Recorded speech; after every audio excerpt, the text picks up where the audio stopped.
It is indeed.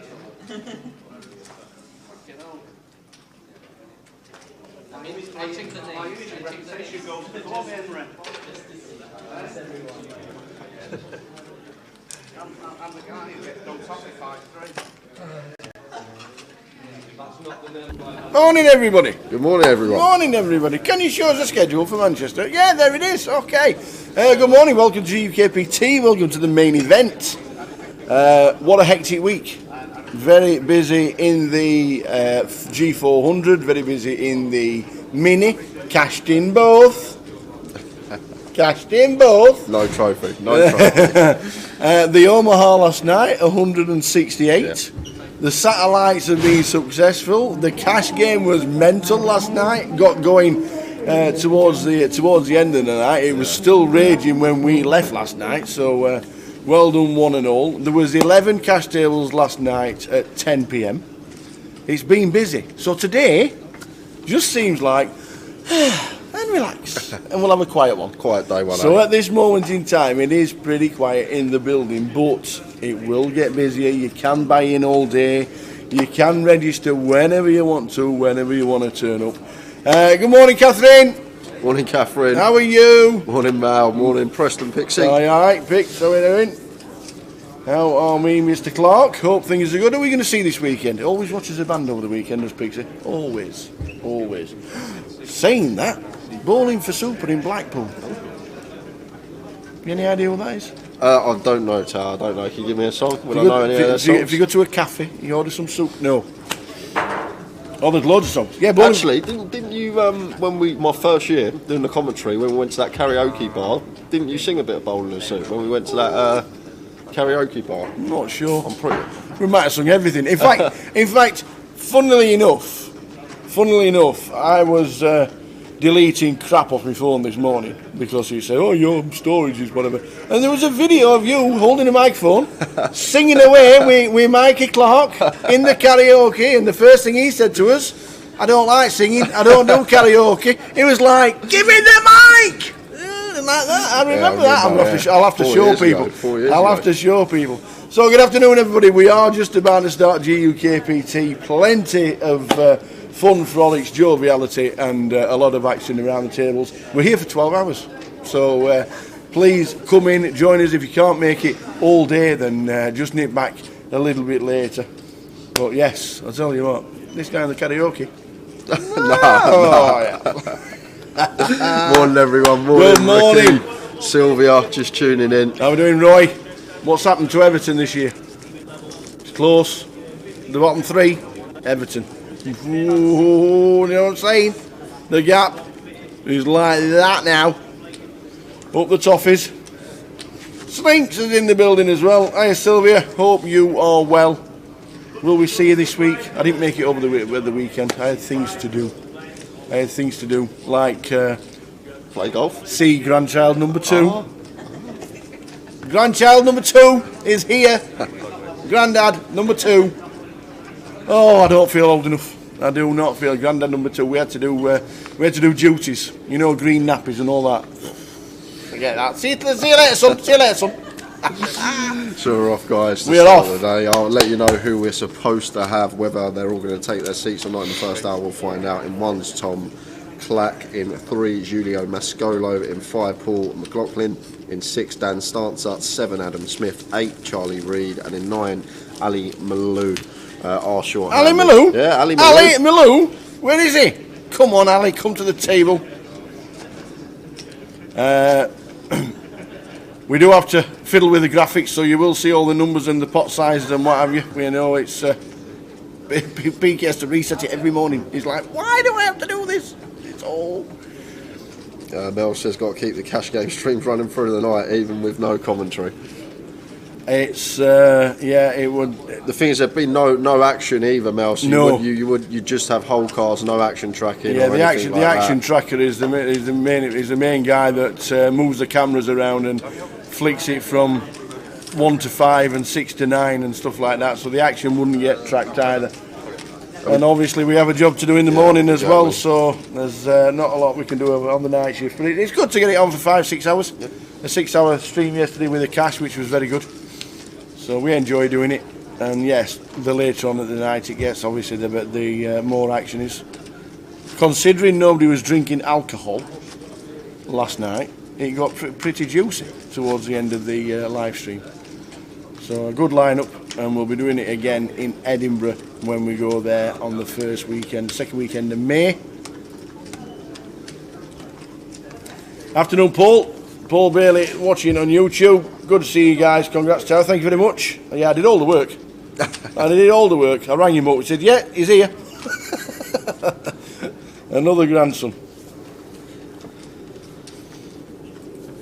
So, yeah, anything regarding Grosvenor, if you want to ask a question, fire away. Yeah. We are here all day long. If you keep flicking in and out, we're on until around about 12:30 in the morning. Short-handed at the moment, unfortunately. Still no way to stop the short-handed tables if people are booked in. I suppose the only way you could do it is putting the chips in play to start with. If you're booked in, Charlie Reid, you see. Where's Charlie?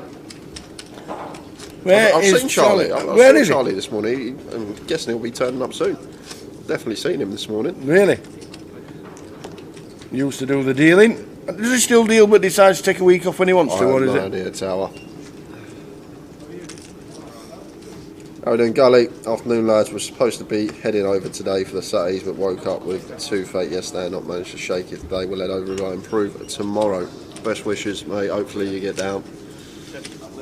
Going to be another big one.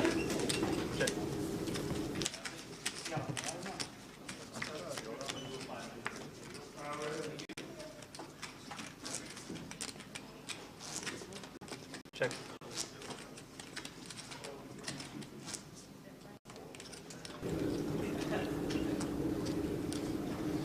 So early stages of the GUKPT. Day 1A. And how to first break will be in 2 hours' time on stream. We'll be going on break at 2:30. If you are coming down to play, first break live in the club will be at 2 p.m. How we doing, Mel? Poker Mel, good afternoon all. Got you on in the background while working. Absolutely. Working? While listening to the live stream, is that allowed?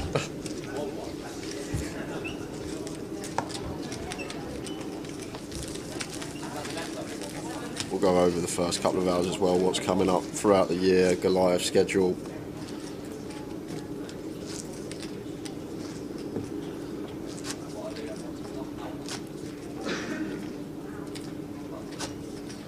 Paul with King 10. Raises to 300.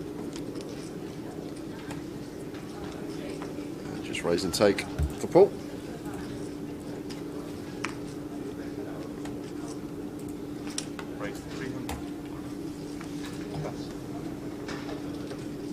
Here he is, Tower. Here he is! Da, da, da, da, da, da, da, da, da. He is in situ. Charlie Reid.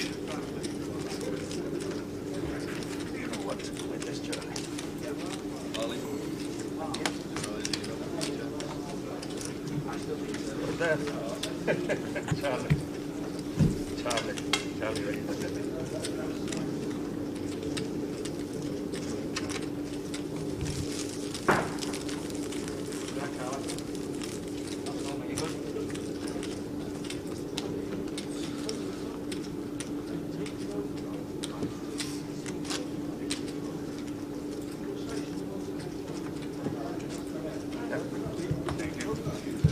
So Thursday morning, a quieter morning after the massive numbers for the G400 and the Mini.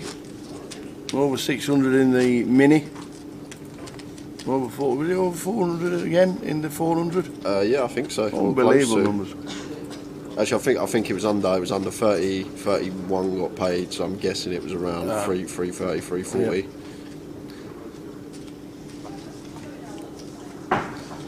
Charlie sits down, straight into the action, raises up with the ace 10. Paul, nice one to defend in the big.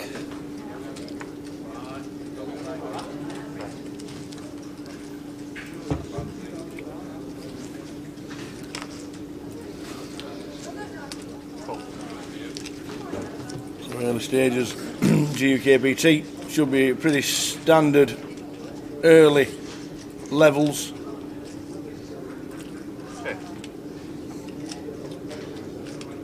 Oh, Oh, both players making a straight on the turn. Although this deep, Paul shouldn't really do too many chips tower. Probably happily would just call this turn bet, and then riv up. Going to have the decision. Obviously, got to be wary. It's a board that maybe Charlie's going to check a lot of flops on, being the opener. So once he does continue, can be a bit wary of that 10x.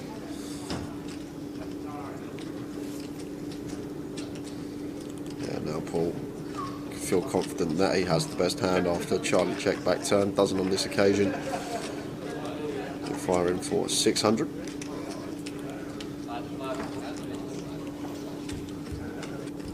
Never fold him. Ever. Just thinking about whether raising this spot. Make it 1,500. I think you'll get paid. I think Paul can find the fold. Once raised, tower up. We've got the dummy end of the straight. We lose the 10x. We lose the boats and the fingers as well. Being the defender out of the big blind, we can have a whole host of 10x here. So once we are raised, like Charlie's less inclined to have a bluffer spot like this, where we can have a lot of 10s here ourselves. And the other thing, this early in the day, it's unlikely that players are just going to be bluff raising rivers 200 big blinds deep, level 1. So I think we can find the fold here with the 5. Finds a value bet. But once we get raised now, should be hitting the muck for Paul.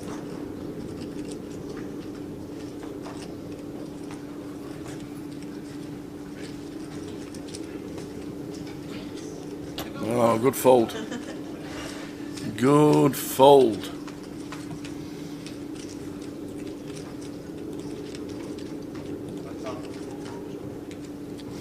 So early stages, we start with 20,000. Blinds are 100, 100.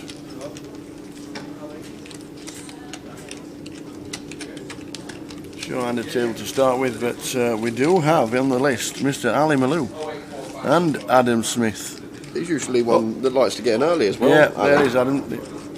Yeah, Alan Malou. Don't know why he's not turned up. Maybe he's stuck in traffic or whatever it is. And Julio. Moving in seat number 3, Tom Clack in 1. They're the guys that are sat on the table. Look at Charlie with the cards.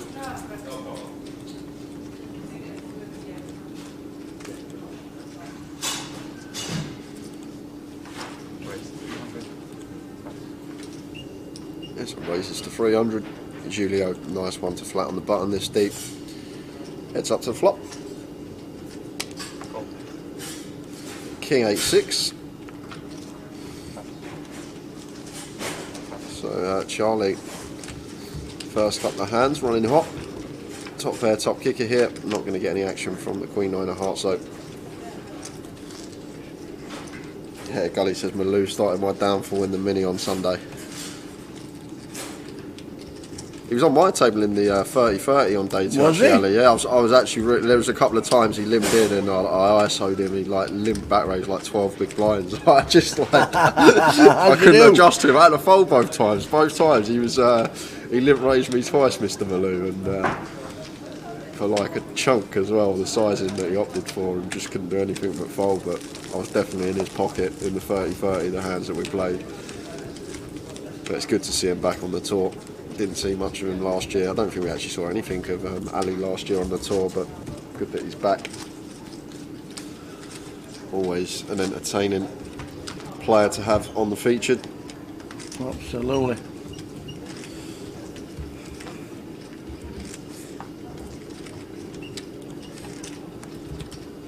Julio with the jacks raises to 300, and Charlie just got easy defending the big blind with the King 9.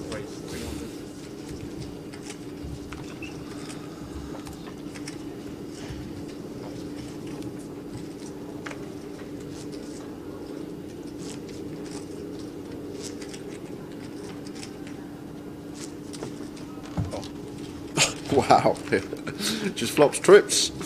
Yeah, on the Queen 9-9 board. I'd have run well. So it's going to be played free, 1-free for Charlie since he sat down, unless a jack ends up rolling off on the river.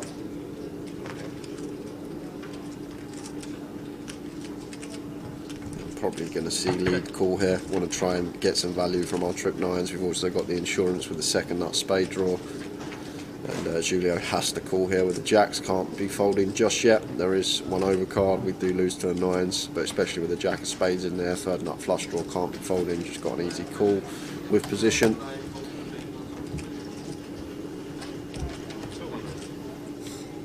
Well, the 4 spade should just about wipe out the action. Well, Charlie probably wants to value bet this spot. No, saying that we've got the jack of spades as Julio, so I think he's calling any spot, to be fair. But it's definitely a spot we can just bet fold as Charlie with the king of spades. Julio's never going to bluff raise here, so the times that we are raised, we just give him credit for the bear ace.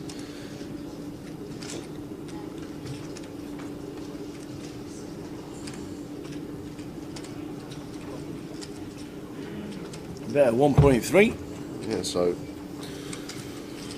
just under 1.2x pot here. Yeah, going to get called.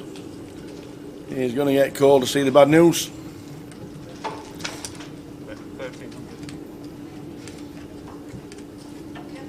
It's just a bluff catcher though, Tal, these jacks here.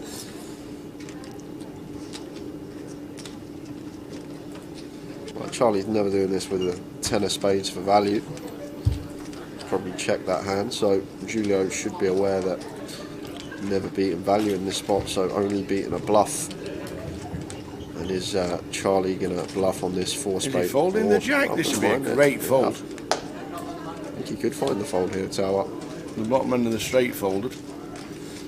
The jack of spades on a 4 spade board could be folded. What does he flick it in? Especially after we check back flop as well, we can plausibly have the ace of spades here. So when he still goes this size, Charlie, it's maybe quite alarming for us. Yeah. I think he's going to make the correct lay down. Really well done done. from Julio. I tell you what, early stages, most people flick it in just to see. Most people do flick it in just to see, but not today. Folding the bottom end of the straight, folding the flush. Tell you what. Charlie started well, but could have a lot more chips. Afternoon, northern Cyprus. It must be getting warm now. It's getting towards 20 degrees in Cyprus. How nice it has is to it be. Oh, wandering down in t-shirts and what? Tell you what. Oh, I could have bought £1,000 worth of gear walking into work today. Come into my shop, maybe have a look at your shop. You come in. You are you shopping? No, I'm going to work. Are you shopping? Come on, come in my shop. Come in. No. Don't even walk down here at bottom of Berry New Road.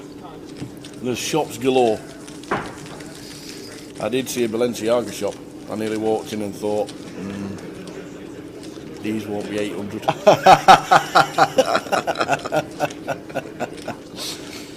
Hiya Pedro. No, this is the first day of 4. So we're a little short-handed to start the day. A lot of people buy in and don't turn up to start with. We are just started the main event, and this goes on until Sunday when we crown a champion then. Trig Law, how are we doing, Trig? Oh, Charlie Reid taking a week off. I don't know if he's actually still working on the circuit. You'll have to let me know.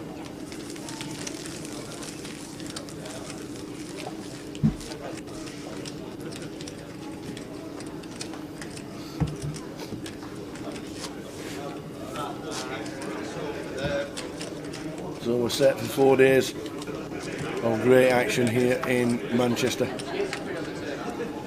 Alan Malou is down in seat number 9. I hope he turns up sharpish.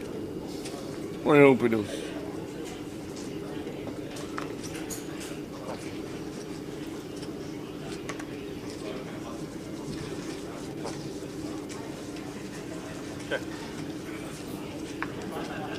Yeah, Dan and Ali not in the building just yet, but they are down on the list. Is it a case where to get people playing once they've pre-registered to put the chips in play to start with? I don't know, Tar, because you want people to pre-reg, but you don't want to But penalise them. we have this conversation every I know, single it's bizarre, isn't it? GUKPT, every day Yeah. one, every first couple of levels, same conversation, and unfortunately we haven't found the solution yet that would suit everybody. Yeah. The Sunrunner. Have you bought Jay? Have you bought new T-shirts from Primark this week as the sun is out? They're gone. They're actually gone. They're round neck now. yeah. Round. I moved place a couple of about a week and a half, 2 weeks ago, and I was It's like this. they're in It's like the bin, this. the old V-necks. They can go. They can go now, straight in the bin. Brilliant, them T-shirts. But you did get them out for the lads. Yeah, At the end of the year. It was great. It was the grand final. One for the fans. Afternoon, John, watching on Facebook. Hope you are well. I know, Chris. Who let Charlie in? Where are you, Chris, this week? Yeah, why are you here? We've got all the dealers tuning in to root for old Charlie. Yeah.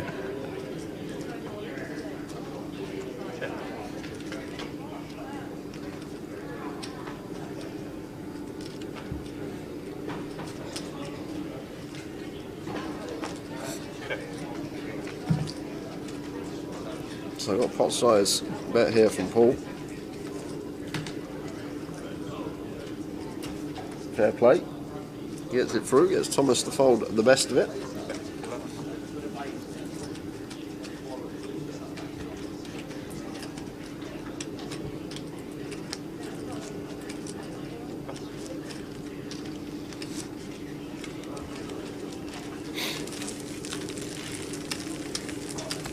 Alistair Perkins is currently sat in the middle of a field watching the live stream. Have you got a picnic? Is that? Have you got a picnic? Is that what it is? Have you got the old ploughman's ready? Can't be a good ploughman's in the middle of summer. Sat outside a pub, nice glass of cider, ploughman's lunch. Oh yes, please.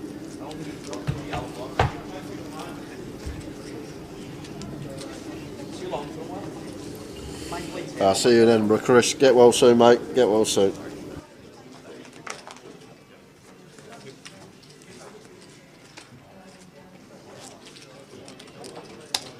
Praise. Sorry?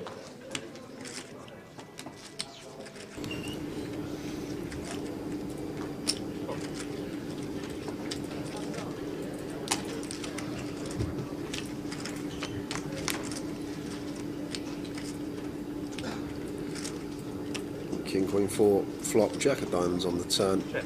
Julio with the check mark versus the nut lower Paul. Paul not going to be putting a penny in this one. Check. Julio not choosing to fire with his third pair, perfectly fine to check this one. Check.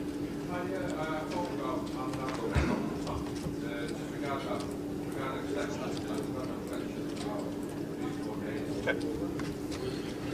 Yeah, I wouldn't mind seeing a value bet here with our Jack as Julio. I'm not going to get paid off from this particular holding from Paul. Check. Let me see what.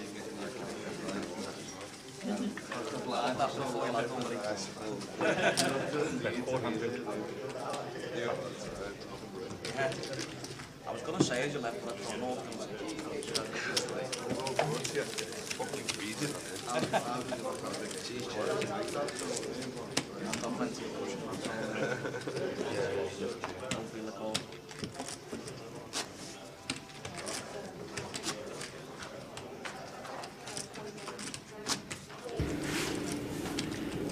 Did the cash game pick up last night? Apparently, when we wandered out, obviously we worked on that 30-minute delay. We walked to the table and Steve Warburton turned round and Mitch Johnson, both sat in seats 8 and 9, they both turned round at the same time and said, well, that was slow. He says, but since we went off air, it has been mental. So it all just seemed to happen when we went off. It's just one of those things. We can't stream all night, unfortunately. But it was just one of those things that it certainly picked up, and they were still going. Jamie O'Connor sat on the table, old Boz, he come and sat down. So yeah, it was a decent lineup. But apparently an hour after the live stream finished, apparently it all kicked off and all got quite giddy. So it was just one of those. Steady one for us on the live stream, but got a bit juicy afterwards. How doing, Ashley? Yes, we are on a 60-minute clock, 10 levels today. Absolutely. Blind starting at 100, 100.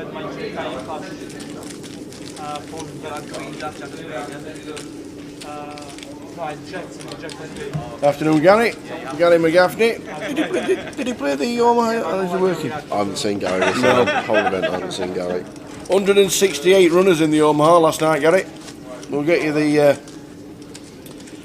the winning final, or the final 9, and who cashed and whatever in the Omaha soon. But there were 168 runners for the Omaha, which was massive.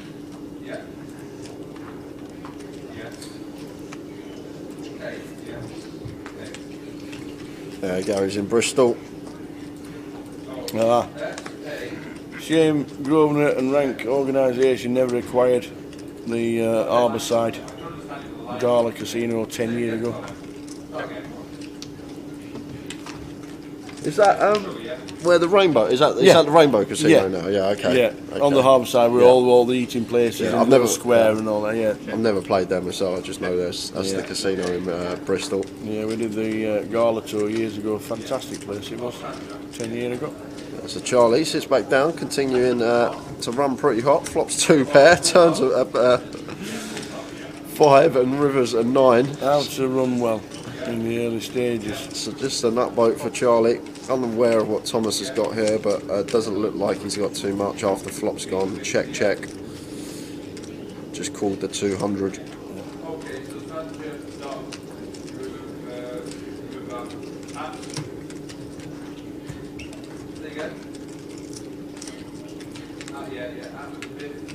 So Oxford 300 into 6, half pot size in here, and action over to Thomas.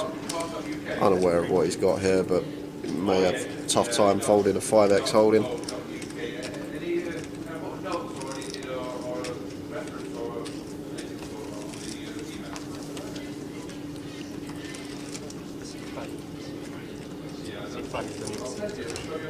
Does he get the 300? He accidentally put it on 6.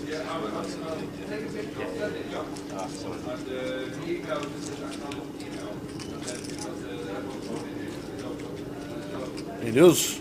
Thomas just folds. Unfortunately, we didn't see what Thomas was holding, but certainly wasn't beating the nuts.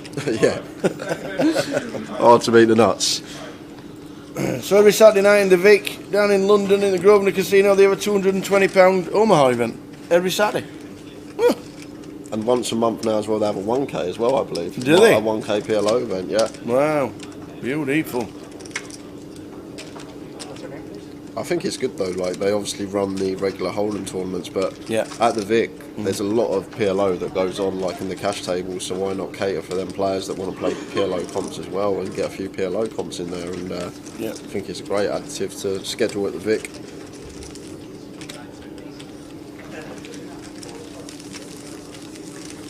One KPLOs on a Sunday. Awesome.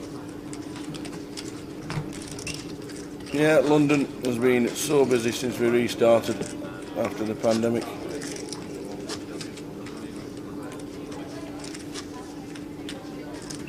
Thanks, Chris.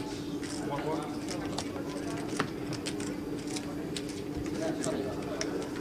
How many runners will the 1K PLO get, do you reckon? 60?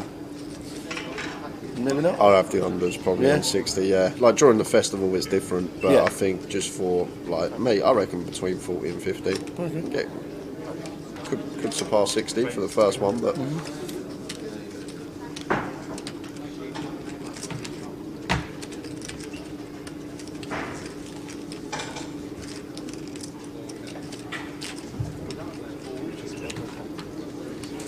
cut off open from Adam and Charlie 3-betting 4-3 suited.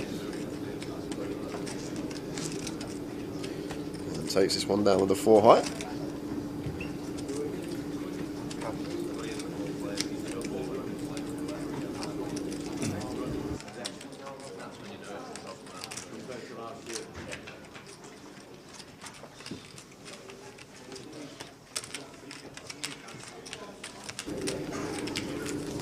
So Charlie started well, could have had chunks more to be fair. If those hands had been Ali Maloo's, he wouldn't have been passing the bottom end of the straight and the flush with the jack.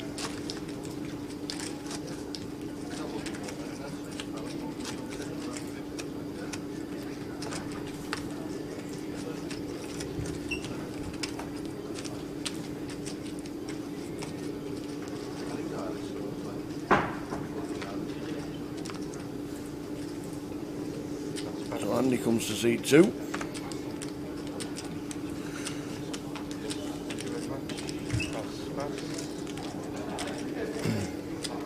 And instantly calls the raise with ace-3.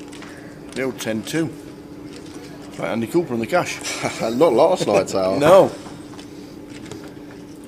Not last night at all. It was a different Andy Cooper we saw last night from what we've seen previously, but may have had something to do with no alcohol flowing through the bloodstream like there was in Coventry and London. Absolutely. Can sometimes be a defining factor on how someone plays. Yeah. There was nobody driving home that night, that is for sure. I don't think that's going to be the case in Edinburgh in a month's time, though, when we head up there just over a month's time. Sean Bennett's already got his name down. He started the list. He wants to play 6-card Scottish and 5-card Omaha.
Good luck, Charlie. Says Carrie, watching on Facebook.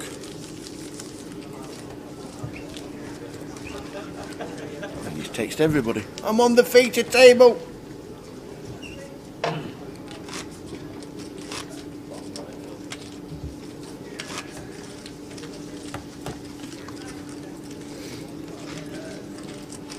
Early stages of level number 1. 47 in the mix. You know, it's a steady start, but you can buy in all day long.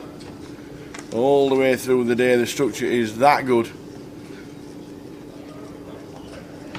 I think is it still 50 bigs plus after the dinner break? When we get, well over 50 bigs, come what 300 big blind. Amazing, fantastic structure. You can check out the structure on the Poker Live app as well as the number of entries.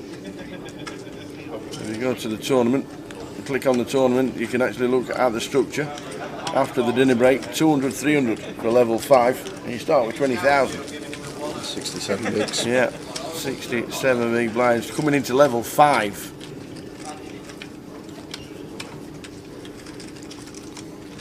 We play 10 levels, and even if you're buying into level 10, it's 20 bigs.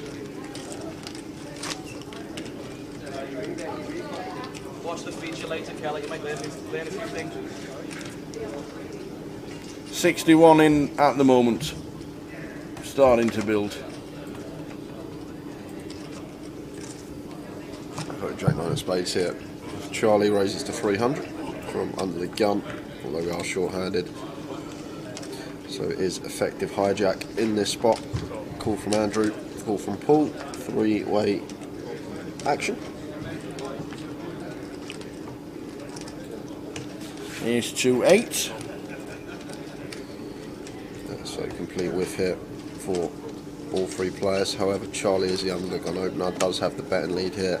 Probably just going to see one bet on this ace high rainbow board, and it's going to work versus these two particular holdings. Or Andrew or Paul is going to be continuing, and Charlie takes it with the worst of it.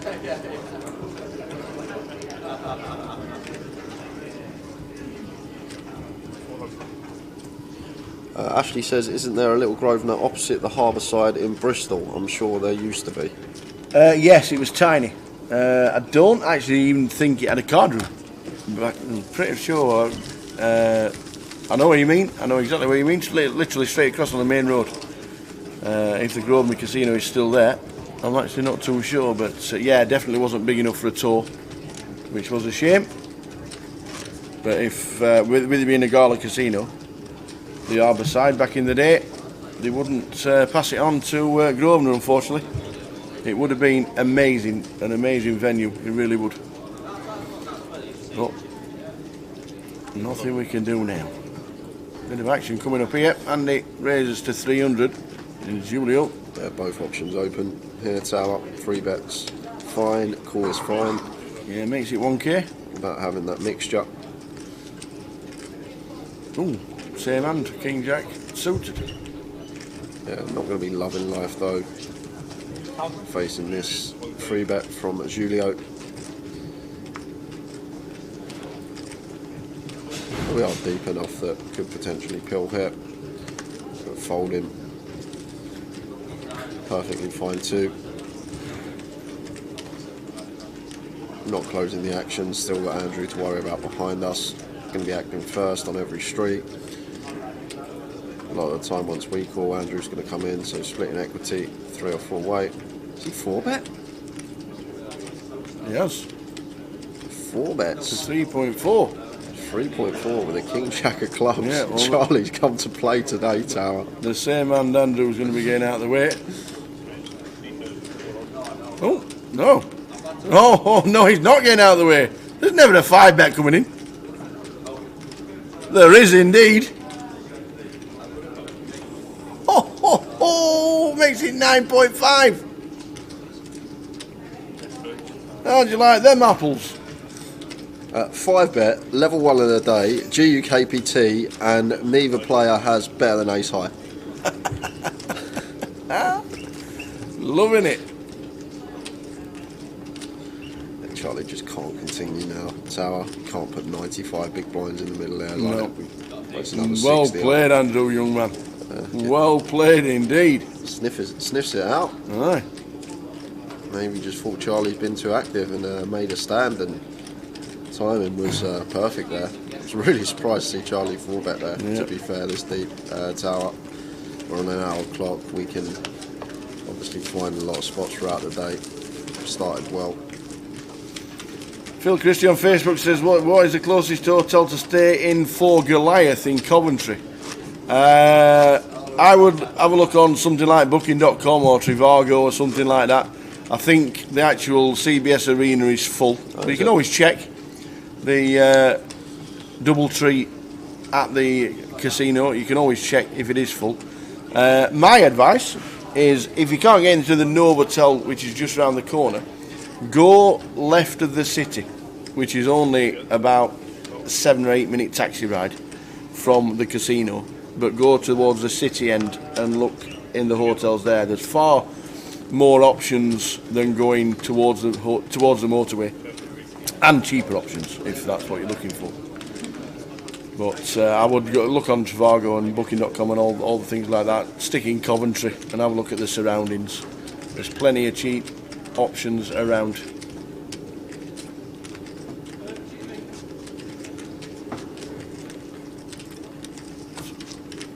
We're checking all the way down. Looks like it, indeed it is. Afternoon, Lenny. Staying Nuneaton. Well, there you go.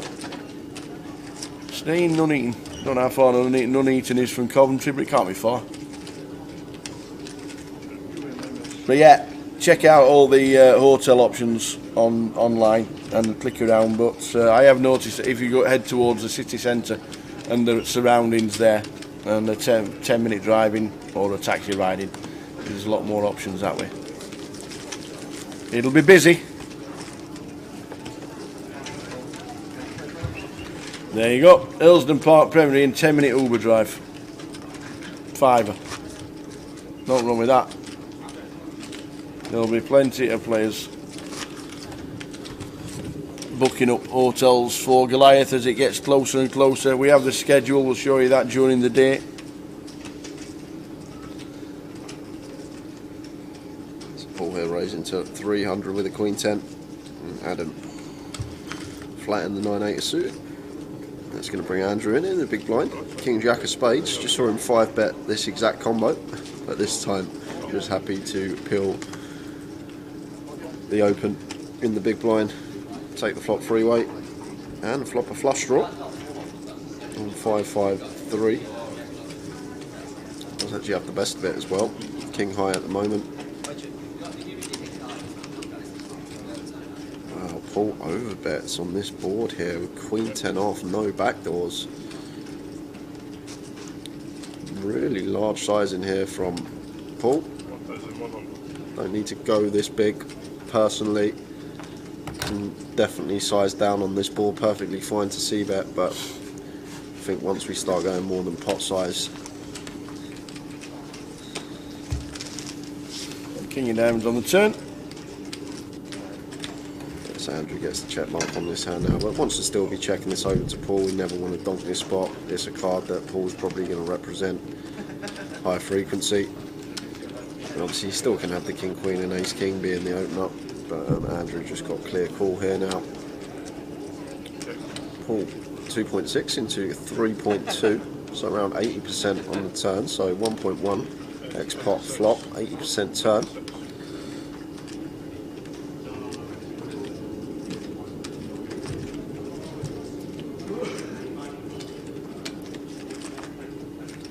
Here's the clubs on the river. Now, can he find the third barrel tower? That is the question. The thing is, if this was versus like cut off or button here, wouldn't mind seeing the 3 barrel, but against Andrew here in the big blind, who is going to have some 5x in this spot, whole host more than us. Andrew's already made one correct read when he 5-bet the King Jack earlier. Can he find the hero call here with the King Jack?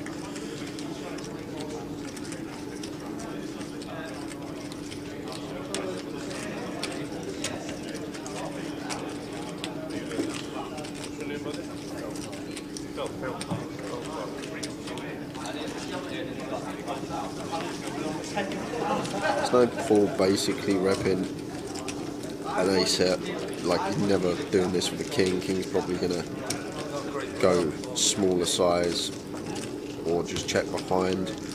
So even like ace queen and ace jack are going to have a hard time value betting this spot, and Andrew does find the call and Paul just mucks his hand.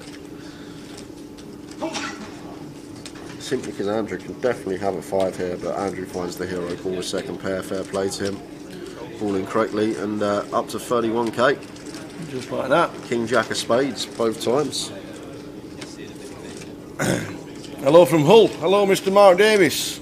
Hope things in Hull today are sunshiny and nice. Oh, you're going to put it down?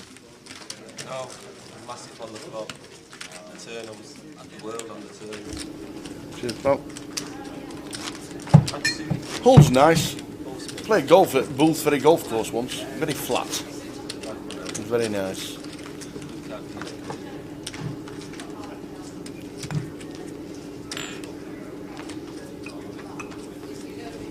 I like that from Adam Smith. Just having his breakfast. Pint of Star.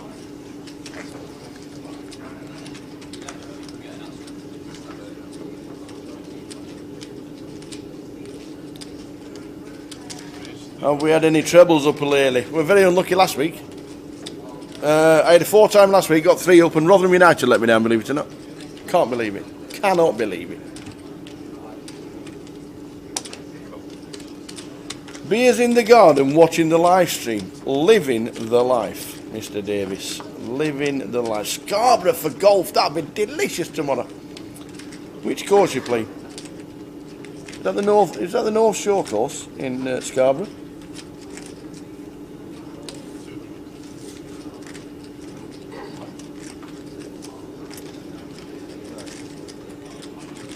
Southcliffe. Been past it many a time. I played Ganton last year, if you know where Ganton is, Leeson. I played Ganton in early October last year. Amazing. The bunkers were like trenches.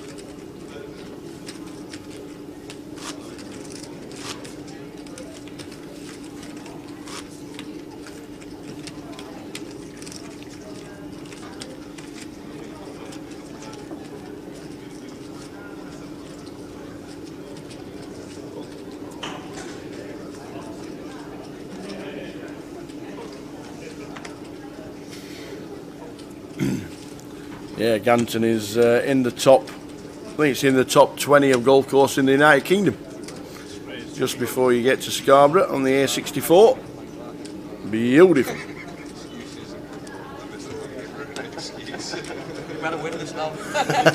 You're not wrong, Gully Maff. You are supposed to avoid the bunkers. Always nice when you hit a bunker in a golf course and you have steps to get down into it. King high flop, king 6-5. Andy takes the lead in seat number 2, playing well. He's got the king of spades again. And he flops a king. What's all this about? That's the big question now. Why you've got your moments. 7 of clubs on the turn. It's like he's kept the king of spades up his sleeve. It's amazing how many times he's had the king of spades so far. Can't you guess?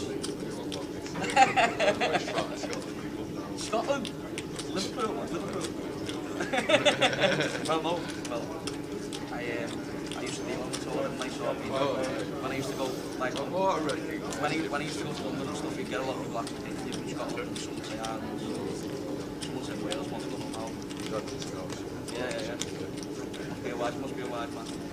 So Julio calls the 1.2 with the bottom end redraw.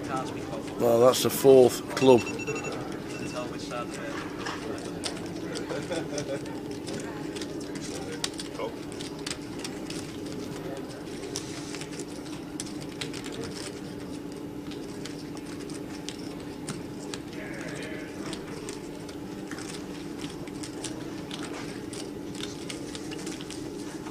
There he goes, check. I'll show him the king. And he takes another.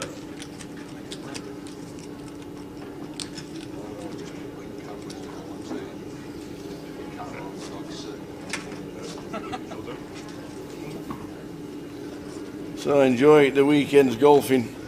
I've not played Bridlington either. I played Humberston. But that's more towards Cleethorpes, isn't it? Bridlington. Where's that? Is that Bridlington, East Coast. It's near Scarborough. Right on the East Coast, at the seaside. Lovely place. The Netflix series. Netflix series in Bridlington? What about? I don't know, it's like with all royals and everything, isn't it? In Bridlington? I don't know. You're not on about Downton Abbey, are you? No, it's like Downton Abbey. I'm sure it advertised. Bridge, lovely. You're a lovely harbour. Load of bars around the top. Bridgerton, sorry, yeah. Bridgerton, I see. Bridgerton, sorry. Bridlington. Don't stop, Tony's watching it.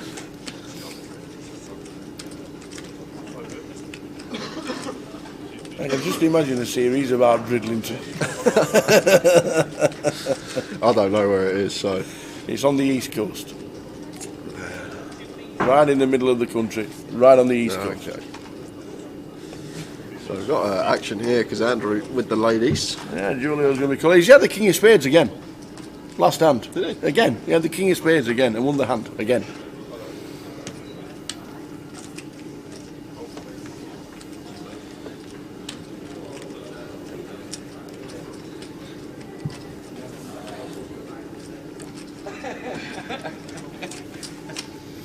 So already seen Andrew 5-bet. This time 4-bet value with the queens. Makes it 4.5k. Julio unaware of what he's got here, but obviously can be fairly wide. 3-betting button versus cut-off open doesn't necessarily need to be nutted here.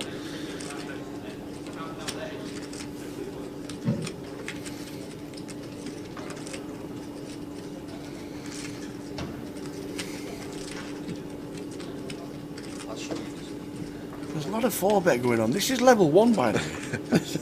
This is level 1. This is brilliant. If only we could see Julio's cards. It could be like Ace Jack, Ace 10, Ace Queen maybe. But he hasn't snap folded. It just moves all in and then all in and a call. Oh, is it Queens? Not Queens against Queens, surely. Oh, it is. It's Queens against. Please, no sick one. All the ladies. Please, no sickie. No. Spoken like a true southerner. Northern knowledge next to zero. Yeah, I'm not good with well, when he spends 30 hours in a man cave playing cards, there's not much travelling around. But it'll broaden his horizon. We'll get him to take Alice to Bridlington, Scarborough, and Flamborough and all that. She'll love that tower. Lovely, all down the east coast. Lovely. Lovely. And John Esper's from Bridlington. He had the caravan, I think it was a caravan company, wasn't it? Back in the day, John Hesp. 4th in the World Series. 3 or 4 years ago now. 100 each.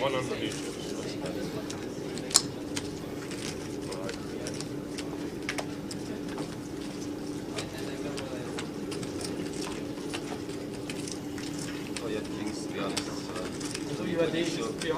No. I would play. Early stages of GUKPT. This is what's on offer in Manchester this week. We're down to the middle there, right there. Thursday, the main event, the satellite cash out is tonight at 7. That's the side event. Tomorrow, flights B and C, which is the main event, 60-minute clock, which we'll be concentrating on. And then the turbo at 9. The turbo gets so many uniques as well, doesn't it? Yeah, it does. So many players just like the turbo. Saturday, the 200-pounder is on at 4 o'clock. 7:30. Is it not normally 7? Oh no, sorry, that's late reg. Late reg up until 7:30.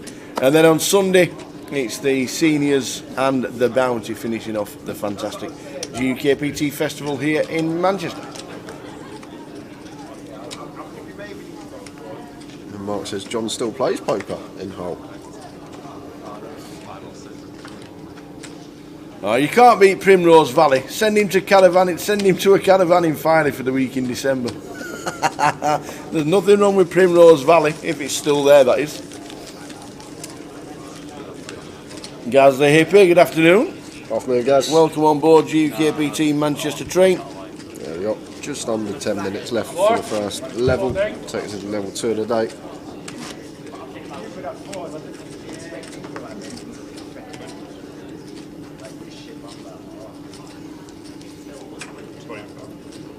And if you've got any online questions, Simon Baker's in the building for the online team.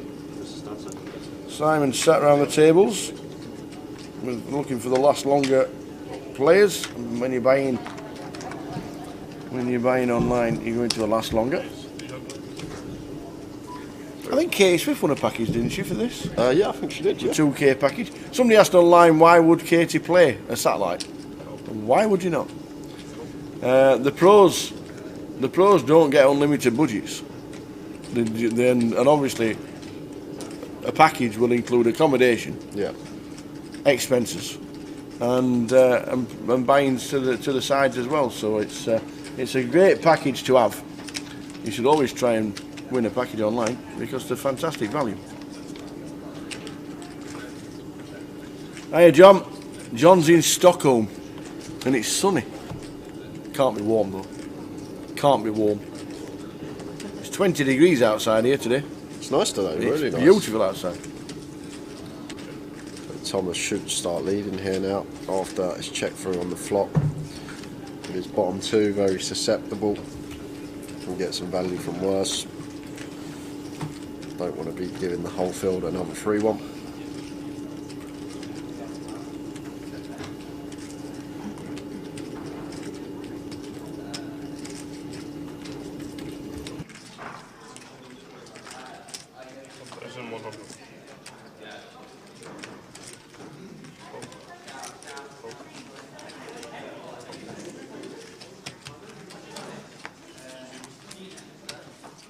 Okay, so this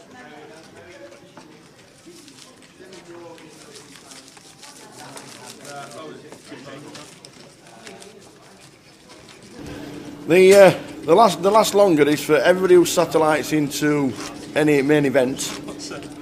You go into a holding tank and you play one of the main events and you last longer, you get buy-ins to the next event.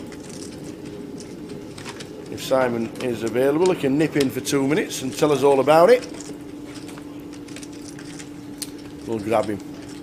So basically, if you win a packet, if you win a satellite, you go into the last longer, and if you last longer in the event, you will get your buy-in to the next event.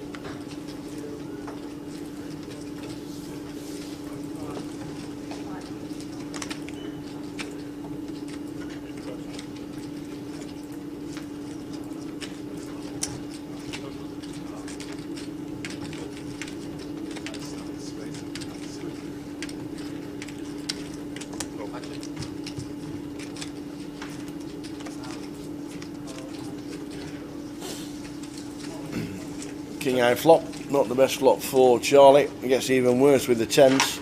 King, Queen, 5 flop checked, ace on the turn. Can't do anything with 10s, can you? Unless we want to rep. Firing a little feeler bet.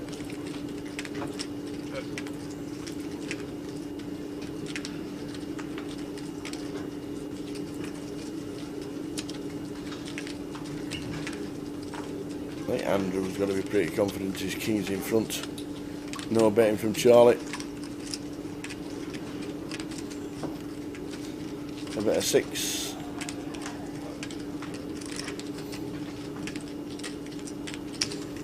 No point in calling if we're not betting the turn.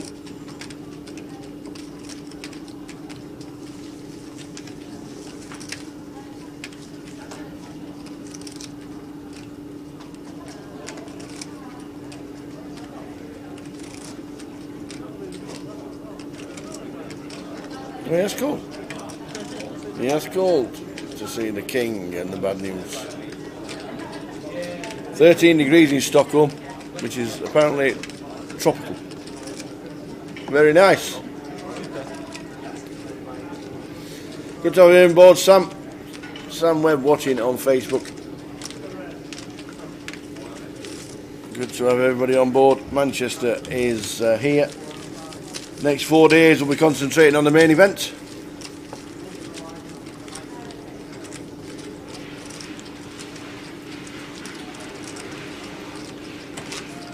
Oh. Ricky says it's cloudy in the northeast.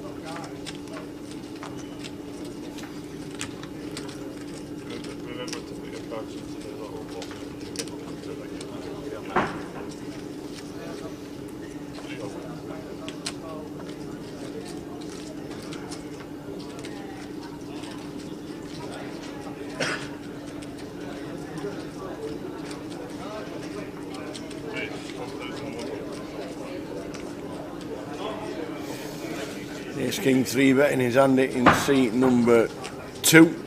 Getting all the hands. Getting all the hands early stages. Tom in seat number 1 with the under pair to the board.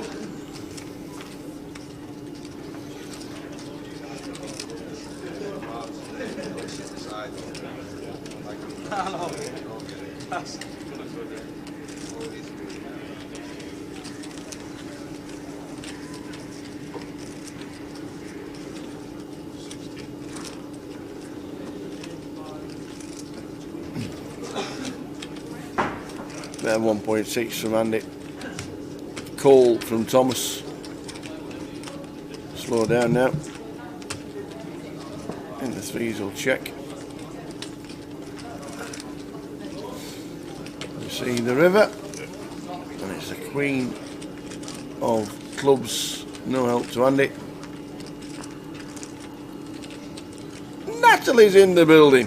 Happy birthday, Natalie! Was it a birthday today? Yesterday, I think it was. She was in London Village, living it up at Gordon Ramsay's. Ah.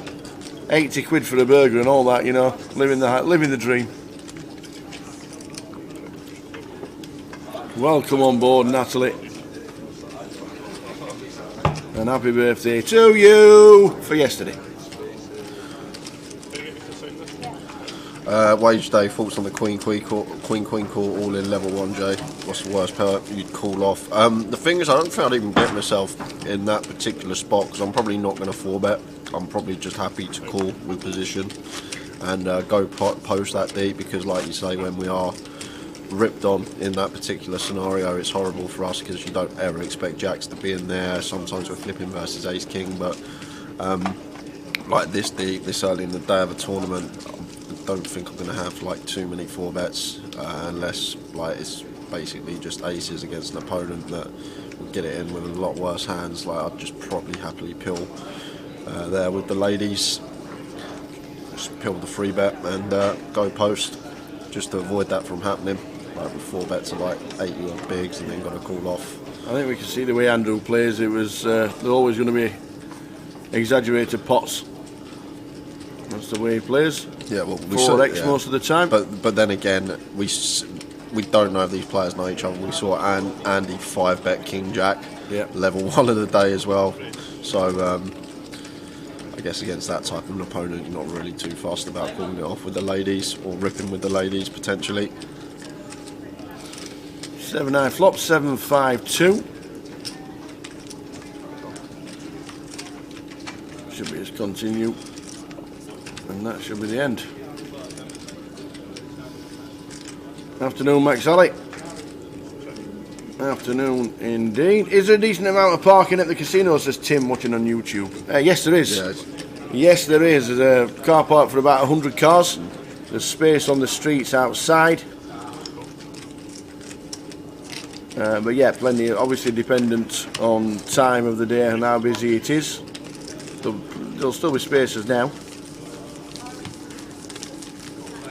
I think most of the casinos on the tour, other than your gaff, have like decent. Yeah, decent Blackpool's car very parks, small. Yeah, Yeah, Blackpool is very small, unfortunately. But they do accommodate the South Beach car park for free. Yeah. But that's later in the day. Plenty of spaces.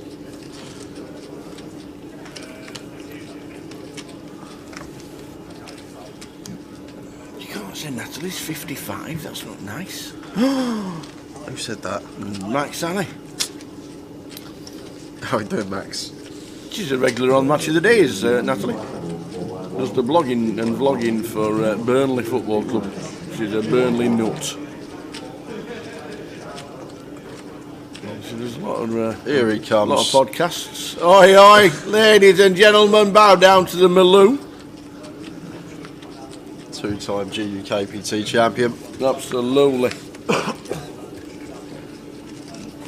Ali, Ali, Ali, Ali, Ali, Maloo.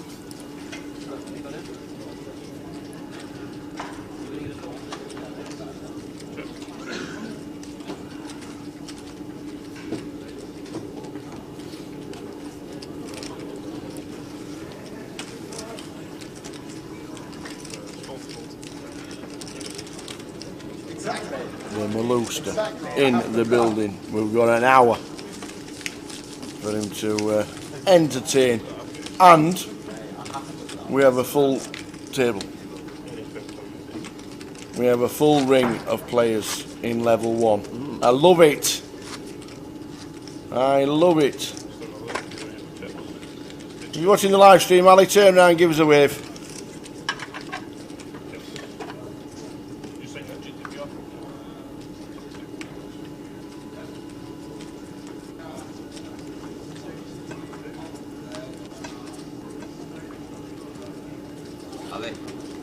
Charlie with the 9s. Kev said hello. On the beach in Brazil. P2 raises 1+1.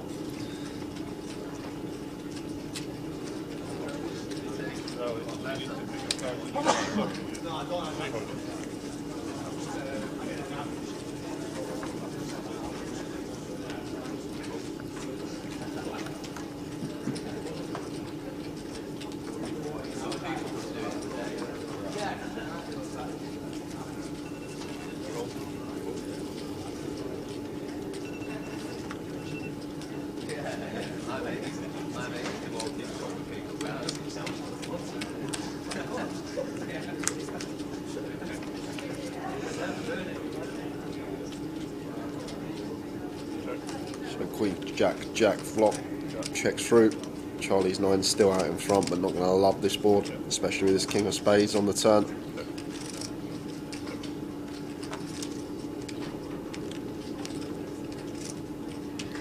Yeah, it's good to see Ali back at the tables. Ross, we've missed him.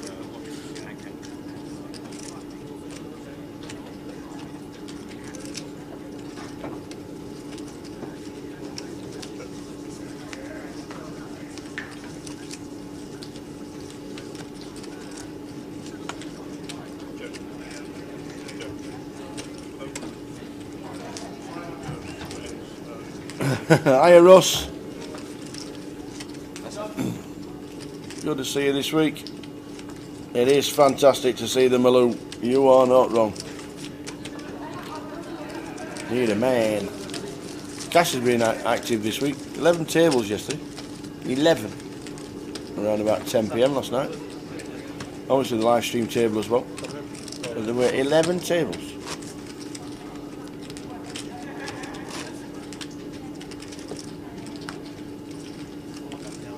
Afternoon, Jason. Doing well. Have you seen? Did you see? I tell you what, stand behind the lamppost now. You don't see Jason Shillam. Have you seen him? Yeah. Have you seen him? He's half the man he used to be. Only a joke.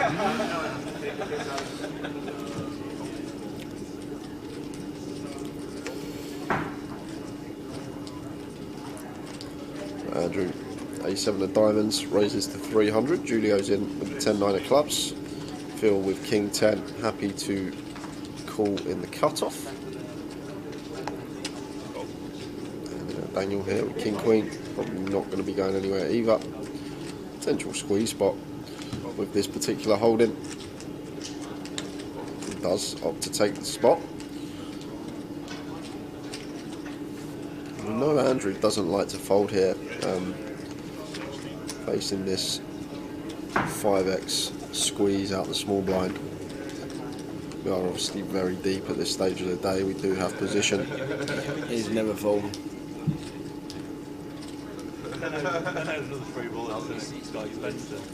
And actually got the best hand pre-flop.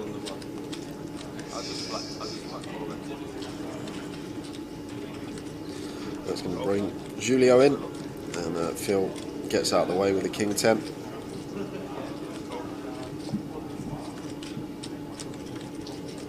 It's 7-8. Wow. Nice flop. And a bit of action. Yeah, because Julio up and down here with the 10-9, and Andrew with top pair, but Daniel with the betting lead here. This is a board that he is going to be firing high frequency. He's going to have lots of bets here. Being the original open up, he's going to have the strong ace-x in his range. Firing for 1.5. Now both options available to Andrew here. We've got the option to raise straight away, trying to get some value from some ace-king, ace-queen, ace-jack, potentially charge some draws out there. Or we can just put in the deceptive flat. But with Julio behind, happy to just raise now, try and get heads up to the turn potentially with Daniel. Yeah, there's no way.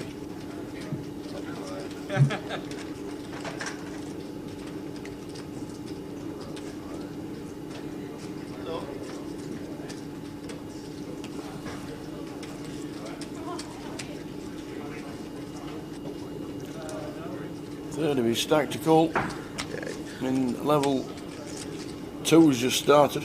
Has to fold tower. Yeah. Has to. Still don't know what Daniel's got behind us. We're just sandwiched in between these two players. Yes, we're up and down with backdoor flush draw, but we just can't cold call here after the raise. And this pot's going to go the way of Andrew. It is indeed. Russ says we missed a great pot on the Texas on the live stream last night. Aces versus 5s both times. Run it twice. Blob, blob, blob, blob, blob, 5. Blob, blob, blob, blob, 5. If you lose the first one, the ace as well, he's thinking, well, at least I'm chopping it. I'm not losing anything. There comes 5 on the river twice. Oh my days. Ouch.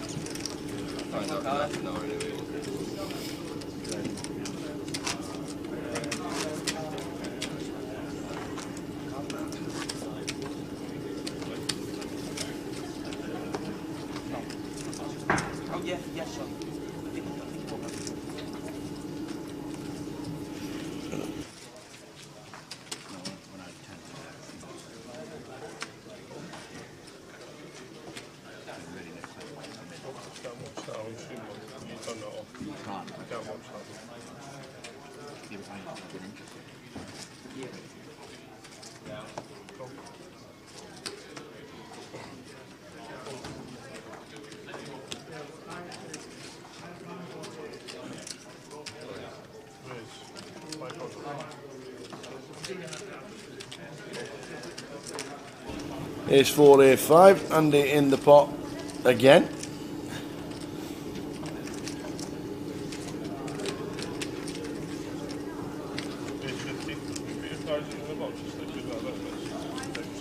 Kev's thinking 515 for the line, Jay. I'll have the unders, please, Kev.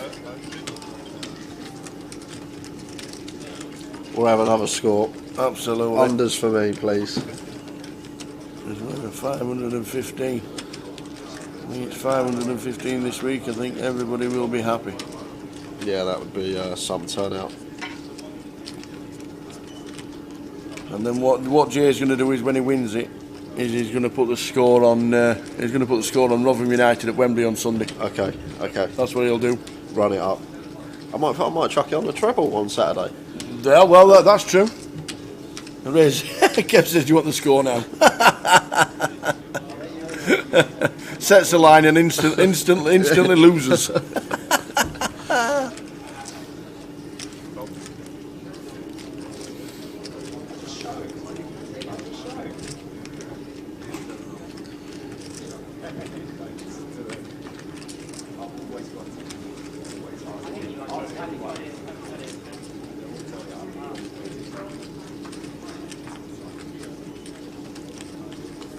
So down in a bit of a pickle.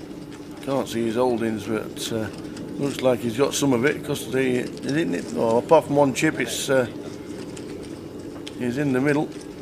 Bit of 8.5. Has to fold here Absolutely. now. Phil, so yeah, there may be some hands that we are ahead of, but like those hands, don't expect him to just like random airball win with some random ace king. Yeah.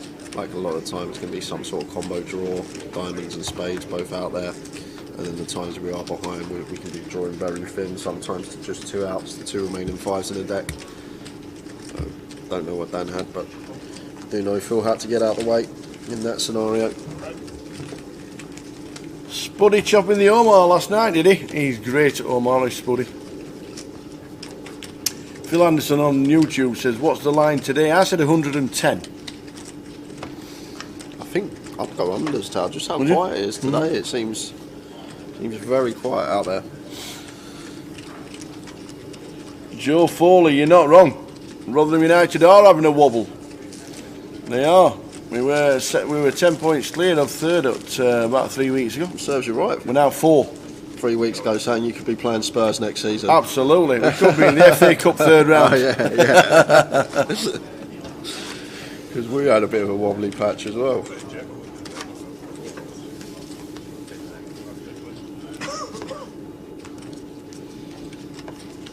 Yeah, we won't be solving how Ali Malou plays. Nobody will. Nobody ever. He's just unpredictable, Tower. I was in his pocket in the 30-30 in the table. Every time like he limped him and I raised it up, he just limp re-raised, and it's just like I had to fold both occasions. I had no idea what he had. There was one point he just like limped in for 4k. I made it 12k. He raised like 110,000. Like, just like I'm like, what are you doing, Ali? And just have to fold. But that's Ali Malou for you. He does use some extortionate sizing sometimes, but it's favoured him well over the years. He's got 2 GUKPT titles. He's got results elsewhere. Well, absolutely, over 2 million in winnings in his lifetime. It's great to see him back. Great to see him back.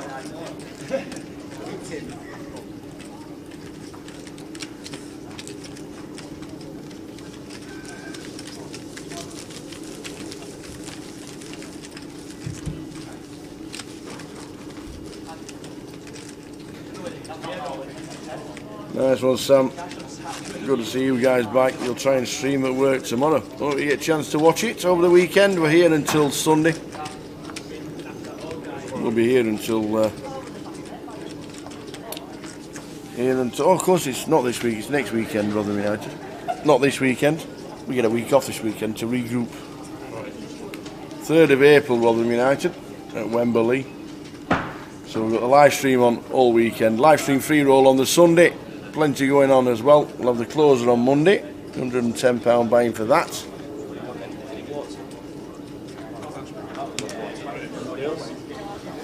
So Charlie, who come out the traps flying, slowed down a bit last hour. Yeah. He's coming in for a call with his Walsall Nuts, the 6-3.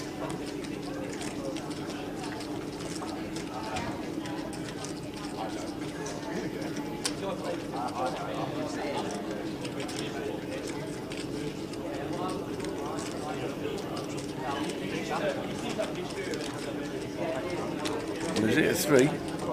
4-3-2 flop. Yeah, gut shot middle pair here for Charlie after deciding to peel the 6-3 of hearts on the button.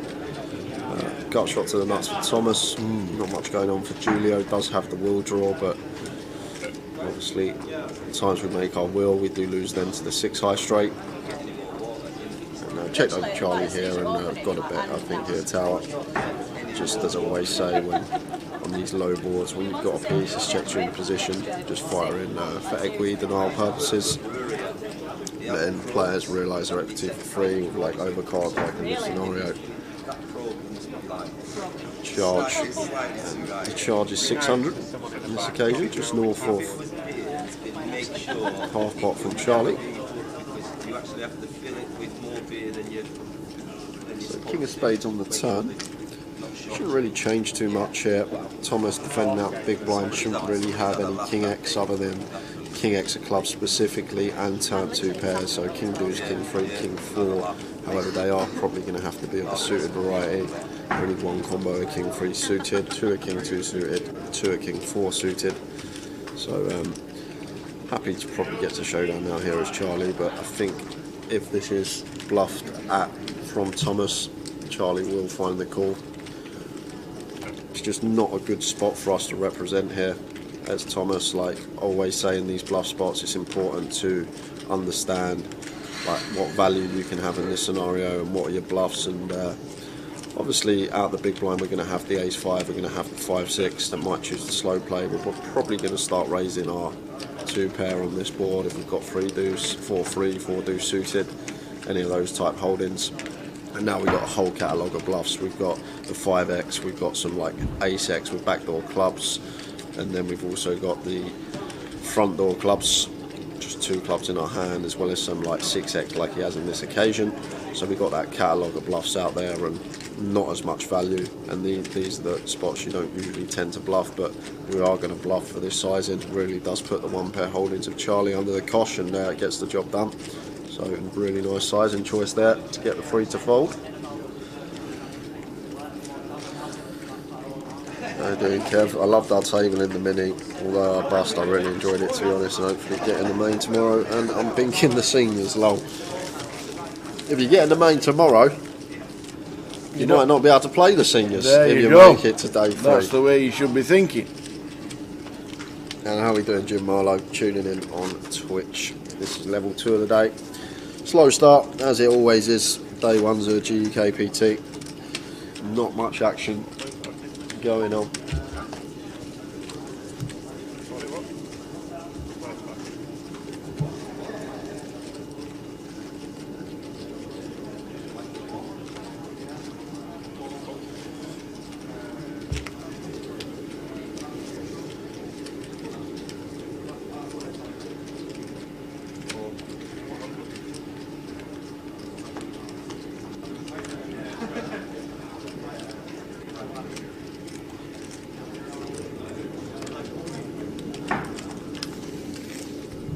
Fold round to Adam, raises to 400 with the ace 10, and Charlie suited 1 gap up, decides to peel in the cut-off.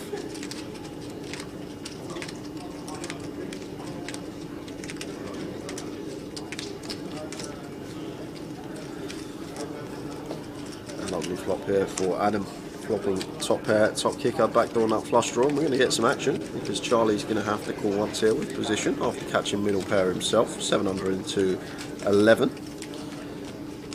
60% size and choice just over from Adam. And, Charlie has to make the call. 5 of hearts on the turn. It shouldn't really change too much, although I did see Charlie peel the 6-3 of hearts. I guess he will have some suited 5x, ace 5 suited, 5-6 suited. Probably going to be in there, maybe 4-5 suited. But we're still happy about our hand here as Adam. Happy to go for another street value versus some 8x, worse 10x, as well as some like Jack 9, 9, 7, some diamond draws as well.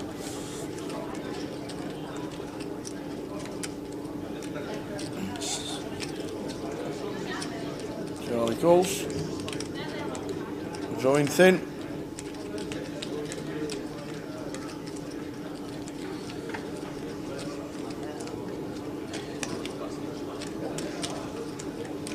Choose to go thin here, Adam.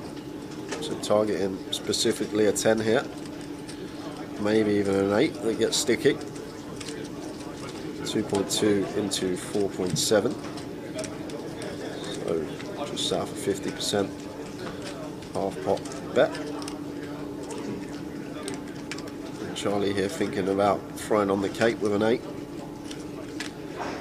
Obviously diamonds do brick out if we think Adam's just going to get reckless with like ace king and ace jack and just barrel it off. We do beat some of those hands, but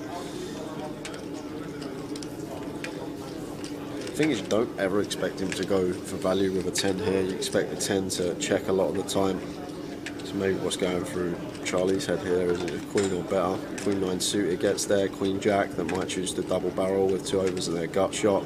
As well as Queen X diamonds, definitely a hand in there as well that could definitely value bet this spot, as well as the obvious holdings, aces, kings being the opener, but Charlie makes the correct laydown, correct Nice one, decision. Charlie. Are there any satellites to them? Are there any more satellites to the main? Well, we'll show you. There you go. There is the rest of the fixtures. Satellite cash out tonight at 7 o'clock. Main event B and C tomorrow. So there's one more. There's one more satellite, and that's tonight at 7. The side events are on Saturday and Sunday. The 200 pounder, and then the seniors and the bounty. So just one more chance for a satellite cash out. If ever you fancy coming into the casino and you think there's 10 players want to play a one table shootout or a one table flip and go or whatever it is, just ask. There's always people mulling around wanting to chuck in a little bit of money to try and get themselves a seat for a wanna. You can always ask around the room, and if they want to flick it in, then the interest will be there. But there's one more tonight, starting at 7. Oh, Mark, making me jealous. These beers on the decking going down too easy. What do be sat on the decking now in the sun, couple of bevies. Absolutely, it's a lot easier to drink beer in or cider in the sunshine. Yeah, a lot easier. Yeah, it's a lot easier. Russ is only thinking about coming to play the seniors. He'll get between 80 and 100, Russ, for the seniors. And one thing about the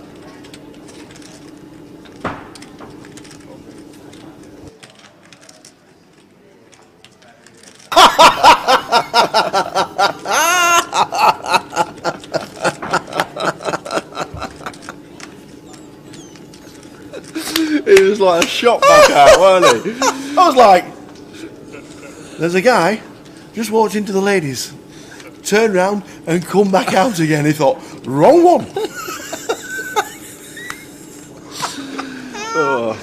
Russ, there will be between 80 and 100 in the seniors. One thing about the seniors, one thing about the seniors is that they all sit down for the first hand. Very, very rare do we get late regs like you do a GKPT main or a 400 or a mini or anything like that. They always want to play the first hand. There's very few coming in during level 3 and level 4 or anything like that. So if you want to come and play the seniors, Russ, by all means come and do so. And it's good to have a bit of a laugh, and it's good. You get some good runners all around the country. The seniors does get some good runners around the country. So come down and enjoy it. But when you walk down here to come to the toilet, don't get the wrong one, because That was so funny. He went. And out he went.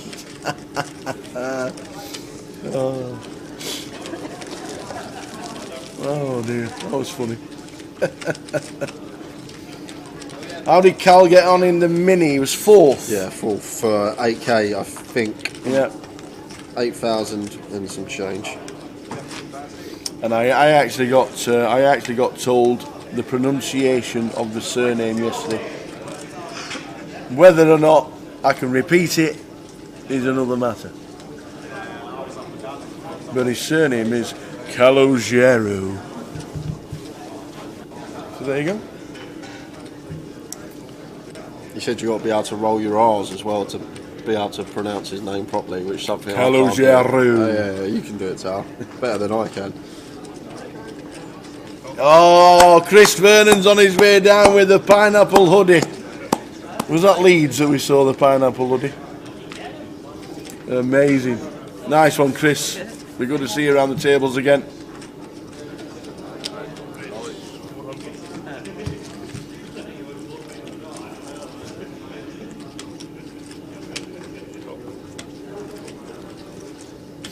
Nice flop for Phil. Yeah, really nice. Don't. Phil. Oh, no, he's not the raiser. Andrew limped on the button and Phil raised it up, so that makes more sense for it. Went button open flat from the Queen Jack. And Phil just with the better lead, trying to build a pot there, perfectly fine. After flopping trips, being the aggressor pre-flop. It was Leeds. He says, I'm not sure if he can wear it again. He doesn't want to do chunks. Ba-dum-bum-tsh. Love it. Love it, love it, love it.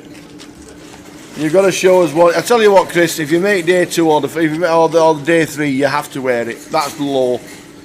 You have to wear it if you make a day 3.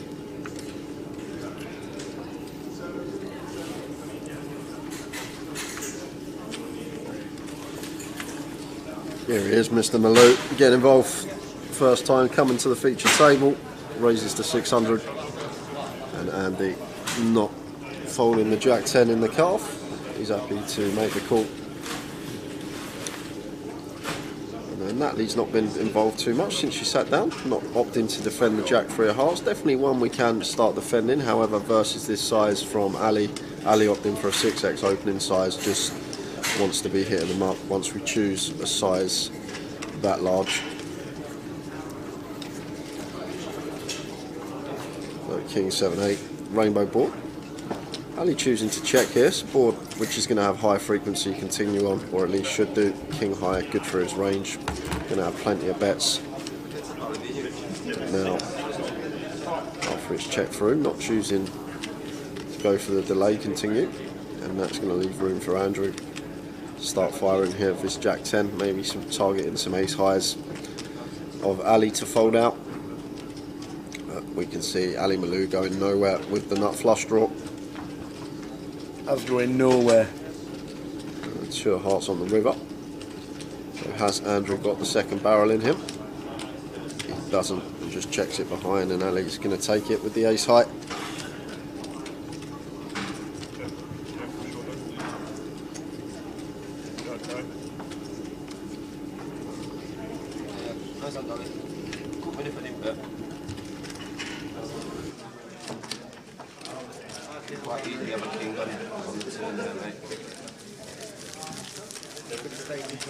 Don't mind giving my chips to you, Ali, anyway. Guys on the move, please. Yeah, I know. I've just got more than you at the moment. That's the only problem. That's the only problem. Daniel, it's going to be table 64, please. 6-4, please. I've been there before, Andy. Don't give me all that. Ali, we know that, mate. We know that, mate. Yeah. Don't give me the shit. Play the game. Take point, please, and open. Can only be Mr. Knight. Say that again? Can only be Mr. Knight. The Rooster. Yeah.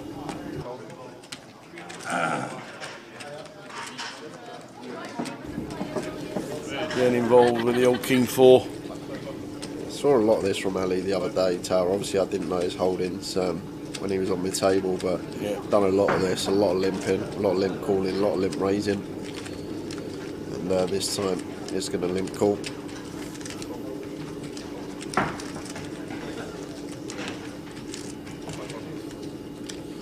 And flops the best of it on Ace King Deuce Rainbow. Here's a board that Thomas just going to be firing relentlessly on in terms of range.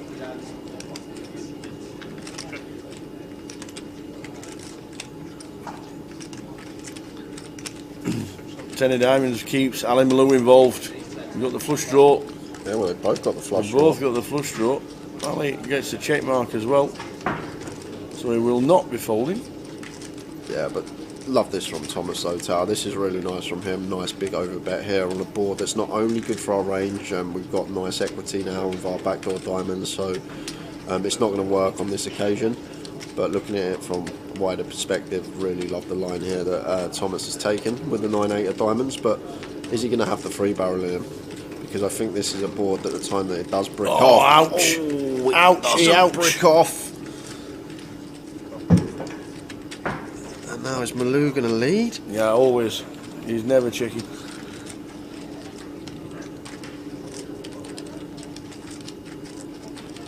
Flop of 8.7. He'll make it 5. 5.6. He's getting called to see the bad news, Thomas. Flush over flush. Ah. Yeah, it's a bit of a cold one for Thomas. Ali up to 31,000. Matt Davenport says, hey guys, is it a 1 hour dinner break? I will go and check for you right now. Just give me 2 minutes. I think it is, but I will definitely check for you right now. So I'll have a quick wander. And is Paul Noble playing today, says Trozani. I don't actually know, but we'll try and find out that one as well. Paul Noble, and I'll find out what the level is. 1 minute.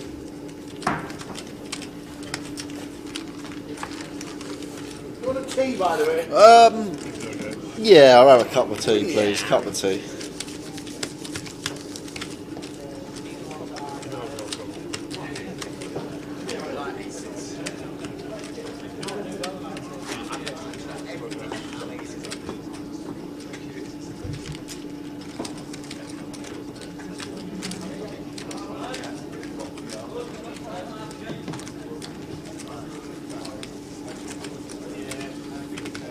Apocalypse says look like a good just call, no chance he raises with the flush there. The thing is there are some plausible hands that get there, the way that hand's played to the river and make a flush, so I'm guessing he just didn't see any value in raising at this stage. It was still, what, 50 big blind river bet, so he was just happy to take it down. Like we lose to King X of diamonds, we lose to Queen Jack of diamonds, we lose to 3-4 of diamonds, 3-5 of diamonds and 4-5 of diamonds.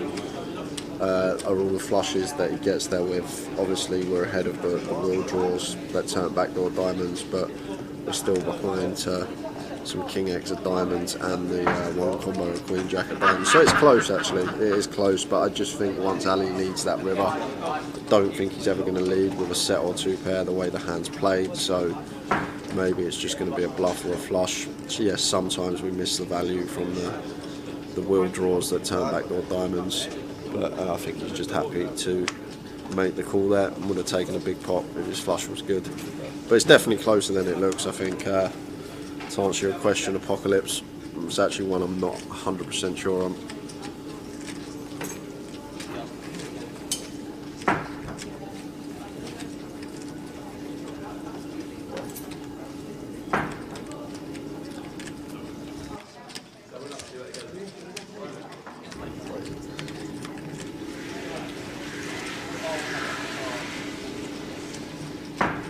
And ace X of diamonds as well, actually. It wasn't the ace of diamonds on the flop, so ace X of diamonds as well. Now, because that hand's in there and Ali's going to have like all the combos of ace X suited of the diamond variety, I think then we do just want to be calling. I thought it was the ace of diamonds on the flop, but I just went back and checked and it was a red ace but weren't the ace of diamonds, so for that reason, like top pair, nut flush draw, would be probably playing that hand in the same manner, so I think we do lean more towards call as Thomas in one.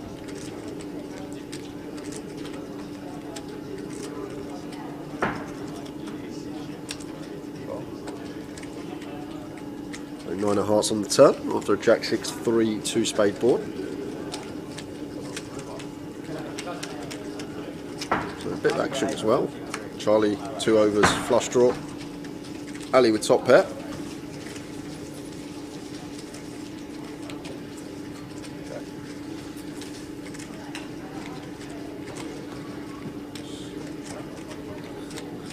So Malou coming out firing 900 into 3.8.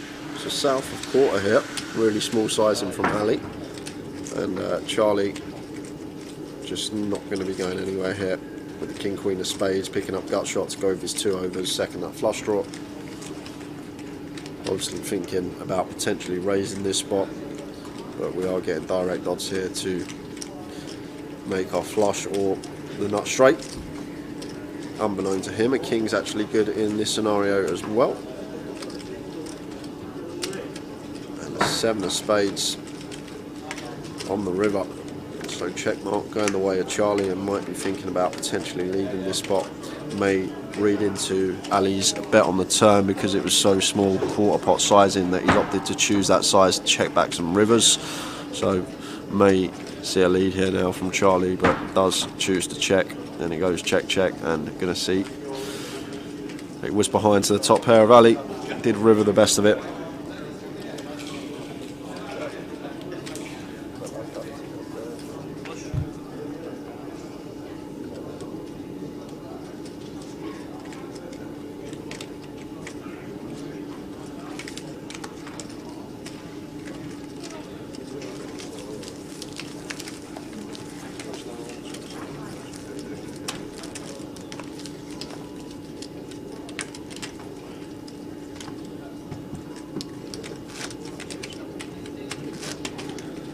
It's been a slow first session. Very rare we get an action-filled session 1 of the day. Just over 20 minutes before we head out on the first 15-minute break.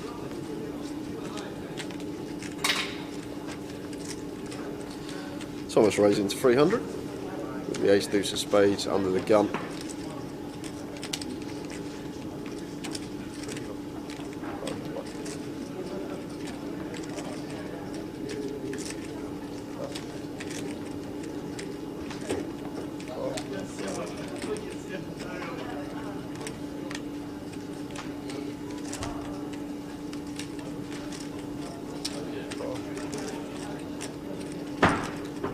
Called in 2 spots before Natalie got a nice one to squeeze with. Ace king bumps it up to 1.3.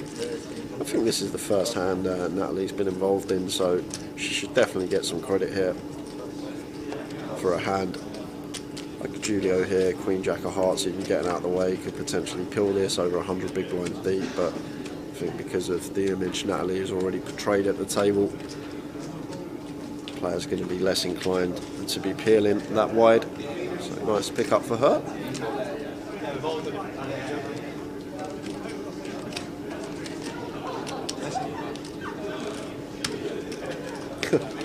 Apocalypse, say you flop quad kings and your opponent hits running aces for quads. How many windows would you break, do you think? You wouldn't mind it if it was in the cash game, in a Grosvenor casino. Bad beat jackpot. Running. Didn't go for ages, then it went twice. Space of a week, I think it was. But we are playing cash in a Grosvenor casino around the country. You are unlucky enough to lose at the moment with, I believe, quad kings. I think it actually goes up today. I think it's quad queens now. If you lose with quad queens, you will get a slice of that bad beat jackpot.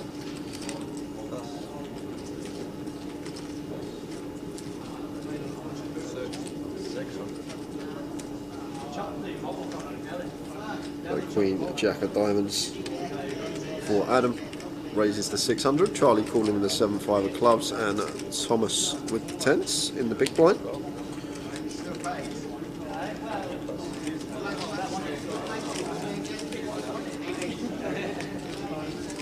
Thomas choosing to 3-bet with pocket tens.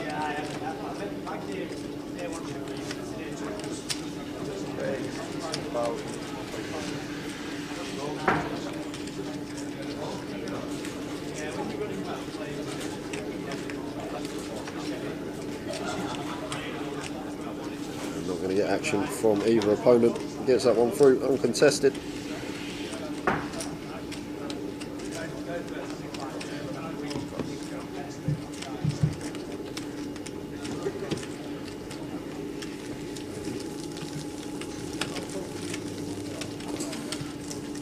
Each level in the turbo is 20 minutes, Tim.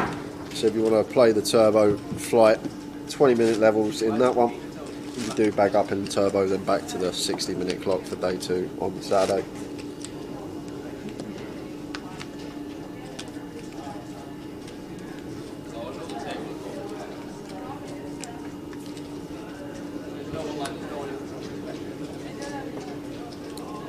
Queen Jack for Natalie.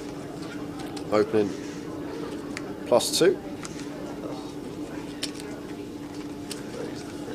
You? No problem.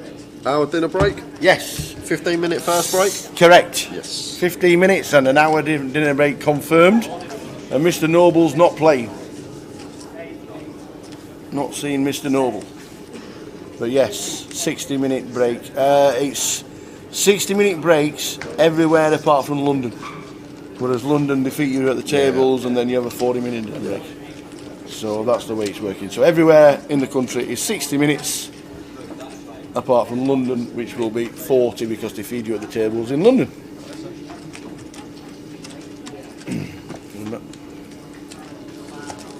Yep, all done.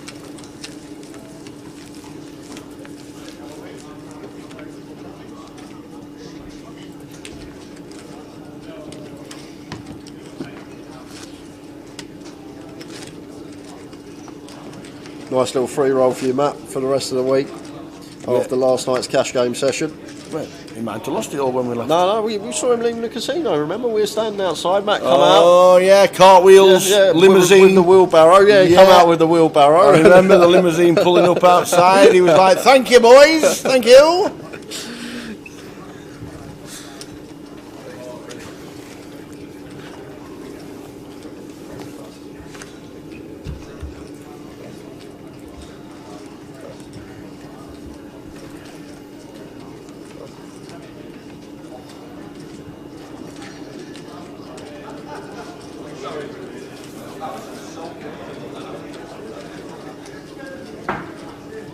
Andrew had some holdings this first session. Ace King again. 3 bets to 1.1. Phil not going anywhere with the suited 8-7 in position on the 3 better. Can comfortably kill this one. Even gun versus small blind. This hand. 10 Queen Jack. 2 diamonds. It's as good as it gets. Yeah, even with the redraw, you don't need. Nut diamonds as well. And, continues and just gets the quick fold. Shows the flop Broadway. Credit where it's due, Matt. Played well as well. Obviously, a bit of run good is nice and it does help, but good to watch you play.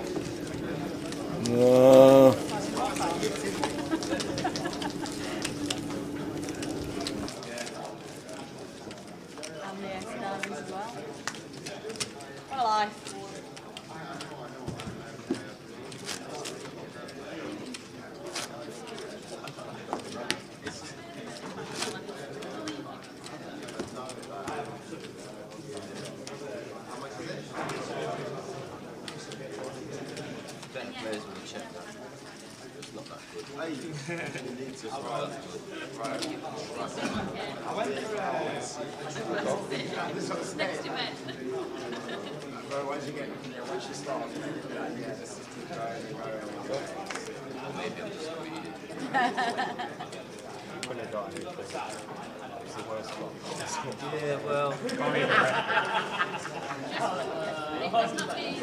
I envisaged that when it's not. The only good thing about that flop was That can be helpful at times, yeah. David, hey Dave. Dave Leyland on his way down. Right down for Guinness. Won't be Guinness this week. It's in cans. They don't have a Guinness pump here in Berry New Road in Manchester. It's in cans. None of that malarkey. Oh.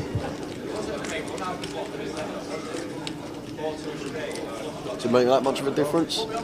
Yeah. Okay. I'm not a Guinness drinker. You're not. You should have just said you're I not, looked at but the game. You're not. But if I manage to get over to the Irish Open Yeah. for a bit of a jolly, I'm going to take you for a proper pint of Guinness, Okay. and you're going to drink it, and you're going to realise the difference and how you have to wait 10 minutes for a proper pint to be pulled Okay. in a normal side street pub in the centre of Dublin. Oh, that's a nasty Action, turn. baby! Nasty turn for Natalie. Turning trips here, but Adams checked his set on the flop, and now he's going to reap the rewards because Natalie, with trip 10s, going to have a tough time getting away from this one. The only thing that may help is we have gone 5-way to the flop and turn, so may be aware that can be some stronger 10x out there potentially, especially Adam in +1. He can have some Queen 10, King 10 suited, Ace 10. 2.2, 2.6.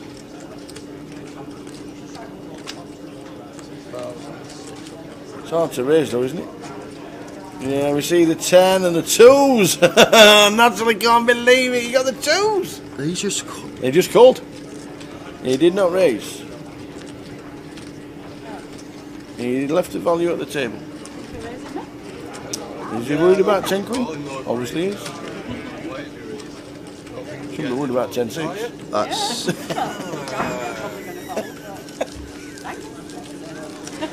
it's just, I have no words, Tower.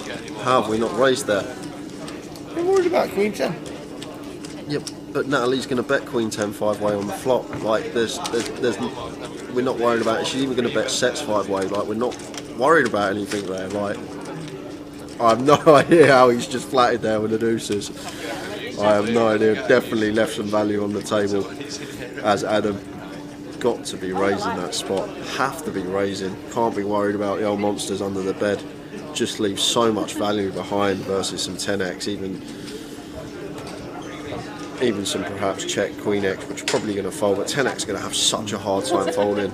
And as well, we've got to think about the hand. Natalie's check flop here. She's not going to check 5-way with a set of 10s or Queen 10. Not even queens, I don't think, when we go 5-way. So we literally don't lose to anything. There's just nothing that we're losing to there, and it does look like Natalie has what she has, a check 10 on the flop, turn trips, and she'll have the ace 10, she'll have the king 10, jack 10 suited, 10-9 suited, all these hands she's going to have there. Queen 10's not going to be there because she's going to bet flop with that. She's not checking Queen 10 5-way with the betting lead. So really interesting flat there with the pocket deuces. I have no words. I guess he was just worried about a bigger hand, but Natalie can't have a bigger hand there. That's the thing. It's like effective nuts the way the hand's played. The deuce is in that spot, and we just want to get the maximum against the ace 10, king 10, jack 10, and 10-9 suited. So it's an interesting one. I'm sure, as I always say in those spots, Adam had his reasons, maybe because of how Natalie's been playing, very disciplined, very solid. Probably been one of the tighter players at the table that just thought wasn't getting called by worse, but really shocked to see the flat there.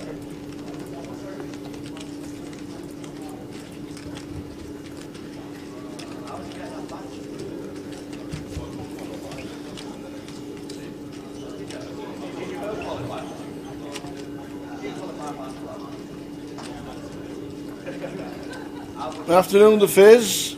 Watching on YouTube. Is there any energy in there to be playing the seniors tomorrow, Fizz? Or we're still sitting by a lake waiting for the fish to get hungry.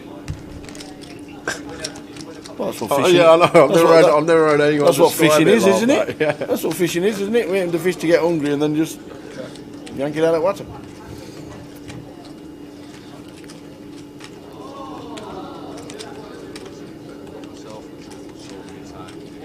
Once his check's through flop, I'm going to feel fairly confident betting my ace 9 here is Julio. Once he's checked to us twice, I'm going to make the assumption we're going to hear about jack X, but decides to check it through.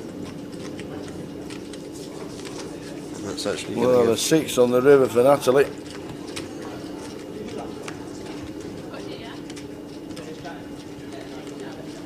That's that 2K. Yeah, 2/3 from Natalie here. We'll feel confident she's got the best of it. Neither opponent seem interested on flop nor turn.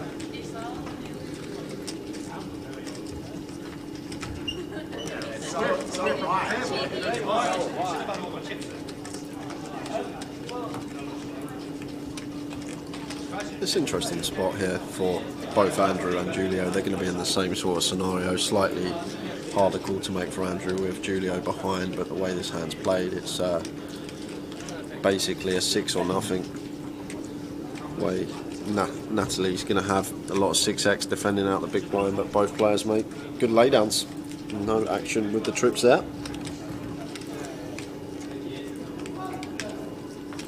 So Fish coming to play the seniors tomorrow at 1 o'clock. Good stuff. How are you doing, Andy?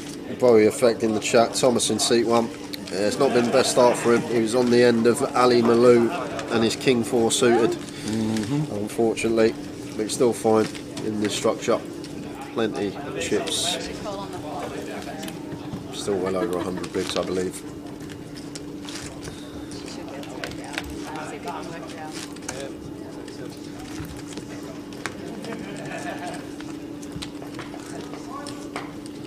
Charlie A7 of clubs under the gun. Expect to see him open this one.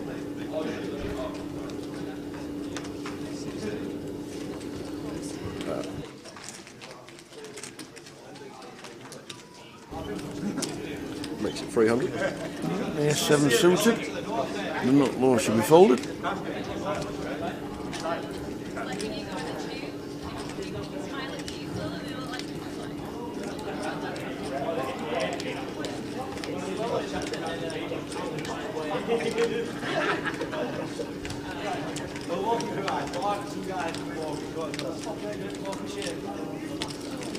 Ten 9-3.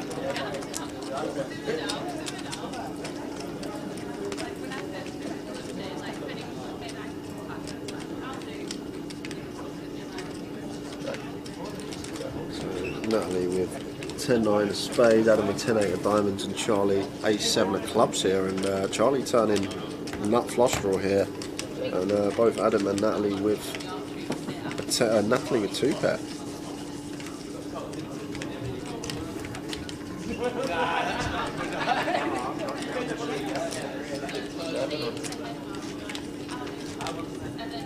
Firing for 770%.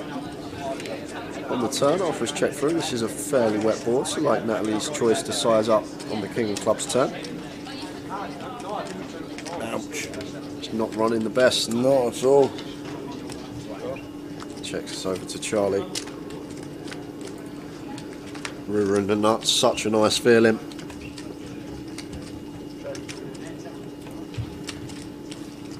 I think he'll make it about 1.5. Whatever he makes it to, I can't see Natalie folding against Charlie, how he's played so far today. She's going to have such a tough time getting away from this one. Obviously, Charlie can have backdoor clubs, although he was the under the gun opener, so it's like ace-x suited, and then we've only got the queen jack of clubs, jack 10 of clubs, which are probably both going to bet flop. So probably only worry about ace-x of clubs specifically. Like jack 10 of clubs going to bet flop, queen 10 of clubs probably going to bet flop, the same as queen jack of clubs. So just the ace-x of clubs we're worried about really from the perspective of hands. Charlie's going to open under the gun, and then does he have a value bet like 2 pair here? If he's got like an 8-9 suited, perhaps 8-9 of hearts, he's really grasping at combos here, but she does pay it off and can't fault her for that tower. Really can't fault her. It's a very, very difficult spot. Like I said, the only real backdoor flush Charlie should have, the way the hand's played, is ace-x of clubs specifically. And then you think you'd hear about set or 2 pair on flop or turn. So really tough spot for Natalie, but does pay it off. Can't fault her for that one. Alien Steels, do you stream any of the Easter Beast? No, we don't. We don't. Unfortunately. No. I know. We're talking about this, about the Easter Beast going live. We think Yorkshire and Leeds have got a bit of a comp going on. And if I said that the seniors was tomorrow, then it's definitely on Sunday. Sunday at 1 o'clock. Set your alarm, Fizz. But no, we don't do the Easter Beast, unfortunately.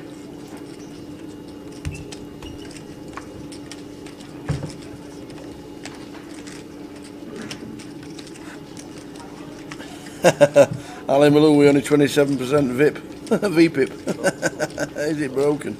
To be honest, Fizz, he seems to like tighten up a little bit. When I played with him the other day, he still has his limp raise for extortionate amounts in his game, but like he seems to be getting involved a lot less pre-flop from what I've known him to get involved previously. So I don't know. He's been away for a while, so maybe worked on his game a little. But everyone loves seeing Ali at the feature table. He's entertained us thoroughly over the years.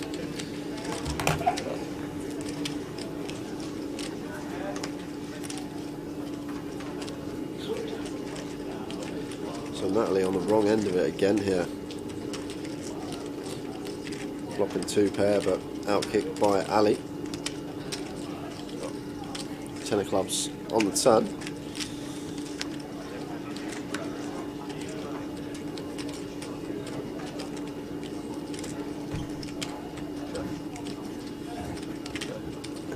Diamonds on the river, so Ali Malou going to get the check mark if this gets the showdown, which it probably will. Charlie now probably happy to check once catching a smidge of showdown value.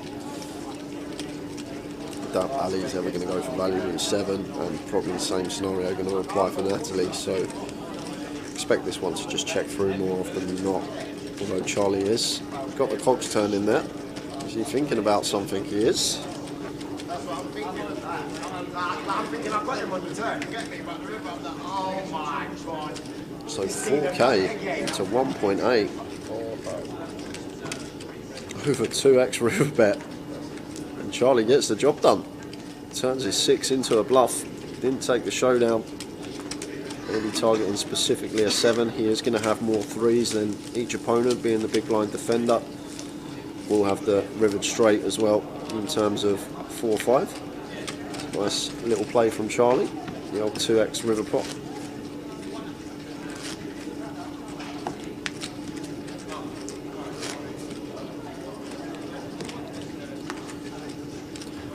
Chase Twitch, is it a tick or a check mark? I've always said the check mark.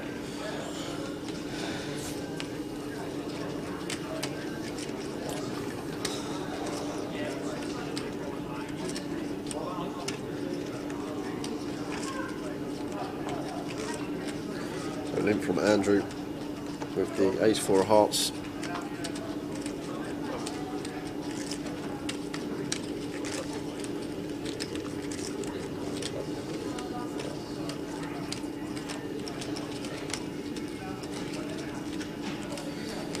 So last hand of the session, very likely to be King 6 deuce rainbow in this limp pot. 5 of hearts on the turn, so the 8-6 still out in front for Charlie, and once he checks through on the flop might be happy to start leading now and make the assumption there's not too much King X out there. Happy to just fire here.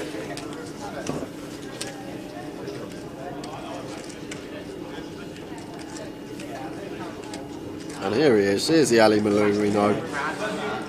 Raises the 9-5 to 900, and what this is from Ali Tower, I've seen it from him a couple of years ago. I think he's basically raising really small here to just get to showdown. He's going to raise here and then snap check back river on all rivers that aren't a 9 or a 5. Charlie's eyeing up Ali Malou. Yeah, just like nice small raise to check behind.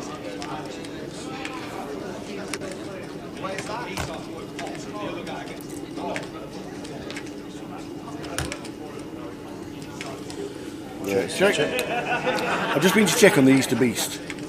It's only the Easter Beast used to be in every region. So this is a mini festival held over Easter. But we've named it. They have on the app. It is the Easter Beast. It's literally Leeds, Huddersfield, Hull, and Sheffield. that are doing the day ones, and the final day is in Leeds. It's £150 in, and it's on the app. So check it out if you want to play the first live Easter Beast, as it is, festival over Easter. That is in the Yorkshire region, including Hull. Deal of change for the last hand of the session. Is it the last hand? Yeah. 20 seconds left. So if you want to check it out, the Easter Beast that is live, it's in the Yorkshire region. Hull, Huddersfield, Leeds and Sheffield. And the final day is in Leeds. So check it out. I know there are other regions that are looking to do something over the Easter period, but nothing yet being confirmed anywhere else apart from Yorkshire. Everyone start watching again now. I like the old Sean Bean Yorkshire tea advert. Have you seen it? Do it for Yorkshire. Yeah, it's good because the Easter Beast, the Summer Sizzler, and the Christmas Cracker, they were fantastic live. Obviously, coming out of lockdown and the staffing and the issues we had and Brexit, it just means that staff slowly but surely getting more and more nearly back to normal, but still struggling in some parts of the regions, which is why they've not come back in every region. But the first Easter festival is in Yorkshire, and the £150 is on, and the final day is in Leeds. So if you want to play it, check it out. So final hand of the session here. It is a limp pot, and Natalie's flopped the best of it. Top pair has Thomas outkicked, who's also flopped top pair. Ali Malou with a little piece, bottom pair, back door, straight draw. He's going to come along for one more card. So it's going to be a three-way action to the turn.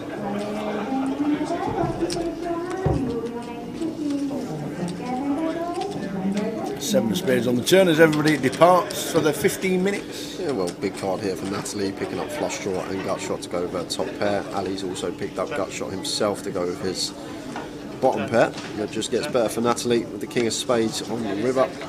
And this is just going to go bet, fold, tower. I can't see either player paying this one off with their holdings in this scenario. Natalie looks like she's opted for a large sizing as well. Well over pot size, that looks over 2k tower. Two whites in there, 2.2k from Natalie. So really sizing up here, over 1.5x pot. I can't see how Thomas is ever going to pay this one off tower.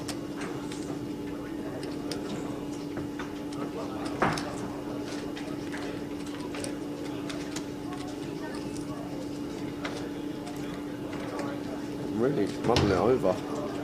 Natalie's been, every time she's got to showdown, she's had the goods, and that's probably going to help this decision. Indeedy. That's it for the session, guys. We are back in 15 minutes, I think 47. Quarter two, we'll come back. Quarter two, we will see you then.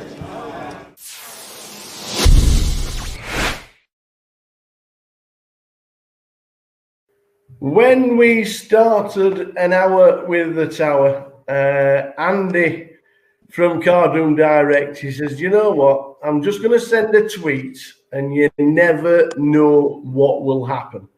I'll send it to the biggest, the most prolific poker player of all time and see what happens. And then we get a reply saying, do you know what, guys, why not? So it is my pleasure, and the heart's going a little bit because even though it's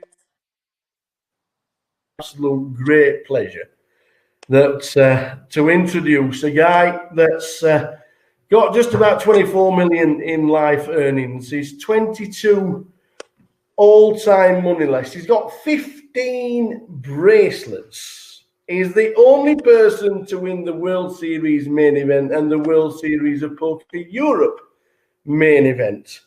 It is the great pleasure of mine, and fingers crossed by the end of it, he'll have just entertained us all, to introduce to you guys the one and only Mr. Phil Helmuth Jr.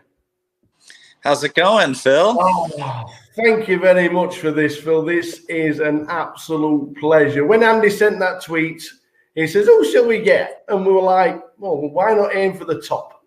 And this is as high as you can get for us. Thank you. Yeah, when you send out a tweet, you never know what's going to happen. Absolutely. We're starting with lockdown because we're obviously in strange times. We don't know what life is going to be like after. Is it ever going to be normal again? What has lockdown been for you? What's it been like? Well, March 8th, I went to Draymond Green's surprise birthday party. I started skipping tournaments March 1st. I didn't go to the LAPC. I didn't even play in the Bay 101, which was in my backyard, the World Poker Tour here, because my friends were on top of this early and were warning me. But Draymond Green had a 30th birthday party. We all loved him, and we wanted to show him. So we took a private jet down at 5 p.m. or 6 p.m. We had a dinner in LA. We went to his birthday party, and the jet left again at maybe 1 a.m. So I was back home by 3. But other than that, March 8th, I was locked in. I mean, I the most I did in 88 days is I went 2 blocks away from the house. And even then I felt like, so, the lockdown, I didn't anticipate that I'd be staying in place as much as I did. I didn't anticipate that I would play as much poker. I literally played poker at least 6 days a week. And I'm a guy that plays once every 10 days with my group of friends.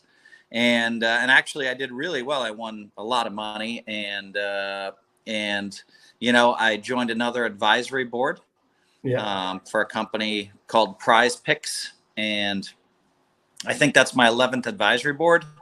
Some of my companies, it's been fun to watch them, kind of flourish.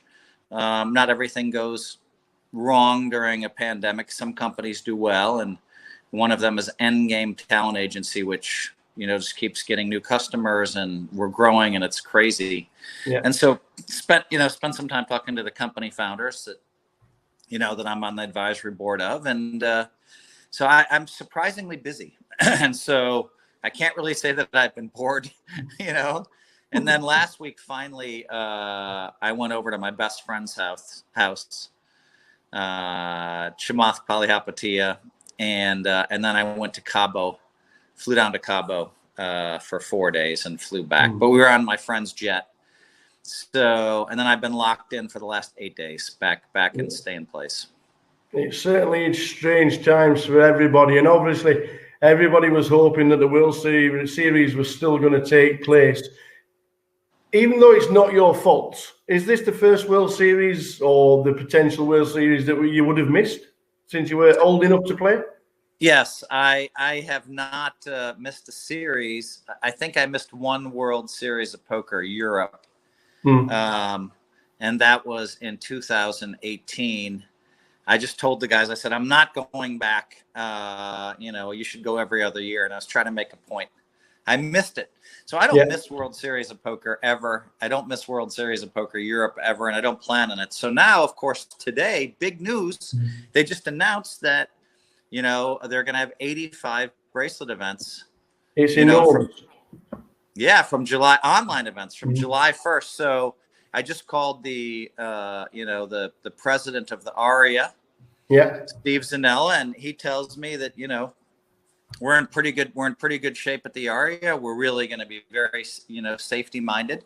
Yeah. And then, reading some articles about it, it seems like MGM has the best protocols for dealing with COVID. And of course, Wynn's up there with them. But I mean, of all the casinos, we're the best. And so the ARIA, so I feel very safe there. So July 1st, I'll be staying at the ARIA for a month. If they open, they might open the 4th of July. And looking forward, I mean, there's one event per day. So, I think it's, I'm going to be opening up a little bit going down there. And but I do feel like they're taking all the precautions at the ARIA. Yeah, well, we have seen pictures over the last probably 3 or 4 days about Las Vegas opening up slowly but surely. Things trying to get back to normal as normal can be. It is strange times for everybody. But I'm just going to whiz you back. I'm just going to whiz you back to 1989 when you actually went like that. And then you went like that.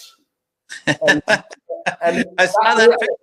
And if you love the game, it's a clip that you watch over and over again. Obviously, we win it. If we'd have come second, if we'd have finished second to Johnny Chan, who won it the 2 previous years, do you think your career would have been a little bit different, or was this the path anyway?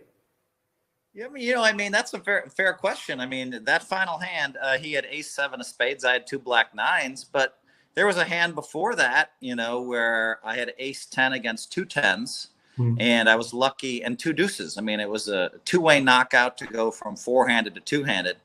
And if I lose that pot, then who knows? Maybe I don't win. I still think I'd probably have 15 bracelets, but you never know. I mean, it was a very and you have to remember. I mean, there's lots of times, as if you want to be one of the greatest poker players, you always have your money in, generally speaking, with the best hand. Yeah, and you take a lot of beats over the years, a lot of big beats, and. But I have to, you got to look back and realize, well, I had ace-10 of spades. Don Zewin had 2 10s. Steve Lott had 2 deuces, and I hit, and we were all in 3 ways. I wasn't all in, but it was a key pot for me to hit, and be thankful. And that's a good question though, because who knows? But I know this. I was already a professional poker player. I was already having tremendous success everywhere. And I feel like I would have continued along those lines. Yeah, and continuing. Obviously, in 1989, you win the lot. But your dad wasn't overly enthused about it all, was he? But did Dad know best? You have to understand, my dad has a PhD. He has a JD. He has an MBA. So. Masters, I mean, that's a lot of letters. I mean, I don't know anyone, there's not that many people on the planet that have more letters than my dad. So, of course, now I'm the oldest of 5 and a guy. So, I mean, I was meant to be on this education path. I was meant to be, I was meant to graduate from college, and I never did. And so for him to then imagine and think that far outside of the box, to professional poker player. And in the 80s, I mean, my dad thought that was like a drug dealer, and so, but he saw me have a lot of success, and he decided to come to the 1989 World Series of Poker main event. Surprised me that he agreed to go. He agreed in December. And he flew out and he saw me in, one of the best moments of my life, winning the main event. And, you notice when I throw my hands up in the air like this in the YouTube video, when the last card comes off, like I think the 6 of spades, I go like this or whatever. And I turn and I look, you can see me turning because my dad was not in sight for 4 days. That was a 4-day long tournament. He wasn't in sight during the tournament, but I turned because and there he is running up the aisle to greet me. And of course, security stops him because there's $1 million in cash on the table in 1989. And I wave him through. And within seconds of winning, I was able to embrace my father and give him a great hug. And then I bought a Mercedes-Benz. And then I married a doctor. And then, and so, and I'm still happily married 30 years later. So, and my dad's been to Vegas every year, I think, for 30 years to support me. You turned him. You got him on the side. Yep. I had to win the main event. And 1993 in the World Series was probably one of the most insane runs for you. And 3 bracelets in 3 days. It could have been not 3. Not 3 bracelets and 3. So the 1993 is interesting because John Benetti won 2 bracelets that year. And Ted Forrest won 3 bracelets that year.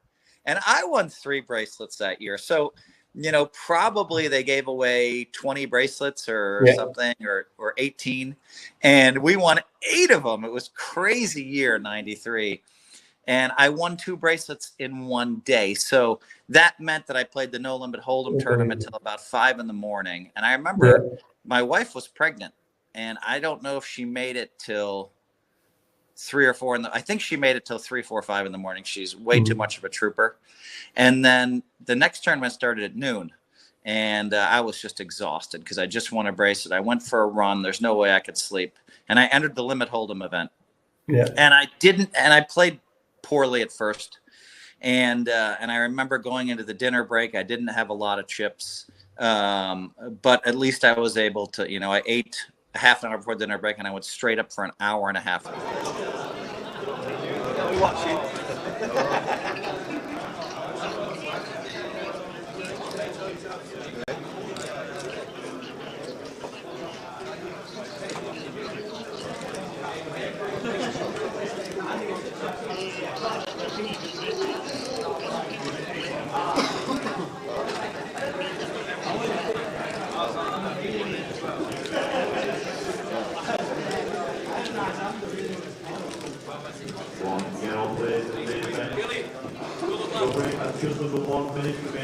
Shall we do it again? Yes, indeed. Is that Robbie Bull? The old Robbie Bull. It is indeed. Selling seat 1, Robbie Bull. Yeah, GUKPT champ. Nice table we got here, too. Robbie Bull in 1. John Eames. John Eames with the highlights. Look at that. In 2. Go on, John. Valentine Houter in 3. Jamie Nixon in 4. John Valentine was in our chat box yesterday. Yeah, he was. Well, Valentine, good luck. John Mooney in 5. Fionn O'Donnell in 6. Gilbert Black in 7. And in 9 is Maz Bako. Nice little table. There's an empty space from Jamie Nixon. Did you wish Jamie Nixon's out? No. No, you wished your name out. Let's do it again. This is a decent table.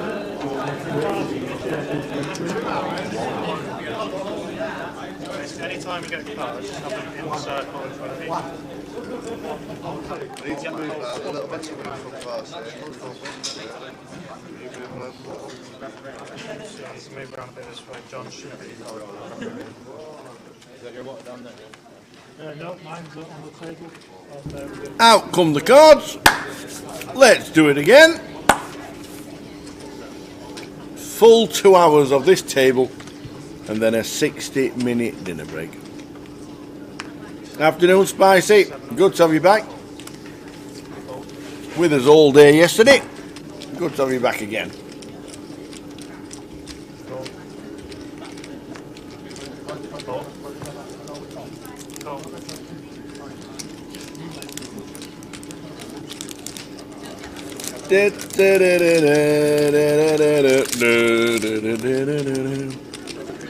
Mr. Mooney had a successful EPT, I do believe.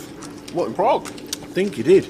I'm going to have a look. Yeah, I think he was final tabled one of the side events, I do believe. There's also a professional basketball player called John Mooney. Is there really? I don't think that's him. I do not think that is the John Mooney sat in seat 5.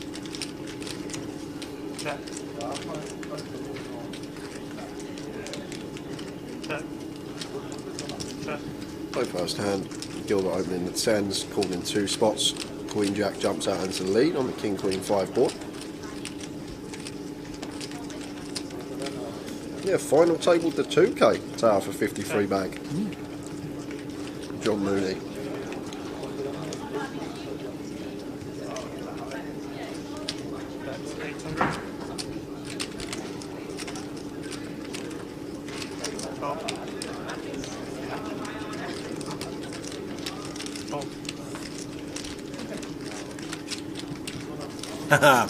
Mr. Valentine's watching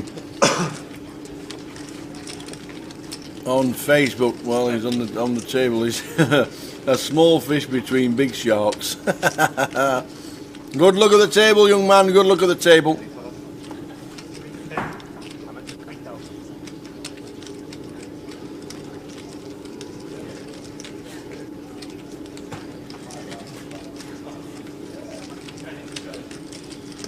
River for Gilbert.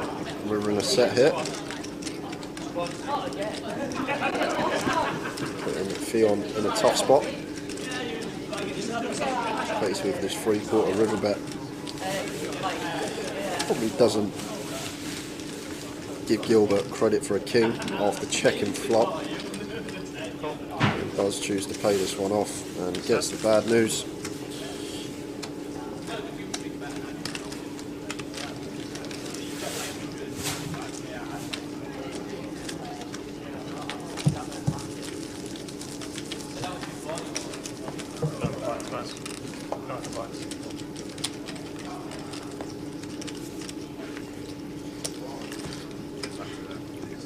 So we had a steady start to Thursday,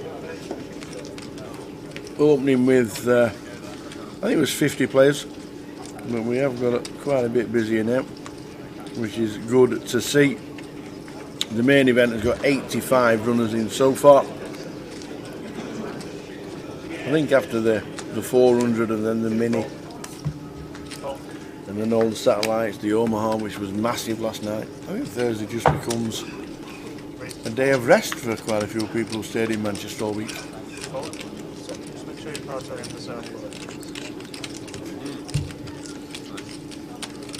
Valentine raising to 400 in the hijack. John Hill in the A6 on the button. So Gilbert in with a 10-7 in the big blind.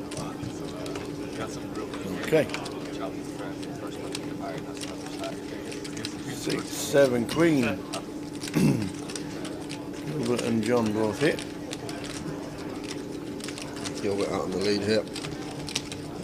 700. Valentine being the opener, happy to continue. Queen high rainbow board, going to be good for us. We're going to have the strong Queen X, the overpair still, all the sets. So definitely a board that we can be continuing on, just south of half. But being called in 2 spots here, so expect Valentine to be done with the hand now with his deuces, unless we see a deuce on the turn. No, it's a 3 of hearts. Just expect this to check through now. Tower. I don't think John's ever going to be firing with his A6.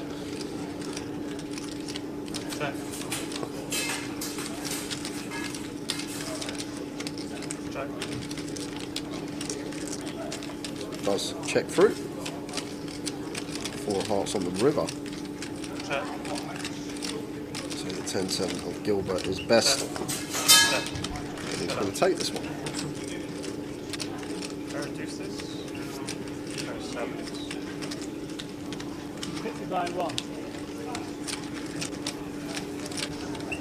So Robbie Bull. No Mr. Malou, no, he's just we've swapped tables now, Sylvia. We have swapped tables every 2 levels, as you know. We swap tables.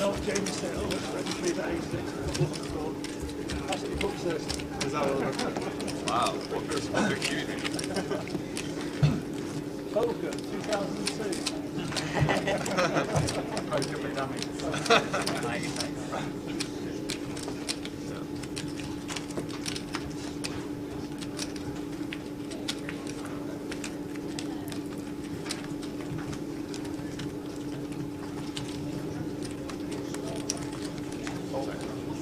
Just log back in, feeding my swans and ducks. Bless you. How's the canal down in Mexborough? Well, the swans are watching the live stream.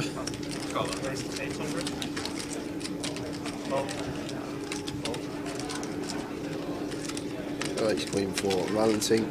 Chooses to choose the 4x opening size. Raises to 800.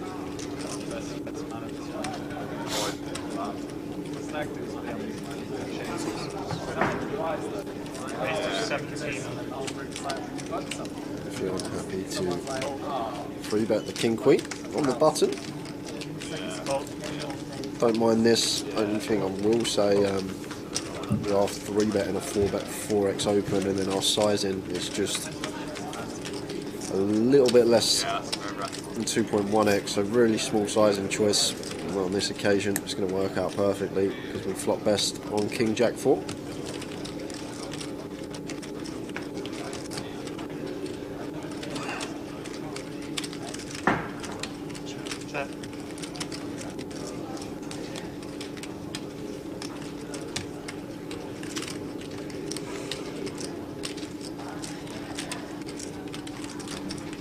1200.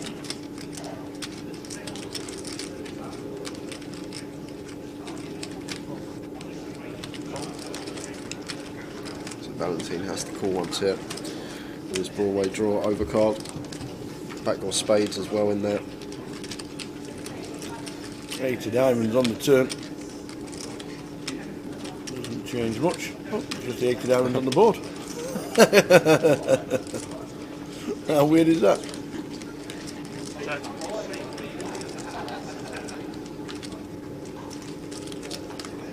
Sophie on the top there should be betting again, which he's going to be doing. Yeah, 2 flush draws now, Tower, so definitely one we're going to have more bets with this hand. That may get deceptive sometimes and check this behind in a 3-bet situation, but Fionn here is happy to continue firing. We'll feel comfortable here with a second nut kicker. Expect Ace King to 4-bet pre-flop. Now this is probably where we'll see Valentine let the Ace Queen go. Doubt he's going to be putting in a third of his stack. 1 card to come with his Broadway draw out of position.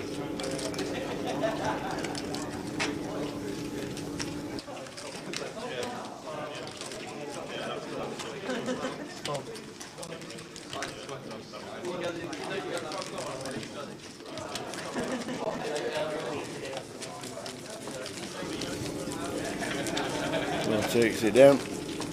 John Mooney, the form guy, says, is he a C4? Yes, he is. Got 4 flags in Prague. Did John?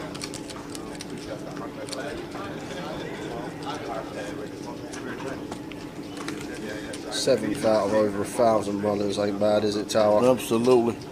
Fantastic. Not bad at all. Decent cashes. Nearly 70,000 euros. Not a bad trip. How many runners did the Eureka main event have? He become 445th and cashed. 3,100 entries. Wow. Wow, Loco Coco won it. Going loco down in Acapulco. You remember Loco Coco from the WSOP main event final table this year? Of course I do. Had the big hand with Corey Aldemir, the 10s versus 9s. Huge pot it was.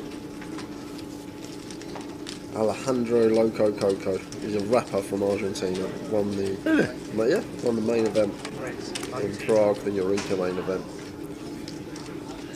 I'm guessing the way he's saying his name, you're adding a lot of cocos to his name. Yeah, Loco Coco. Loco Coco. Brilliant. Yeah, things are starting to open up now. Good to see all poker players having multiple choices now. Well, this has to be a graphic error because Maz's not going to be shoving the fours here. Absolutely not. Not 15,000.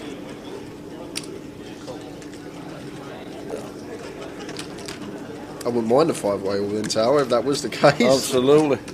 Definitely not. Monster pot. I think Dave just realised what's just happened. So he's just sausage fingers has decided to get it correct. And the graphics will be back. I do know that the 10-3 of clubs has flopped the flush draw and top pair. There we are, top pair for Valentine. Yeah. 8k in the pot.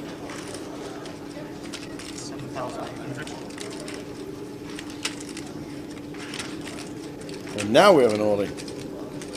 Valentine.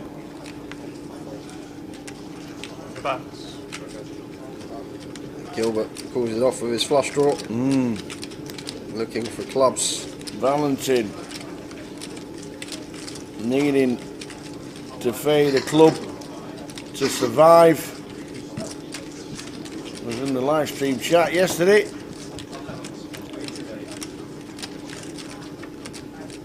Ouch. Yeah, going to need a king or an 8 now, Tower, or we're going to lose Valentine. It's the 3 of spades, so the 10-3 of clubs gets there. Sir. Unlucky. No justice in the game of poker. Shouldn't have really been involved in the pot with the 10-3. No. And called it off for the pot size bet with the flush draw. Got there on the turn, instant service. And we lose one. Ouchie, ouch.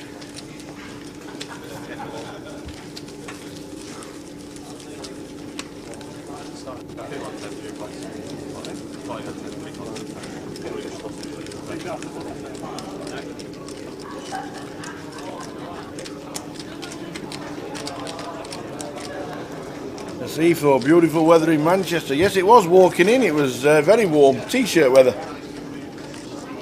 Ah, now to Valentin. And as I say, small fishy. Very unlucky. He was all in front. Very unlucky. If you flick it in again, good luck again. But it was very unfortunate. Flush draw getting there. We had outs, but we missed. 500.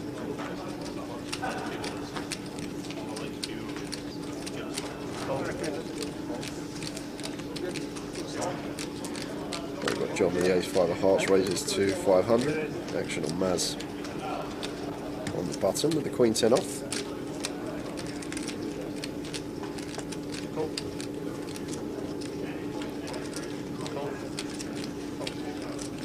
In 2013 when he won the GUKPT. Robbie Pong. 2013. 9 years ago. Wow. 9 years ago. It doesn't sound like 9 years ago when you say it. Amazing. A bit of action here. Robbie top pair, decent kicker. Maz up and down straight drop. Check through on the flop. Maz not opting to fire once check to. And Robbie was just playing in float.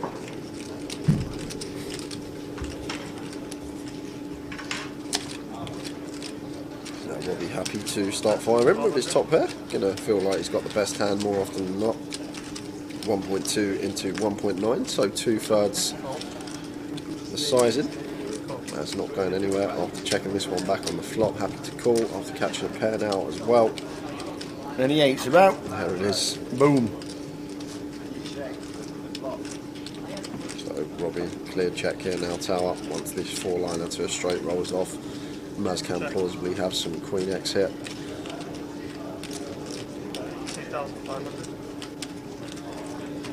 Firing for 2.5 value, 2.5 into 4.3. 60% value bet from Maz, and Robbie going to make the correct decision.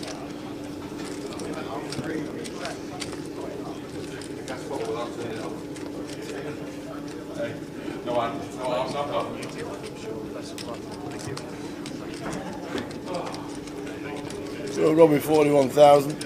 And that is John Eames in seat 2. Yes indeed it is a C4. That is John Eames in the highlights. Looking good. Jamie had a decent cash in Prague. So what was the mystery bounty? And what did he say how much he got? I heard he got a mystery bounty.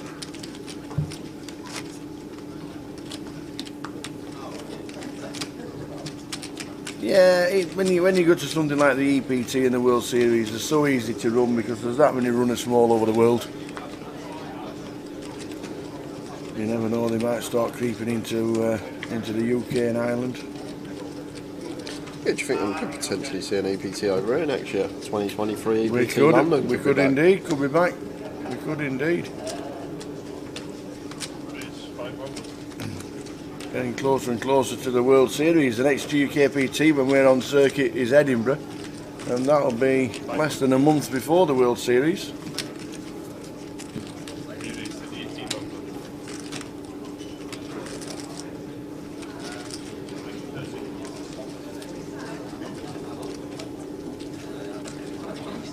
So Maz opening the 8-5 of diamonds and Robbie 3-betting. It's 1.8, just quick fold from Maz.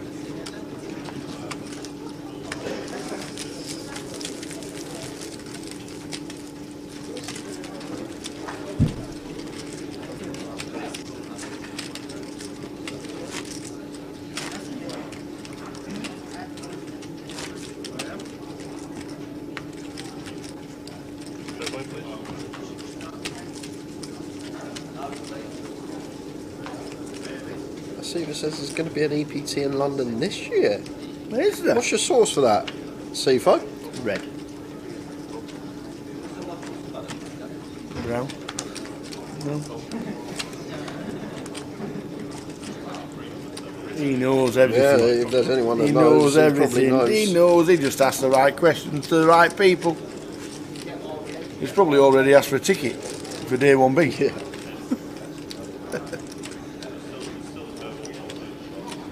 September/October. Ooh, hopefully it doesn't clash with anything. And, Is there a World Series Europe this year as well?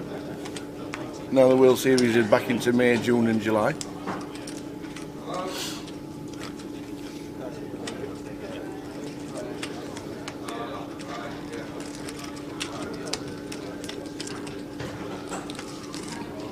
Jamie, light 3-bet there. Jack 10 suited out the small. Might speak exciting. Ashley Williams says they announced it on the EPT live stream. That there is an EPT London. Good stuff. So Sifo acting like he's in the know when really they announced it probably to thousands of people watching. So he was like, I know the right people. Yeah, Bath is always in the last couple of weeks of August. Yeah, there's only one place to be in the last week of August this year. Yeah, that is Coventry. Goliath's on its way back, ladies and gentlemen.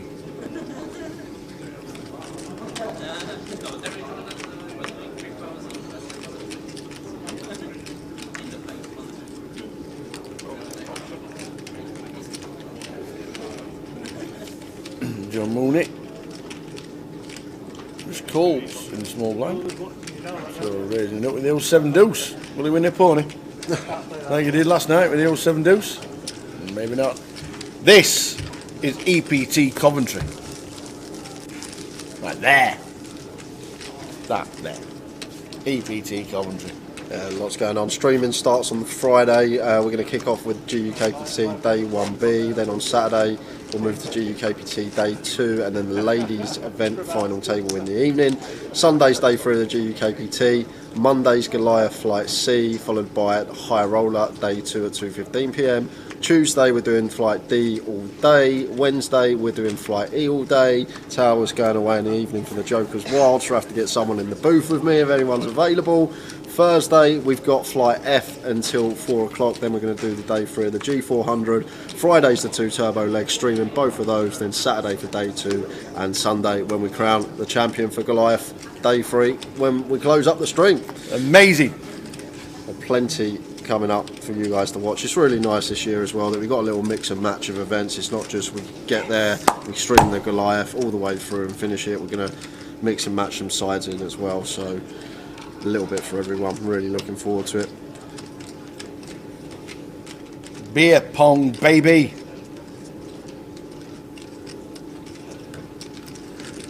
That time we had a good session of beer pong, that is.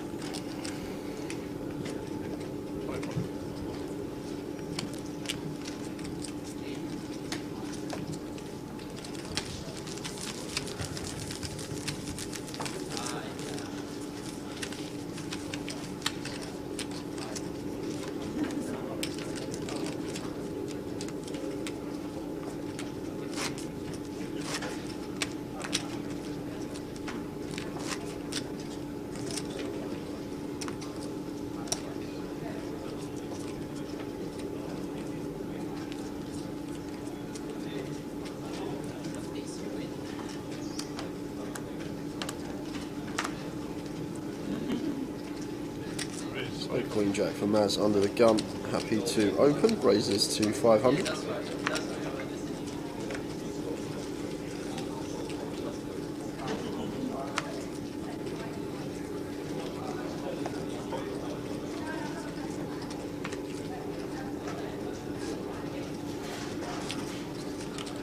Gilbert already saw him in the 3-bet coup with a 10-3, happy to peel the 6-4 off in the small blind here.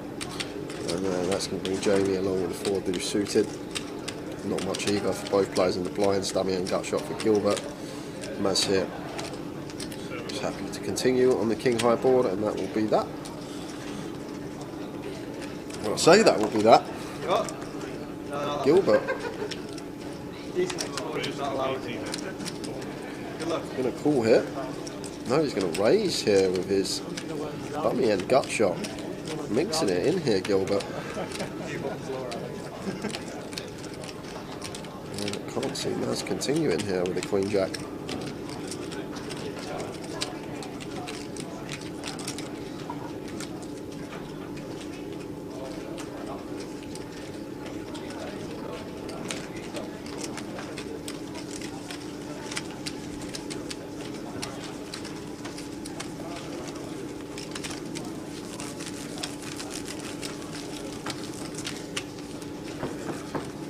42,000. Decent stack to be having during level 3 of the day. Who's shouting? Sylvia says WSOP Europe is in Rosvedov. They need to start moving it around again. We've had London, we had it in Paris, France, and I think they had it in Germany one year, and then it's now in Rosvedov. I think Rosvedov's been like 4 years now. I think they need to start moving it around again.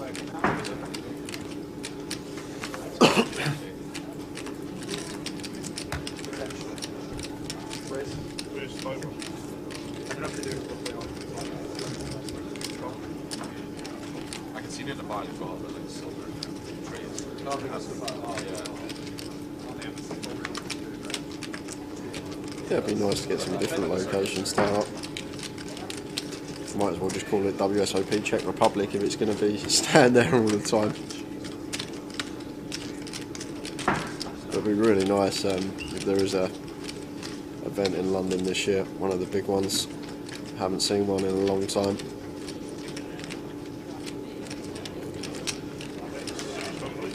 Jamie, after opening the Jack 9 of spades here, continuing for 600, and John going to have to call once here with the Ace Queen. Didn't choose the free bet this one, can incorporate some free bets in as well, just flattened on this occasion. 10 of hearts on the turn, brings in up and down for John and the nut flush draw here, so this is an action turn card. And Jamie just going to continue firing here, trying to get some value from his 2-pair. Going to get some action from John, never folding this hand.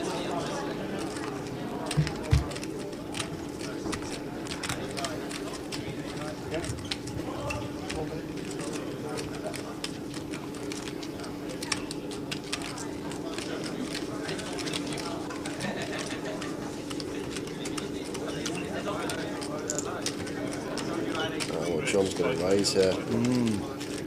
Jamie isn't going to like to see this. John raising to 5.5. Has a bluff here with the Ace Queen. Jamie's not loving life here because John can definitely have a whole host of flushes. He can have King Queen.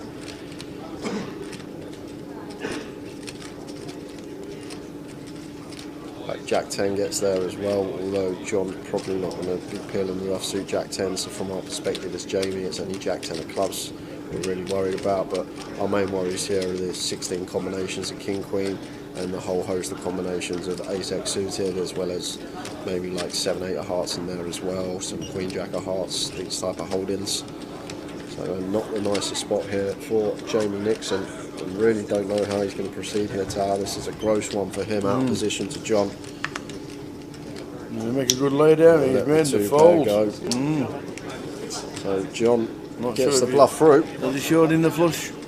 Just the Ace of Hearts, I'm not sure if he did. A nice play there from John. Getting that bluff through. The man in form, 4 cashes in Prague earlier this month.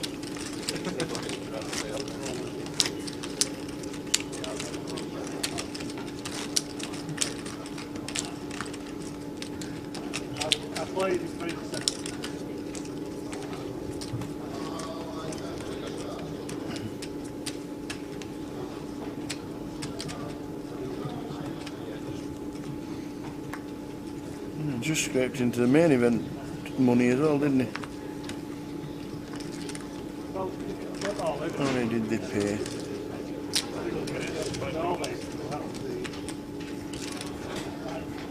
Yeah, they done a 4-way chop, I think, in the EPT main event. Oh, did they?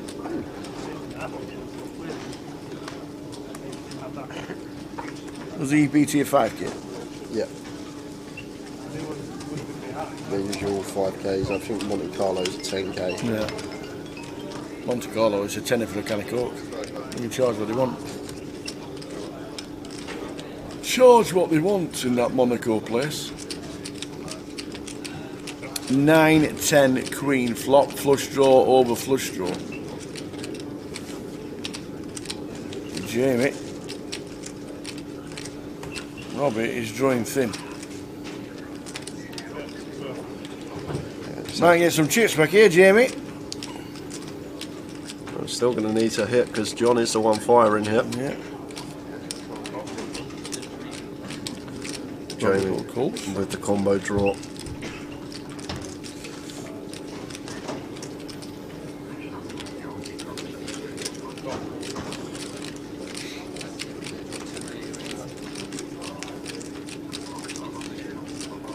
Two of clubs on the turn. Doesn't help. Flush draw, boys. I think this should just check through tower now. I think once John's called in 2 spots here with his 10-7 of clubs, he's going to be checking this one behind fairly often.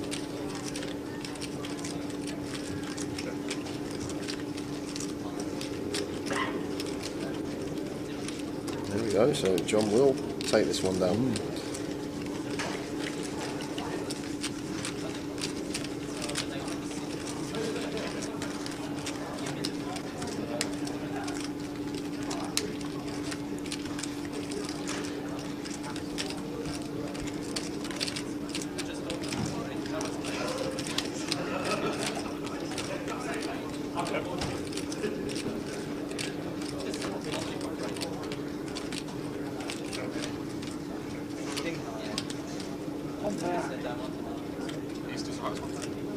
So he has checked all the way around.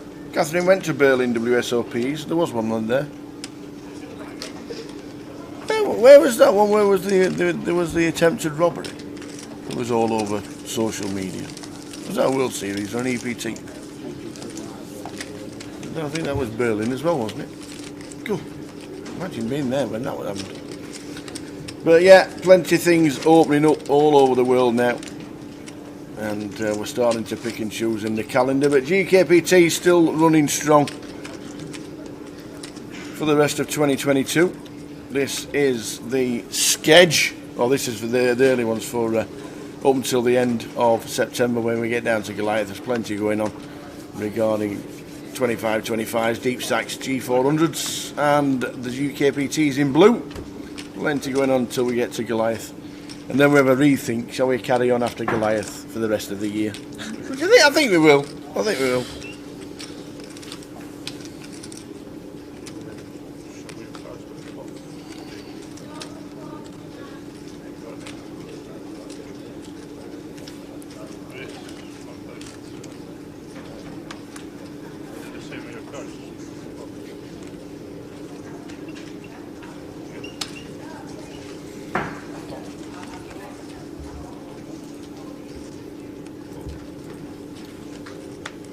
Sevens for Gilbert in seat number 7. Yeah, and cold call in the 3-bet here versus gun +2 dynamic. Jamie opening gun, Theon 3-betting +2, and Gilbert happy to cold call here with the 7s.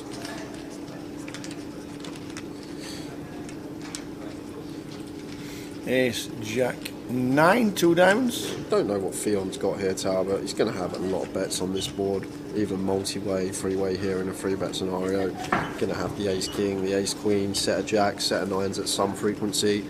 All these holdings are going to be good for us as the 3-better. So Theon does continue for 900. 900 into 4.1. Wow, what is Gilbert up to, Tower? Calls the 900 here with 7s in a 3-bet scenario, multi-way. Not very often you're in front. Yeah, like we're just leaking chips here with the 7s as Gilbert, Tower. Like, and sometimes as well we've got them reverse implied odds. So times that we ping a 7 and are up against a better set. It's just maybe a bit too loose of a pill. This 8 of clubs on the turn, and Theon choosing to come in for a second street here now. So I don't think this is ever going to be a bluff now, Tower, unless we're up against a hand like King Queen of Diamonds, King 10 of Diamonds, something like that. So like set of Jacks, set of 9s at some frequency, not always going to 3-bet. Then you've got the Ace Jack in there. That is about it for value. And I think Ace King as well. think Ace King may elect to check some of the time, but I think Ace King definitely a hand that we could see Theon rock up with here. But Jamie Nixon calls again here. 4 hearts on the river.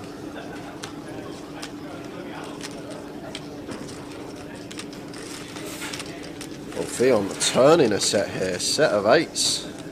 So that makes sense.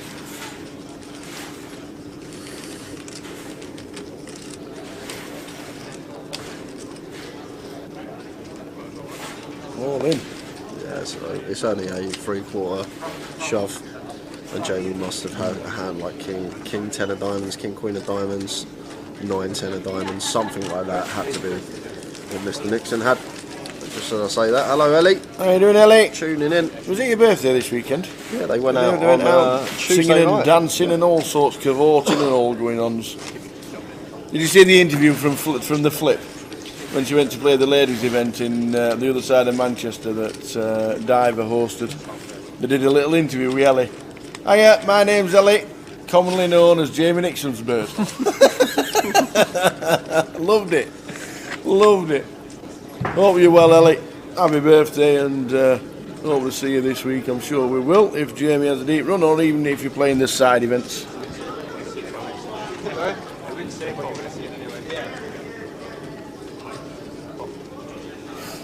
Lovely. Down to earth. Yeah, commonly known as Jamie Nixon's bird. I loved it.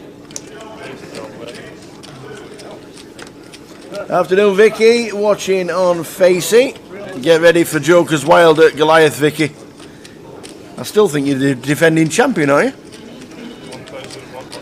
Of Joker's Wild. Da, da, da, da, da. Time to sing and dance at Goliath. Get your dancing shoes on.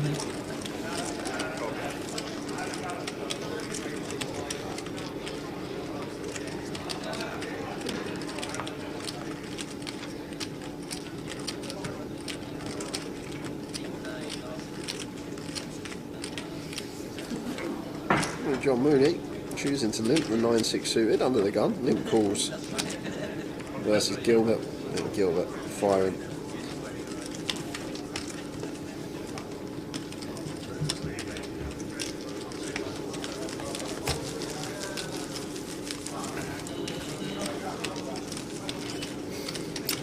Talking to Jim McShane over a glass of water yesterday. Literally was, because it was halfway through the day.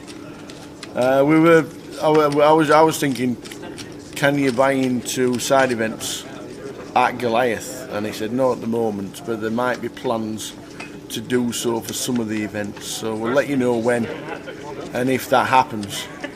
But at the moment, you can use a holding tank to buy into Goliath. Any day one, don't forget you can only buy into one flight at a time. And Vicky is indeed. Ha! Just booked the hotel, cannot wait. The defending champion is coming back.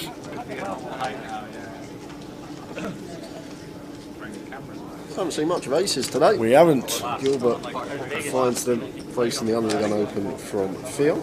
Like the sizing choice, just shy of. Wow, Maz has got kings. Uh-oh. Yeah, this is trouble for Maz. This is serious trouble. Especially because Maz saw Gilbert show down the 10-3 of clubs with that 3-bet pot earlier. I just can't see how Maz isn't going to get stacked this hand tower. I just really can't see how he's not going to break here with the kings, and it's just an unfortunate caller that happens in poker some of the time. And this is just dreamy when this happens. You're 3-bet aces and someone cold fours and you're just loving life, you're licking your lips. You're already just playing. They've not got aces as well. Yeah, I've never played it. Another look for Gilbert. They're definitely there. We've got the boots. They are definitely there. Fion's already got out of the way.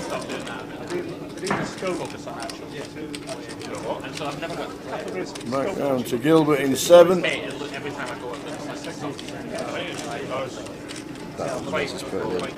All in. To let it go. And a call. I've got the aces. Classic setup. Classic.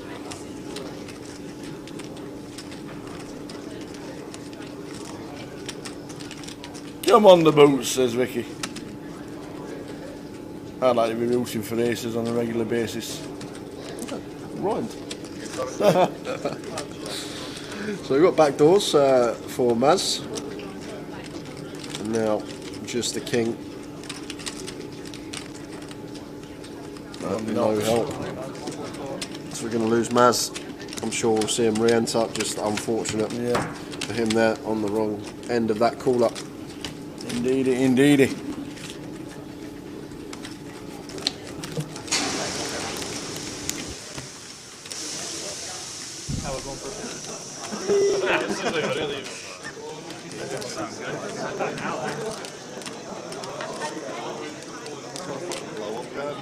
Sounds like a gas thing, doesn't it? Somebody's taking a thing.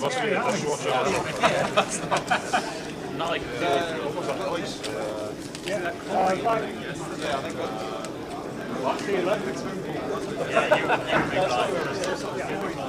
the offense, 9-9.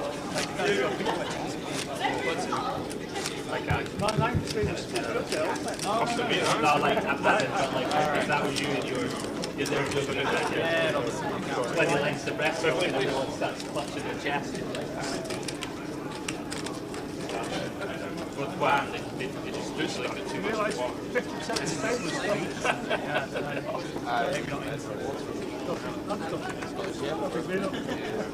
Scottish.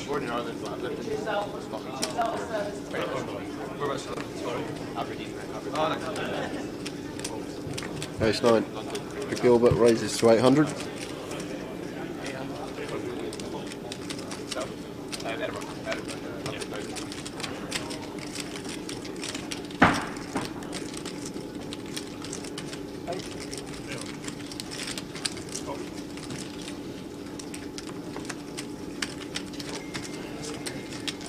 John's in with the suited ace jack and the small. Big blind gets out of the way. And both players catching their kick up on jack 9-7, 2 spades. So John definitely going to get some money out of Gilbert in this scenario.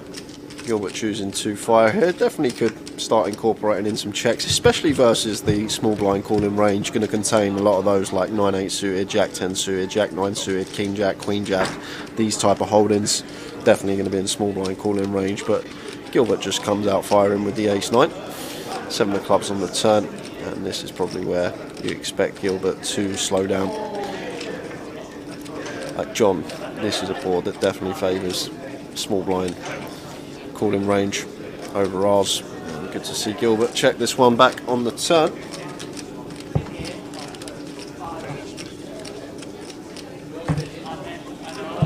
Gets there on the river. Finds the 2 outer. Now clear value bet spot.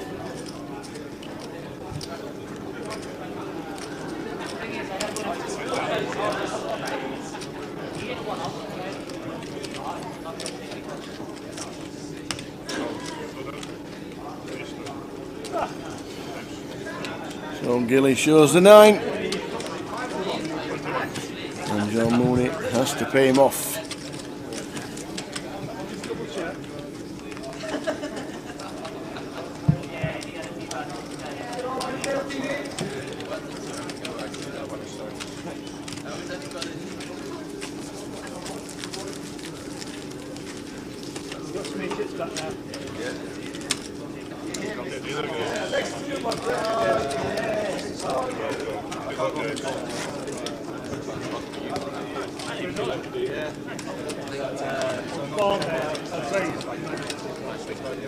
I'll probably go for all. Went for all.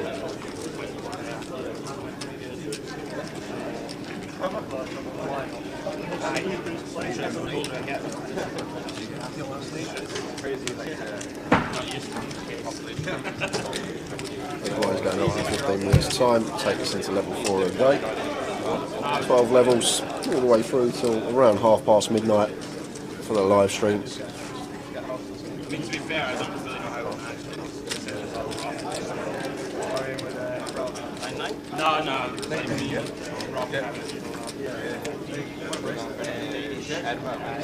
have faith in that.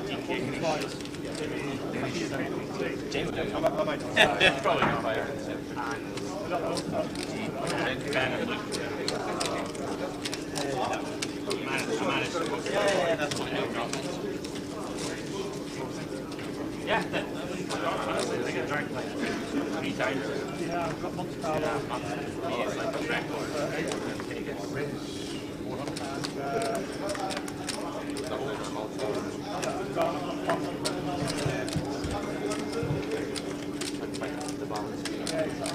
I'm retired.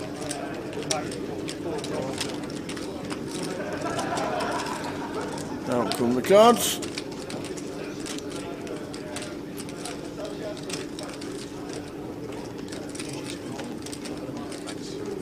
Jamie Wubble coming to C8.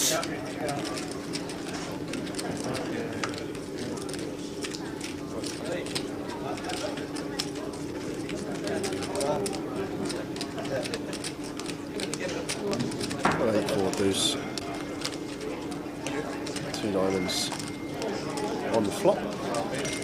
Gilbert catching bottom pair is the best of it. With the 2 against the 2 hands we can see, unaware of John Mooney's holding after he peeled on the button.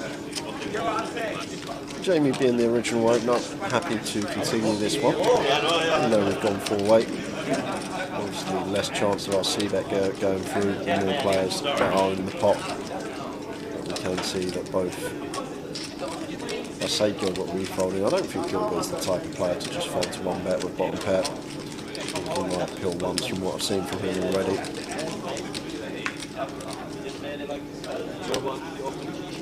Especially versus the sizing and 5 of hearts on the turn. Check. Check. There's a 3. And you just have to bluff this now. Yeah. Have to bluff this as Jamie. All the ace highs that continue flop, check back turn, then river of the wheel, they're going to value bet this spot, so I'd just go probably like half pot here, 17, 1800 as Jamie, try and make it look like we've got an ace. And, there's deuce getting out of the way. Gilly gets out of the way. Nice play there from Jamie, just understanding that is just a mandatory river bet spot for us as a bluff, and it works on this occasion.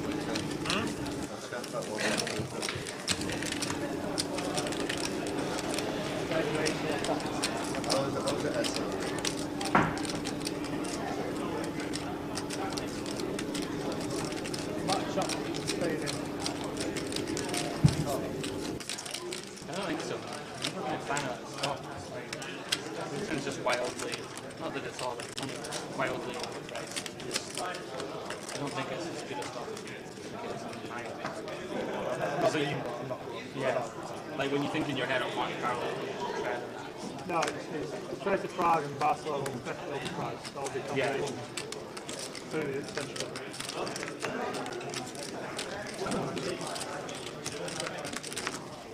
There's also, if it's later this year, there's an E-Grand Prix on. Right. So, combinations that need higher premium. So Jamie with the ace king. Raising to 500.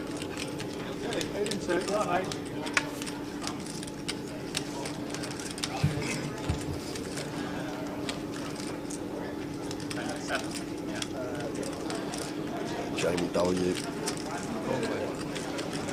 Going to defend. We've got to call Nixon, Jamie Nixon for the purpose of this hand, just so you don't get confused. As the viewers, the 6-4 of clubs for Jamie in the big blind, flopping best. Nixon here, probably going to be continuing this one. Obviously can check as well, but I think it's going to be more bets than checks on the queen high rainbow board versus big blind defend range. And opts for the third pot sizing, 400 into 13. And Jamie just got a clear call.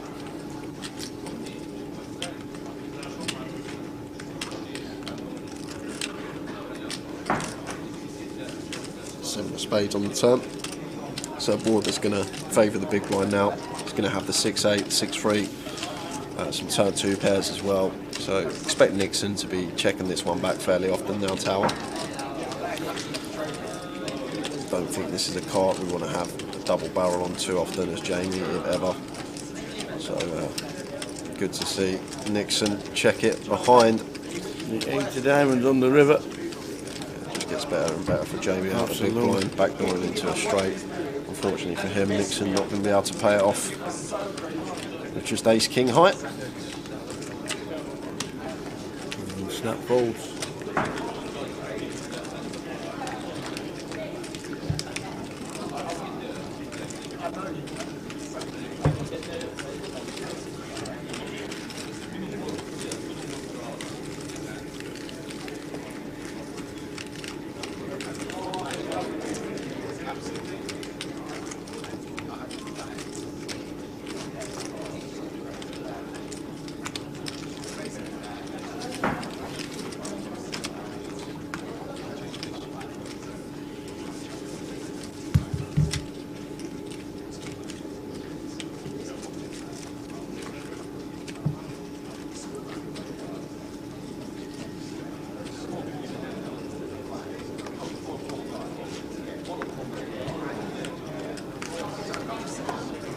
Oh yeah, of course, sorry. Still happy.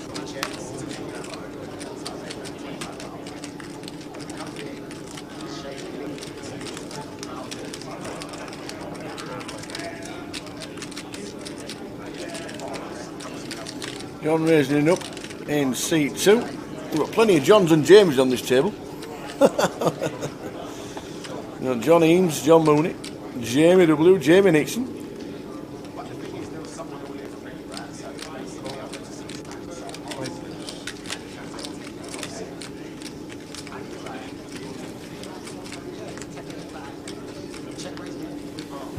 Queen I flop, Queen 5-7.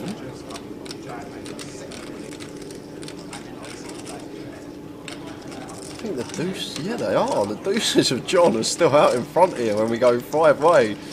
And Gilbert just no fear once checked to him, just happy to fire into the whole field here. And it's going to work on this occasion because no one's got anything other than John, and he's not going to be peeling with the deuces. So this is going to work for Gilbert on this occasion with a Jack 4 of spades. Fair play. Had the heart to fire into the whole field and gets it through.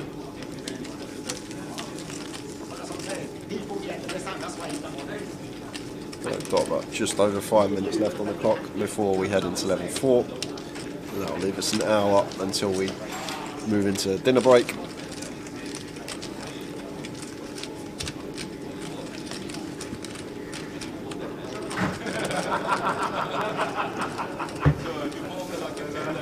What time does buy-ins finish, says Sam? You can buy in all day, Sam. All the way through until the start of day 2. So any day one you want to play, you buy in any time during the day. The last level of the day is 20 big blinds. And if you fancy building into straight into day 2, you'll start with around 16 big blinds for the start of day 2, but you have to buy in before 11:45 on Saturday morning.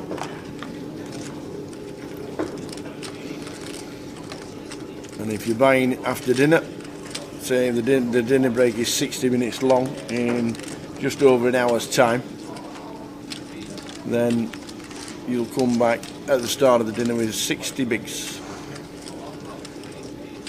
Is All in Vin playing? No, he's not playing the main event. He played the side events, I do believe, but he's not playing the main event. Cheers, Craig. Craig on YouTube. Yes, just want to say, as a newbie to the poker scene, commentary is extremely useful. Jay, your thoughts, tips and suggestions on most situations are spot on. Thanks, guys. He is a super duper analyst. It's nice. And he's not a bad guy now. That makes a nice cup of tea every now and again. Every now and again. Sometimes you don't get a full cup though, Tower. That's the thing, Craig. It's like it's a free stream. It's a great learning tool. Like, I'm not going to be right in any given situation all the time. Not everyone's going to agree with what I say in any given spot, but I just try and portray my thoughts in the hand, what would be going through my head, and it's basically what I do. Just put myself in the situation and basically say what I would be thinking in that certain situation, and hopefully it does help you guys out at home if you aren't into the game and just listening in. It's a free learning tool at the end of the day, and it's nice for you guys when you can pick up on some stuff and then go and apply it at the tables at yourself and have some results and win a bit of money. And that's the great thing about this stream. And you can go back and watch every single one we've ever done. They're all on the old YouTube channel. Find it /GUKPT on YouTube and Twitch. Social media, Facebook and Twitter at Grosvenor Poker.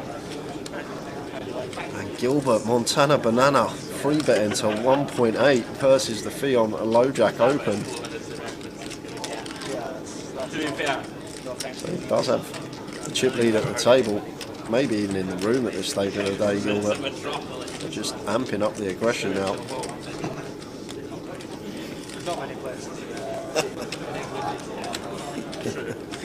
Oh, Maxley, thank you very much. There'll be another one on Saturday. Let me tell you, there'll be another one on Saturday.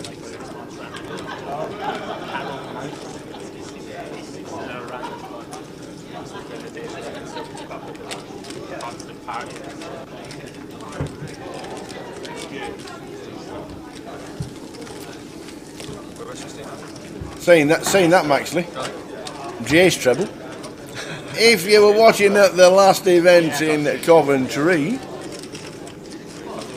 we got 5 out of 6 that day. Yeah, nearly had them 6 up. But yeah, hopefully we run as well this weekend on the trebles. We'll be doing it. You'll be getting on Grosvenor Sport for a little bit of flutter. We've only got League 1 and League 2 to play with. You'll have to know the teams are. You won't even know half of them. Just be a punt in the dark tower. I'm going to tell everyone now on the treble. You won't even know where half of them are. Yeah, still a cat. Wallace Monument.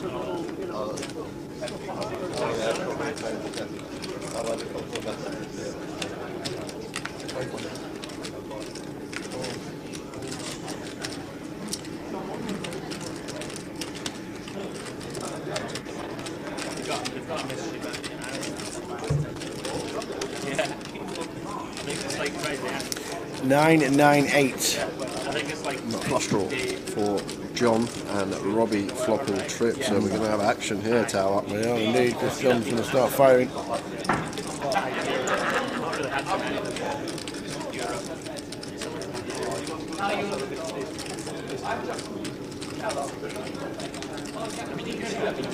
Maybe not.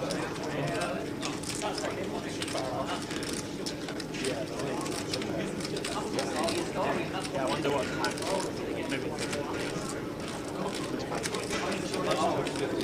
Is Robbie just thinking here, potentially, can we start raising our hand now? He has indeed. Raised to 1.8. Yeah, because we can credibly rep bluffs ourselves here as Robbie. Hands like Jack 10, Queen Jack of clubs, even like Queen 10 of clubs, 10-7 suited. These are hands we can have for bluffs here, as well as the front door diamond draws.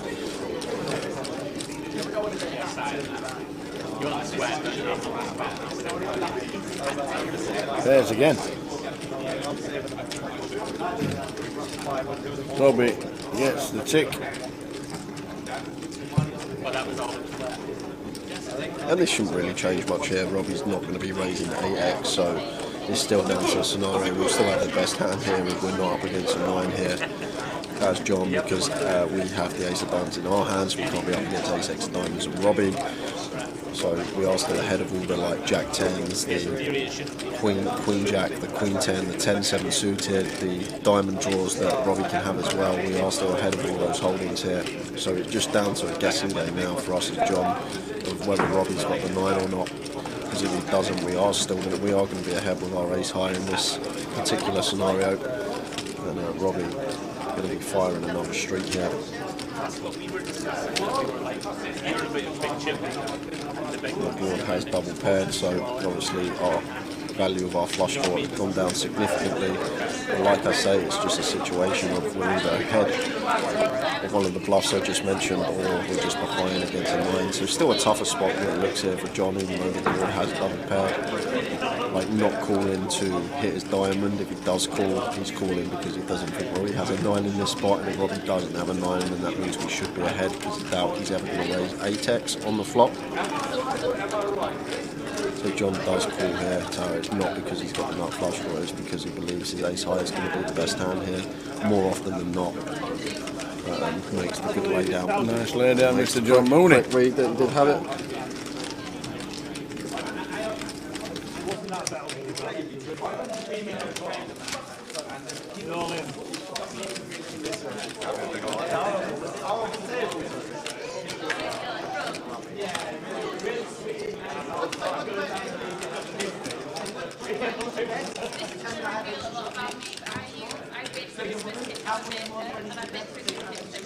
I'm sorry. Good to hear, Craig, that you're venturing out into some poker rooms and giving it a go. Absolutely. Everyone's got to start somewhere in the poker world, and experience is massive. You need to get some experience under your belt and actually get used to a live scene and live setting.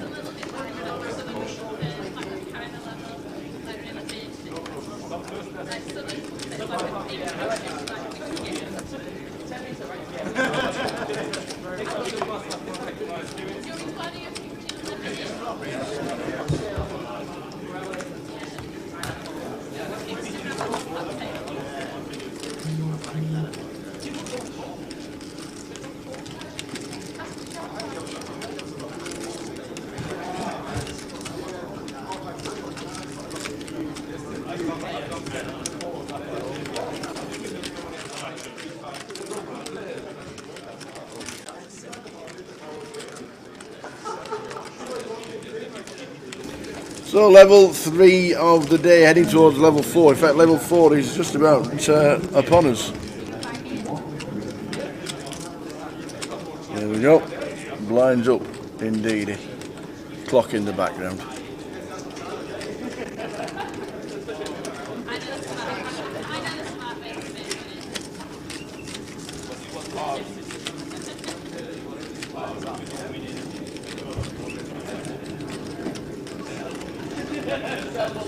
Not flush draw for Andrew after flattening the ace-8 suited out the small blind.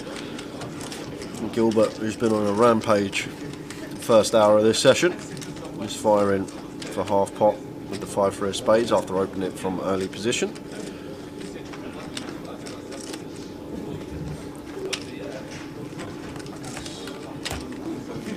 And Andrew wasting no time putting money in the pot here.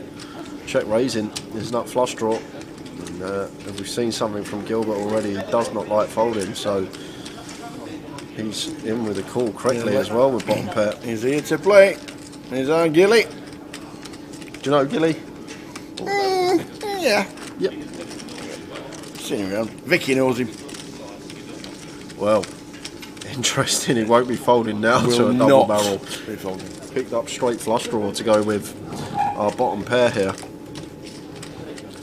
And Andrew going to fire the second barrel here. About 1.5 SPR working with. It now does slow down and it checks it over to Gilly,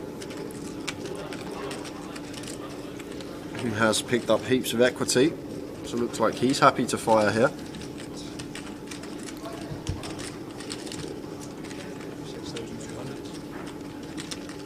6.2, I think it is. It is indeed.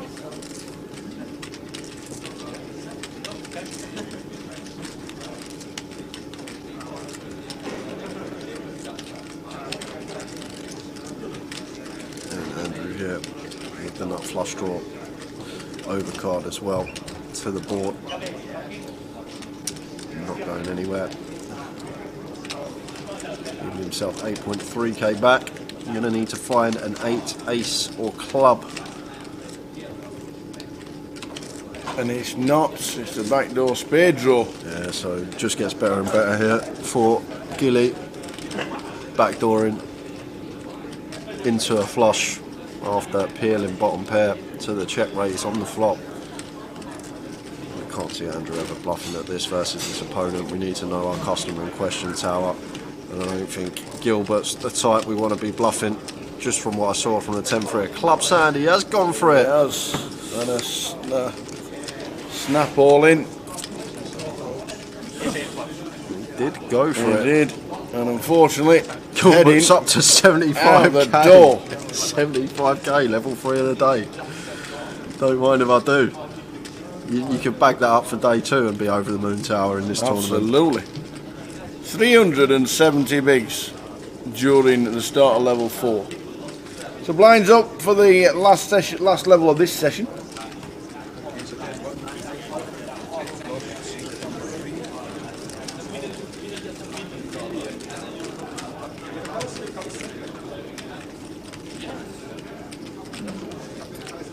Numbers exactly 100. Your line could be spot on. Exactly 100.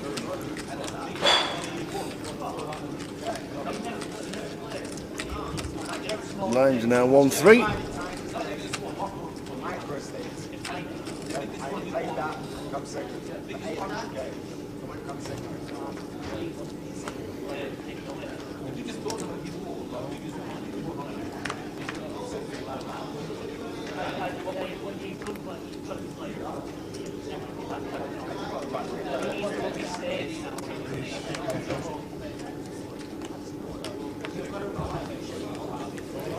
Raising it up.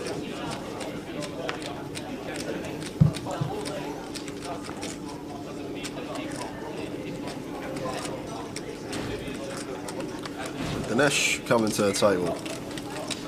Oi. Good luck, Dinesh.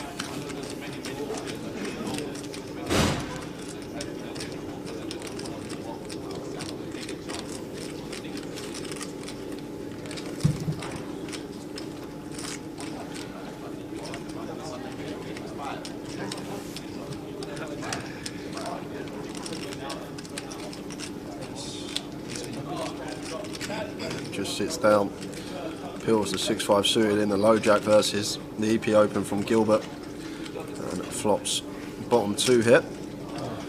Gilbert not going anywhere with Queen 6 of spades. He's happy to call once here with his second pair backdoor flush draw. Oh, wow, my days! And that. How is this not a double up? Yeah, well that's could be. Oh, check. Could be how Tower. It's not a double up. And if Dinesh just goes bet, get the full double, well, he's going to raise here now, and Gilling's not folding the 6. I don't think Gilbert's ever folding the 6 here, Tower. 4.7.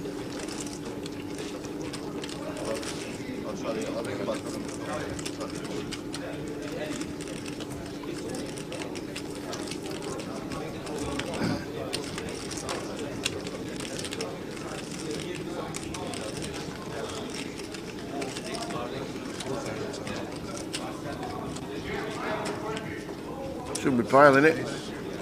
He's made it 10 by the looks, and a snap call and an instant show of the full house for Dinesh. And now back-to-back hands. You've seen Gilly open from first the 5-3 suited from early position, now the Queen 6 suited from early position. Now I'm sitting at this table, Tower. I'm going to start 3-betting a lot wider versus him versus Gilly's open, my ace 9s and stuff like that, my king queens, my king jacks. I'm going to start 3-betting all these for value against him in position. It's just an adjustment that you want to be making at the table now. Once you see someone's just opening like more than 50% of hands from early position, it's just a good adjustment to make, because we can get heads up versus this opponent with position. Definitely want to start 3-betting someone that's opening too much wide up. That's the adjustment you need to make. If anyone does it in the next hour or not so, that's a different question, but we will see.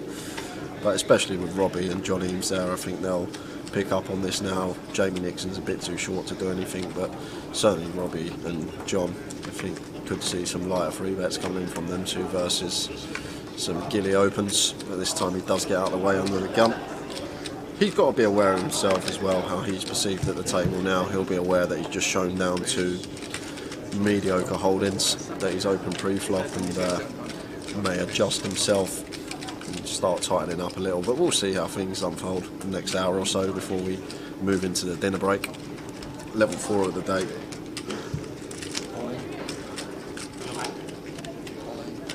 So Jamie Nixon's short stack all in with the ace jack off.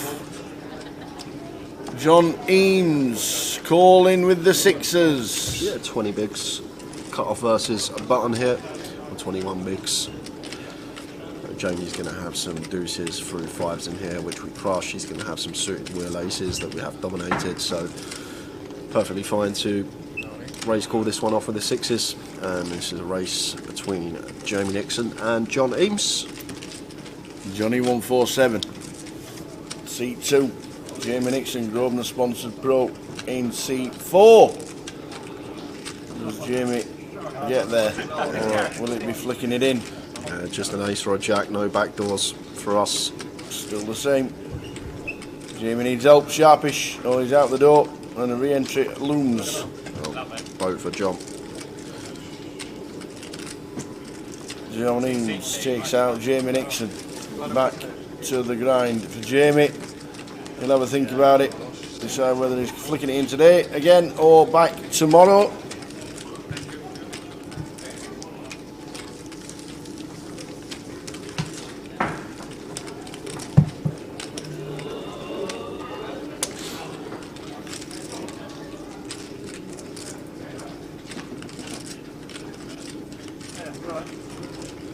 We're not friends on Facebook because that's why I couldn't add you, but I brought a post about you as well to congratulate you for the Eureka Higher Club. You've done really well. I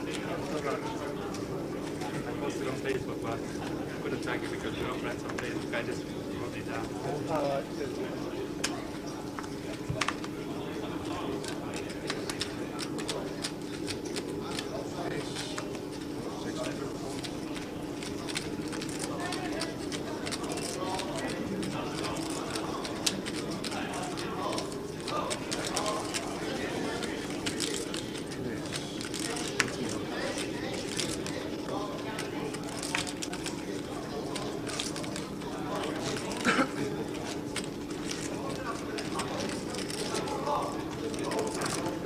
So Gilly back down to 60,000.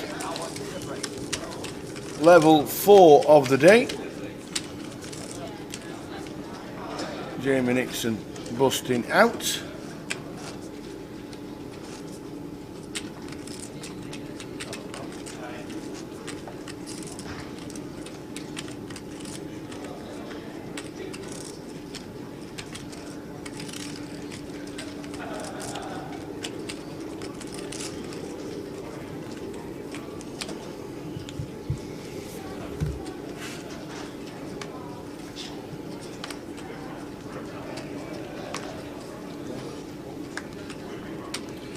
I just think that's his style.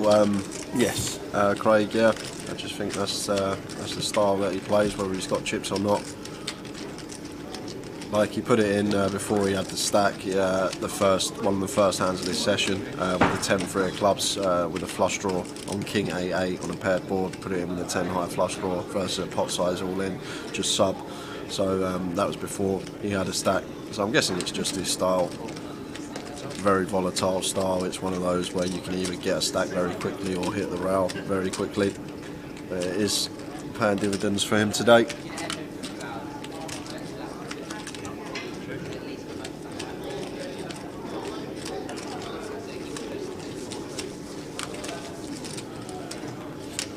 Queen of spades on the turn. That's what I was thinking.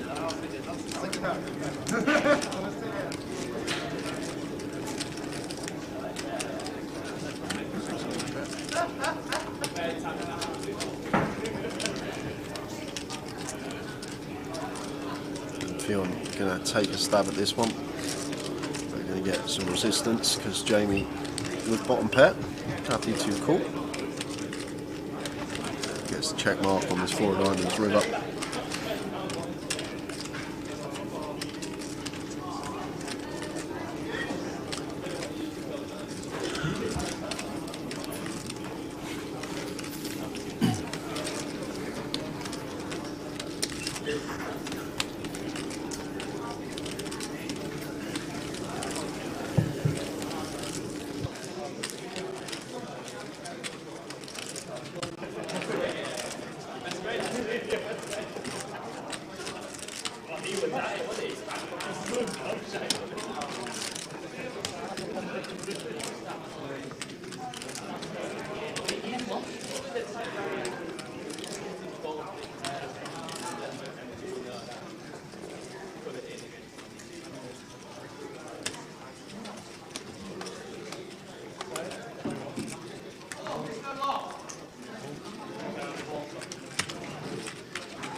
blinds 1-3, level 4 of the day, nice and steady start. Numbers are 100 for the main.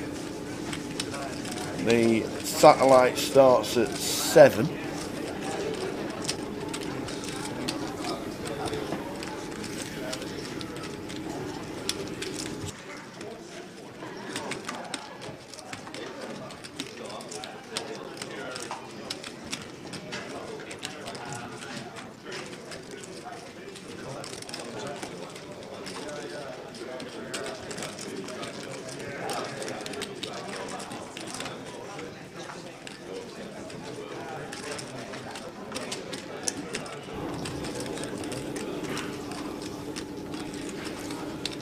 Flopping top pair here.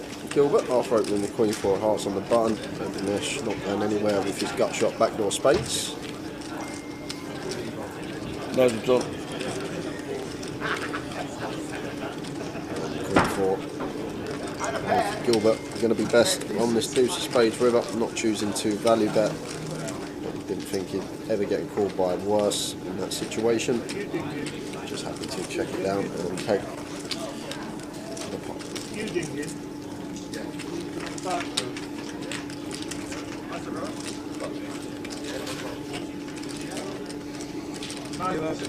Preston Manchester's man. Aye, aye. Hello, you're looking ever so dapper, young man. No,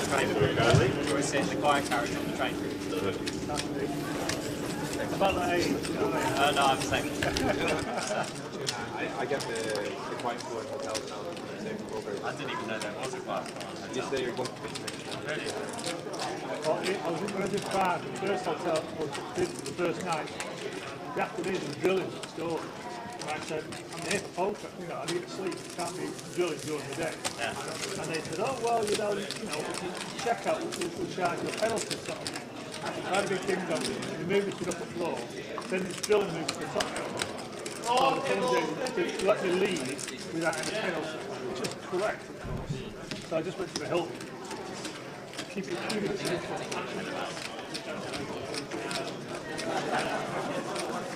They said, oh, we told everybody. No, you didn't. You're with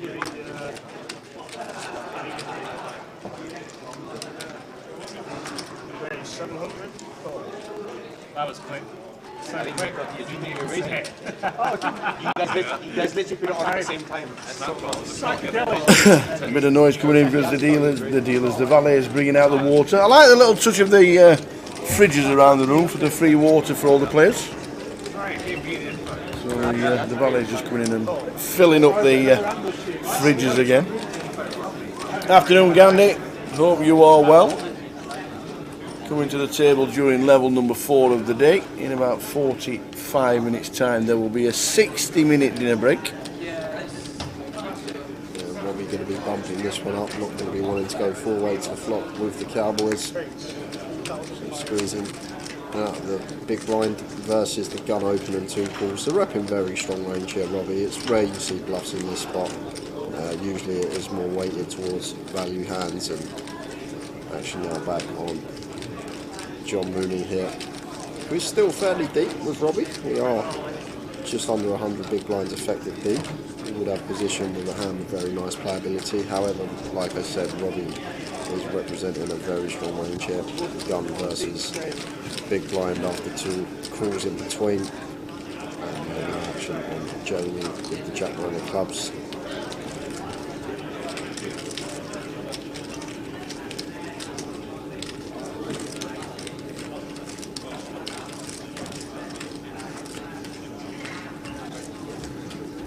Thinking about potentially peeling this one and taking a flop.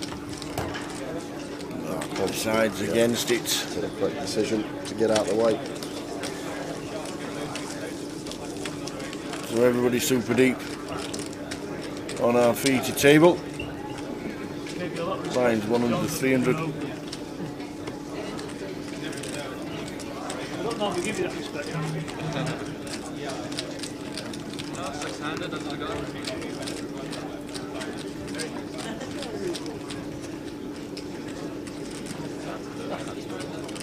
Oh, so I'll bring it to the table. There you go.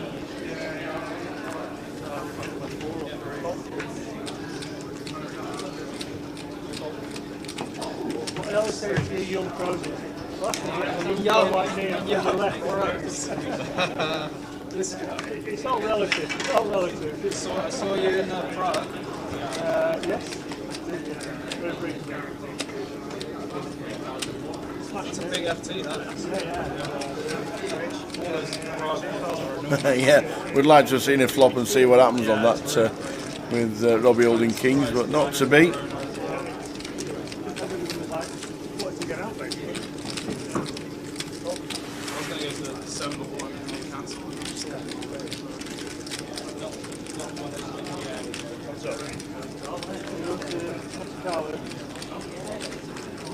Here's 74, 2 clubs.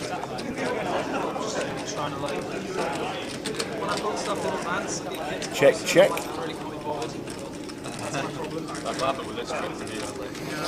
Really coming in for the best. That's 3.5. I need to book it like in a few days. Oh, so the nation puts a ball calling. Third position tower. Yeah. Billy's aggression does the job again. Rest of Manchester is there. We're down there now. Right down there. Thursday is today the main event. Cash Out Satellite. They're so popular. Starting at 7. Win your seat for a fraction of the price. Get to 100,000 in chips during the satellite and go home. Get yourself a seat. Tomorrow there's 2 flights of the main event. The turbo being the 9 o'clock one. We'll be covering the 60-minute levels. And then Saturday the £200 buy-in starting at 4. And then on Sunday the seniors and the bounty as we crown a champion at Manchester. Nearly over, but it has been a fantastic week. The G400 super busy, the Mini super busy. The Omaha last night was incredible. 168 yesterday for the Omaha. Tom Hall? There's Tom. Oh, it is! Hey up, Tommy boy. Oh, I got a word that the action tracker missed Tom Hall coming to the table and needed to input. So unfortunately he wins the hand and Tom Hall wasn't in the seat, so we missed that. Apparently he gets taken in. There's Dave having a break. And the action tracker missed Tom Hall coming to the table.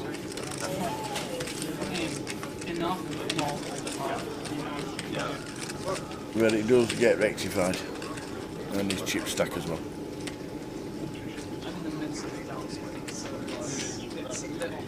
Good evening, Multi George. 1978. What a great year.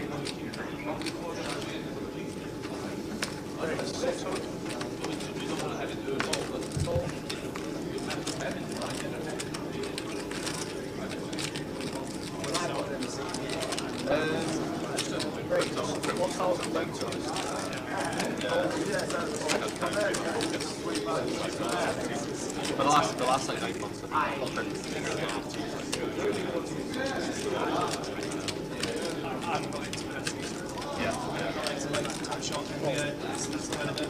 wouldn't even call that NFT. Yeah, that's fair. Oh, man.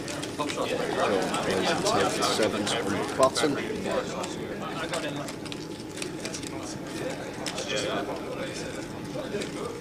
I wish I would.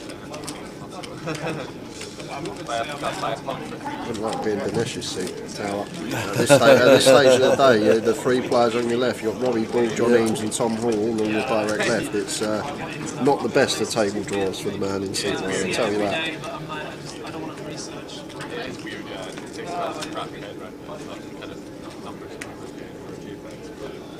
Do you remember Chris Day?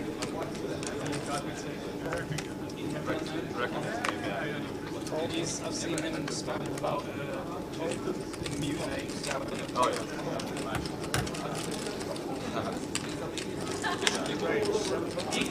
I wonder if Tom started travelling around now. We can. One of the best players from the UK. One of the most sexiest poker graphs you ever see is one of the 9 tower. His graph's incredible. Is it? Joe Ricardo, yeah. It's When you get some time, look on SharkScope, look at Tom's graph for his online poker. It is something else.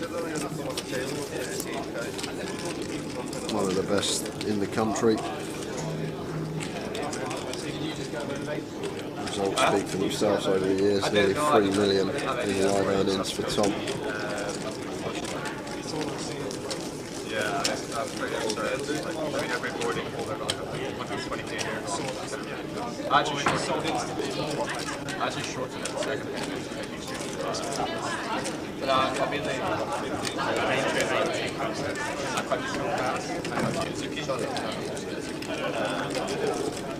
kind of the two biggest wins. But yeah, just kind of flipping here and there. I've got some kind of longer term goals that I can bring off the player. Yeah. It's a lot of fun. Like nature, it's the whole stuff. Yeah. Like, I've got all the time to personally what goes into the study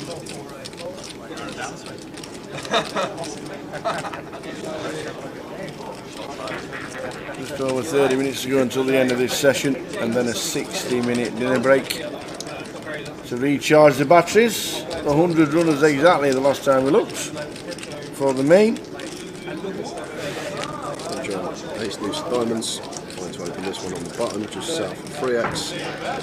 Gilbert, can't see him folding. Defends with the 8-6. I tried to convince a lot of my friends. Flops best on the King 10-8, 2 clubs. I understand that mindset. Yeah.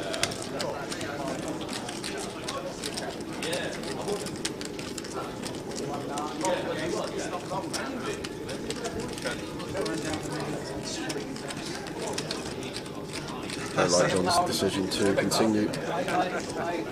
Does turn top pair and decides to double barrel. Just quick fold from Gilbert. Gilbert, I'll let you know now how it's up. Total live earnings of $1,500. Best live cash of $894. £640. What I've got on Gilbert on the database. He's only got 3 cashes on here. 2 for £255 and 1 for £640.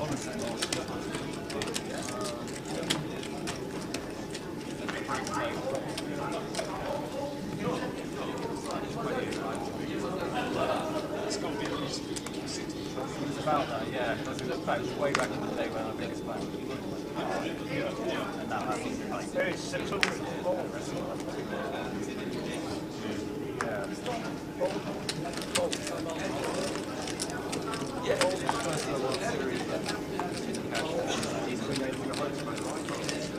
Nish 6-5 of clubs raises to 600.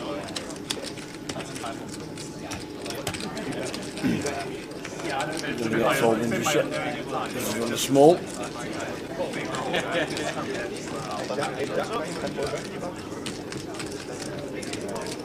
Still in the hand, not Jamie. King Jack 4. Gilbert killed it 7-8 off and continued from Dinesh and gets it through. As we've got 30 minutes to go, guys, before the hour dinner break. It's been a really pretty slow start. Yeah. On day ones, but it's just is what it is. Absolutely. Can't win it today. Yeah. You can certainly lose it. I put the idea to PK yesterday actually about potentially on the Wednesday night for the cash game streaming to like 3-4 in the morning, and then starting the day one stream a couple of levels late because there's not much action, especially because the thing with a cash game it tends to heat up. Like the longer it goes, that's when people have been there, sat there longer, start loosening up a bit, start to see a little more action. Yeah, it could definitely be like the sound. Something to look at. Look, I know it all went mental when we finished the stream last night on the cash game. It would have been lovely to get some coverage of it, but unfortunately had to finish up as Tara and I had to be in early this morning.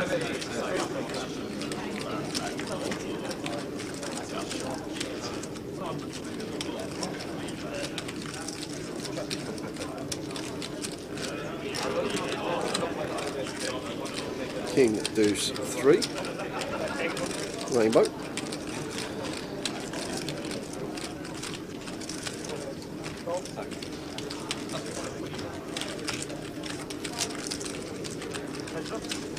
John going to call once here with a nut higher, backdoor hearts, backdoor Broadway and wheel. 3 of spades on the turn.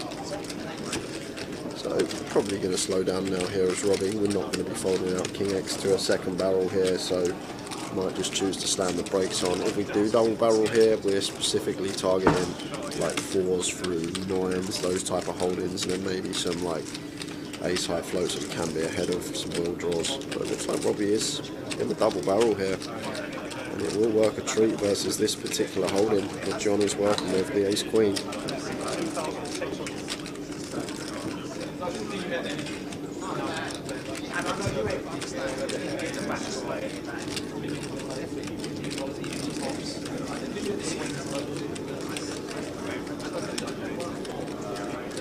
Play D2, max for 2.6 from Robbie. John not insta-passing here with the ace queen. Eventually it does come to the decision to let it go. Robbie gets John off the best of it. How are we doing, Paul? It's Thursday, you know what that means. Carnage at the Lion and a GUKP stream to boot. Enjoy your Thursday night at the White Lion, Paul. Hopefully you have the stream on in the background.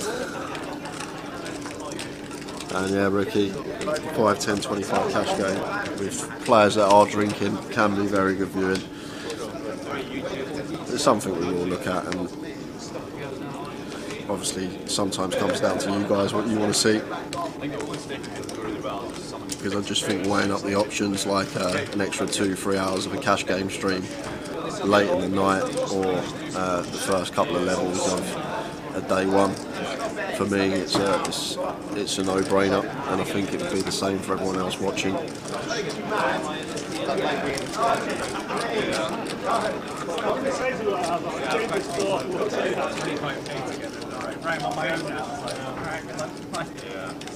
See you in 3 weeks. Yeah, that's obviously another option as well. Day 3 of the mini, you can always throw that on the stream for a bit and then switch to cash, but usually that still finishes up around like midnight anyway, so it'd probably be one or the other, depending on what we was going to stream. But like we said, this year it's different. Every Wednesday we do want to do a cash game stream with some locals in it from their local casino.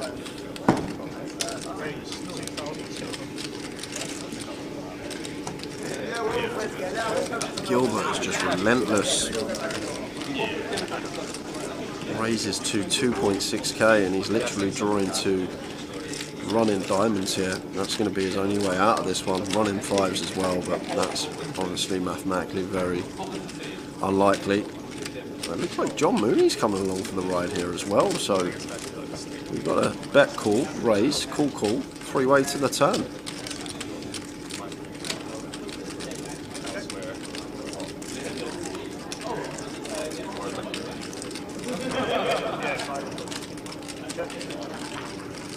Oh, and this is going to be trouble for Gilbert. Turning 2 pair after choosing to raise the Jack 5 suited on the flop, and now going to get himself in a whole host of bother here. Could potentially be doubling Tom Hall up here.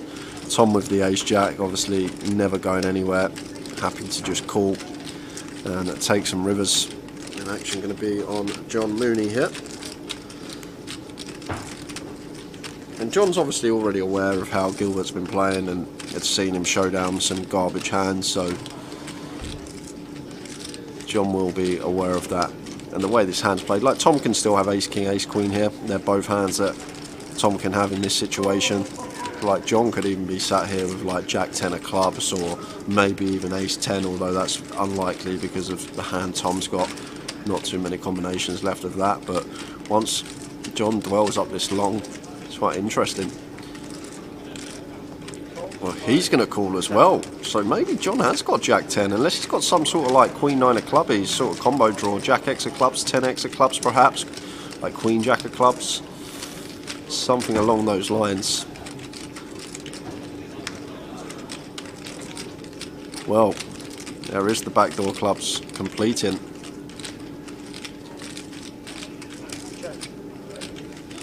And if anyone can have it, obviously it's only John. We can see the other two holdings.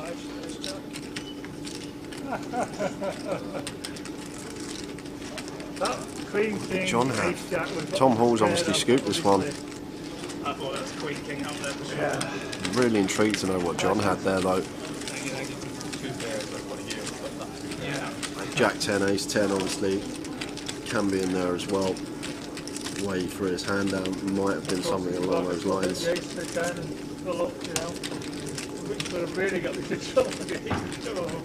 And Jim says look like Jack 10.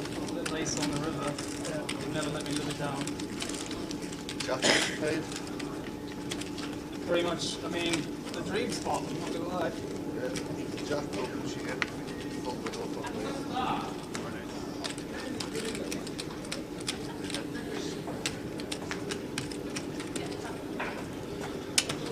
Disappears for 10 minutes, I know why now. Oi, oi. Oi, oi. The C4 was made a delivery. The C4 was made a delivery. Let's have a quick show of the. Just some donuts. There's 4. There's only 3 members of staff. Who gets 2? Well. Oi, oi. So we are heading to the break. Thanks guys, it come up Ace 10 of hearts. I missed that completely. Ah, right, okay. John had Ace 10 of hearts. So was Ace 10 in there? Yeah, it did come up. Ace 10 of hearts. Just watched it back. 5 on the river, I'll probably wait for 2. Good to have you on board, ladies and gentlemen. We have a 60-minute break coming up in about 25 minutes' time. All the players will be looking forward to their complimentary Chinese buffet.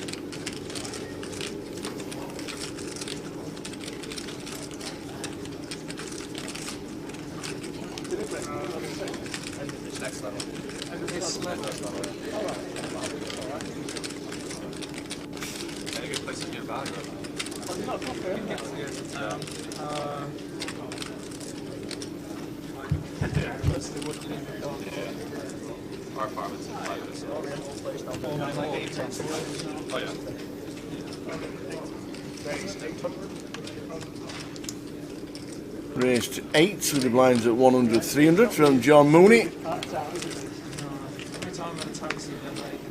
If you go in the back of the seat, fold it all sorts of fake shit. Really great.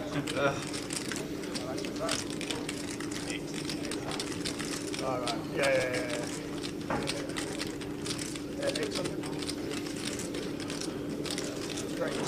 I've got 3 bet out the small versus gun open here from John. You're right in time. I know this. Me have a pop. So the 2 Johns going at it. Eames and Mooney. I bet John wins this pot. 8, 9, 8, 2 hearts. Good shot for John. Overs and the redraw for John Eames. Mooney with the gutter ball.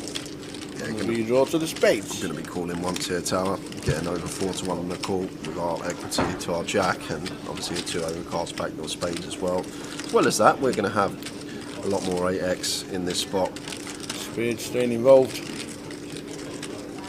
for Mr. Mooney.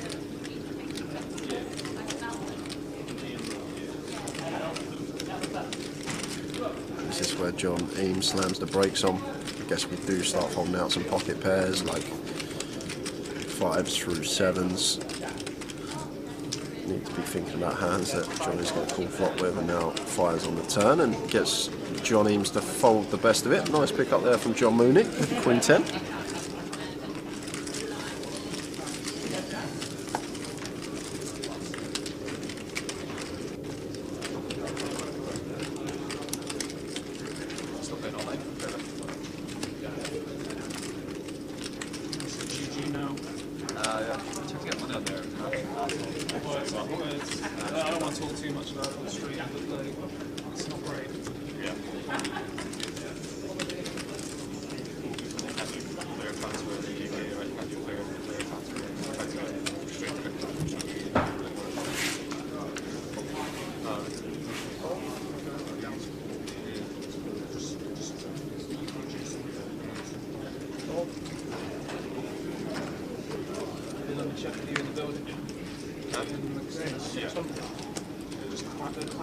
Ace 10 of spades for Jamie, raises to 600, and Dinesh with the ladies in the hijack. Going to bump this up, makes it 2k to go. Oh, and Robbie with the jacks here, not going to be going anywhere. I think this dude happy to cold ball this spot as Robbie. No need to 4-bet, we're just going to be in a world of pain. Times that he's folded back to Dinesh and he does opt to 5-bet, so I really like this decision to just cold call with the jacks with position on the 3-bet up, and that's going to bring Jamie in with the ace 10 of spades. We're not folding this suited ace 10 here, getting this price, even though we are going multi-way. Definitely one we want to be peeling. Flop time. It'll be a 6-eye flop, watch this. Queen, Jack, King, Tower. You saw the 6 and thought, oh, yeah.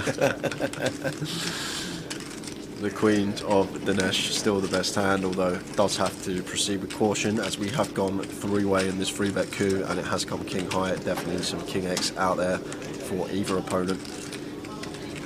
This Jack on the turn. Robbie's going to love to see that. Definitely one we can check again here as Dinesh here of our queens. Once this Jack rolls off, brings in a gut shot for ourselves as well. Removal to the nuts, only 2 combos of Queen 10 suited out there.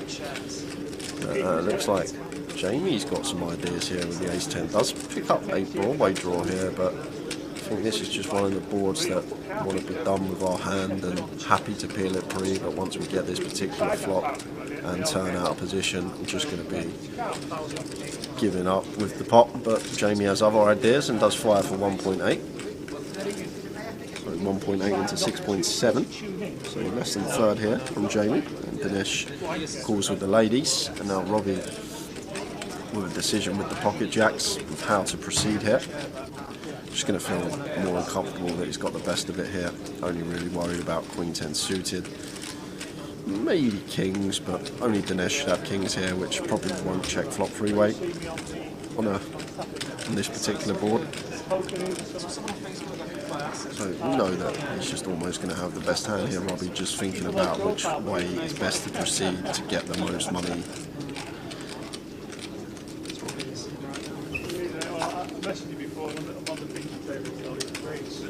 Decides to start raising now. Raises to 6.5, quick fold from Jamie. Action back over to Dinesh here with the ladies. Tough decision. Yeah, it is. Tower, it's no fingers as well, flop check through.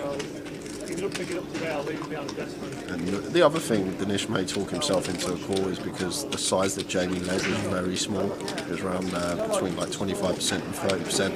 So may think that Robbie's just attacking this small sizing after we just flat, and he could potentially talk himself into a call because of that. We've got to think about hands that Robbie can have here for value in this spot.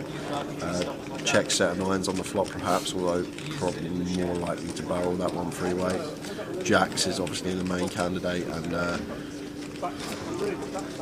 doubt Queen 10 suited is going to cold call our 3-bet once it goes +2 open, hijack 3-bet. So that's probably what's rolling through Dinesh's mind now. There's not too much in there. King Jack suited perhaps. Check back flop. We just call. Tough decision with the queens. How juicy is the river? It's the 80 clubs. Yes, it doesn't change anything at all here, Tower. Like 10-7, the double gut shot gets there, but no one should have that hand in this 3-bet scenario. So situation remains the same for Dinesh. We had the best hand on the turn. It's going to be the best on the river. Robbie just knows this is clean river. It does bring in some straights, but in this 3-bet scenario, he'll be aware that there shouldn't be any straights out there. The way this hand's played. That's not my personal advice.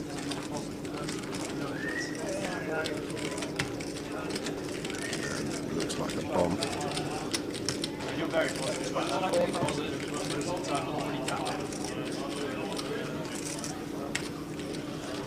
Fires for 24 into 21, so 1.2. X-Pot is the river bet, and Danish in a bit of a predicament here with the queens. Yeah, an effective all-in bet from Robbie. Like good removal and bad removal with this particular hand. We've obviously got removal from the nuts, but is it really relevant? Is Robbie going to cold call 3-bet with Queen 10 suited? Probably not. So maybe an irrelevant blocker in that aspect, but we do have the Queen of Hearts, which could lean us more towards folding. We don't really want a heart in our hand here. One of the main bluffs is going to be like a potentially Ace Queen of Hearts in there. Definitely be a bluff. He had Queen Jack of Hearts potentially as well, but same question about the Queen 10. Is he ever going to pill that once we 3-bet the EP Open as Dinesh? And then you got to ask yourself the question of value. I think King Jack's the main one, like check back flop with like King Jack of Clubs, King Jack of Spades in a 3-bet scenario. That could potentially be in there, and then Jacks as well. Big fold, Dinesh. Yeah, right fold tower. Absolutely big fold and right fold. 15 minutes to go until the end of this session, and then a 60-minute break for the players. Just like rolled out of the club and they rolled out of the three-piece suite. I think they just had loads of, I think they just got to fill the seats. 10 queen then maybe. Yeah. Good manners and politeness and happiness. I think what it was, there was a lot of coach loads of stuff coming in. There was very few.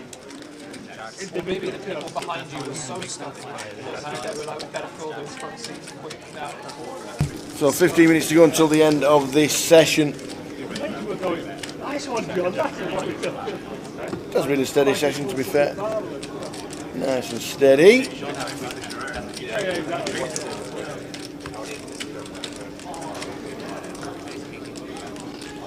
Wherever you are, whatever you're doing, good afternoon, good evening, good morning. Might be an early good morning if you're watching in Australia. About 4 or 5 in the morning. I think it's one of those two. I don't believe it's called it. You don't have Queen 10. I agree with you. Pass. Recreational player. I'm a recreational. Pass. I am lucky Queen 10 suited, so definitely never have Queen. Maybe 10s. Maybe he's just going for the 6. 10 or Jack. Jack or 10s. Jack or 10s. Jack. Getting a look at 9. We will see. I'm going to be over. Yeah. It's not having always actually I've seen that a lot. King 6-5 flop after that initial open from Gilly in seat number 7.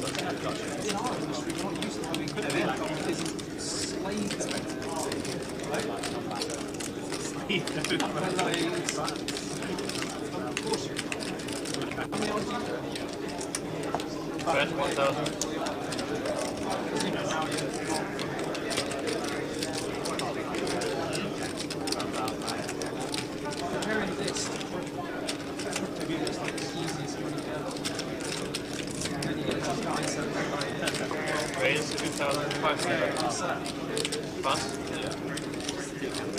Yeah.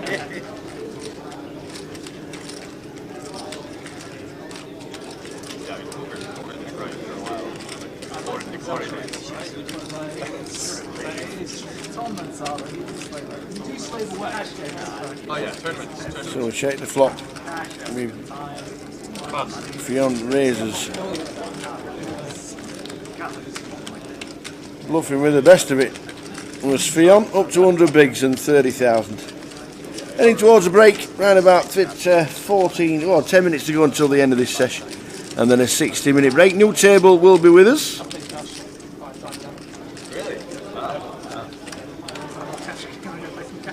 So at 5:45 we will be back. If I sit in a crash game, I'm not going to leave until I can't, until I have to leave. Well, you've probably got a healthier lifestyle than I'll say that much. Well, it's a bit. My fear is that I play match that I'm just going to degenerate. Like, I'm not. In tournaments, I know when I'm done. Yeah. Raise. I struggle with the balance. I'm just like overplaying, not targets playing. Lifestyle. Yeah, lifestyle. Yeah. Like chasing problems. having a bad run. Raise 2000. I think I found the balance now, especially down the line.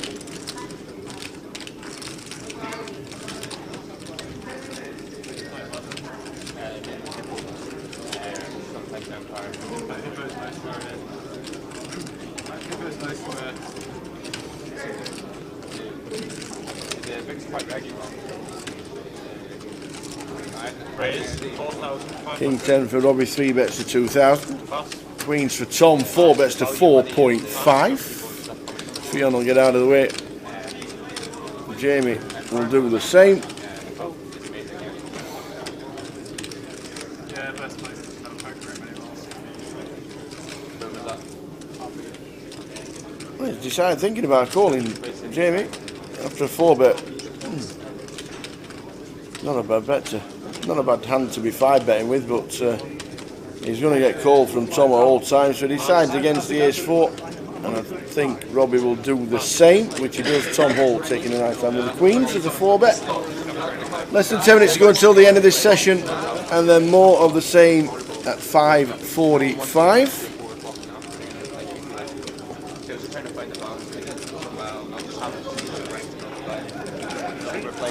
$60 bigs deep is the table, with the blinds and the structure being so good. I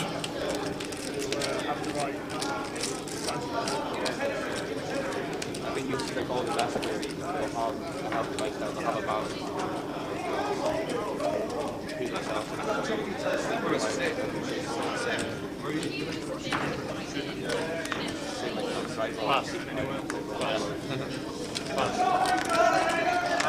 Slow down, fast, fast. And the rest of it, I'd say that.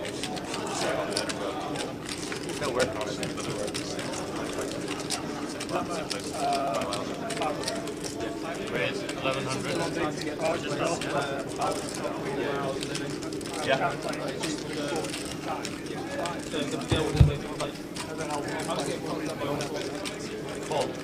Nearly raised to 1.1. Down to 52. Was on 75. His peak. Now I'm traveling.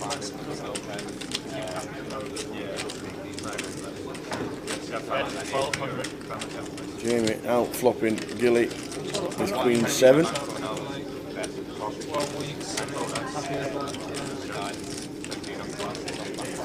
Call. Jamie calls. Better 1.2 from Gilly. King of Diamonds on the turn. Gilly not stopping. And Barrels the turn. Bet 2,300. No fear, there's lad. None. Oh yeah. Call.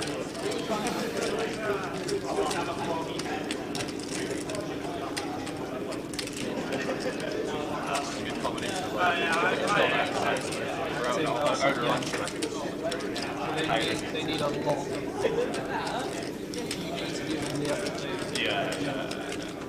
Can't just walk when we bet. And a triple from Gilly with the 6s.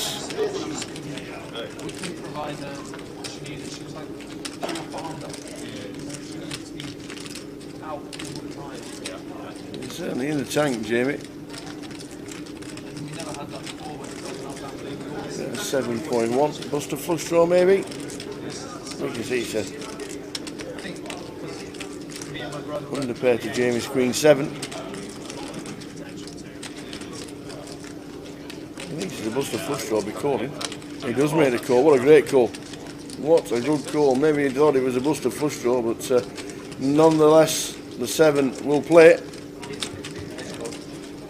And Gilly will get out of the way. 3 or 4 minutes to go until the end of the session. And then a 60-minute break.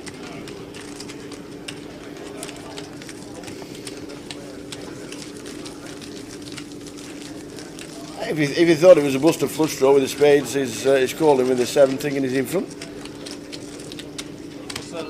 Which is probably why he flicked it in. And the way Gilly plays as well might have an impact in the way he was thinking. I don't know how long I've played. Maybe the GUKPT a longer than that. I don't recommend it. That's a good idea. That's a really good thought. It's such a prop bet that they had to try. Can you just leave the baby in the hippo for a week? No news on the new table coming back after the break. Thought there might have been a bit of news, but we don't have any news on who it will be. Been a good table. Nice to see Tom Hall back playing poker. I'm guessing he would have been at Prague. John Mooney had 4 flags for John in seat number 5 when he went over to Prague.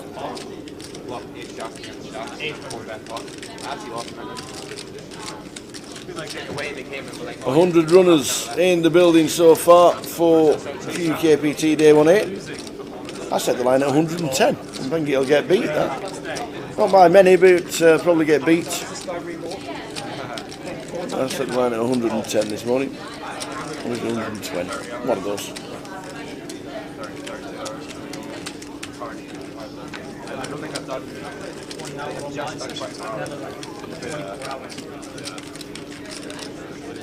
Nine flop, 957. As you can see, the clock is red in the background. Less than 5 minutes to go of this session.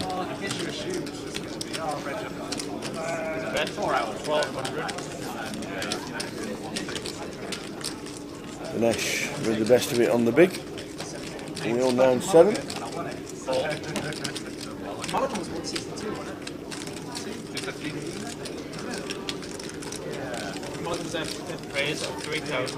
$1.2 to call.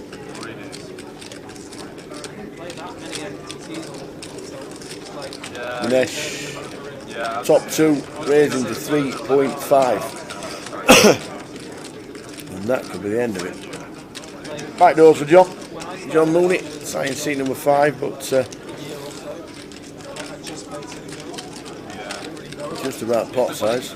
As initial raise from Ganesh. From his ace check, could easily get out of there, which he does. And that will be the end of the hand. Robbie, 56, 188 bigs, heading towards the break with a decent stack. The short stack's got 67 bigs when you look at it that way. After the dinner break, you'll be leaving the feature, you'll be going to table 10. Leave your chips at this table. Table 10. For you, okay? Table 10 after dinner break. Simon. Same seat position. Simon on the floor this week.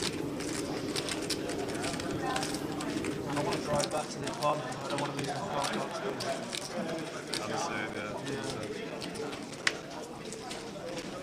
I do not want to park on the street. It's crazy down that street. People get the women smashed all the time.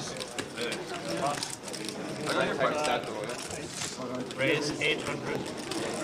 You find, I think I've heard someone having a car smashed in this car. Quite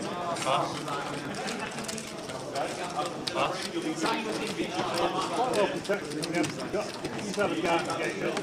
That's what I'm saying. I don't want to park outside that.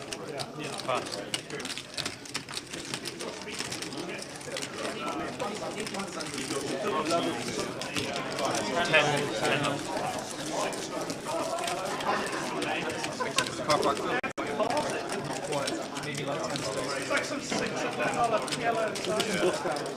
Hello, are the UPT champions in the house? How are you doing, sir? I'll see you at the break. I've got something to go. Afternoon, Penny. 60 minutes.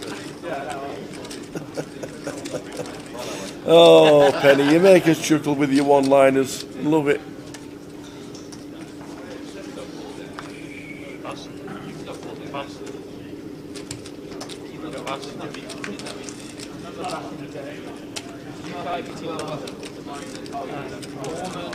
Could be the last hand of the session. Queens making a show again for Gilly. Raises to 9. Ganesh won't be doing anything on the button with 8-6. Oh yes, he says I'm coming in for a call. I like the old 8-6. The one gappers are good. The big and the small both pass and get out of the way. Flop time. Yeah. Bet 1,500. Bet and a fold. Send it to the first trailer. So we'll just sneak in one more hand, as that was a quickie. Yeah, yeah. Just sneak in one more hand. But like the side events, like I've reviewed with the stack, we've got way better side events. We're going to Irish out. Oh, yeah. I haven't been for like, probably like 7 years. Heard the past really expensive break. I think Dublin and Germany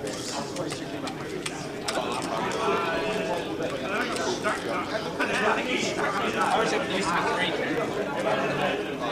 Yeah. That's what I used to do. And then it was like, I went down to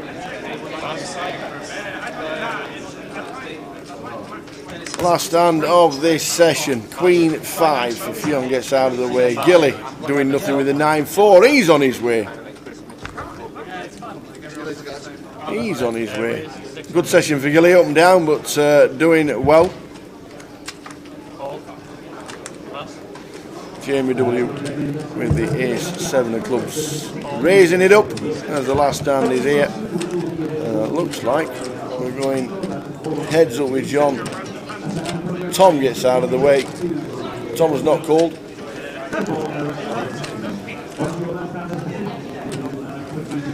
Queen 10-7 is the last flop of the session. Here's 6 for Dinesh in the hand as well. It's checked all the way around. Jack on the turn. Nice one to check. The Yes. A7.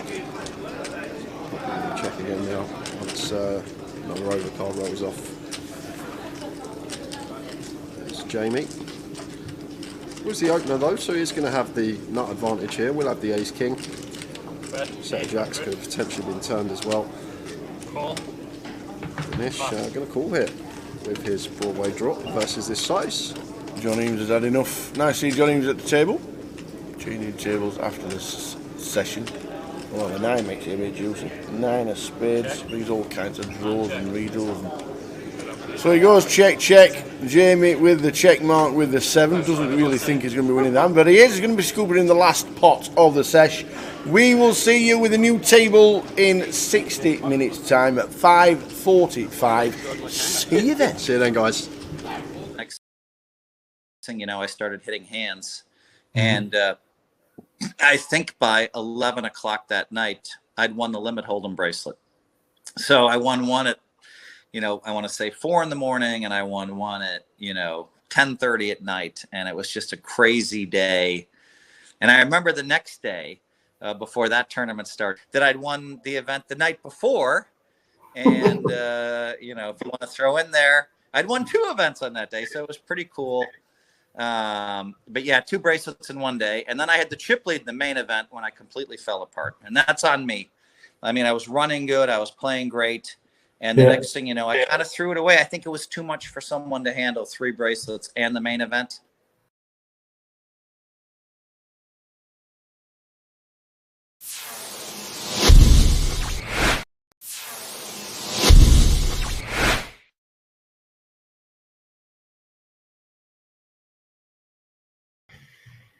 So the news has just come through from Binions that they've just taken the poker tables out of the card room. It looks like it could be forever. Binions, it must be somewhere in there, Phil. Yeah, I mean, Binions is just such a classic poker, there's so much history there. And, we've faced this for many, many years, but it was a much more pronounced issue that we had to deal with as poker players for a long time. And it's simply this: slot machines make more money than poker tables. Yeah. So, we've heard this hundreds of times starting in the 80s. And so it was really hard to get poker rooms established. There's nothing we could do. A casino would make a decision and they'd be like, all right, we'll have 4 or 5 poker tables. And they'd be like, I know the numbers in the late 90s. Each slot machine makes about $80,000 a day. And so they could put 5 slot machines, 4 or 5 slot machines in one area where you could have a poker table, and maybe 6. And so that's a lot to compete against. And so you know, when poker broke out and everybody demanded tables and everybody, when it got really hot, I thought that, we wouldn't be facing things like this in the future. But, listen, I can't blame Binions because, it's really hard to have a 9-handed game that you can actually rake right now. And so you've seen some of those contraptions they have for poker tables now, where they have plastic up and it's hard to play 4 or 5-handed. And people are flocking in for those to play, but I'm not sure that's a realistic fix. So post-COVID, I wouldn't be surprised if, Binions did have poker tables back in, but it's a very sad day for poker when Binions gets rid of their poker room. Yeah. I think my first trip to Vegas was 2004, and it was the final time it was actually in Binions. And obviously, unbeknown to me, that was a little bit of history. I was stood there on the rail watching my first ever World Series event. I can't remember what it was, but not knowing that it wasn't going to be in Binions anymore. That's a little bit of history. Can you remember what's the big poker table that's on the wall where everybody's signed it? Is that still there? I don't remember. I did go to Binions about a year and a half ago. I was downtown for whatever reason, and I think I had my sister. Yeah, my sister Ann was with me, and Ann is a Special Olympian, has a bunch of gold medals from Special Olympics, and she and I walked through there, and we saw the pictures on the wall, and and it was kind of nice to see. It was kind of a step back into where I did a lot of business. There's a lot of history in that room, and like you said, we don't know what's going to happen, but it looks like it might have finished in Binions. Going yourself, the critics. Now, you answer the critics with result after result after result. Does it affect you and the way you play and think, do you know what? This is for one of you. Yeah, I mean, you have to understand that, I think a lot of people, if you're going to be great, or if you want to be the greatest of all time in your sport, people are going to chop you down at the knees and try to stand on your shoulders, so to speak. Yeah. And that's, there's some negativity there. And so, I've been a huge figure looming large in poker for a long time. And I think some people are like, hey, he's getting too much press.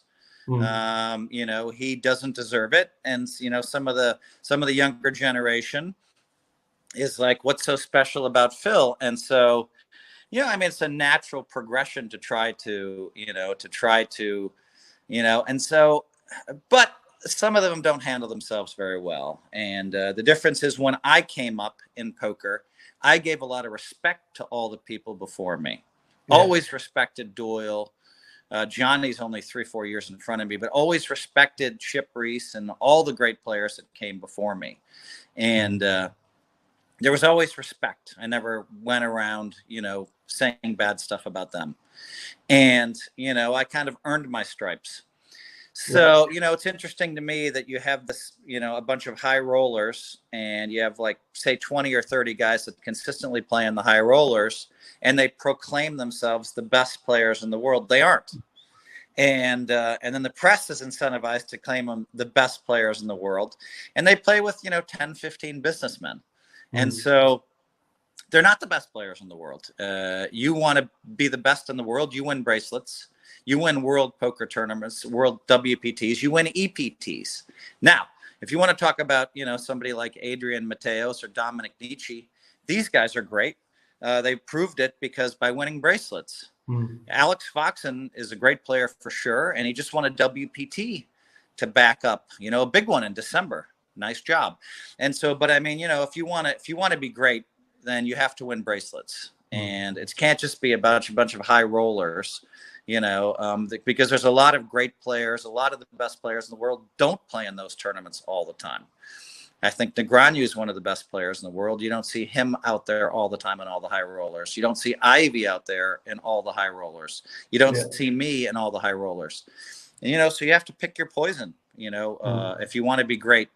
And they all pick the poison of playing in World Series of Poker tournaments. And, and so So, I mean, yeah, there's always going to be critics, and that's just a natural, there's always going to be haters. And that's just kind of, that's a natural way of the world. I do get a little bit upset when they throw me under the bus, and but you know what? It's also motivating. I called Negreanu and I said, man, you've been one of my biggest critics. I mean, he was telling me in 08 and 09 and 10 that I'll never win again unless I start playing like they play. And I said, I think you're crazy. And he's like, I have the best coach in the world. His name is blah, blah, blah, blah, blah, blah. Well, that guy disappeared a long time ago. And then the next year he said, I have the best coach in the world. His name is blah, blah, blah, blah, blah, blah, different name. That guy disappeared a year later. And, 2011 and 12, I think I was second in player of the year, both of those years at the World Series of Poker. You know, I think I won 2 or 3 bracelets. I had a bunch of, I don't know how many final tables, but, and then, recently people are like, oh, well, Phil can't play in faster paced tournaments, the ones where the blinds go up every, Phil can't play in tournaments that go up every 20 minutes or half an hour. And then I won one of those, and then I final tabled one. And then I think I have 3 final tables in the $5,000 faster tournament. What do they call it? Turbo. The turbo. Said, that can't work because Phil doesn't understand the math. So it's always Phil doesn't understand this, Phil doesn't understand that. Now, the interesting thing is most of the people watching this interview say, oh, well, what is Phil talking about? We all know he's a great player. And that's true, because you're really talking about a select few people. Yeah, but it's a little aggravating, but they also motivate me. And so then they also fail to see what I'm doing every year. I mean, in 2019, World Series tournaments, what did I have? I had a 5th, a 6th, a 2nd, a 3rd, and I mean, like there's a handful of people that had those kind of results. 16 catches in 2019. Yeah. And so, I mean, so whatever. I mean, I think, yes. Does it rub me the wrong way sometimes? Yes. But do I hear those voices every day? No. I mean, sometimes I don't hear somebody criticize me for 40 or 50 or 60 days because I'm not on all the forums, but I'm aware of it. And then when I see it, I'm always a little bit bummed out. Yeah. If we had a Champions League Triple Crown of Poker, you've won the World Series main event. You've won the World Series Europe main event.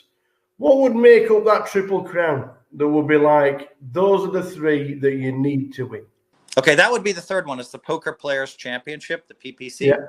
And I had a 2nd in that. And that one really hurt because I had Brian Rastall in 3 times. And to win one of those hands, I guess I was 84%, they said, to have that. And that would have been nice. That would have been an unassailable Triple Crown. Yeah.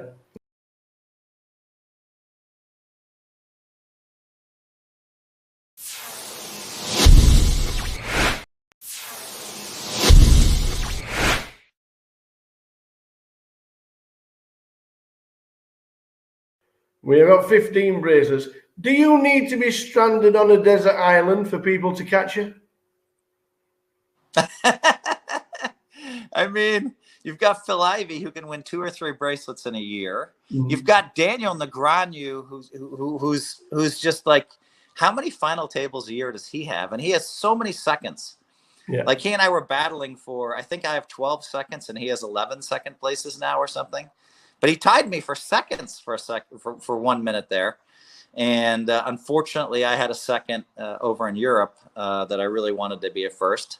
And he was at the final table with me. So there's some people that are just great. Who knows what the future holds for Dominic Nietzsche? Who knows what the future holds for Adrian Mateos? Who knows what the future holds for some of these guys that are there playing all these events? Now, a lot of the young guys don't play all the mixed games, but I think, what do I have? I have 2 bracelets in Raz, and all the rest are in Hold'em anyway. If you're great at Hold'em, you can get there more often because there's more skill. Out of the 10, 11, 12 second place finishes, and I'm just gonna read. This tweet from yourself was just amazing. Hitting my number 1 live goal at 24 was amazing. By the time I was 28, I had 5 WSOP wins and a new life goal. was to become the greatest poker player of all time. You figured you needed to win 24 bracelets as recognised as the greatest of all time. If all those second places would have been wins, would have got there. But why did you say 24?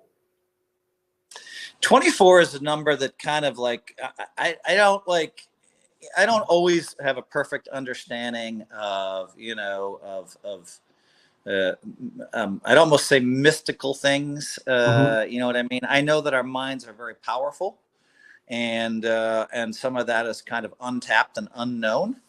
And you know, my book Positivity talks about, you know, how I've kind of, you know, harnessed some of that potential, and how other people can harness that potential. And so for me, 24 was a number that I came up with at a young age. And I just thought, you know what, I can win 24 bracelets. And I came up with it in 1993, 94. I figured 24 would make me unassailable to the whole world. You know, I remember in 2005 when I passed Johnny Chan and I passed Doyle Brunson, and they both came up and congratulated me. And that was classy, right? We all shook hands. They were all like, great job, Phil. I mean, there was a big, you know, when they awarded me that bracelet in front of the whole room, that night right after I won it, there was Chan and Brunson.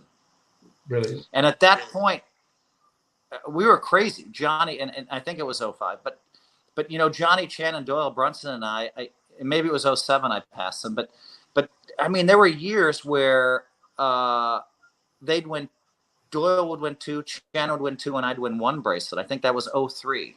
And there, I mean, so we were just winning them in bunches, even in the modern era. And so that battle was great. And so, yeah, you're never safe. There are people that can catch me, but now I have the records, and you know, I just have to keep breaking it. Any of those second places you would have thought, you know what, I really wanted that one? Yeah, I remember there was a second place where a guy was very, very lucky against me repeatedly. And then, and I still had a chance to take him out. I think I had pocket 5s and he had ace king. And I limped in with the 5s. We were playing 3-handed. The other guy had a peanut of a stack. And he raised, called, and it came 10 jack 7. And he bet and I raised with the 5s. And he just called and I knew he had ace king. And the turn, I bet, he raised and I re-raised him. Or at least I called him with the intent of calling on the river. And for some reason, I bailed on the river. All I had to do was call 500,000 on the river. I'm going to bust him. The other guy has the tiniest stack ever, Eugene Todd. And so that one really hurt because I also had the guy all in. I think he had king 10 suited when I had ace queen. I had him all in. We had a flip one time. And so that one hurt. I mean, of course, when I finished second to Brian Rast, that's the one that hurt the most. Because I had him down to no chips. And the whole poker world was watching. The stands were full of people at 3:30 in the morning. That would have been the one, the Poker Players Championship. I probably regret a bunch of those second places. I remember one in 1994 where I had 2 aces, and I had a guy named George Rodas on with a king and a 10. Howard Lederer had a short stack, and he was on before the flop with king 10. And he somehow won. I remember it came jack 10, and he turned to 10. And you know, I'd been waiting, moving in. Finally, I had aces, and that one I felt like I was supposed to win. And so there are times where you just feel like you were supposed to win a bracelet, and it didn't happen. Yeah. Apart from poker, you obviously write books. We've touched on that very short. I'm going to show you something very shortly on how we first met, and I remember it more than you, obviously. But you're in the New York Times bestsellers list, and we've got the brand new book out at this moment in time. But I have got this. I've got Deal Me In, and I have it signed. Nice. Because I was in London at the World Series Poker Europe, and we did the book launch. And I remember we went into a pub, on the corner of Leicester Square. Myself and Paul, who still works with us, and we got the book. And this was a new release when it came out, and we signed it off. And I thought, do you know what? Phil Elmuth has just signed a book for me, and I is still pristine, by the way. It is pristine. It's got all the stories. My favourite story is the Devilfish story. I love these little books. But if you wasn't a poker player and a very, very successful poker player, would writing and being an author be right up there of what you would be doing on a regular basis? I mean, it's very interesting. You know, I mean, I think, you know, this is the first time in an interview I've ever said it, but I think I could have been a motivational speaker pretty easily. That aligns well with me, but you have to accomplish something, I think, to be able to motivationally speak to people, I think. And it's an easier path to get there. So, but I could easily have been a motivational speaker. I could easily have been a successful businessman. Yeah. And you know, could easily have been a promoter. So I don't really know where I'd be if it wasn't poker. But hopefully I would have written a book or two. Well, that's there. That I was there when I was there with you, and it's signed for me by the great one. You and then we know, book, it's like 50 hand of the weeks, and so you know you read each one at what takes 2 or 3 minutes to read the story. Just kind of a flavor of what it was like to Deal Me In Now, as I look back, as a flavor of what it was like to be a professional poker player in the 80s and 90s and early 2000s. Because that book came out, what, in 05 or 06? Yeah. And no, it's impressive. Where did Poker Brat get coined? Who was the first person to call you the Poker Brat, or was it yourself? No, that was not me. That was Andy Glazer. All right, okay. So Andy Glazer was, you know, the all-star poker writer, right? And he, I mean, I have a funny story about how I met him. Should I tell it? Yeah, of course. So my wife and I choose a vacation, and we choose to go to a place called Esalen. Eselen's a very famous spiritual place. So we decide we're going to go study Buddhism with the master, the Lama Suryadas. Suryadas has become bigger and bigger and bigger in Buddhism and has lots of books out. So my wife and I go to Esalen for our vacation to study Buddhism. I'm like, hun, can't we go to like a 5-star hotel somewhere? So we drive down the California coast. We arrive at the most beautiful place you've ever seen. One of the houses is right underneath a waterfall. But they have the natural hot springs there, but you're not allowed to wear clothing. So everybody has to go into the hot springs naked. And my wife chose not to talk. That was part of the training. And so I wasn't going to do much talking. And one day she's like, hey, I'm going to go get some food. And I'm like, I'm going to the hot tub. So the natural springs. So I go down there, no clothes on. And sitting across from me is this guy talking about what I think is a poker tournament. And I'm like, no way. Come on, this is a spiritual place. He's talking about a poker tournament. At the end of it, he's talking to one of I guess Andy worked there. And somehow I said, oh, I dabble a little bit in poker. He's like, oh, yeah. I'm like, yeah. I play here and there. And I was trying to be modest because that's what we were taught that week. Of course, this was during a time when I wasn't as modest in the 1990s. And I guess the world thinks I'm not modest, but they don't know me that well. But anyway, after you listen to this interview, I sound cocky. I'll give you that. So anyway, there's Andy. And he's like, oh, so he starts asking question. I'm trying to brush it off. Almost sorry I brought it up. And then Andy says, oh, what's your name? And I say, Phil Hellmuth. And he's like 6'6". The 6'6" big naked guy stands straight up out of the hot tub, and he says to his friend, that's like Michael Jordan saying that he dabbles in basketball, you know, and like over and shakes my hand, walks over to shake my hand, this big naked guy, and I shake his hand. And we were connected after that. And he was a writer. And so he wanted to write my autobiography. And when I finally started writing the autobiography, he wanted to help me with my first book too, which so now I sold my book to HarperCollins, and he wanted to help me, but he got sick right then.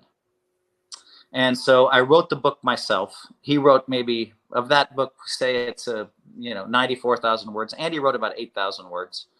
And but I was depending on him, but he was sick. So I started doing it myself, 1,500 words a day, every day. Bam, bam, bam, bam, bam, bam, bam. And it got easy because I'm writing about poker strategy. And so, but we had a long-term plan of him writing the autobiography, but unfortunately, he died.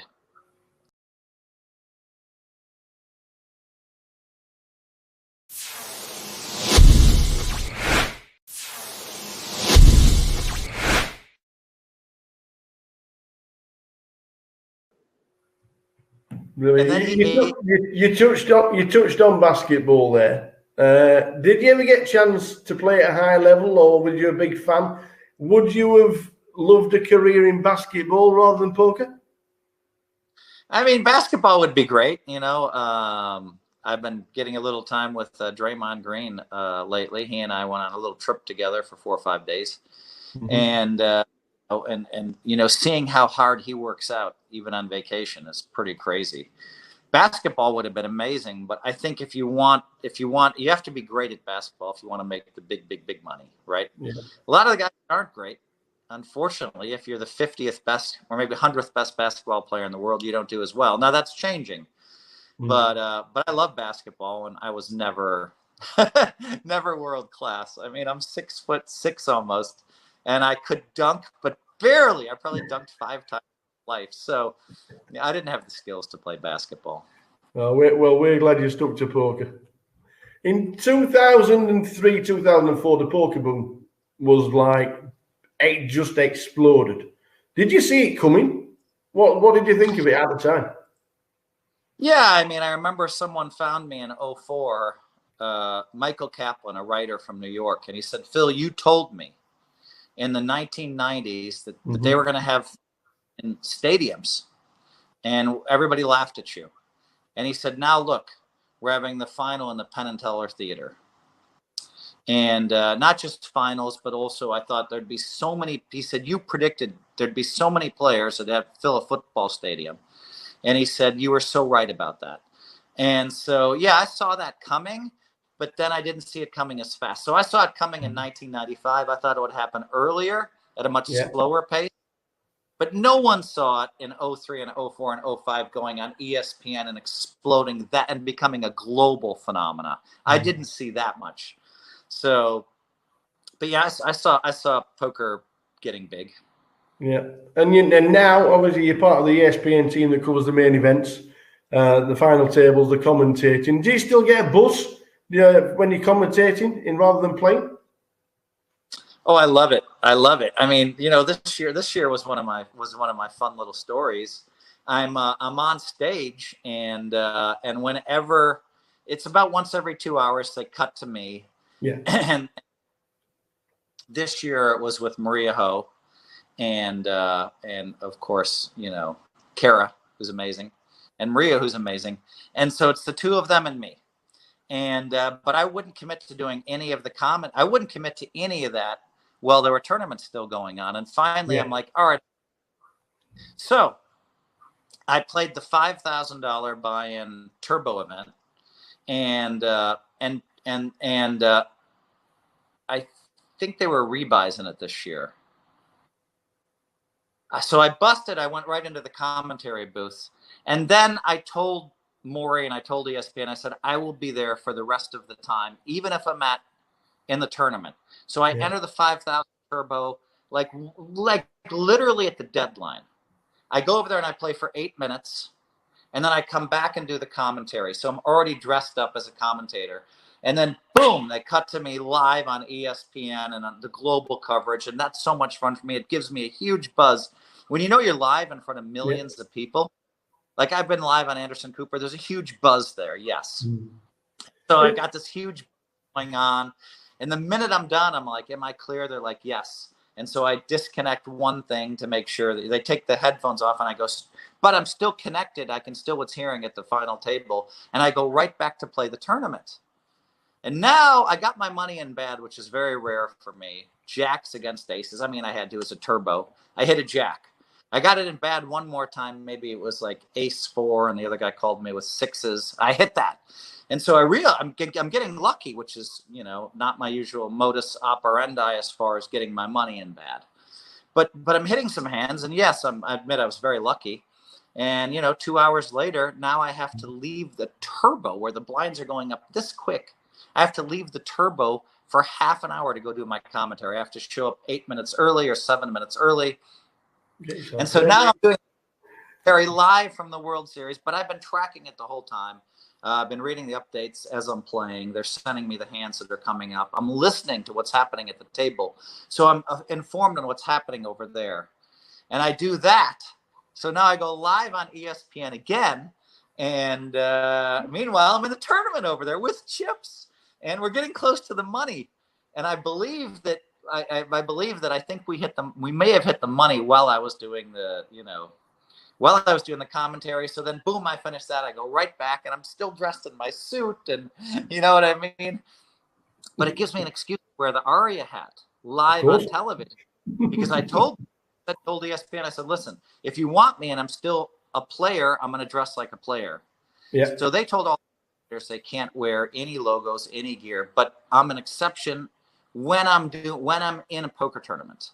And so at least I got an excuse to get the Aria live on global television a couple times. And so then I make day 2. So then I think that was it for the night, but I'm hanging out for the coverage. But meanwhile, I make it to the end of the day. And I think there's about 25 of us left. So now next day, I have to do the commentary and play the tournament. And we get to the final table pretty quickly. And I'm thinking, oh my God, I'm going to be final 4 tournament or 3 in this tournament. I'm going to have to leave for 20 minutes. Will the players at the table stop the tournament for 20 minutes for me? I don't even want to ask, but I'm going to ask when it comes to that. And so meanwhile, I've had to go into makeup and, and so I'm all ready to go. I'm all in my suit and ready to go. But I'm at this final table and I'm watching the countdown on when I'm going to get needed. And unfortunately for me, I busted in 6th place in the tournament. There were 2 final tables left as the main event final table. This was also the main event final table where they were going to finish it, I believe. And so there's 3 tables that are left in that whole hall. There's the one when I left, there were 5 left. There was another one that had 5 left, and then there was the main event. And so so I busted 6th, unfortunately. And I go into my perch up there, and I'm really into just the main event, but I'm looking over, watching the other 2 final tables, which were basically right next door to us. And then, and I think they gave me a shout out. It might have also been my birthday that day. So they gave me a shout out for my birthday. They gave me a shout out for just busting 5th in a tournament, or 6th or whatever it was. It was all kind of a weird thing. And then I was able to just focus on, the commentary for there, because that was it. Brilliant. Super competitive, we know. 16 cashes last year in the World Series. I think it was 12 the year before. I think there's only 1 year in the last 25 that you haven't cashed in one of the series. Where did the super competitiveness come from? I mean, it came from, I talk about this in my autobiography. Very simple. I'm the oldest of 5, as I mentioned earlier in the interview. And what I didn't mention is I have ADD, and my athletic skills aren't as good as my brothers and sisters. So it's the oldest of 5 watching my brothers and sisters flourish and basically get straight A's, and me getting C's. And then watching them flourish in athletics. They're all doing well in athletics, but I didn't have the same skill set they had. I had to hold on to something for my own sanity, right? When I'm 7, I had a 6-year-old, a 5-year-old, a 3-year-old, and a baby in my family. for my own sanity, I had to be the best at games. And so every game we played, I had to be the best. So every game we played, I learned from an early age how to devise perfect tactics in all these games. Scrabble, and the fact that I studied Latin, I'm an excellent Scrabble player. All these games that required strategy and skill, backgammon, I learned how to become great at all these games. And so it was a natural progression for me to move into studying poker. All right, how do you become great at poker? All right, you do this, you do that, you do this, and so but that warrior in me, and when I would lose, that's where the poker brat was born. Because if my brothers or sisters rolled double sixes to beat me at backgammon, I was unbearable. Because what did I have left in my life? They were better than me at everything. And so I'd be like, oh my God, you rolled double sixes. That was unbelievable. How did you do that to me? Blah, blah, blah, blah, blah. And I almost made it not fun for me to play with, because if I lost, I was too negative. But that's where the competitiveness came from.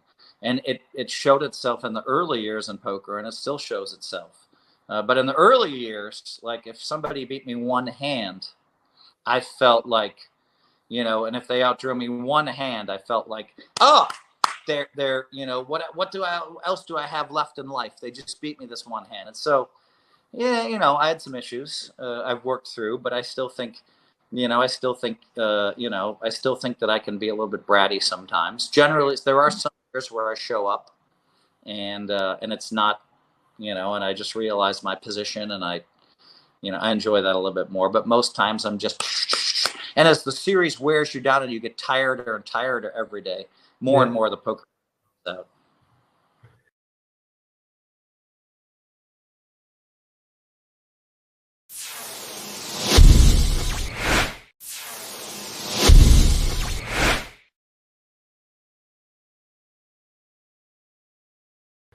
Well, poker brat or not, you've raised over $50 million for charities, which is an absolutely incredible amount, and every credit to you. You got the biggest celebrities in the world are just at touch whenever. Do you ever get starstruck by somebody that you've seen, you think, oh, wow?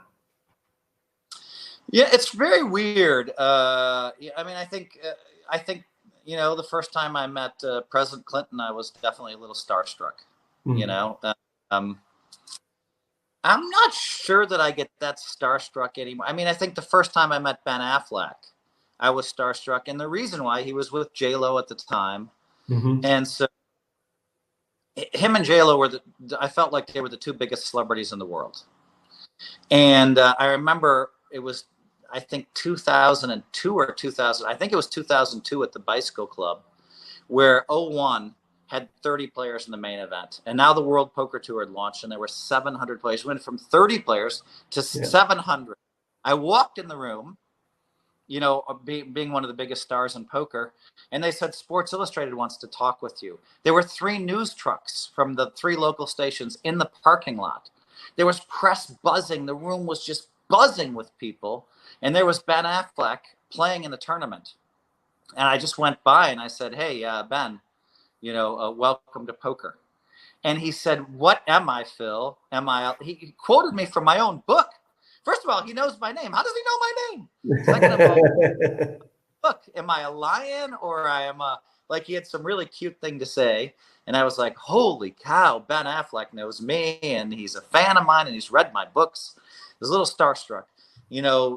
Michael Jordan, super starstruck when I met him the first time. Yeah. And, and so, I mean, it happens with some of the world's biggest celebrities. But now a lot of times I know that now all of a sudden I'm not a starstruck, because I've met some of the biggest celebrities in the world. Yeah. But it's kind of fun. All right, is this person cool or not? Generous randomly a couple of years ago, and she loves poker, and she was just cool as could be. And so, I mean, she introduced me to Portia, just randomly ran into her, and she's like, Phil, oh, Ellen knows my name. That's cool. Meeting Tiger and hosting his event. You know, and I remember the kindest I've ever been in my life. I can tell you exactly when that was. Maybe I should tell that story. I'm at the Aria. I'm listening. I'm at the Aria Hotel, and I'd hosted Tiger Jam. I just finished fourth in a tournament, a heads-up tournament, or I guess officially fifth place in a heads-up tournament. And I'm exhausted because those heads-up matches just drain you. Exhausted. And I go up to my room at the Aria, and I tell my wife, honey, I want to order from Javier's Mexican.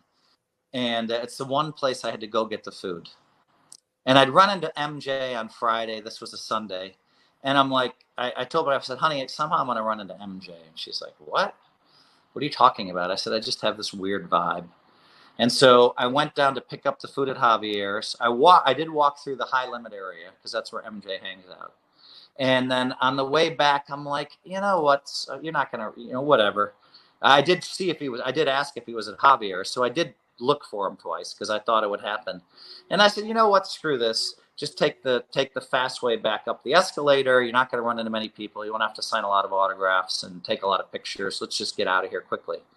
So my food arrives. I take the escalator up at the Aria, and now I'm at the top of the escalator. And who turns the corner? Boom! It's Michael Jordan, and he's walking with this guy named Pops, who's like in his 70s, and they're walking 1 mile per hour step. And I fly in the casinos, and I come flying up behind MJ with a bag of food in my hand, and 5 feet away from him, like, don't bother him. So I slam my glasses on, and I just decide to blow by him and ignore him because, Michael Jordan, everybody in the world stops him, give him some space. Because I know what it's like. I'm being stopped every day for, a couple weeks by that point. And I look over, I look to my right, and I'm like, hey, MJ, good to see you. He'd already seen me on Friday and said hello. And he nods, and I'm walking 90 miles an hour. Boom, I take the left turn, towards the steakhouse, but there's the private VIP doors there. I open the door, and I instinctively look behind me because I'm raised in Wisconsin. You want to be polite and open the door for people. So as I open the door, I notice MJ's running.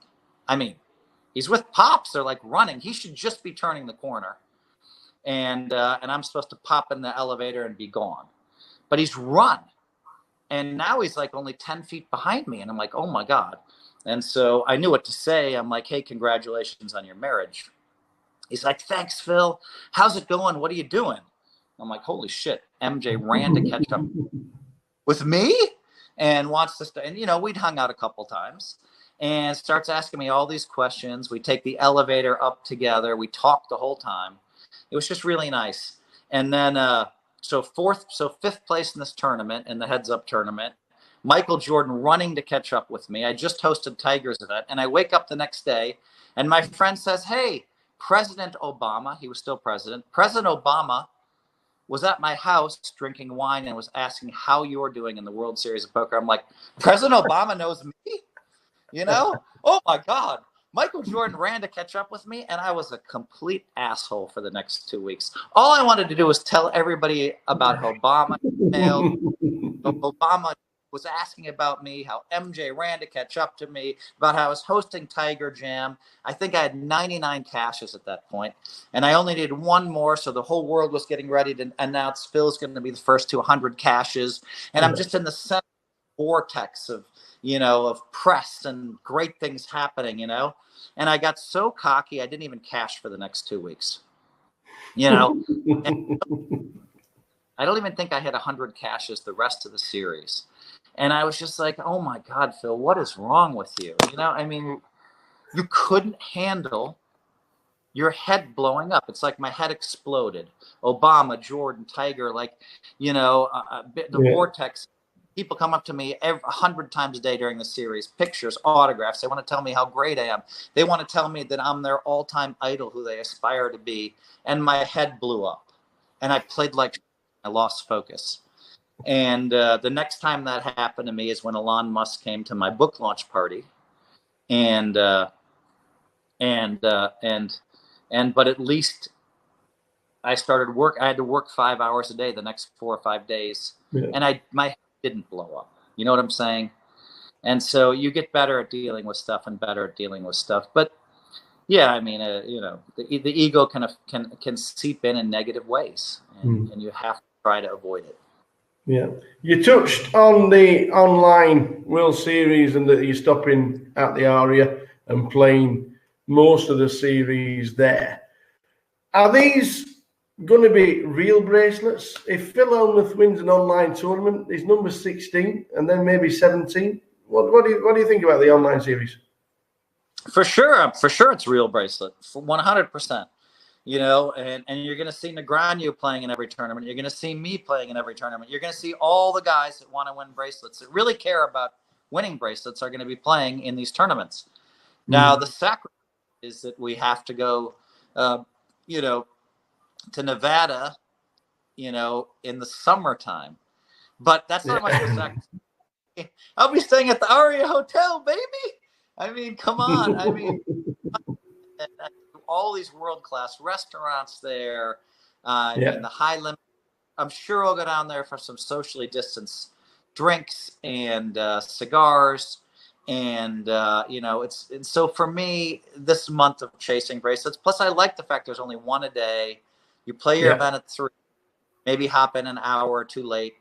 And if you bust out, you have the rest of the day to yourself, you know. So I'll definitely be working out at the Aria. I'll be, you know, and I know the Aria is taking the most precautions of any casino except the Wynn. So MGM and the Wynn are taking the most precautions for COVID.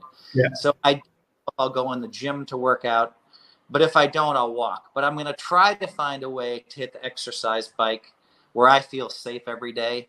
And I don't know if I'm going to be able to do that. Maybe I'll just have to wipe down the stuff I will be touching before I hit the exercise bike. But, you know, I mean, I can even play a World Series of Poker tournament on the exercise bike, you know, so yeah. And so, you know, I mean, so yeah, I think these bracelets will count. I know I'll be, if I want to tell everybody I just won, you know, I mean, I had the whole world stopped. I had the whole poker world stopped. I mean, the people that are paying attention, the insiders, when I almost bracelet in early June in 19. I made the final table 10-handed. I had the chip lead. I think we had 3,000 players in that event, and it was the online tournament.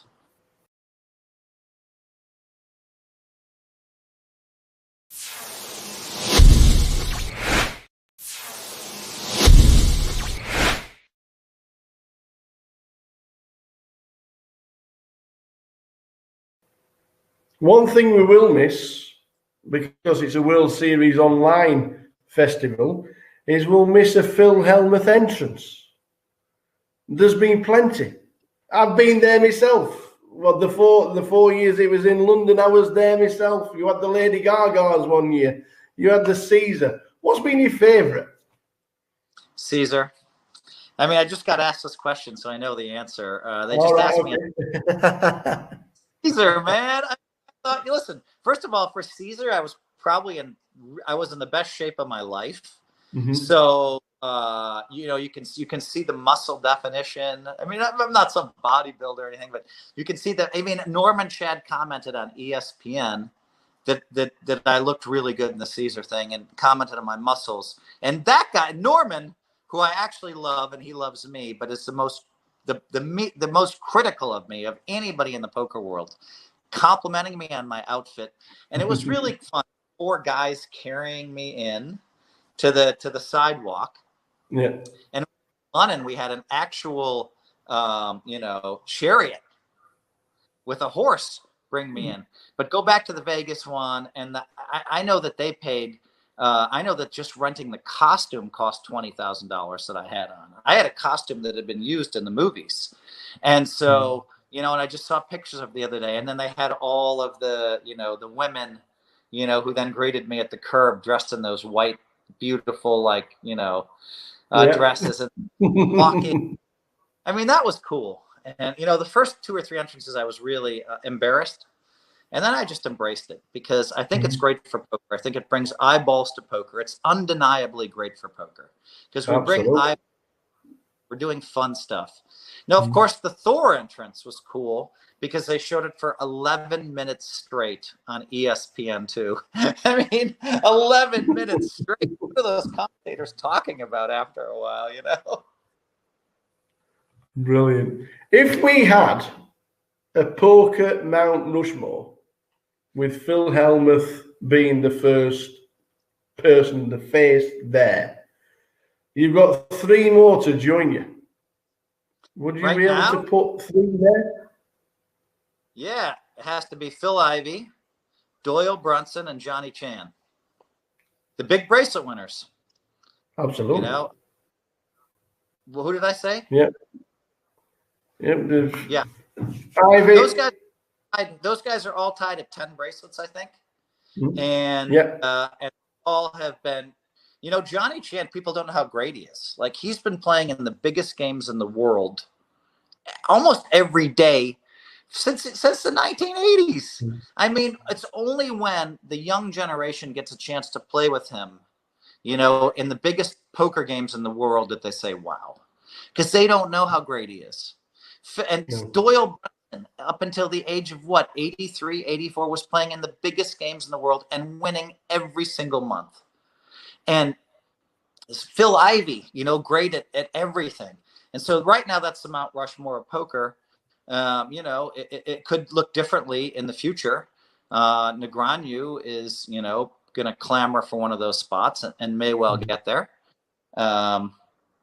Eric Seidel, another great player who's performed well all over. He's won a fortune in the cash games. Seidel has. He's won a bunch of bracelets. He's won high rollers. Eric is another great player. He's right there. So Negreanu and Seidel are right there. And you know, there's some other guys too, but I think that's enough to mention for now. Touching back to your bracelets, you've got 2 in Raz. Was that always your second favourite game? It seems to me like Raz, I bought into all the hype of everybody saying, oh, we hate Raz, we hate Raz. There's only, because everybody hates Raz because there's so much luck involved. They perceived it to be all luck. And then for me, the light went off one year, and I won my first Raz bracelet.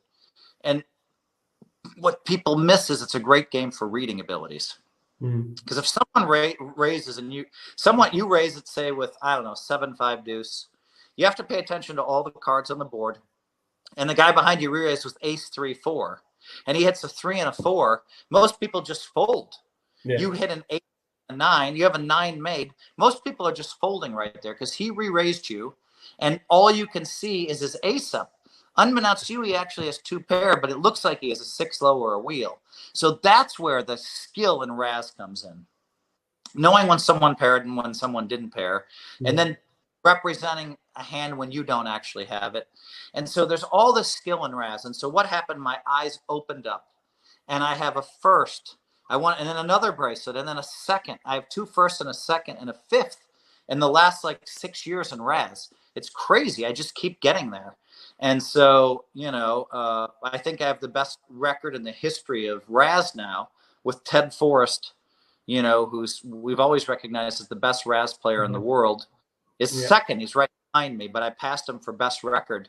But I mean, yeah, he might be a better Raz player than me. I have a better record than him, but let me win another Raz bracelet or another second, and then I can really say I already have a better record, but you know, the separation is this much. We've had players turn up. We've had them hyped up. They've disappeared. They've had new players come. They've been the best. Then they've disappeared. 31 years ago, you won the main event and you've stayed at the top since then. How have you managed it? Yeah, you know, I still remember someone telling me in 2008 that this was the greatest player in history. And you know, I asked somebody, I said, who is the greatest player? And he told me this is the greatest player in history.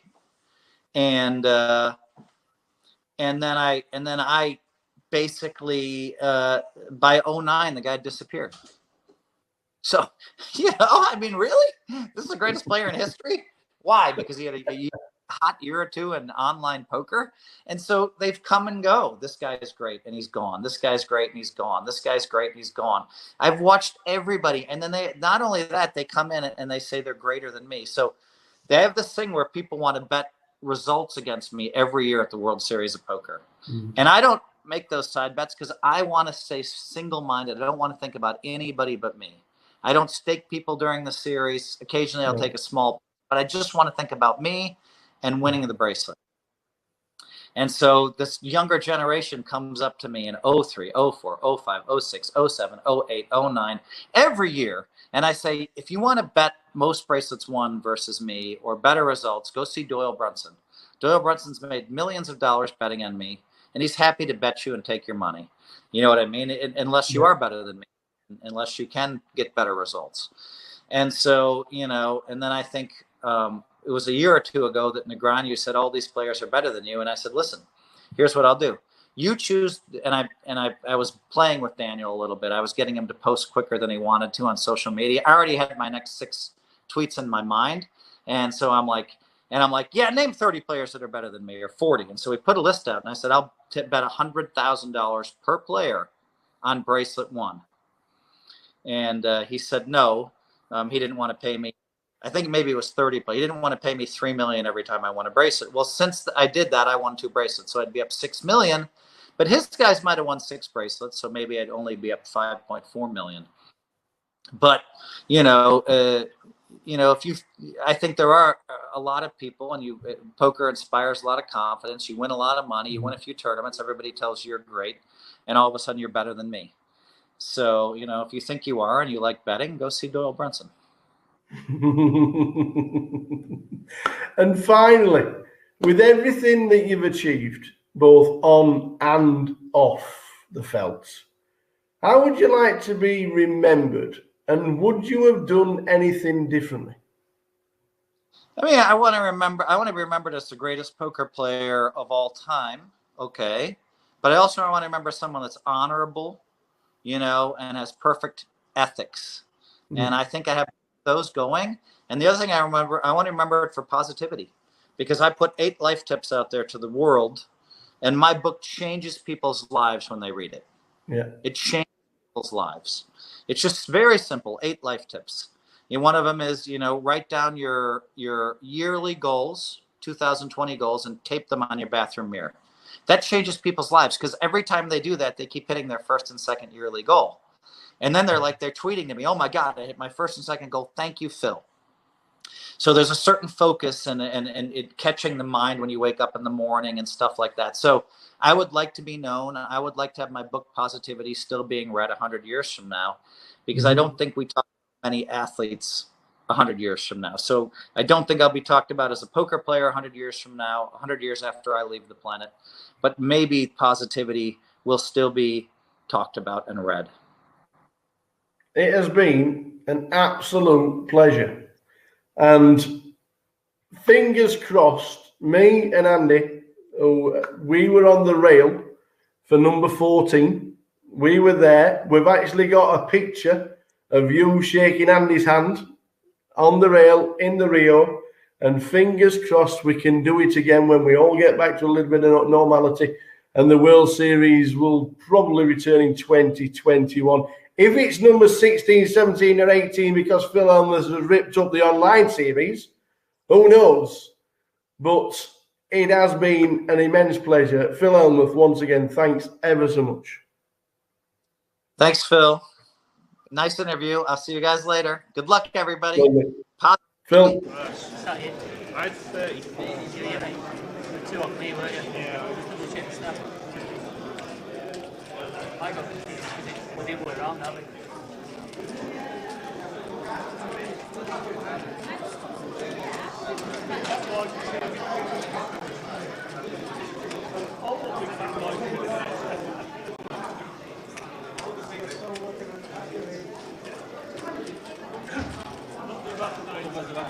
I mean, the stacks either side of you, one has significantly less than 30 problems, one has significantly more, so that's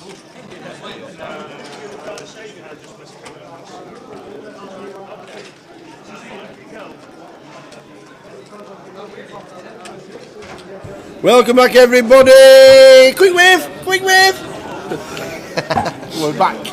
We are back for more. Shall we do some more? Yes, we'll do some more. We'll come to the questions very shortly because that's quite important. And thank you for noticing that because whatever it is. Who have we got, young man? Who's entertaining us? Third session of the day. In one's going to be John Gilchrist, in 2 Simon Chan, in 3 is Mad Turk, 4 Leon Campbell, 6 Lewis Spencer, 8 David Thomas, and in 9 is Andrew Headley. Awesome. Can you kind of confirm level 11 structure, please, as it says on the site, 5:12:15, and the app says 5:15:15. Also, do you know when brakes are and how long in the turbo flights, please? The level 11, we don't know why it says that, because the level 11, the first level back on Saturday, is 6:12 with a 12, and it always has been. So that'll get changed. Thanks for noticing that, Mr. Klopp on top. It's 6:12, the first level of day 2, and the brakes in the turbo are 15 minutes long, aren't they? Yeah, I think so. I do believe. The brakes, yes. I think the brakes are 15 minutes in the turbo. Jim will nod. Yes. So the brakes are in the turbo. Is there a dinner brake in the turbo? No. 6 levels, then a brake, and then 4 levels. That's how it works out. So there we go. Good afternoon, everybody who is watching. We are now on. We're now ready for level number 5. Yes, steady start. It happens. Sometimes one of those. Can't always get fine work all the time. But we're ready. Let's do it. Let's do it with another session of the GUKPT Manchester. Evening, Ben. Just tuning in. Evening, Ben. You playing tomorrow? I know why Ben's not playing this event. Oh. Is he in abroad somewhere? No, it's because Guinness is in cans. That's why he knows. He knew. Inside information. So yeah, level 11 is 6:12. Yeah, I spot on Tower. So that is the reason he's not playing. There you go. I knew.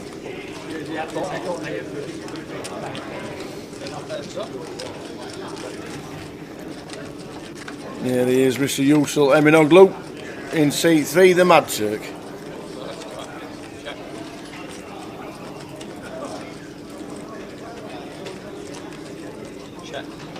Lewis choosing to check his top pair here on the free club board. I've broken an ace-9 off under the gun. Full club board and off on the turn. Now Mad Turk come out firing. That's 800. Yeah, on third pot. Really cool.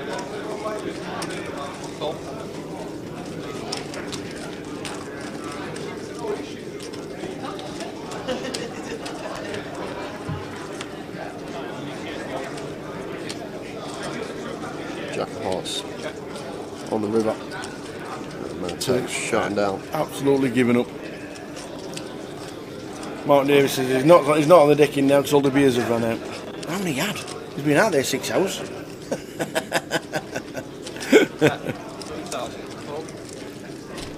Hope it's been a good day, Mark. Sunshine belting down. My sister sent me a text message about an hour ago. The forecast snow on Thursday. I went, where are you going? She went, the forecast snow on Thursday, just be careful. What, in Blackpool? Just around the country, apparently. I don't know. She's not John Catley to her, to be fair, my sister, but... Next Thursday? Yeah. 109 in the mix, 109. 152,000 in the prize pool. I didn't know yet. Oh, yeah, yeah. So that you would like until it, I was like, a bit what I said. It was. Lines are 200, 300. Right, good luck. Unless you're on 90. Unless you're on 90. Yeah, the fitness got better. It's alright.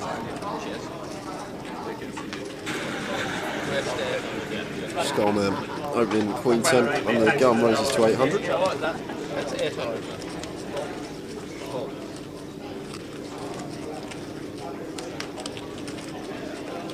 Another one in the small. Action on Lewis in the big blind, who will be defending the 9-7 of diamonds. Between Skolman and Lewis. Just nipped quickly home, yeah. Leo player hits on the 4-3-3 rainbow flop. Skolman not choosing to continue hit. Two of diamonds turn hit. And Lewis now may start leading this one tower. We picked up equity with the backdoor flush draw, and 9 high is not going to be the best hand versus under the gun opening range. We can start targeting some like king highs and ace highs here to fold out that are in front of us. The times that we are called, we have the equity to potentially king our flush on the river. Skull, I'm gonna with queen high here correctly too. Very nice. 9 of hearts on the river. Yes, now Lewis does make the best hand here. And it does look like Skolman has an ace high type holding, like ace queen, ace jack, ace 10, ace king. Can check flop and then call this turn bet with the 2 overcards in their well draw. So Lewis probably going to opt for a sizing to target those particular holdings. 2.5 into 3.5 from Lewis.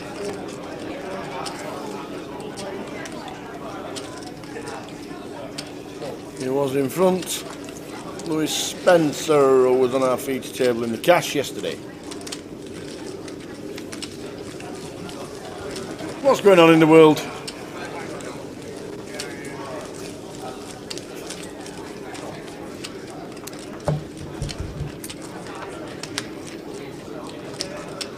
It's my niece's birthday when she wakes up in about an hour's time in Australia. 35. Wow.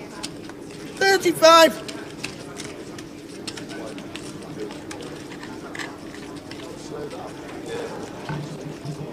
Do you know when she left for Australia? She was 21. Never came back.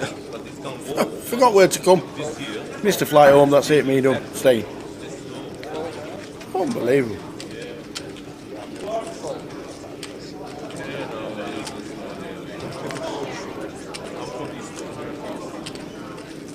We've got Leon on the button, sporting the shades today.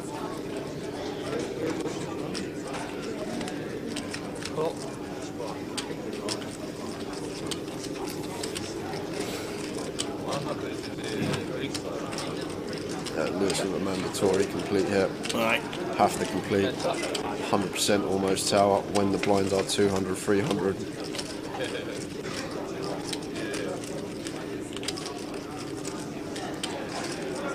And Lewis flops gin here. Effective nuts because Skullman's never checking back ace queen.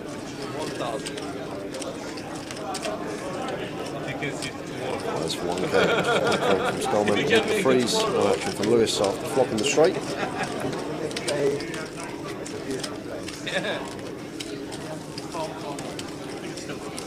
Pull tonight for some cash poker. Well, there's 100. The bad beat jackpot has gone up now to 145,000. £145,000 if you're playing a bit of no limit.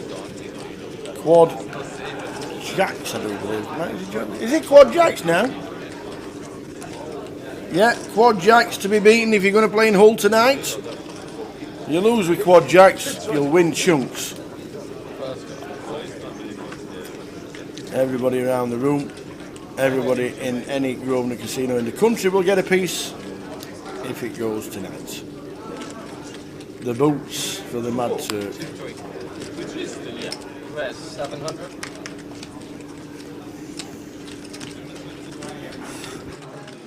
Full. Are you doing the full series? I think so. Cool. No one ever actually did The boots. I know. I'm in the same. I did it all the winter. Skullman calls with the ace 8 suited. Dave's in as well with an unknown holding in the big blind. Pretty much every call. Sorry, I'm Lewis. King Queen 5 rainbow. Yeah, I'm pretty sure we played on stars. I will. I'm terrible at names, but someone told me they're star street. Yes. I know I'm big cash.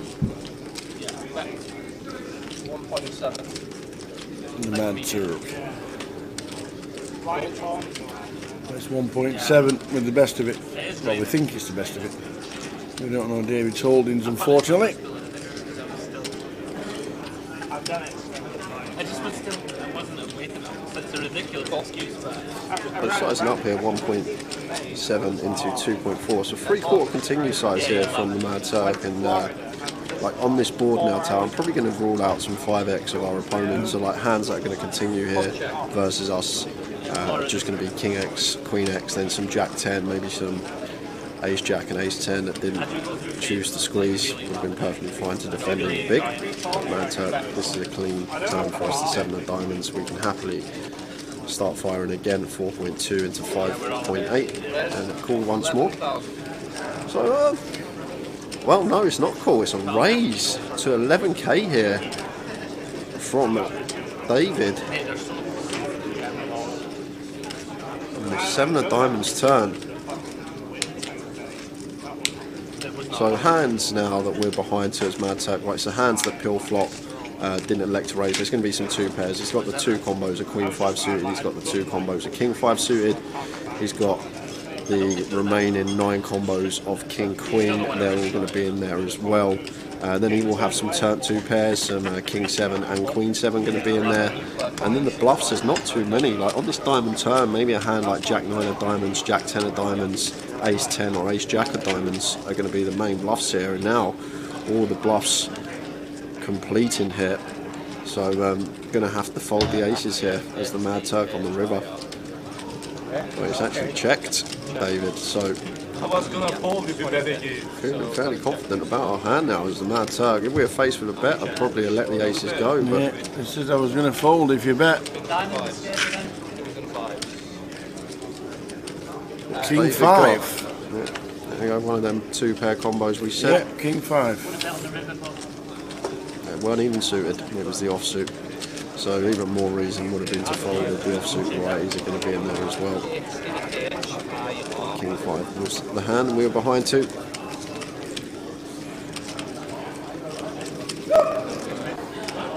Welcome one and all. We are level 5 of the day.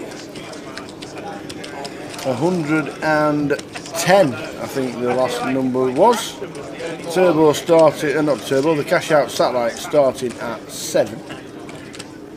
We're now up to 114 in the main. With the cash out satellite starting at 7.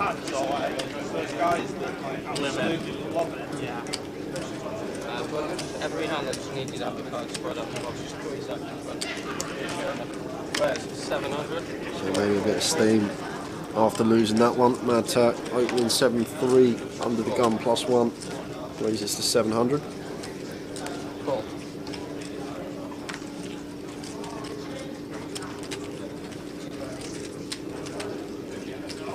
David loose pill in the small. Andrew got easy defend with the Jack 9.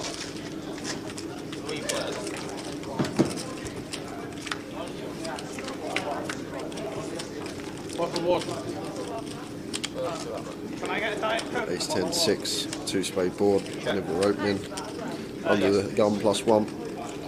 Going to have a lot of bets on this board as the Mad Turk. Got some backdoors as well, backdoor diamonds, backdoor straight draws. 1.4. Flies for 1.4. And that is going to be job done.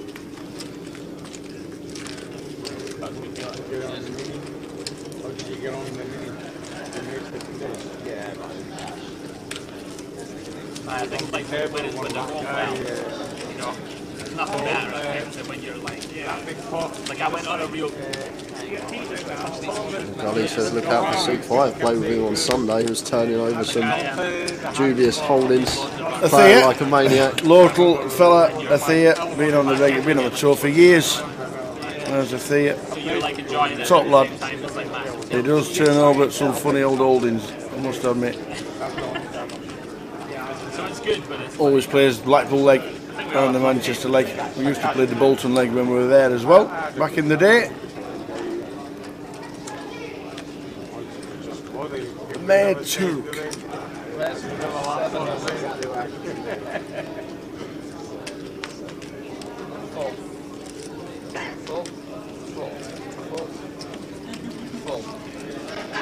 So 3 opens in a row from the Mad Turk. Just raise and take for him. Simon not defending the 8 deuce. Simon was the bubble boy in the mini mate. Was he? How unfortunate is it on the bubble? Gets kings into aces on the bubble. Oh my days. Yeah, got kings into aces on the bubble with the mini main earlier on this week. Simon in C2. Ouch. It's the unfortunate bubble boy. Like those guys that went to Prague or whatever, didn't leave the hotel because they were firing 13% rate houses.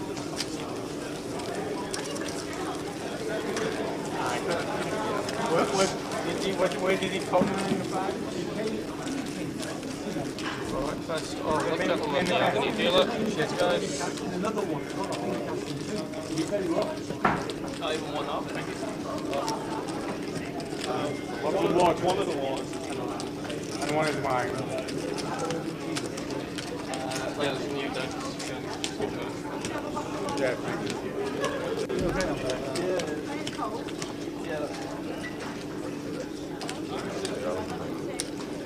So welcome one and all, GUKPT Manchester in full swing, level 5 of the day.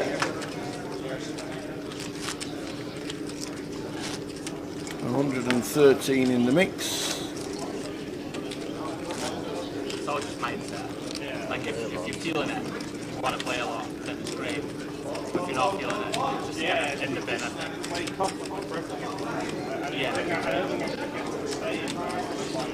It's easy to do. Fire and brick everything on SARS and then wait for the next day. That's big 109 on fire. Oh, I have been in that many times. Yeah, let's start the big 109.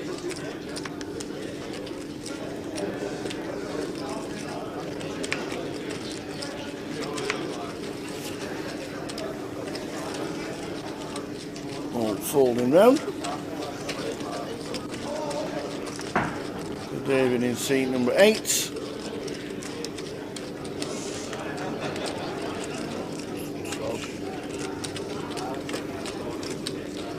Happy enough to raise the Jack 6 suited here. Like Andrew, King Jack versus cut off open can definitely mix in some free bets with this one. Just happy to call and see a flop with position on the opener. However, the Mad Turk got other ideas. The old 7 deuce game. Finds the squeeze with the the whip. 7 deuce game. Out of the big blind, makes it 3.9 to go. And gets it through. Is he going to show him, Tower? Turn it over for the pony. That's what it was last night.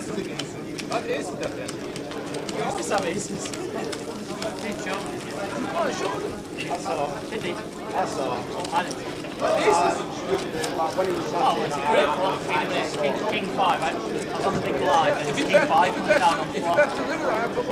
He has to call you a river. If he calls you turn, he has to. How much money? Maybe should I had aces 3 times today. And sometimes I don't have the aces from once. Exactly. He came in there, the whole man there. The diamond was just straight out and flush out, so it's just a bit like. It wasn't enough money for any of us to fold anyway. No, definitely not.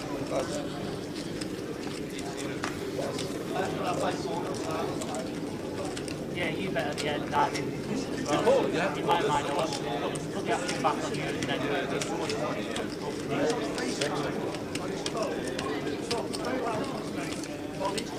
Simon with the 9-7 suited, perfectly fine to open on the button.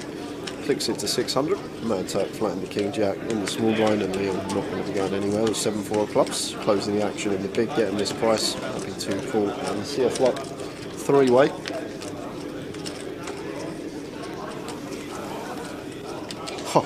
Wow. What a Queen flop. 6-2. All clubs. Just flops both opponents dead. Simple as that. Delicious. May get one street from Simon here. He might choose to continue once on this board and then shut down once we're met with some resistance. It does continue for 800. Don't mind this at all from Simon. Obviously, we're firing with 0% equity. It's never good, but a lot of the time we will get our bet through. But Leon has flopped the flush. We have actually picked up a straight draw now with the 9-7 of hearts of Simon. Gut shot. It's 5 of hearts turn. Now Leon going to find the lead. Doesn't want Simon checking behind and maybe realising equity with a high club in his hand. And we can see Simon just with 9 high, no draw other than that gut shot on the 3 club board, getting out of the way.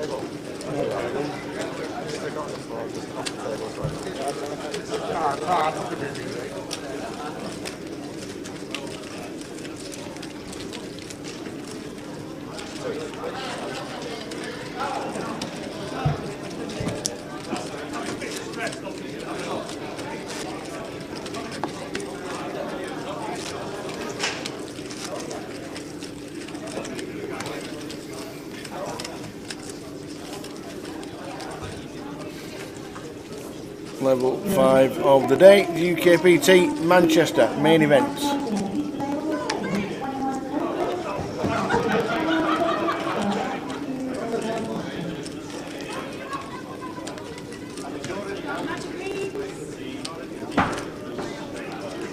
David with the jacks. Raising it up. Oh, 1.3.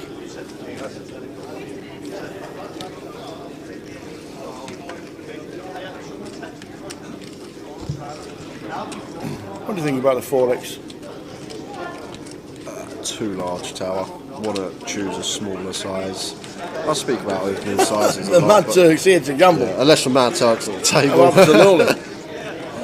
But this is the third time already that Mad Turks attacked David. So I don't know if there was some dynamic on the first session of the day or the session before the dinner break between these two, and it's just a snap all in now from David. And the Mad Turk going to have to get out of the way.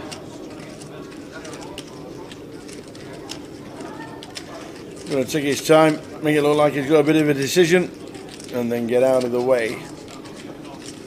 Just the wrong time.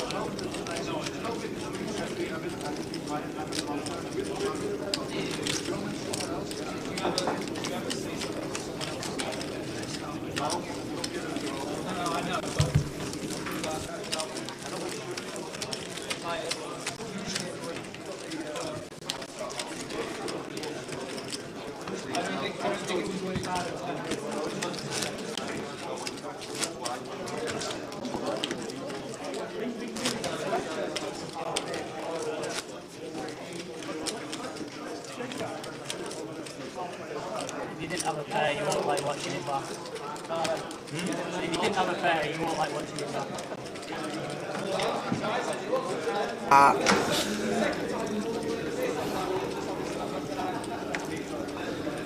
The schoolman asked me if Vegas was on the horizon this year. I've met schoolman in Vegas quite a few times over the years, but is he always sporting the orange? He always sports the orange everywhere he goes playing poker, and he's quite well known for it.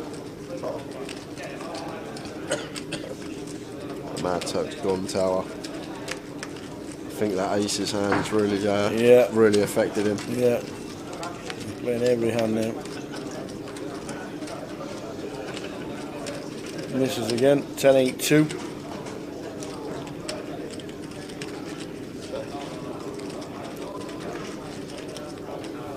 Hiya Holly. He called it himself 10 years ago when we first met him on the circuit. He says, my name's Yusel Eminoglu. He says, and everybody calls me Mad Turk. So that literally stuck. Obviously he had the name from when he was playing locally in either cash or tournaments. Obviously very active at the tables, and it stuck, and he's affectionately known as the Mad Turk, and he loves it.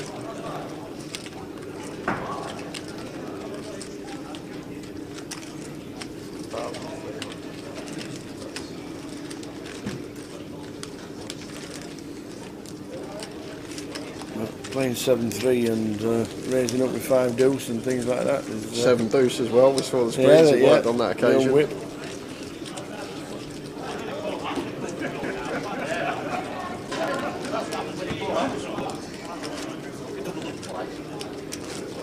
What would be called the dancing queen after London's activities. on the live stream. It's just so funny that you don't know the next lyric anyway. It's just you can dance the whole way. It's certainly better than his £1 fish song.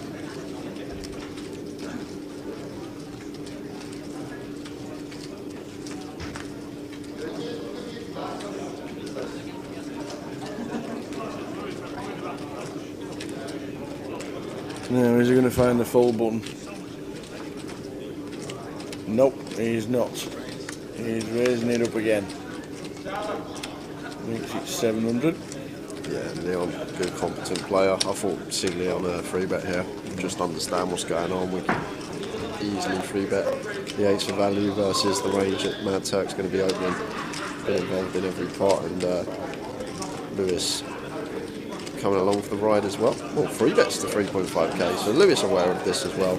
Lewis aware how wide the Mad Turk can be opening, knowing that Leon flat in here probably expects Leon to free bet a lot of his value or good value. So Lewis just attacking this dead money, but Leon can't go anywhere with the eights. Pills. Ace 2-3. 2 hots. So the eights at Leon's still best. And Lewis has a board that is going to be good for us as the free better. It's the 1 over card here. So expect Leon to call once. Pocket eights, take some turns. That looks like a fault to me. Just gives him credit instantly for the ace. Could potentially have like 9s through kings as well, which we're behind to there. So just a disciplined lay down from Leon.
Mad Turk in amongst it again, raising it up, and I'm guessing that's a graphic error because I can't see Skolman ever shoving the 10-8 for this amount.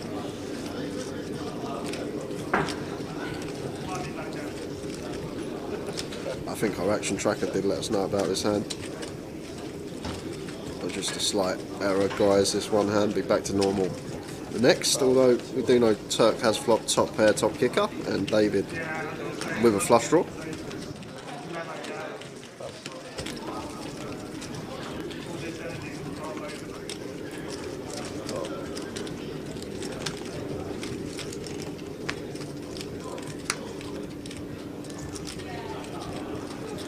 An instant service for David, and the Mad Turk with the ace of clubs as well. The way Turk's been playing, I can't see him folding this one.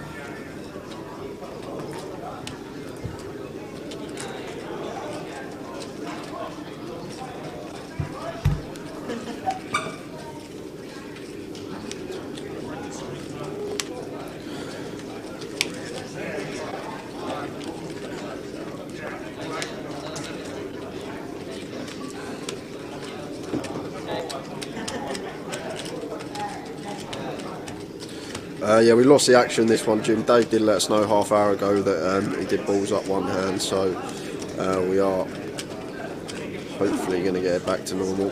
But we know that Turk's got 2 paired nut flush draw against a turn flush of David, and he's faced with an all-in.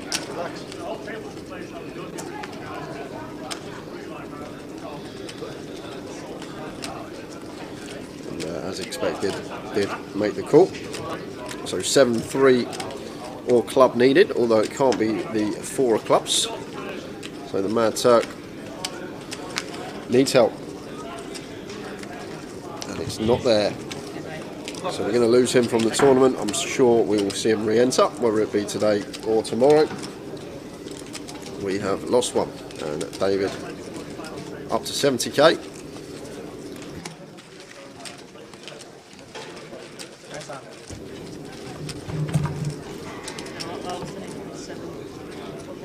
Seats open. 9-3.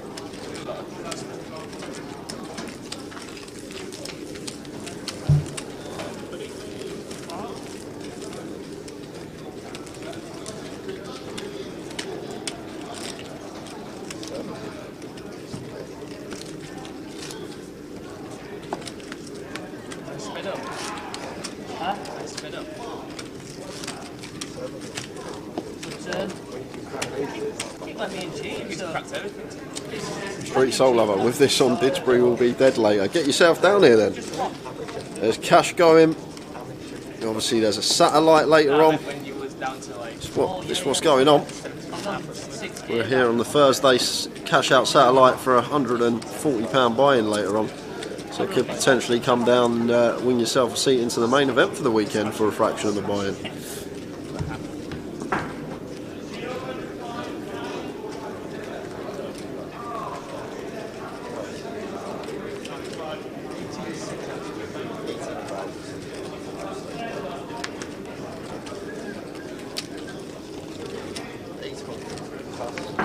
So Leon opening Queen 8 off here, raises to 800.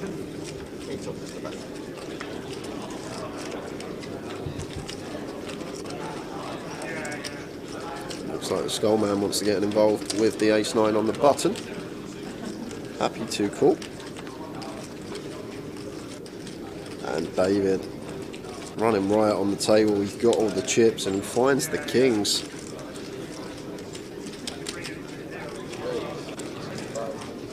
Free bet somewhere around 4k, expect to see. Wow, 2.4 for David. 3x out of the small blind after an open in the call. This is tiny.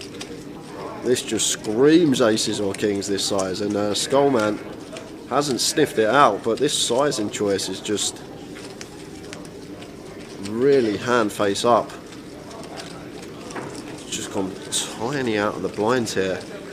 It just looks so nutted.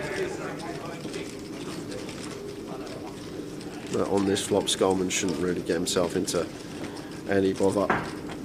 Not much going on for him here. Although David has put in a sneaky little check here with the kings. And is going to induce this bet from Skullman on the turn. So if we are playing it in this manner, guessing we're caught as well. He's moving all in. And he's going to fold out his customer. Skullman will get out of the way.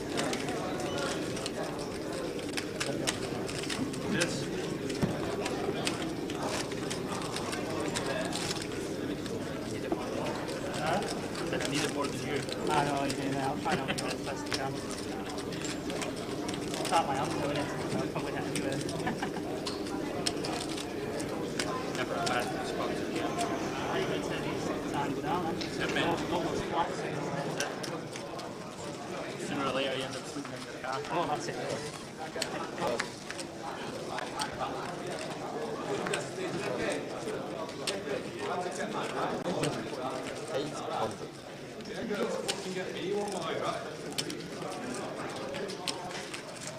Ace-3 for Skullman in the cut-off, raises to 800. And Simon should be defending this one in the big blind.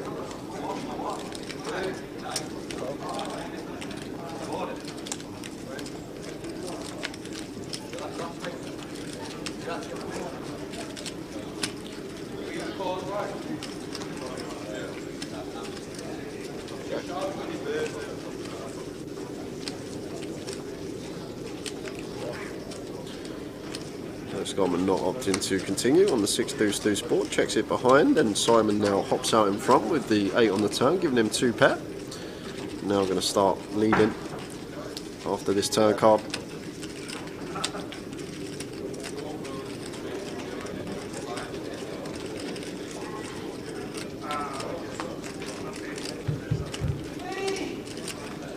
Yeah, that is a fear. A sea folk in seat 5.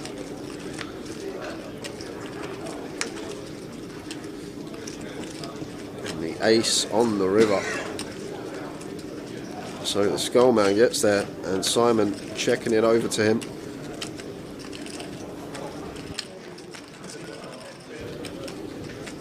Now going to try and eke out some value.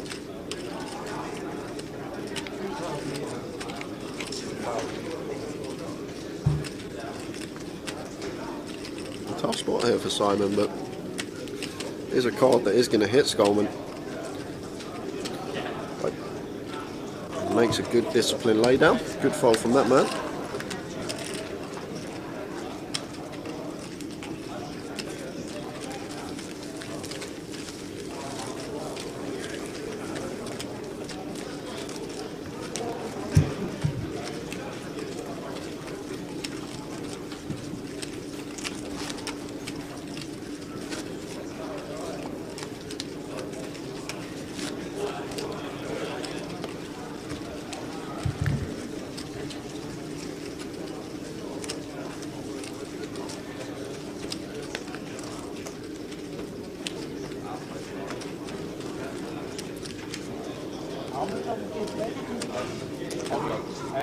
Like 10 levels today. 10 levels.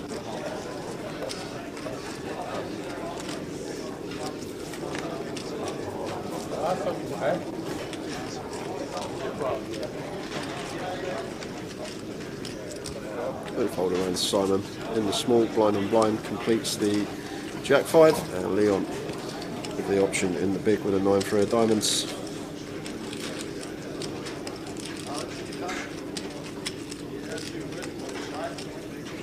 Do you know what? The only person to have a donut at this moment in time is Peaky. There's still 3 left, man. That's right. I walked out on the dinner break and the CFO goes to me, make sure Tao don't eat them all. I go, there's only 1 left. Yeah, only 1 gone so far. Yeah. Shh.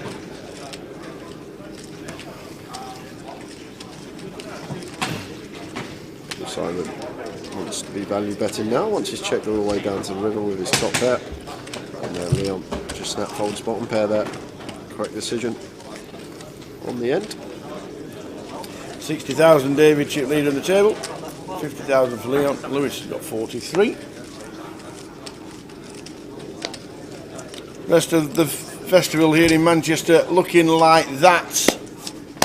Cash out satellite starting in half an hour's time at 7 o'clock. Friday is main event day on day B, flight B and flight C tomorrow, and day 2 on Saturday. You can still buy into day 2. 11:45 is the cut-off point if you want to buy in for 16 bigs. £200 on Saturday at 4 o'clock, and then on Sunday it's the seniors, the bounty, and the main event where we crown a champion.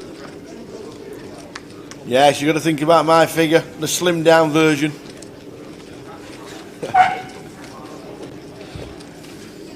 Ace 10 for Lewis, raising to 800 under the gun. And David not going anywhere. A couple of 7s in the hijack makes the call for 800. And action on that there in the big blind. He's going to get involved for the first time since sitting down. Defends the Jack 8 of clubs. It's a Jack, King 5, but it's all hearts. There's a Lewis Broadway draw, third nut flush draw, the fear with middle pair, and David 2 overcards to his 7s. But once checked for him, looks like David happy to take the initiative here and start firing. Lewis can't be going anywhere with ace 10. Have to call and see a turn.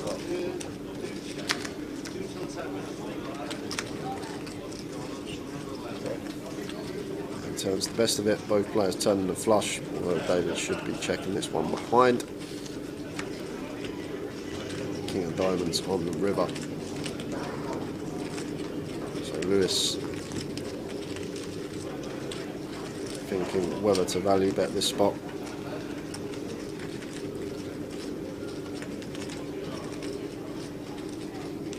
And senses are on point, does have the best hand. Going to try and target specifically a hand like David has.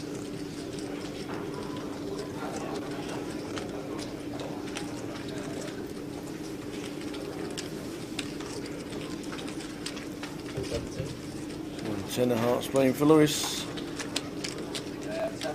which is good.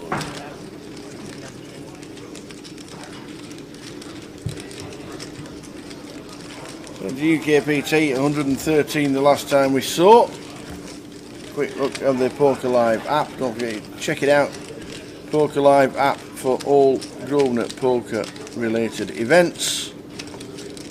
And there's an Easter Beast coming, the Easter Festival in Yorkshire, £150 in live in Huddersfield, Hull, Sheffield and Leeds.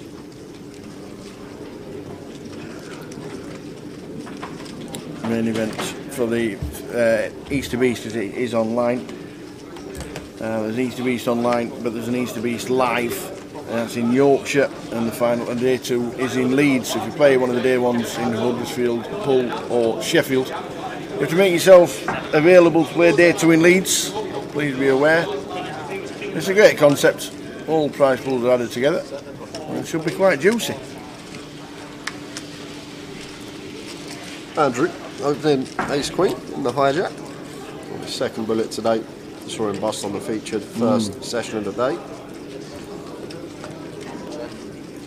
Oh, set of threes, 5, 9, 3, all diamonds. We're going to struggle to get any action here though. Athea may get the 1C bet from his opponent, and that is what is going to happen.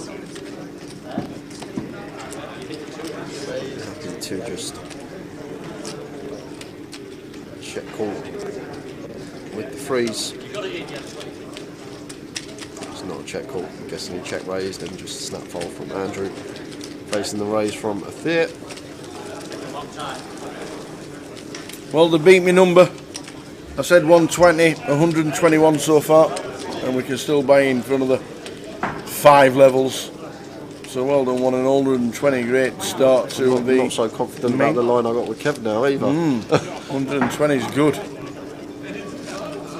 121 so far.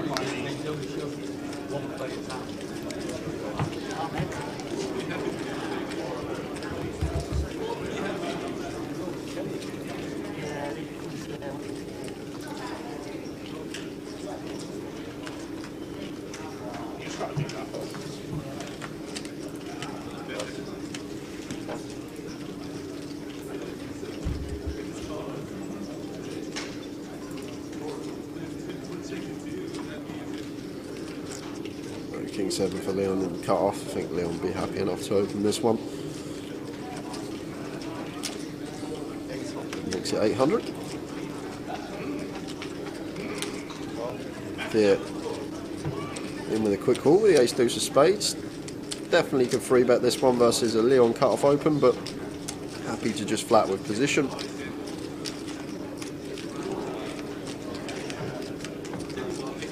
Flop time, 5 ace 7, 2 clubs. Both hit a piece. I think Rally is running well. I still expect Leon to continue here. I know middle pair always say can be a good hand to check, but on this particular board, like, we can still deny equity to hands like Queen Jack, King Jack, King 10. Like, if it was like Ace King 5 and we had second pair with a King, it's much better to become a check in that way because we don't need the equity denial. 10 of diamonds on the turn. And after getting some resistance on the flop, you may see Leon slow this down now with his King 7. Check it over to Athea. Likes to see that. I'm going to feel confident that his ace is the best hand now. Looks like he's gotten very small here, around quarter pot. Is that 900? 700, even smaller. So eking out the value versus Leon. Leon making the call with third pair. 4 hearts on the end. I doubt Afir is going to value bet this tower. I think this is just going to be a check spot. Is Afir ever getting called by jacks, queens, kings? It does go check, and Leon going to see the bad news. Absolutely. Afir shows him the ace. It is good. Oh, he's off on a tea run.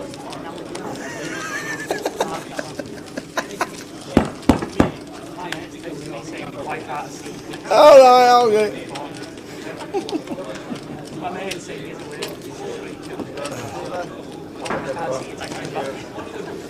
So welcome to Manchester, 121 in day 1A.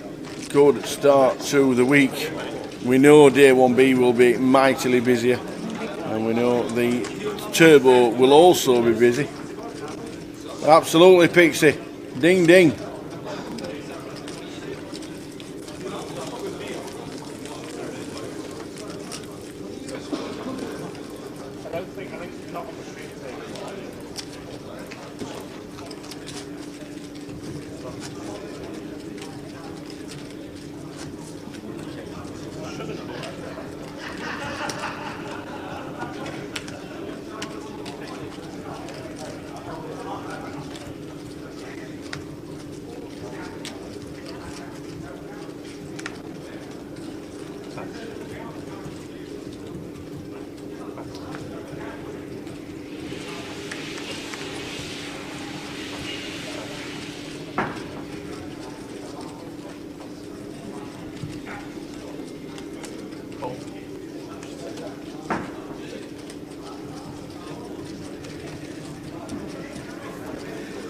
Schoolman with the ace deuce in the small blind. Raised it up. Oh, it looks like he just limped with the blinds at 2-3. Raised to 12 for David and a call. Schoolman flops it as well. Ace 8-10. Should be a check call.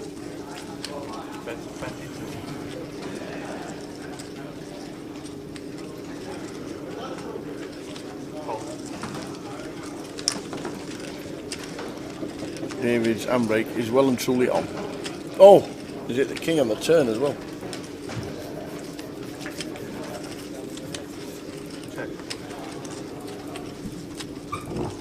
Checkington's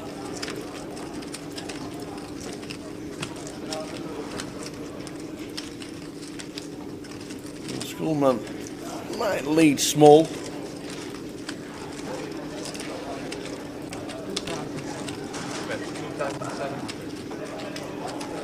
Yeah, 2.7.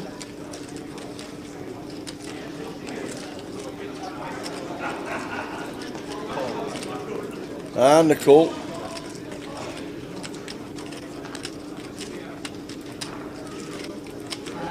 All went in the way of Schoolman. Loses his stack over starting stack now. 21,300 for the Schoolman. You have an ace against me earlier as well? What about one? You see on the screen? Can't wait. Might be busted by it.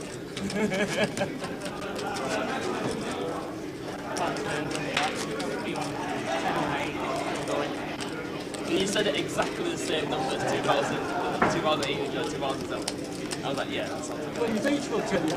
Text your mate and they'll tell you what I have. What delay?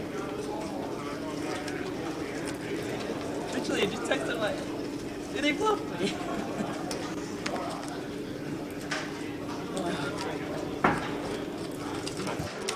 Literally, yeah, that is exactly what I did. I think I got bluffed.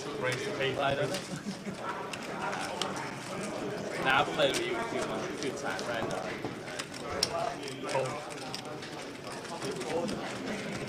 Yeah. Always have a bullet in yours.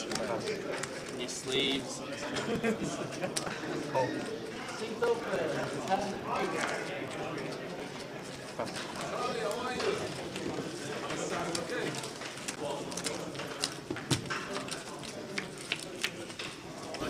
The Cowboys for a Thea. Always see an ace. What about a quads tower? But unfortunately, now if the ace has come to save him because Lewis has just flopped the quads. Thea Alley has been saved by the ace on the river on the flop, and we're leading out with the quads. I don't mind this from Lewis Do you here, not? just to build a pot. Like, Athea's going to have some ace-x that check this flop, and as well as that tower, like, if he's got a hand like some broadways, wow, he'd actually folded the kings, but if he's got like some broadways or like some 10 runs suited, they're going to try and see bet this flop won't. So you expect Athea's got a hand that's going to check call after he's the aggressor and he gets that flop, which is good for his range, and don't go there for fire there. Otherwise, I understand the thought process of it. Just don't expect the hands that are going to fold to our bet are usually the hands that should be c betting there. So once he checks, Lewis thinks that he's going to have like a check call hand a lot of the time, like kings, tens, kings through tens, something like that, but just made the discipline lay down with the old Cowboys there. Just gave Lewis credit for the ace, but he had the quads.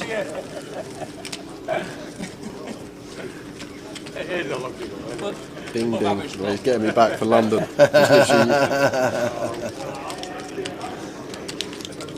I did have You're so accomplished, so I'm folded here. Folded in the bag. I know. So like, you know, normally I call once. I didn't even look at call once. Oh, you had an ace as well.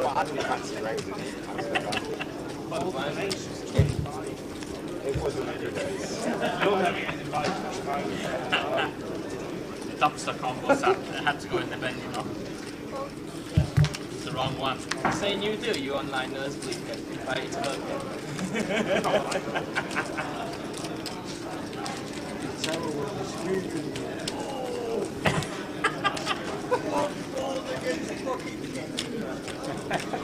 What a lucky escape.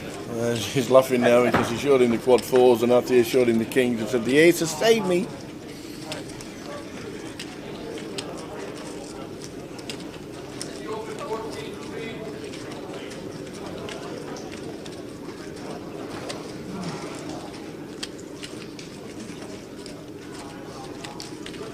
Blind on blind.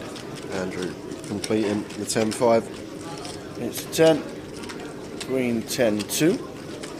And so flopping top pair here, so should see some chips go in the middle here, blind on blind. And ranges are very wide, but Simon going to incorporate a check behind him with his top pair. King of hearts on the turn. Queen 4 of Simon's still best, and I think this is where we want to start firing now as Simon try and get some value from some potential deuce X and 10x, as well as some random jacks that are now up and down.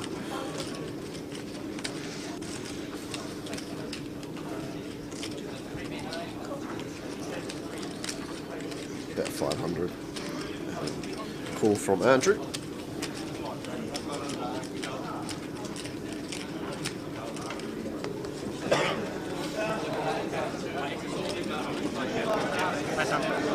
Queen 4 winning the hand for Simon in seat number 2. Steady day, GUKPT wise.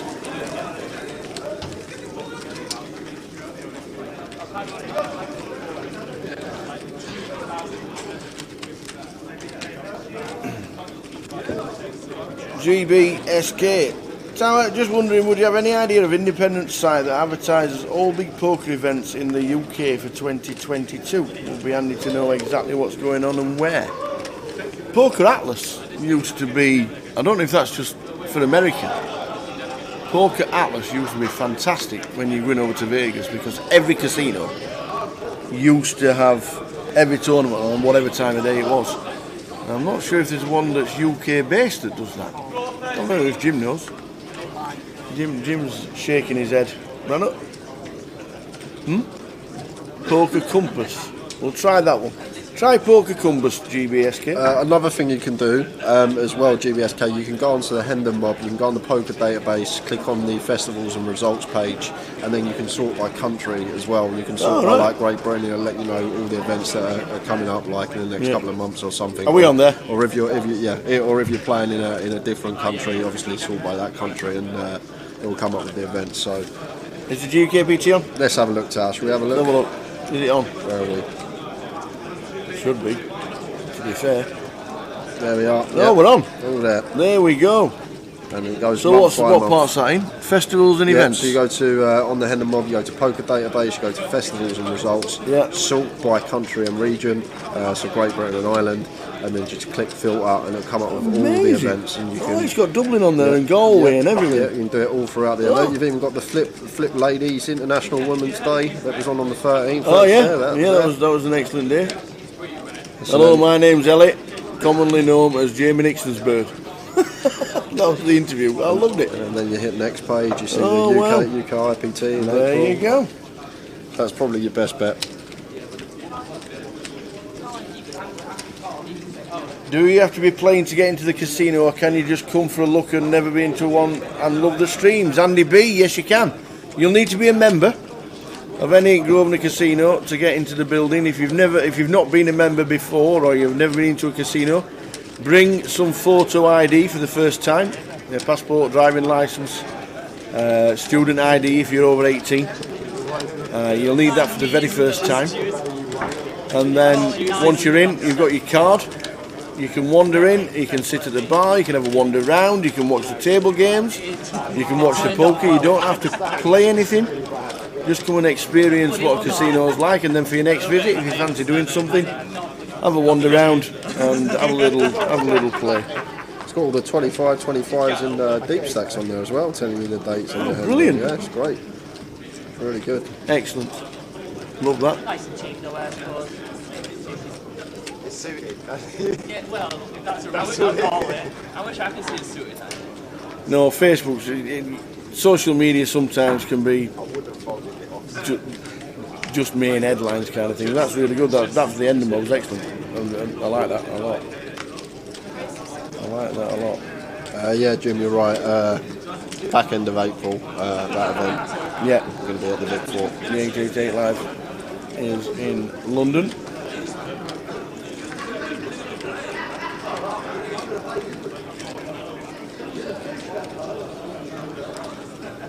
Yeah. Didn't even see you work that event. I was flicking on in Poland. There was a bird in the commentary box, a different girl, and some bloke in the house. I was like, "Where's Tower?" I kept messaging you. I said, "I've not seen you once." When Vivi says, "Tower, you need to go and have half an hour," you don't say no. You know what I'm saying? I was messaging him, going, "Where are you? I want to see you." But no, Andy, if you're not a member, just take your photo ID and enjoy it. Just enjoy the experience. You can come in and not spend a penny. Obviously, the idea is that once you come in and you start getting a little bit more comfortable, then you have a table game or you play a game of poker, you play some cash, and always ask. Either if you don't want to approach anybody, just ask a member of staff. They'll always accommodate you. They'll always look forward to meeting and greeting. It could have been 8 days. Aye, Sam. Big Sam, how you doing, pal? How we doing, Sam? Yeah, Vivi definitely told me where to go and get out of my chair. She was excellent. Skullman with the 7s raises to 800. And Leon thinking about coming along with the ace-8 off on the button. Happy to call here with position. But going to get the bad news here because there has to be 3-bet in this spot. With the ace-king suited in the small, it does count out a 3-bet to 2.7k. A little bit on the small size after an open and a call. He's going to get Skullman to come along though. Now Leon should be getting out of the way with the ace-8 off, and does.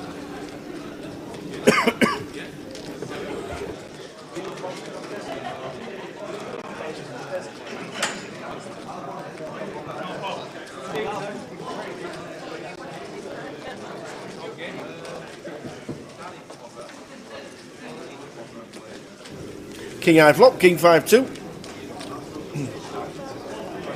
May get one street of action from Skullman here. Just the one overcard to his pocket 7s. Wouldn't be surprised if he peeled once, but either way, could see him doing both here, fold or call, and opts with the correct decision. If you're in Ireland, GBSK, just pull us up again. I saw something in Galway. What's happening in Galway? in the next few weeks. GB and Ireland. GB and Ireland. That was on the 12th of March. It's already been. The Irish Poker Tour has already been in Galway. Athlone and Dublin, though. There's a couple of events. Irish Poker Tour. Irish Poker Tour is on its way. And the Mammoth, that's been advertised as well over in Dublin. So plenty going on in Dublin again. They've opened all their borders and relaxed all the all the restrictions have gone now for Dublin, which is good. And everywhere else, just about. What's that mean?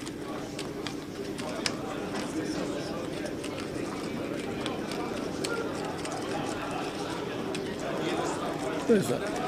Irish Open.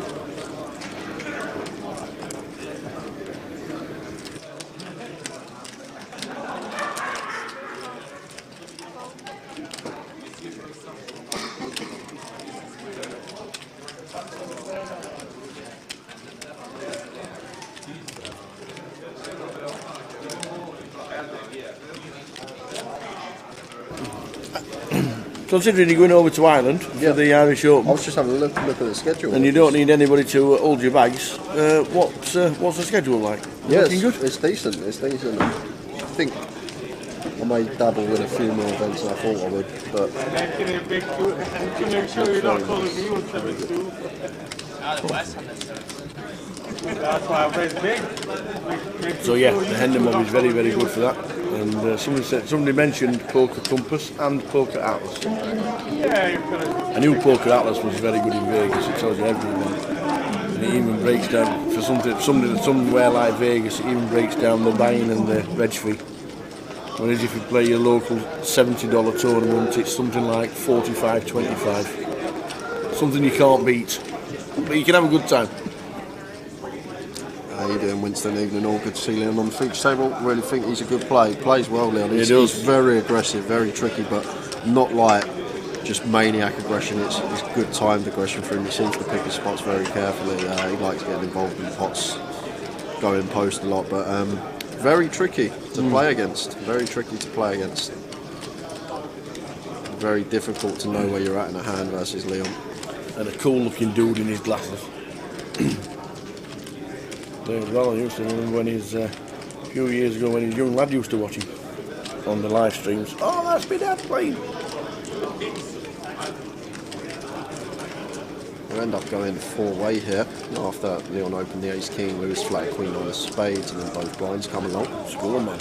Up and down. And Dave's going to donk here on the 10-8-5. Donks from 1.3 into 3.1. So just over 40% from David here. And, Leon does have the backdoor nut clubs to 2 overcards.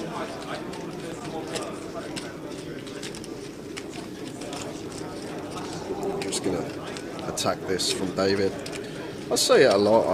I rarely see like donks ever being 2-pair plus. A lot of the time it's just always capped at 1 pair or a draw. And if you are going to start incorporating some donks into your game, you want to have a balanced strategy. And David's actually folded the best hand here. If he plays his hand in a more standard manner, potentially win this pot. Would have probably checked through, depending on what the turn was. Oh, queen of clubs.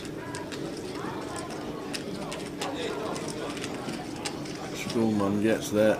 But the redraw for Leon means he'll still be involved. Any jack, any club. Still lots of outs here for Leon. Not going anywhere facing this size. Oh, it's a dirty river though. Because river in top pair, top kicker improves, but not the improvement he wanted. And now faced with the all-in from Skullman.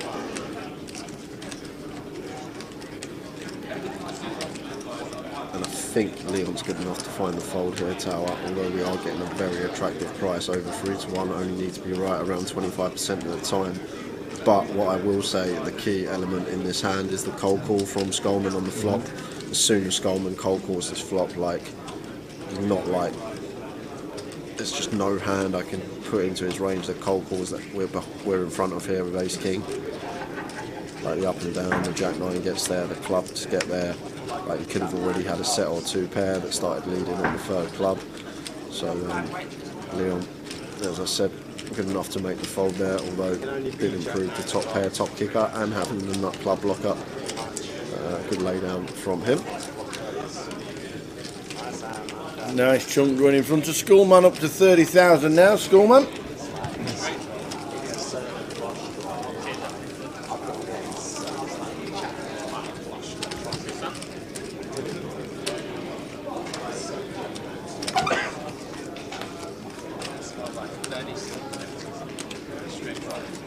Don't forget, if you're playing cash from 6 till 6 in any Grosvenor casino, the Bad Beat jackpot is now 145,000. Meaning if you lose with quad jacks or better, the losing hand will get £43,500. The winning hand will get 21.7. Table shares 7,250. And all the active players in the estate will get 72,500 between them. Just the quad jacks to be beaten.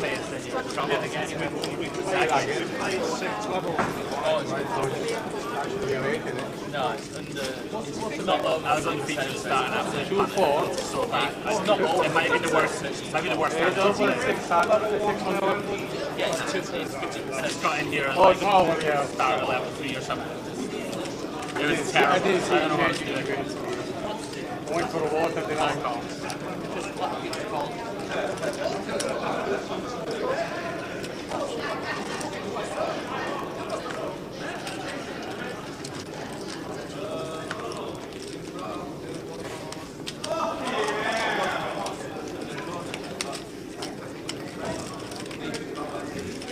Queen 9 flop, Queen 8-3.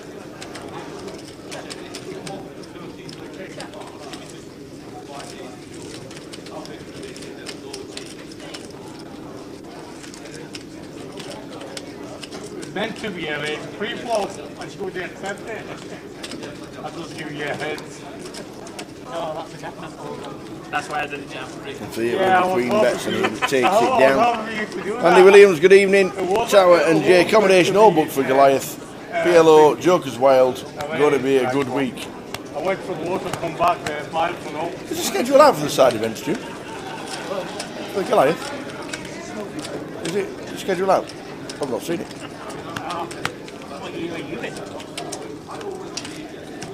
Oh, I have got it. Yes. The PLO and Joker. You just finished Luton. When do we go to Luton? May? Do we? When do we go?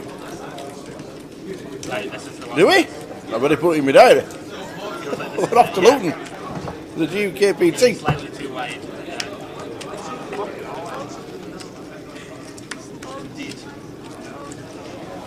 So the Edinburgh schedule is done. And the Luton schedule looks like it's been done, so all May has been sorted out. Accommodation all booked for Goliath, the PLO and Joker's Wild for Andy. Well done. Where did you book, Andy? If you don't mind me asking, is the hotel close by? Did you manage to get upstairs in the double tree, or are you miles and miles away, or is it still accommodating at the moment and not too far away from the CBS Arena?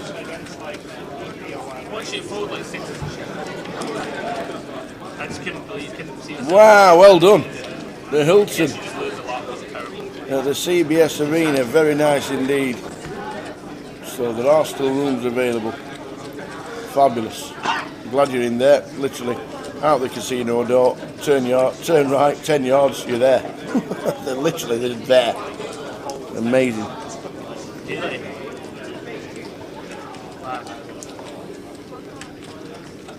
What's a single? I mean, that can just rock.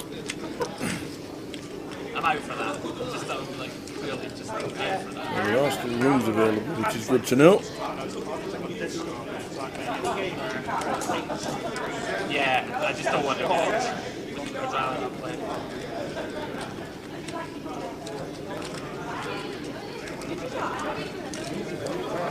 Yeah, I know. It was very cheap.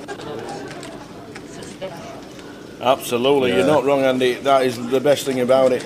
Literally, 1 minute walk straight upstairs, 25-minute walk to your room. Yeah. And then you're there.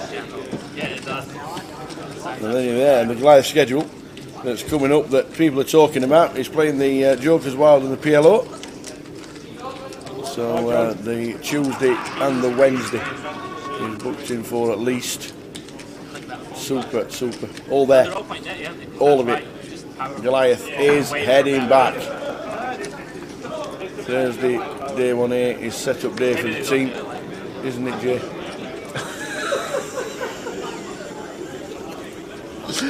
Yeah, I'll be here. I'll be here bright and early. I'll be here at 9, ready. Pumping iron in the morning. If the kit's already here, Tara, I'll start without you, and then you lot can just come and. To be fair, if we need the kit setting up and we need all the rigs setting up, we might ring Alice. yeah. To be honest, that's a great schedule. We've got plenty going on. There's loads of side events that we're doing this year, rather than just the main event and the GUKPT, the Goliath. So there's plenty going on. Glad you booked in, Andy.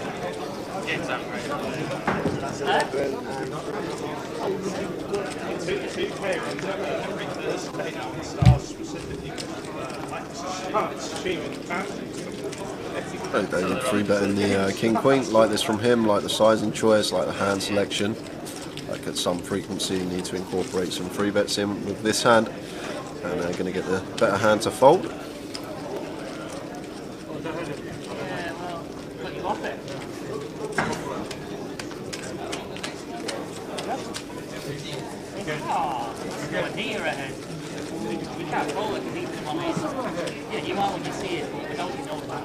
What do you reckon?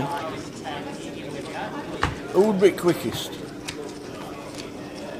Reception at the CBS Arena to room 130. Yeah. Or booking into the Novotel and using a taxi. Well, I don't know where the Novotel is, so is it close to the Rico? It's back to the main roundabout where the motorway is. Yeah. Straight back on yourself and first right. Yeah. Bit close. Might have to, if someone's in the Novotel, we might have to do it. See who gets there first. We might have to WhatsApp each other with a video call.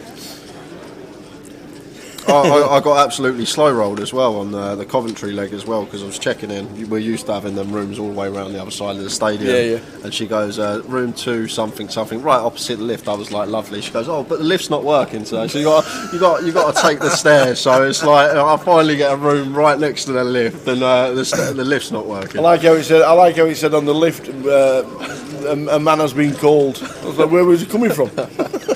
Walking back down from Edinburgh, I think. So Simon's all in here, but shouldn't be getting any action from David. David can't call here ever. 21 big blinds, ace deuce. Fine to open this one, but once we get shoved on, have to let this go. As David, and they've already been bleeding a lot of chips. It was up to over 70k, and been leaking a few chips here and there. So don't really want to be leaking another 20 bigs. Can't call here, Tower, surely. We're sitting pretty. He's looking in, he's counting his stack, he's up 43,000, he's like, well, I've got 35 if I lose. It does, fair play to him, he wants to get involved, but it's just not going to be a winning call, this ace deuce. We're going to lose money in the long run. Yeah. It's not going to be good. Sees that he is behind. The power of these suited wheel aces, as I always say, the equity that they have pre-flop, they do run very fine. Like here, has 39%. That's probably due to some dead cards in the mark. But back door wheel. Front door wheel. Front door wheel is a 4. 4 or a deuce to fade. And same scenario for Simon to get his double. No 4, no deuce. We got a double with the ace 10. Yeah, Andy thinks the Novotels could be quicker. Obviously, if you took it at a normal pace and you weren't sprinting round. But if you took it, I don't know if anybody's been to the CBS Arena, you'll know exactly what we're on about, the old Rico Arena. Is that when you go into rooms 140 to 130, and the doors are all the way down. 130 is literally next to the gym, the furthest away you could get.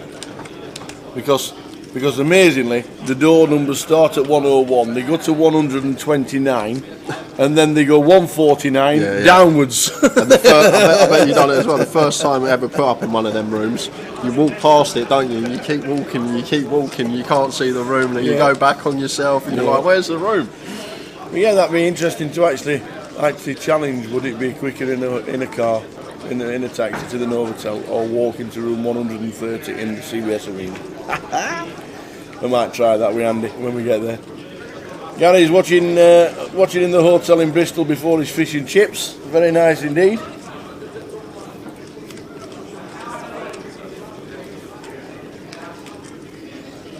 And the worst one about that as well, we'll come back to it in a sec, because Simon's got a hand here, raises to 800, and Lewis in the big blind with the king queen. Yeah, he's going to make it up. Not going anywhere.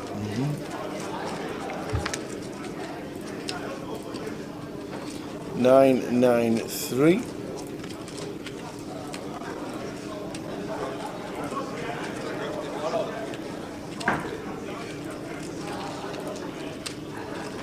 Check, 6-2. I wouldn't mind seeing the delay continue now here from Simon.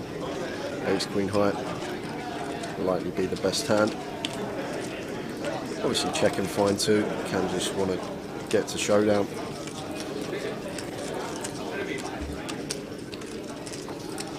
Does live up the best of it. Improves.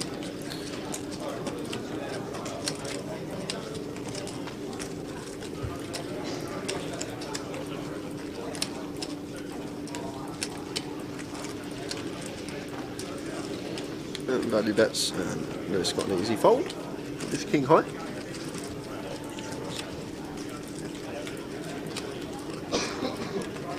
So the worst thing about it though, Tower, is when you get to the room, you pull your key card out, you put it in the door, and you get that dreaded red. Yeah, and you're like, oh, I just can't believe it. And you go all the way back down to reception and all the way back up.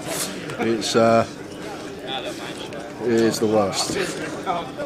How are we doing, Dark Angel? Donna on Twitch. Good evening to you. We've got about 45 minutes left of this session. We're over the halfway point of the day. This is level 6.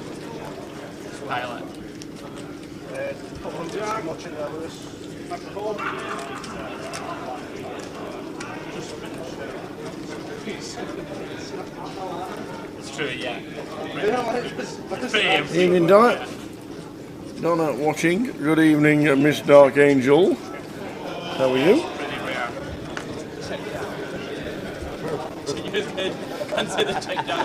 Sevens for David in C8.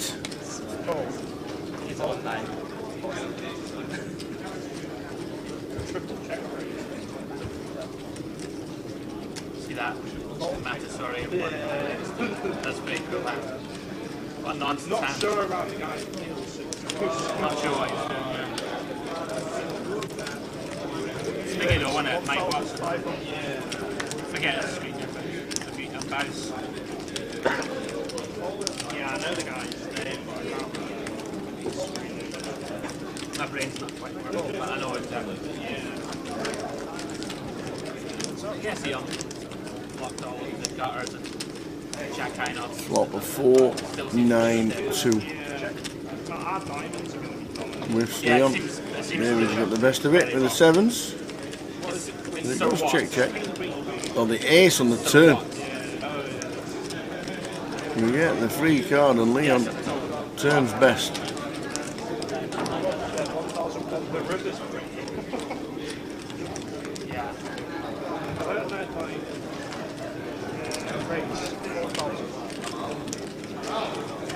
It feels like you never bet the king.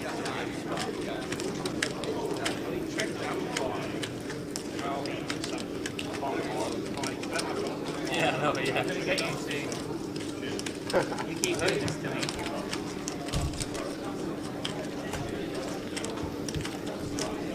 Ace is a good card for me. Yeah, it's a good card for me. There's always an ace that comes out. It's a good card to raise on that. Yeah, unorthodox raise this from Leon here with the A6. like it's a scenario where you're either well in front equity-wise or well behind. But he's going to get value from David, so perhaps Leon knows his customer here, and if that's the case, very well played to actually get the value from sevens here. Raising the A6 on the turn. I'm guessing he's raising to snap check that river as well. No, he's gone for more value. 5k here from Leon. And David, who's surprised to see him peel the sevens to the raise in the first one. He's paid it off. He's paid him off. He's thrown the 5k straight into the middle. He had 75k tower and he's just leaking chips left, right and centre, David. He's, I don't know if... No, he gets a free turn card and he gets paid. I didn't know I did show it.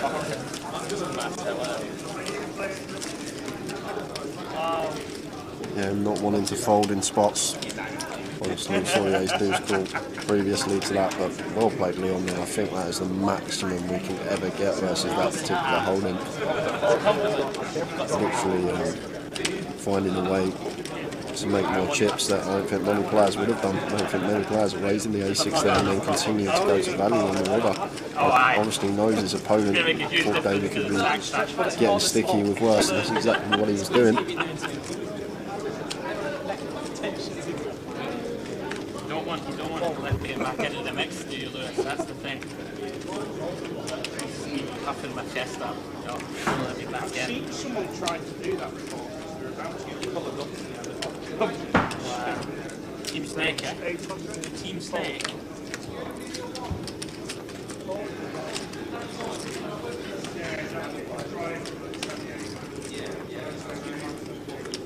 Now 4-5 off.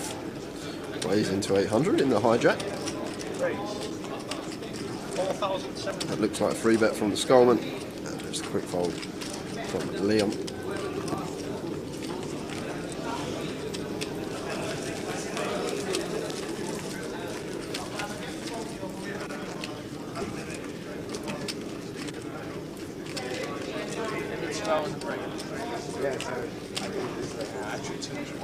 You change this one? Yeah.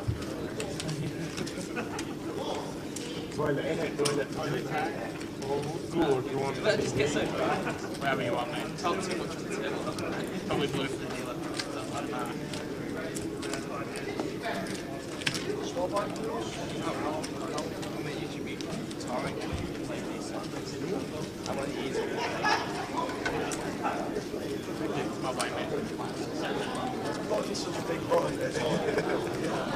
Like that travelling around. Yeah, same, yeah. I've been playing just like Pong. Recreation.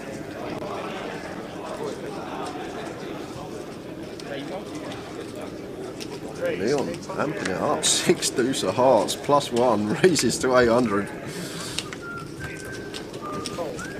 He is on one.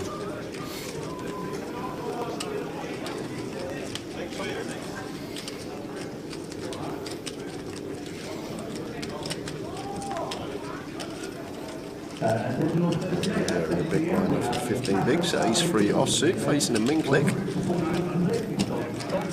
Happy to defend.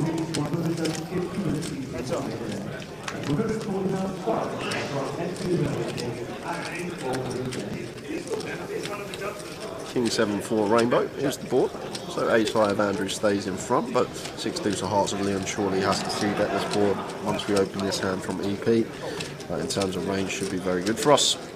Aaron and Gary. Yeah, they're already rooting for. We're getting another treble. Well, yeah, you'll get one. Whether we'll get it up or not, I'm not sure, but I will put one out on Saturday. We should all be on it. Are we having the 3 C's this time? Could do. Yeah, could do. Or because we're in Manchester, we'll have the 3 M's. Yeah.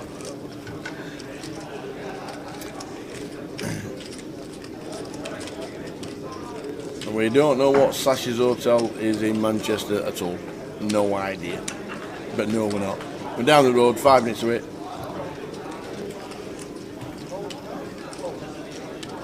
And we are being warded and fed a bit of Chinese today for the players.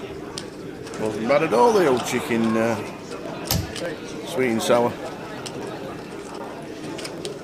Chicken sweet and sour? Yeah, sweet and sour chicken, it was nice. Bit of black bean veggie. The treble will be out Saturday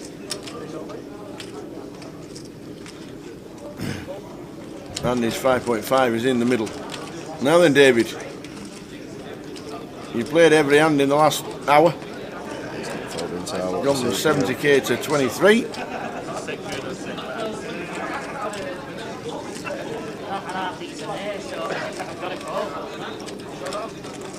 And race 8. And he's in front actually. He's on the best of it.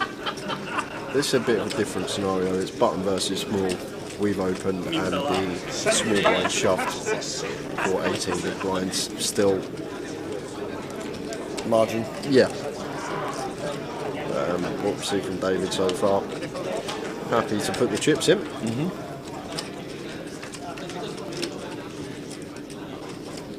They're going to be happy with that flop. Just fade in the runners. There are a lot though. That's not one of them. No. Enjoying indeed.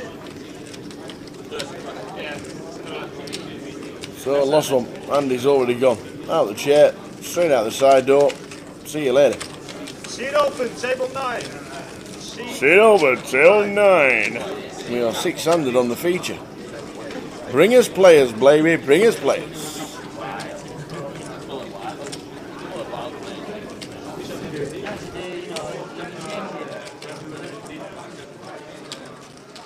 Roller coaster continues. I ran well for like 20 minutes, then I had a night that I had the second best of everything for like every half.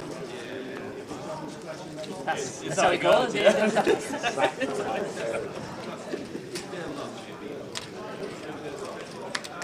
That's why every time I make the money, I'm like, oh, these drink. Yeah, no, it just takes it out of you, doesn't it?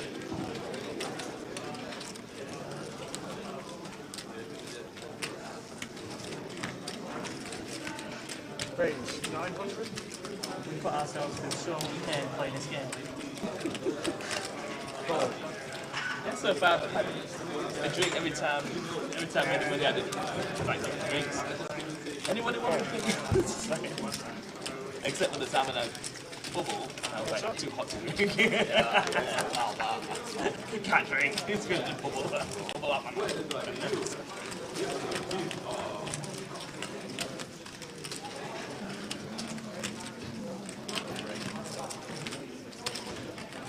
That's 1,400.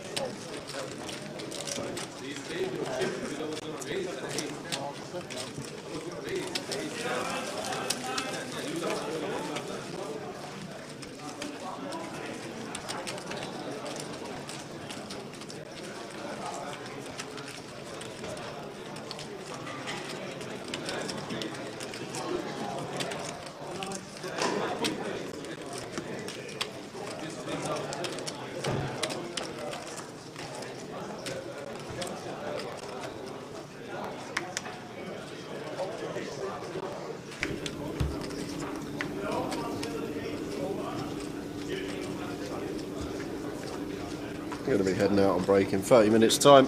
That's gone quick. New featured table. Hasn't it? That did go quick. Are you sure it's that long? 5:45, 7:45. Yeah, you're right. That's gone pretty quick to this session. Bit of action. A lot of hands. Yeah, David's been entertaining us, getting involved, getting in the mix. Leon's always a wild card. 125 runners in so far. The satellite started at 7, 35 runners in the cash out satellite. That'll build and grow.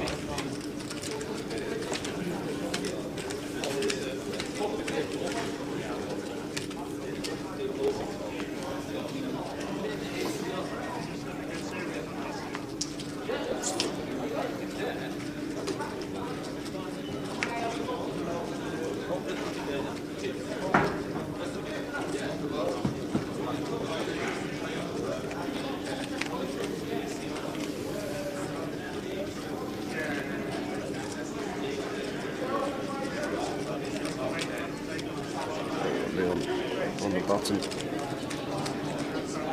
This one we should be opening, raises to 800. They're happy to just call in the small with a Queen Jack. And Lewis here, definitely going to be continuing. I wouldn't even mind seeing a free bet once in a while with this one tower. We've got the ace blocker in there, it's facing a Leon, button open. And there it is. There's the 3-bet from Lewis. Makes it 3.7. Like it. Yeah, so do I, Tower.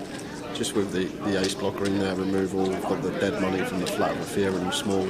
And then we're against probably 90% opening range on the button. Probably going to open close to that. And Leon Campbell, when folded to him on the button, he will open very wide.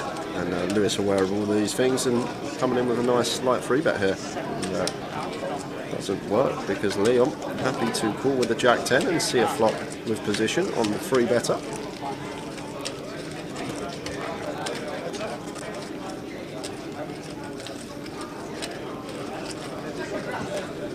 We'll draw for Lewis on the 4-4 deuce rainbow board. That could go as small as like 2k here. 2.1, 2.2, like 25% on this particular board. I wouldn't mind seeing something like that. And it looks like he's opted for the larger size. Lewis 4.5 into 8.6, so 60% continue here from Lewis with the ace-5. Bigger sizing than what you expect to see on this board. Leon floating here, and it might even be to do with the sizing. Leon might have sniffed this one out, Tower. Ace of spades on the turn as well. No matter what he sniffed out now, not going to win this pot. Not at all. There's just no way that we'll ever win this pot. Lewis might choose to start checking now after catching top pair. It's a nice one to incorporate into our top pair check range with the wheel draw to go with it as well. And there is the check over to Leon. And if this man's floating, he's not floating to check it down. You're going to feel the wrath. And I'd love to see a brick river and whether Leon is going to unload it. Because Lewis just got a clear call now with the ace-5. Can't do anything else here as Lewis Spencer. Probably already knows in his head bet. Just always going to be calling this spot.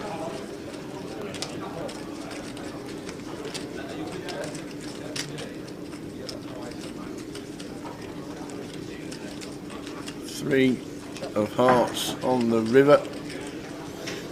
Lewis' hands just gets better and better.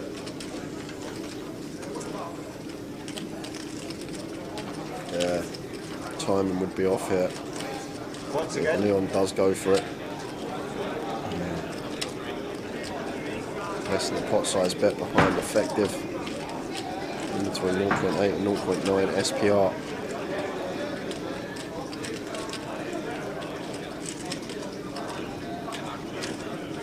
Is he going to go for it, Tower? Be some bluff if he does, but it's not going to work. Yeah. Lewis will beat him into the pot. And he's going to try. He's going to chance it. Looks like about 16 and a snap call. And he shows him the Jack 10. And 5.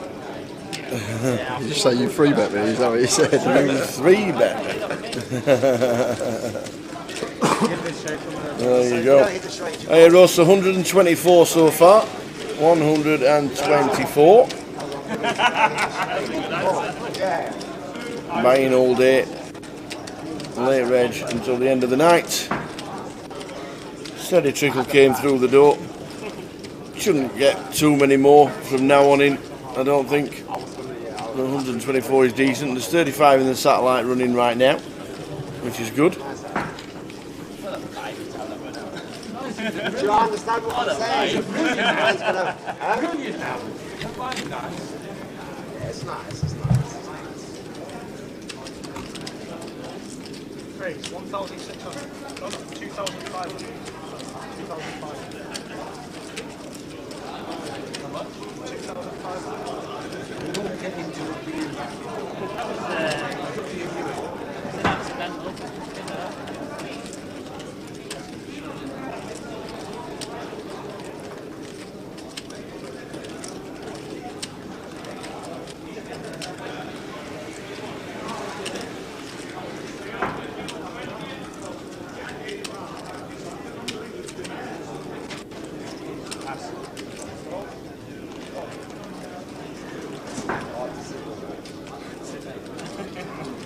Can I have a bit? Wow, what is Simon up to? David just opening to 6x with the 8s and pocket jacks just hitting the muck. And Simon just didn't fancy it, but it is a 6x open from David. Very extortionate sizing, and Simon letting the jacks go. Just folds the jacks to a single open there from Simon. I understand why, facing the 6x sizing, but it's still very tight laydown. I'm surprised to see it. I think it's just, we're never like fine not to free bet it because of the opening size in question, but still, surely just want to be cool in there. Especially versus David, what we've seen from David already, I think even more reason to get involved versus the man who did open to 6x.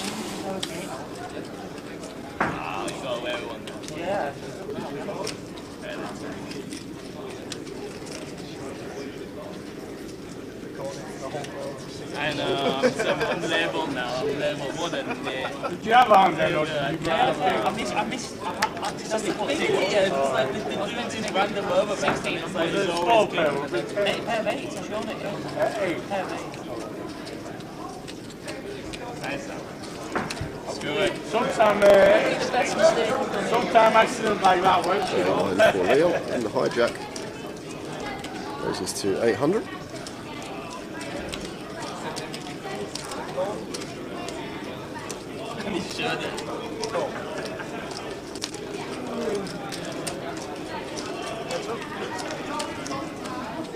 David makes the call with the A7. And Leon flops best with top pair on 9-6 deuce. Just going to start firing. Just going to be a quick fold from David, not much going on here for us.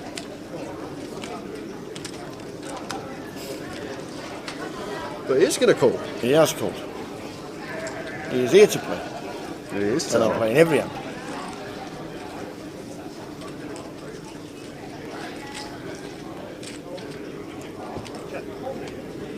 Check, check.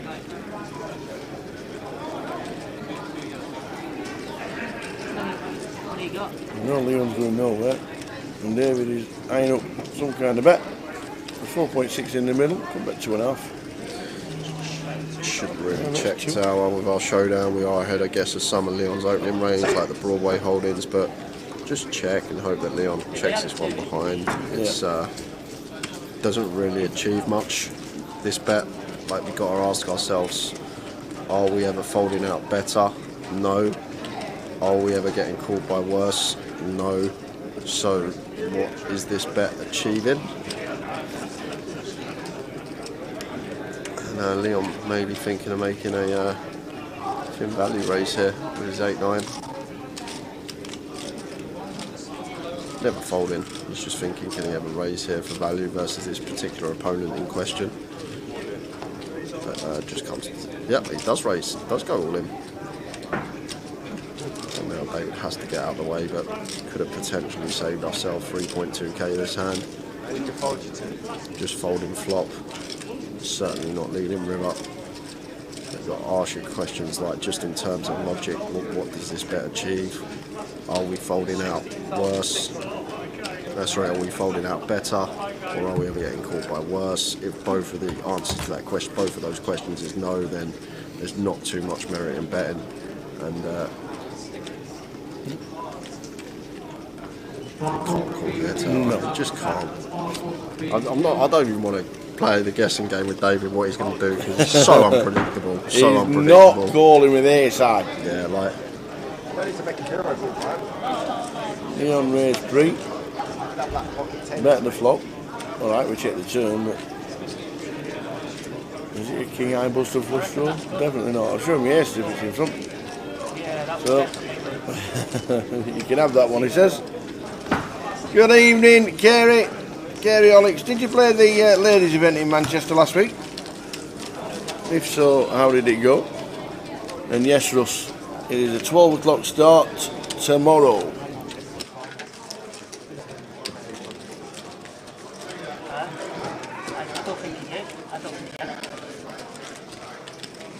Can't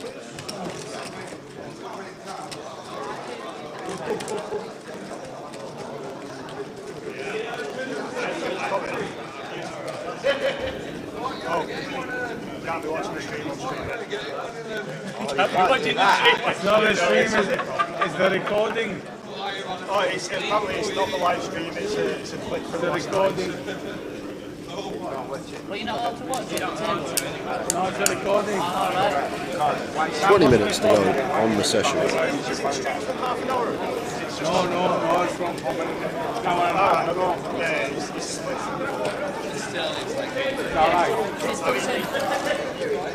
It's just a clip, you can watch it, but you can't watch it continuously. No, I'm not catching up. I'm watching when I'm down about 2 hours ago. Yeah, but then you're watching on the play, aren't you? Yeah, exactly. You did before. Looking for clubs for David, blind on blind here. You can go off the table. Oh, it's alright. I've got to just sat on the table, that's all. Let's just see where just me and him.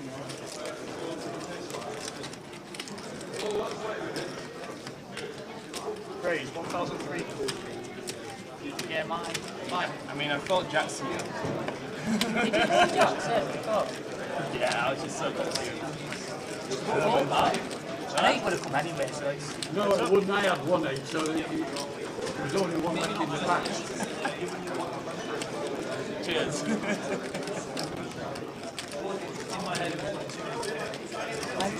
No, that's what you've got.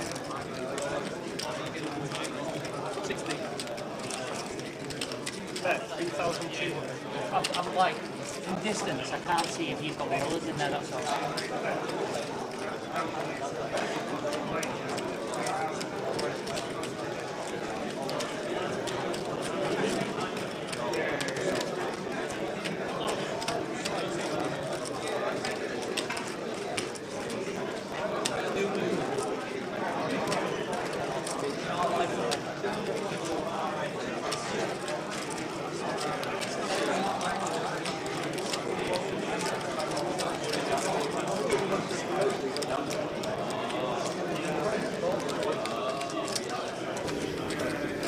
So Kerry had a bit of COVID for 2 weeks. That's a bummer. Oh, you feeling all right? Just had an update from Wendy Watson. She's on starting stack. I mean, one of those days where nothing's really happened, but she is on starting stack and still in. And we're looking now at David, who is bluffing his chips in the middle. Not sure Simon can find a call for his 13,000. But he has the best hand. It's got 23k into 9k here, but effective stack's 13k, so 13k into 9 effective. So it's just under 1.5x pot here with just the bear, king, queen, no draw, 2 overcards to David. I guess we got some removal to some of the strong jack X, like king jack and queen jack, but just applying maximum pressure here. And Simon in a bit of predicament here with his bottom pair and gut shot.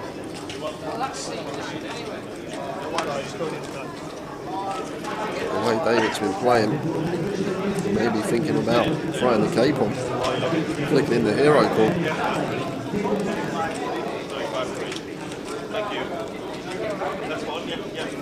David, who was one of the chip leaders in the room about an hour and a half ago, if he is called here, could be left with half starting. And it's so hard, these spots, like against these type of opponents that are so unpredictable with what hand they potentially pick up with. And I think in these situations it's sometimes good to have a chat with your opponent and try and get a feel of some sort of read, just to feel where you're at. They might give something off without realising, especially recreationals, just little things that you might be able to pick up on, but it's just too difficult for Simon to call a third pair there versus the 1.5x pot bet. Fair play to David, fearless, putting his money in the middle, getting the job done. Seat number 9 coming in is Mr. Andy Bradshaw from Preston, or near Preston, Ray Green actually, in between Preston and Blackpool. Plays all the tournaments. Actually did an amazing thing last week. He went out to Poland and helped out on the border as a volunteer working on the lines to help them come through. Oh wow! Yeah, He actually went out, asked anybody who was available, and I think 4 or 5 Brits went over, and they went out for a week to help out on the borderline movers. Nice to hear. It was fantastic, really nice. Great effort from Andy. There's so much for charity as well, and he lays plants trees for people who've got loved ones that have passed away. He's a super guy, Mr. Andy Bradshaw. He was of ill health himself a couple of years ago, but has come through, and he's now back at the tables. Race from Lewis makes it 1k in the hijack. Skolman peeling with the ducks, and Simon in the small line here.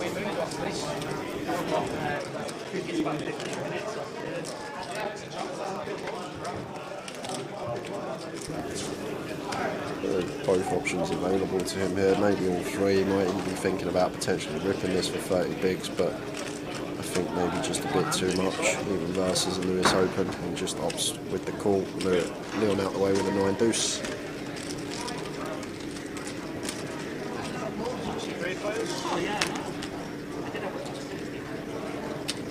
Queen 9 flop, Queen 4, 3, 2 spades. Lewis flops the best of it, top pair, decent kicker. What a session it's been for Lewis. Come in with like 30 on K-Tower, I've just realised he's up to near 80 at this stage of the day.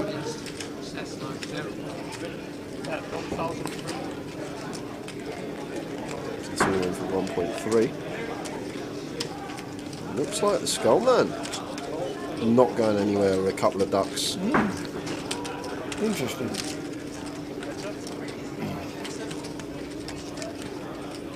Oh, case deuce on the turn.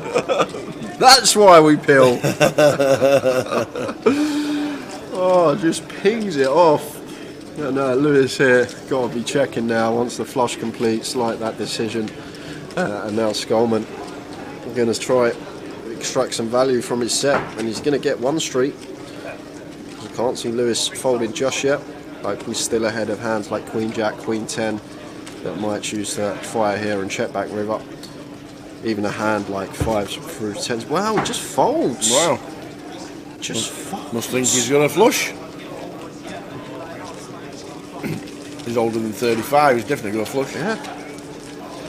There's a go. And I wonder if Skolman would have fired on a spade if it weren't a deuce, and whether that would have worked as well. But wow, Lewis just letting that go.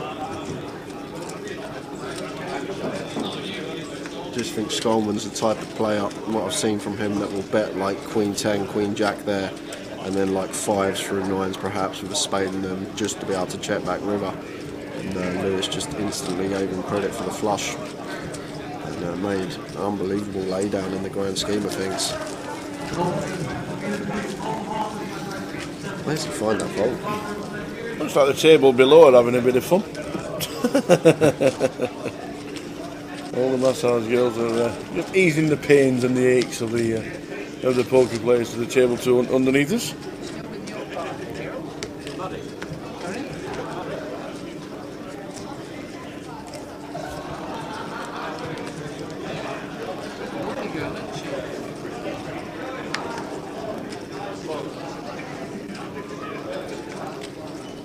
Wayno 75, good evening. How's things? How them, Wayne?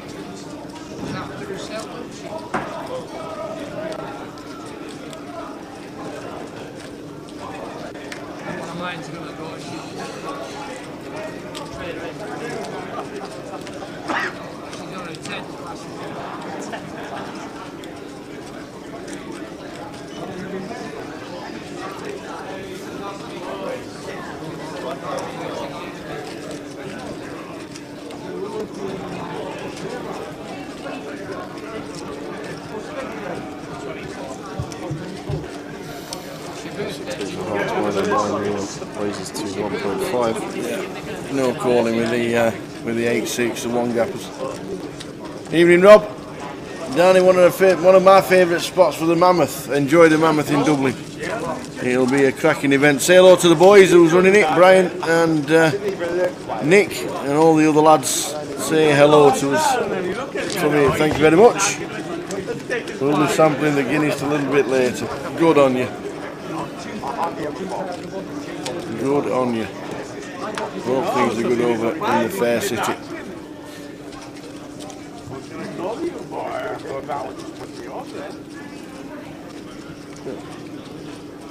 The mammoth is on. Dublin.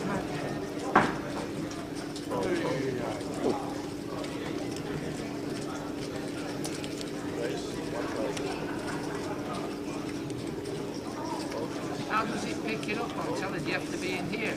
Yeah, they need to be on the logo. Then what? You need to spend the next week. I don't want anybody seeing this shot. Brad is asking what's this table about. How does the table read me cards? That's the form of it. Good old Brad. So people can see. That might be your purpose, but not mine. This very unsuccessful. Yeah, it seems fearless now, just not afraid to put the chips in any Sure spot. it is. You want to see him on a craps table? Yeah. Ho ho ho! That's entertaining. Oh, is it? Is it?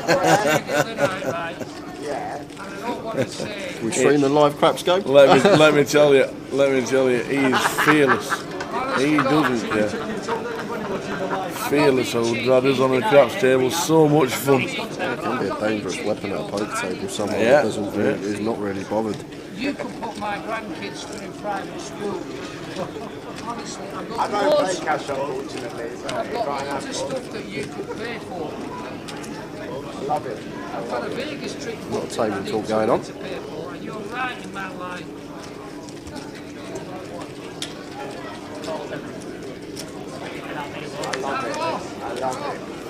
You've been at me all day. If it weren't for you, I'd be on about 150k. Like I've been paying you Hey, off. listen, you've been at everyone and I've been at you. Fully on 4-3, and cut off against 800, and Skolman defending the King 10. With the best 5 ace 9. when you rate quads and everything else. You sat next to me, right? Yeah. If you rate quads, Pot going to go the way of Leon here. Has the worst of it, but will draw. Standard C-bet on the ace high board, good for our range.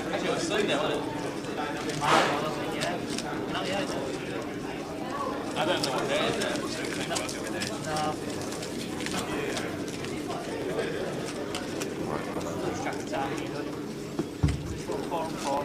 Yeah.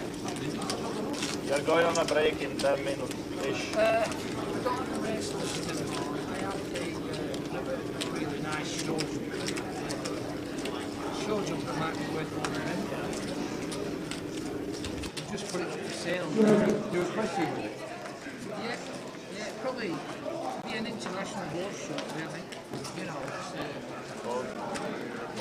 they just put it up for sale at $450. Might be worth more than that. That's your Why is he called Skullman? Well, his name's Gerald David. He was in Miami, I think it was, when it first started. He was playing a tournament in Miami. And somebody actually just gave him he got a card protector that was in the shape of a skull. And he liked it. And then he started buying a couple more. Then he went back to the same place and somebody else bought him one. And said, here, Skullman, here, have this. And that's literally where it came from. And he's branded it himself. I can see, yeah. Yeah, he has branded it himself, Skullman. And it was literally somebody giving him a card protector. And literally shouted over the tables, hey, Skullman, have that. And that was it. I'm sure it was in Miami, somewhere like that.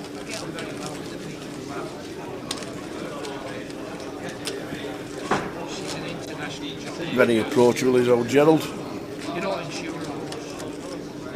You break the leg that don't They can insure. Small blind in 3. No. Nobody wants to fix it. It was his lover's car protectors that were in the shape of skulls.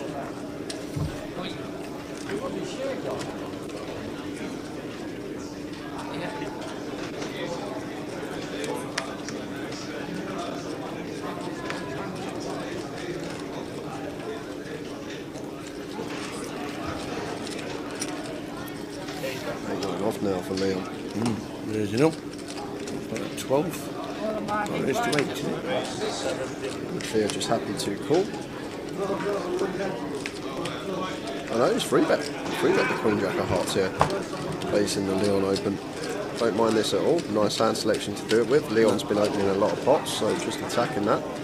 And now in Lewis. Yeah. We're going to see a cold 4 tower.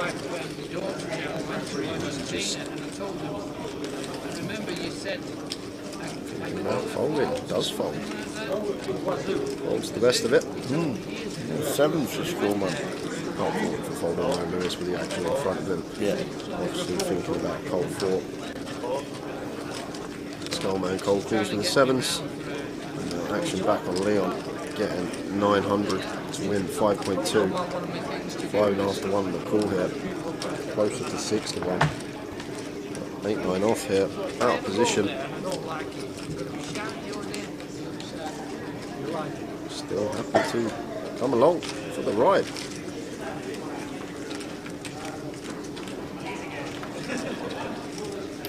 Here's 10-10, 2 hearts. It would have been interesting if Lewis Any was royals somehow about? on the pot.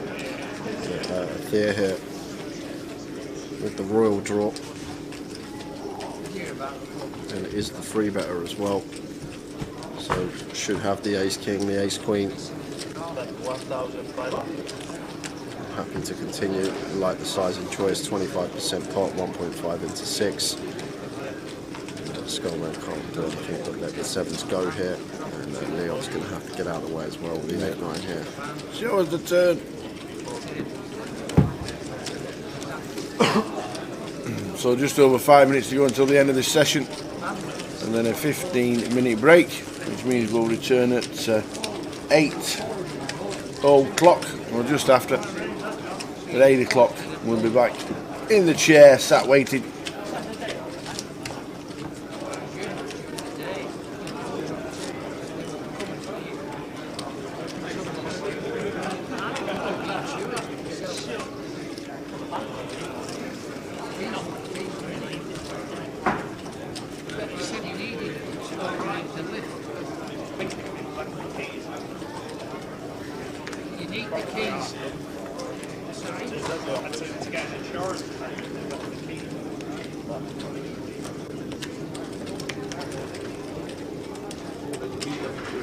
King 10, Lewis in the hijack.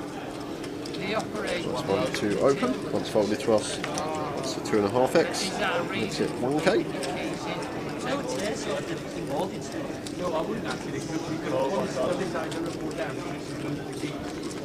And he calling with the 6s.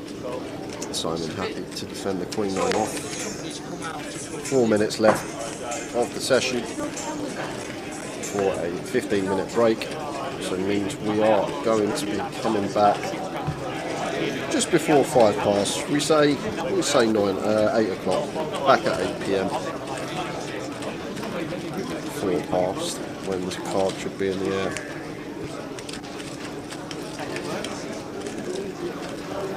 More of the same to entertain you. Let me entertain you. 121 the last time we saw. How many's in there now? 47 in the cash out satellite and 127 in the main event. Not a bad start to this main event.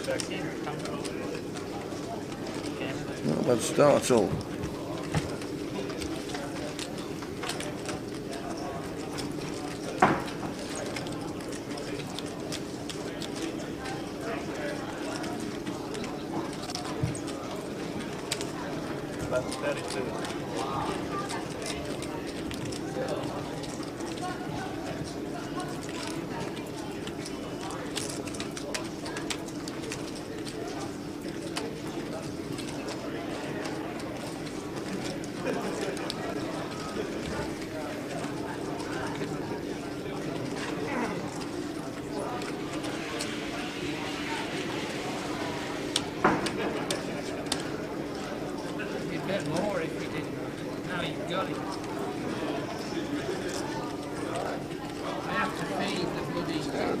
Tricky spot here.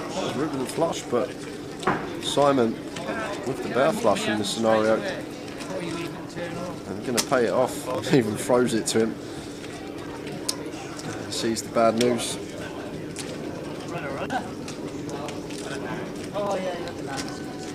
Okay, guys, after the break, you will be going back to table 13. Leave your chips at this table, and I'll move them across for you. You'll be sat in the same position, so okay? Table 13 after the break. Table 6 now. You can use comparison.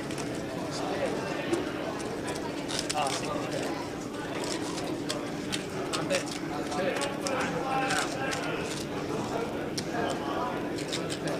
yeah, but that point,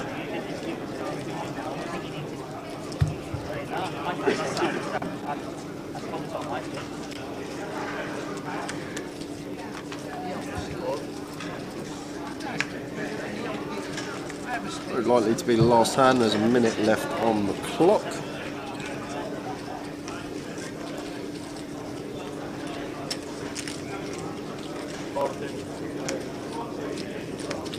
Skullman going to take the initiative, raises the 1.4, 3.5x open from the Skullman here.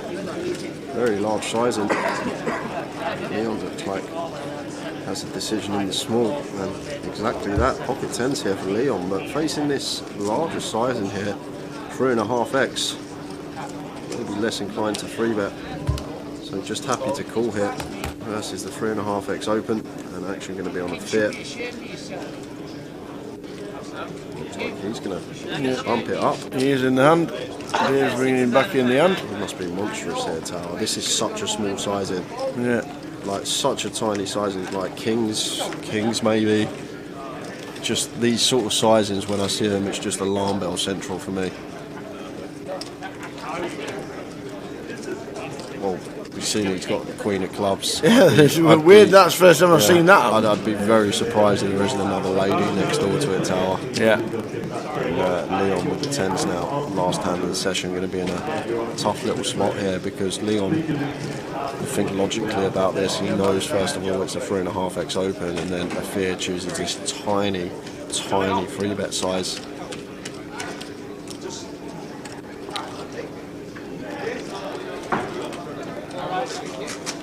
Leon, I think his tens are just going to be a bit too good to fold, especially getting this price as well. So maybe go and set mine in with the tens here, but flop a deuce 3 8. Afir could have ace queen of clubs. That could obviously be a hand he could have as well. Just don't think he's ever going to have like king queen here for that sizing as a bluff. I'd just be surprised if it's not queens. good luck, fella.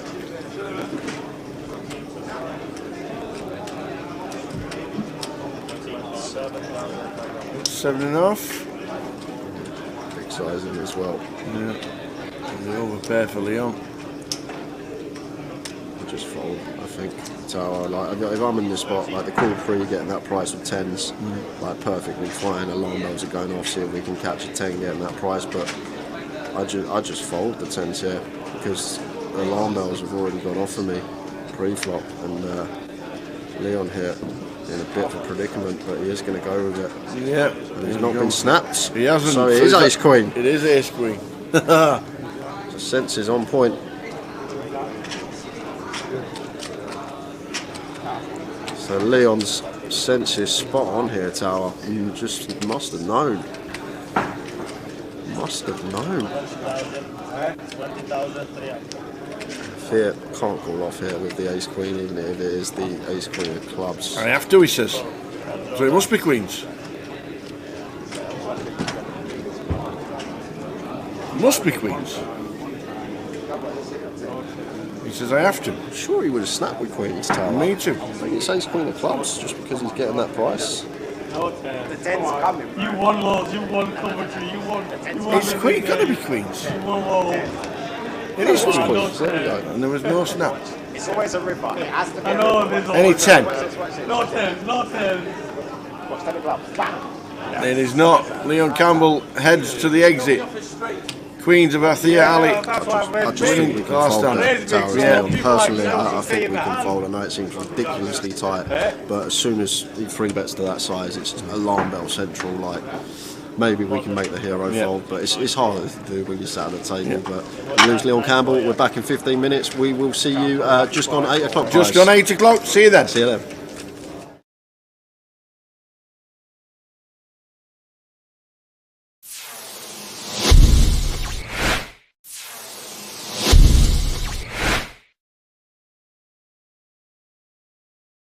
When we started an hour with the tower, Andy from Cardroom Direct, he says, you know what? I'm just going to send a tweet and you never know what will happen.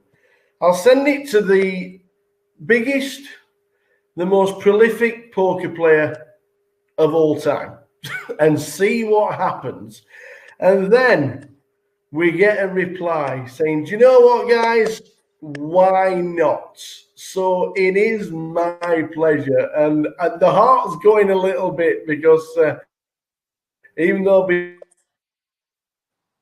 absolute great pleasure that to introduce a guy that's got just about 24 million in life earnings. He's 22 all-time money list. He's got 15 bracelets. He's the only person to win the World Series main event and the World Series of Poker Europe main event. It is the great pleasure of mine, and fingers crossed by the end of it, he'll have just entertained us all, to introduce to you guys the one and only Mr. Phil Helmuth Jr. How's it going, Phil? Oh, thank you very much for this, Phil. This is an absolute pleasure. When Andy sent that tweet, he says, who shall we get? And we were like, well, why not aim for the top? And this is as high as you can get for us. Thank you. Thank you. Yeah, when you send out a tweet, you never know what's going to happen. Absolutely. We're starting with lockdown because we're obviously in strange times. We don't know what life is going to be like after. Is it ever going to be normal again? What has lockdown been for you? What's it been like? Well, March 8th, I went to Draymond Green's surprise birthday party. I started skipping tournaments March 1st. I didn't go to the LAPC. I didn't even play in the Bay 101, which was in my backyard, the World Poker Tour here, because my friends were on top of this early and were warning me. But Draymond Green had a 30th birthday party. We all loved him, and we wanted to show him. So we took a private jet down at 5 p.m. or 6 p.m. We had a dinner in LA. We went to his birthday party, and the jet left again at maybe 1 a.m. So I was back home by 3. But other than that, March 8th, I was locked in. I mean, I the most I did in 88 days is I went 2 blocks away from the house. And even then I felt like, so, the lockdown, I didn't anticipate that I'd be staying in place as much as I did. I didn't anticipate that I would play as much poker. I literally played poker at least 6 days a week. And I'm a guy that plays once every 10 days with my group of friends. And actually I did really well. I won a lot of money, and I joined another advisory board for a company called Prize Picks. And I think that's my 11th advisory board. Some of my companies, it's been fun to watch them, kind of flourish. Not everything goes wrong during a pandemic. Some companies do well. And one of them is Endgame Talent Agency, which, just keeps getting new customers, and we're growing, and it's crazy. Yeah. And so spent some time talking to the company founders that, that I'm on the advisory board of. And so I'm surprisingly busy. And so I can't really say that I've been bored, And then last week, finally, I went over to my best friend's house, Chamath Palihapitiya, and then I went to Cabo, flew down to Cabo for 4 days and flew back. But we were on my friend's jet. So, and then I've been locked in for the last 8 days, back and stay in place. It certainly is strange times for everybody, and obviously everybody was hoping that the World Series was still going to take place. Even though it's not your fault, is this the first World Series or the potential World Series that you would have missed since you were old enough to play? Yes, I have not missed a series. I think I missed one World Series of Poker Europe, and that was in 2018. I just told the guys, I said, I'm not going back. You should go every other year, and I was trying to make a point I missed it. So I don't miss World Series of Poker ever. I don't miss World Series of Poker Europe ever, and I don't plan on it. So now, of course, today, big news. They just announced that, you know, they're going to have 85 bracelet events. It's enormous. From July, online events from July 1st. So I just called the, you know, the president of the ARIA, Steve Zanella, and he tells me that, you know, we're in pretty good shape at the ARIA. We're really going to be very, you know, safety minded. And then, you know, reading some articles about it, it seems like MGM has the best protocols for dealing with COVID. And of course, Wynn's up there with them. But I mean, that, you know, of all the casinos, we're the best. And so the ARIA, so I feel very safe there. So July 1st, I'll be staying at the ARIA for a month. If they open, they might open the 4th of July. And looking forward, I mean, there's one event per day. So, you know, I think it's, you know, I'm going to be opening up a little bit going down there. And but I do feel like they're taking all the precautions at the ARIA. Yeah, well, we have seen pictures over the last probably 3 or 4 days about Las Vegas opening up slowly but surely. Things trying to get back to normal as normal can be. It is strange times for everybody. But I'm just going to whiz you back. I'm just going to whiz you back to 1989 when you actually went like that. And then you went like that. And I saw that picture. And it's a clip. If you love the game, it's a clip that you watch over and over again. Obviously, we win it.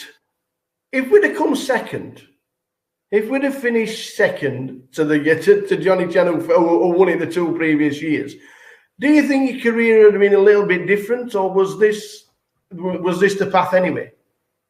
Yeah, you know, I mean, that's a fair question. I mean, that final hand, he had ace-7 of spades. I had 2 black nines, but there was a hand before that, you know, where I had ace-10 against 2 10s, and I was lucky, and 2 deuces. I mean, it was a 2-way knockout to go from 4-handed to 2-handed.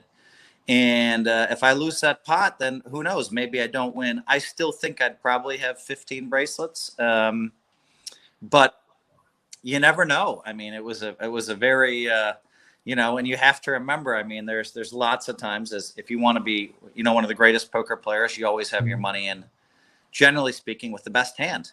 And you take a lot of beats over the years, a lot of big beats, and you know, but I have to, you know, you got to look back and realize, well, I had ace-10 of spades. Don Zewin had 2 10s. Steve Lott had 2 deuces, and I hit, and we were all in 3 ways. I wasn't all in, but it was a key pot for me to hit, and be thankful. And that's a good question though, because who knows? But I know this. I was already a professional poker player. I was already having tremendous success everywhere. And I feel like I would have continued on that success, along those lines. Yeah, and continuing, obviously, in 1989, you win the lot, but your dad wasn't overly enthused about it all, was he? But did Dad know best? You have to understand, my dad has a PhD. He has a JD. He has an MBA. So, you know, master's, you know, I mean, that's a lot of letters. I mean, I don't know anyone, there's not that many people on the planet that have more letters than my dad. So, you know, of course, now I'm the oldest of 5 and a guy.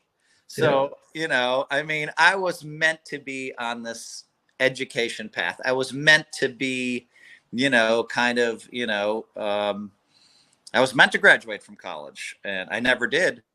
And so for him to then imagine and think that far outside of the box, to professional poker player. And in the 80s, I mean, my dad thought that was like a drug dealer, you know?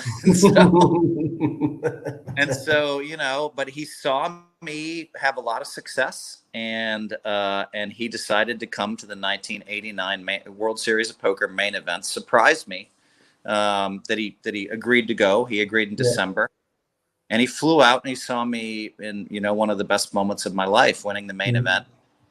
And, you know, you notice when I throw my hands up in the air like this in the YouTube video, when the last card comes off, like I think the 6 of spades, I go like this or whatever.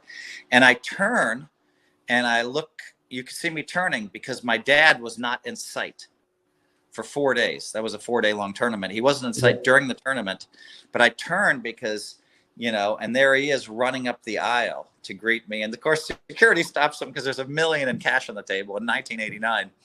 And I wave him through. And I, you know, within seconds of winning, I was able to embrace my father and give him a great hug. And then I bought a Mercedes-Benz. And then I married a doctor. And then, you know, and so, you know, and I'm still happily married 30 years later. So, and my dad's been to Vegas every year, I think, for 30 years to support me. You turned him. You got him on the side. Yep. I had to win the main event.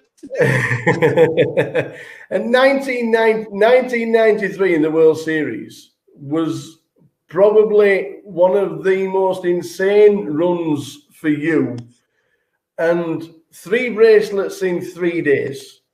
It could have been not three bracelets in 3. So the 1993 is interesting because John Benetti won 2 bracelets that year. And Ted Forrest won 3 bracelets that year. And I won 3 bracelets that year. So, you know, probably they gave away 20 bracelets or something, or 18. And we won 8 of them. It was crazy year, 93. And I won 2 bracelets in 1 day. So that meant that I played the No Limit Hold'em tournament till about 5 in the morning. And I remember my wife was pregnant.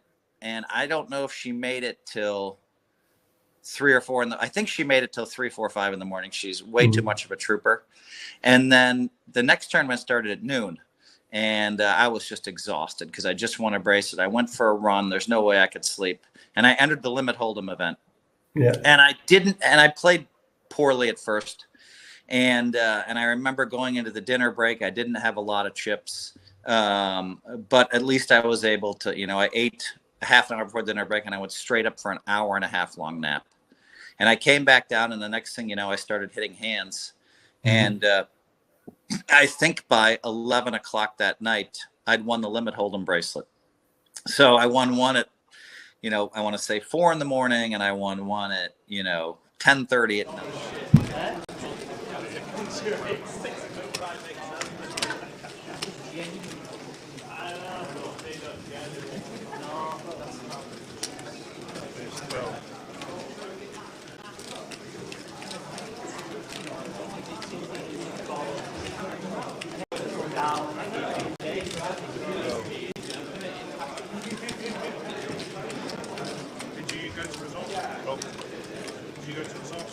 Welcome back, Mr. Donut Heads here. Here he is, enjoying the donuts brought in by Mr. Asifo earlier on. Thank you very much, Mr. Asifo. He's enjoying the custard donuts.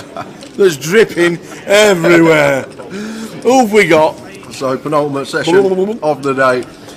In 1, God, Tim Chung's chipped up nicely, just sub 100k. Tim Chung in 1, Chris Gatley in 2, Thomas McNamara in 3, Josh Bolton in 5, Dan Stacey in 6, Guillermo Sommier in 7, Ed Swales in 8, and Charlie Reed's back in seat 9. Go on, Chuck.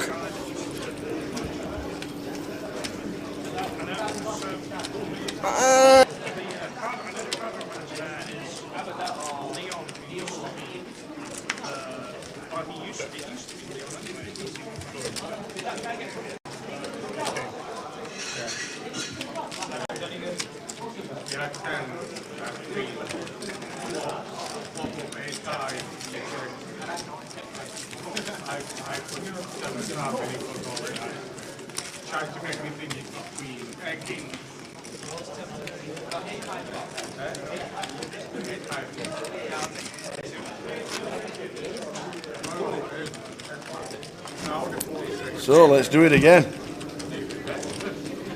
Another session just about to start. 123, I think it was. Right, more now. Plenty in the satellite as well, which is good.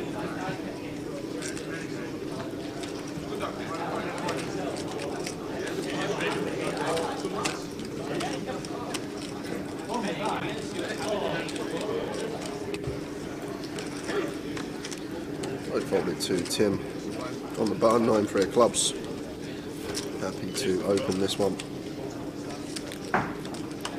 raises to 1.2. Thomas here with a queen deuce off. Just gets out of the way, raise and take for Tim. So 129 in the main, 51 in the satellite, and 3 cash tables running. Delightful.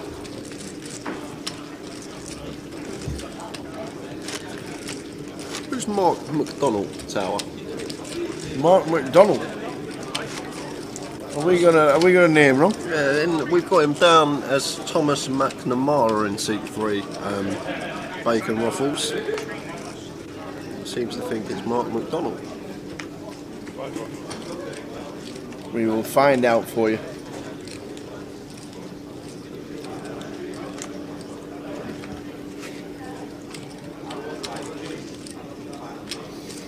Oh, okay. We're probably right. Yeah. Just sent PK out on the floor to find out for us.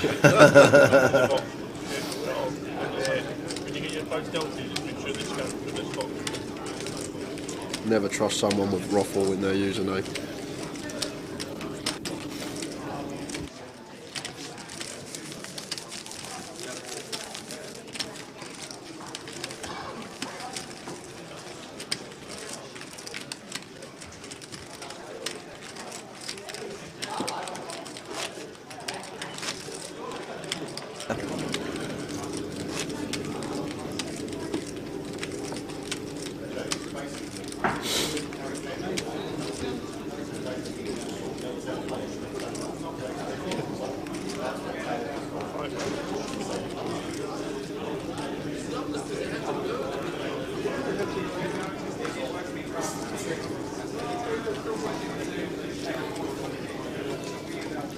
Two and 5 of the blinds for this level of 60 minutes. 200, 500.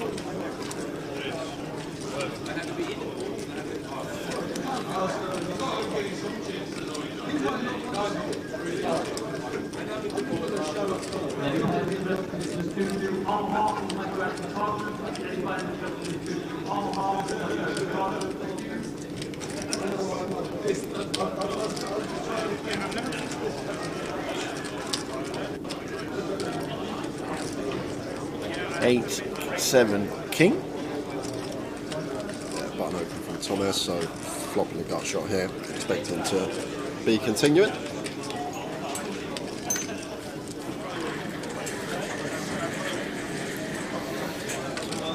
Yeah, someone, as soon as you walked out, I said that. I said, we just sent PK out on the floor. Busy man.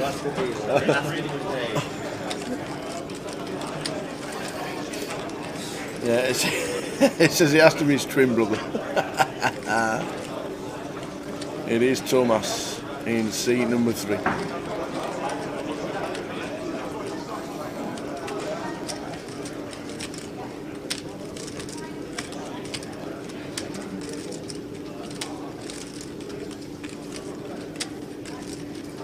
Double barrel. Yep. When it wins, it'll do it.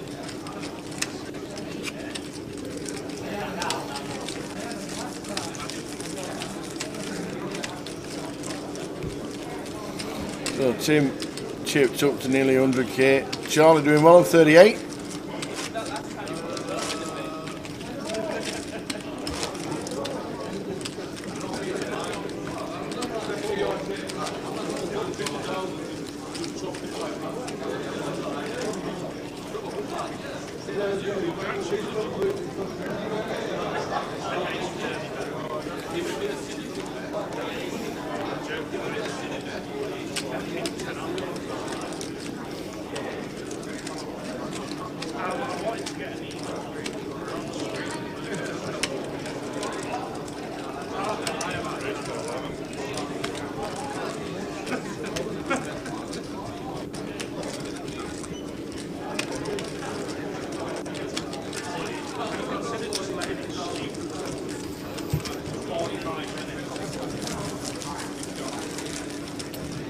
Level number 7 of the day, 129 in the main event. Lines 200, 500.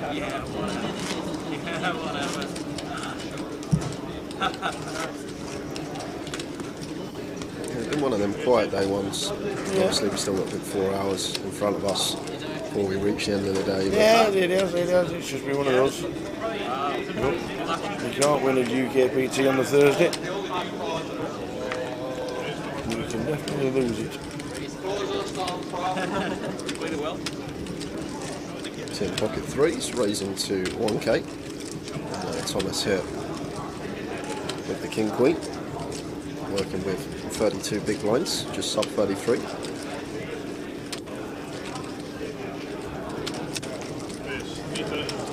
And chooses to free bet here to 3.2 like this, especially versus Tim Chung with the chip lead.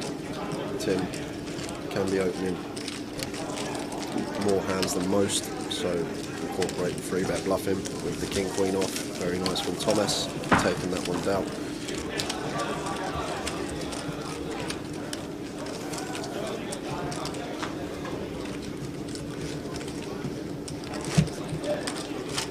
Didn't see Tim in our cash game last night.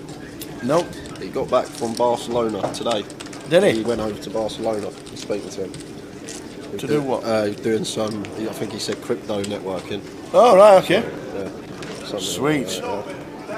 Have you seen what he bought himself as a toy? Oh, yeah, yeah. For coming to... Some motor. Yeah, when he won the... was it London? He treated himself to a nice little run around. Yeah. You want to see the colour? Yeah, I know. Oh, yeah, it's delicious. Beautiful, ain't it? It's really it nice. is stunning.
Hey Dennis, who won the mini main? Says Dennis, they did a three-way chop in the end, didn't they? Who got the trophy for the mini? Ben McKevitt. Ben McKevitt, who splashed it in the cash game last night for about 5 hands. Andy Hills finished 8th, I think it was. He had a bit of a brutal one. Yeah. Kings versus Aces, all in pre for about 60% of the chips in play.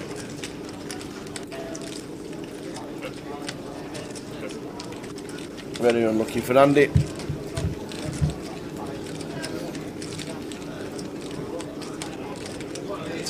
the check mark here with his ace high. It's been checked all the way down to the river.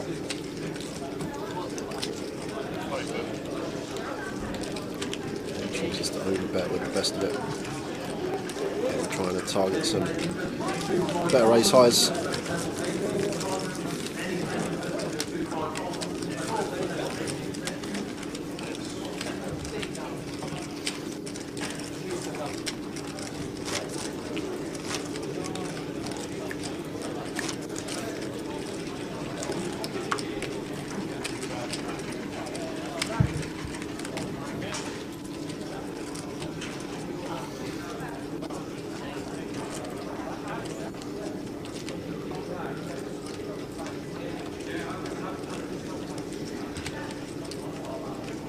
So Josh with pocket ace wants to be opening.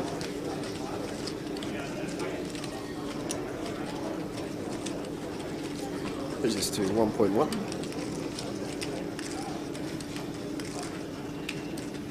And Ed in the cutoff here, pocket sevens. With 20 bigs is all in. Oh, and Tim in the small blind. Josh, I'm going to be able to get out the way.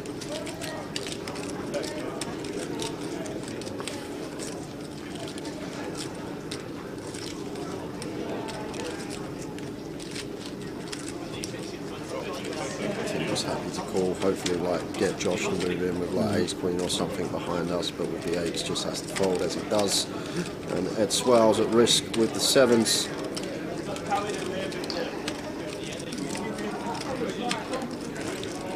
Steady Eddie at risk.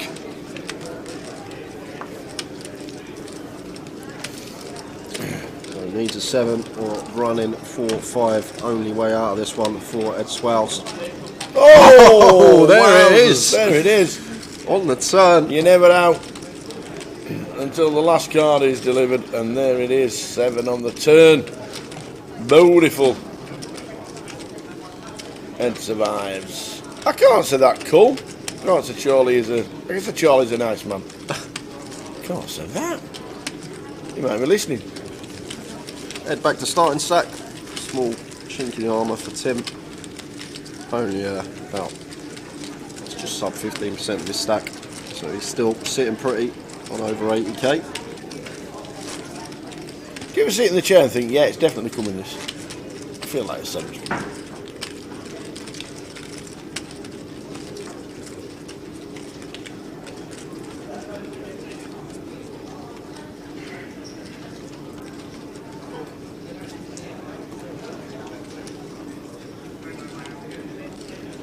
I can't believe it's been warmest day of year with what coat Tim Chung's got on his chair. Looks like it's already snowing from what they've already said on the on the forecast for next week.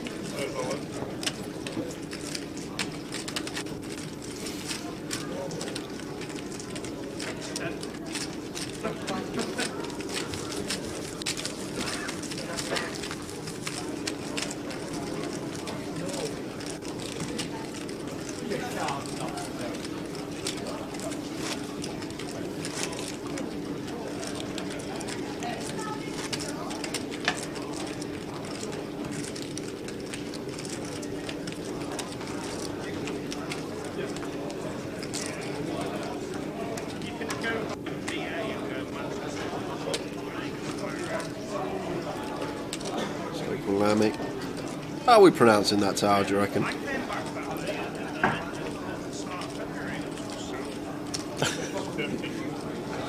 Gulam. Gulam? Gulam. Gulam. Gulam. Gulam. Gulam. Yeah, that's it. Gwil. Yeah, Gwil works. I like Gwil actually. Finds queens under the gun +1, raises to 1.3, and Tim calling with the 7-8 of hearts. And flopping pair and gut shot here. Definitely a board that we could see will potentially check here with the overpair. It's a board that is going to favour Tim Chung's range. Definitely can incorporate some checks in here with our overpair. Obviously betting, not going to be bad either. Just going to start firing. About 1.6.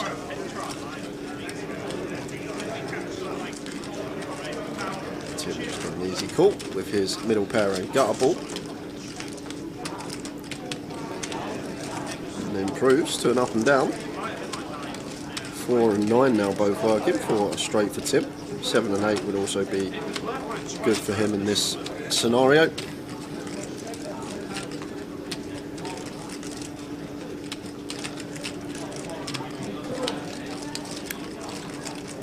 Would you like to know? It's pronounced Guillaume. Guillaume? Yep. How'd you find that out? Because I'm amazing. Guillaume. Guillaume. That's exactly how you pronounce it. And if you're actually in France or Paris, it's Guillaume. But we do it as Guillaume. Guillaume. Yeah, today. So Guillaume firing for 3.1k here, and Tim just got an easy call here. Like, we're going to have 13 outs versus overpairs, so we're getting more than a direct price to make this a profitable call with position as well, getting to dictate action on the river. And there it is, tower. One of them 13 outs. These 7s are working well at the minute. You know, we expect him to be checking. I don't think there's too much merit in firing this spot, unless he opts for a really small block size in, but I think more often than not we're just going to see check here.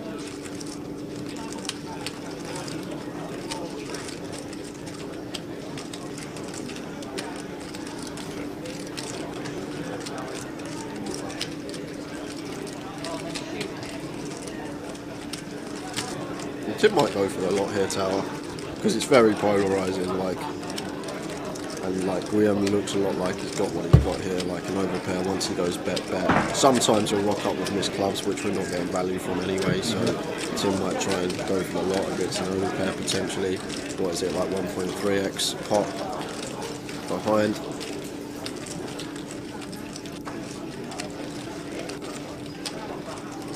But if he thinks Guillaume's not going to call off an overpair of that size, might opt for a smaller size in, but he's come to the conclusion that could potentially get the hero here from Guillaume. We can credibly rep bluffs. And like some clubs, we've got all the ace-x of clubs that we could potentially peel. We've got some king jack of clubs, king queen of clubs in there, like king nine of clubs that decides to bluff this river. Jack nine suited. So we can plausibly rep a lot of bluffs here as Tim, and Tim will be aware of that, especially with his image. Here, tough spot with the ladies against this particular opponent here. See removal to Queen Jack, which is a hand that could be in there as well. But this is a really nasty river spot for us because Tim can have some bluffs here, and this is a card that he would definitely represent that he's got there with. Tim could go even as thin as a hand like 10-9, 8-9 suited here, Tower, like two pair holdings. Guillaume just in the blender here. I think he's going to take some time with this decision, and rightly so, because it's not an easy one.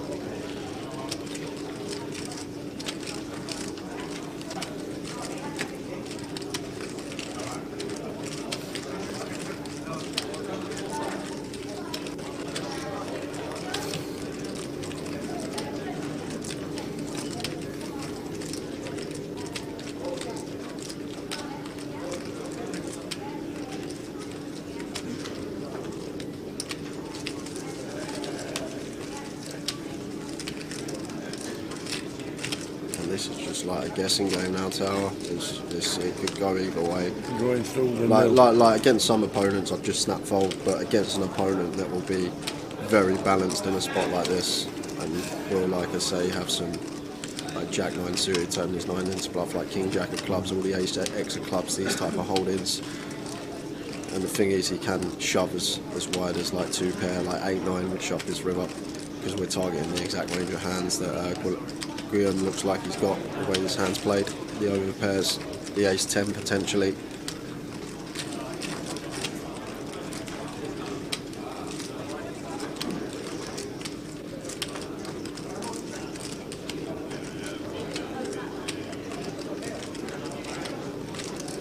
A really sucky spot for the man in seat 7.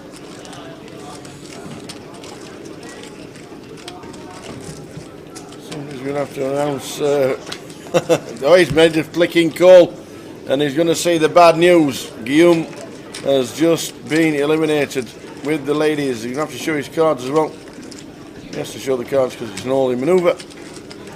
And he calls with the queens. Guillaume has just been eliminated. Tim Chung adds to his stack and moves up to 110,000. Unlucky, sir.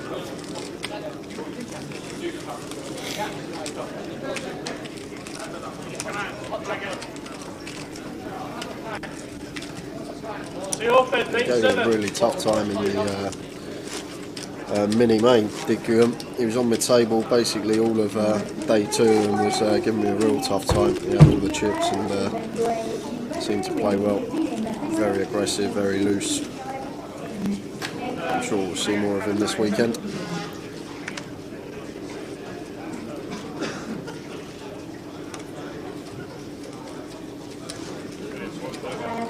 Oh, he's in the chat. Beast on. Guessing that's the man there. Just tuned in to watch his bust out. While you're there, stop free betting me. Don't tell he can't say that. He can't say that. Oh my days. Hey.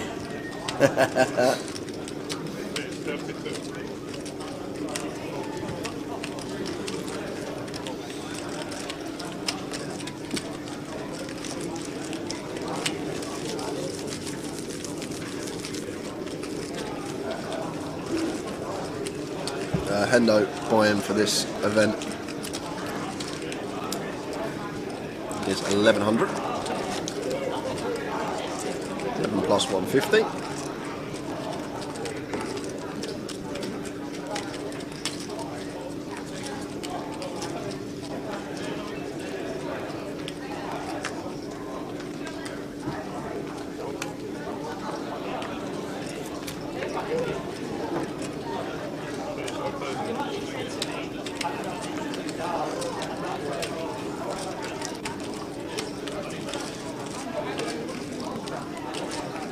King of diamonds for Tim, raises to 1k, raise and take to Tim, no action.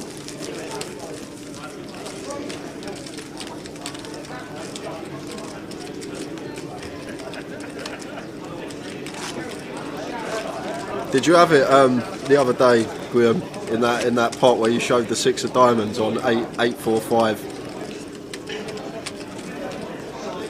It come 845 rainbow when I flatted out the small off of like 18 bigs or whatever it was. Showed me the old 6 of diamonds, left me in pain. Never know. May let me know what he had. He told me it was a good fold, but I don't know.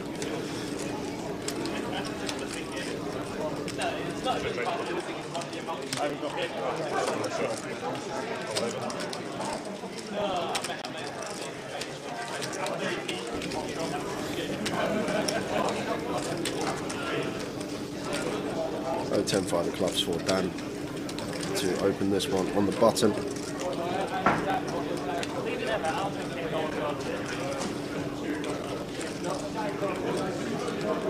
to get away with the king deuce.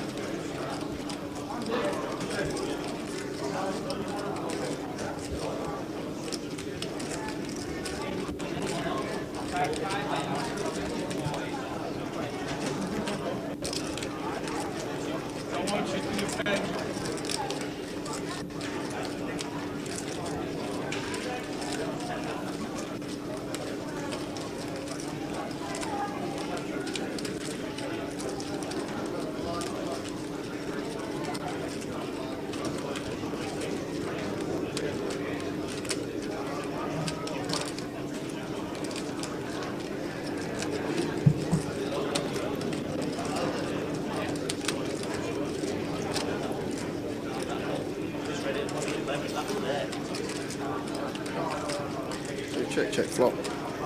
Not going to peel, facing the delayed c-bet from Dan with his 2 pair.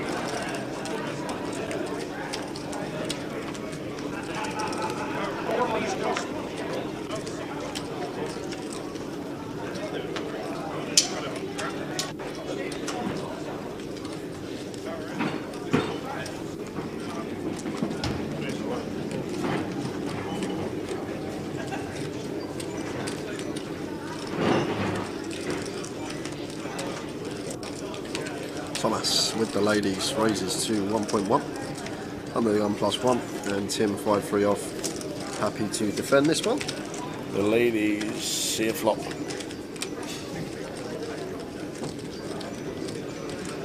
There's a 5 on there, 5, 6, 8.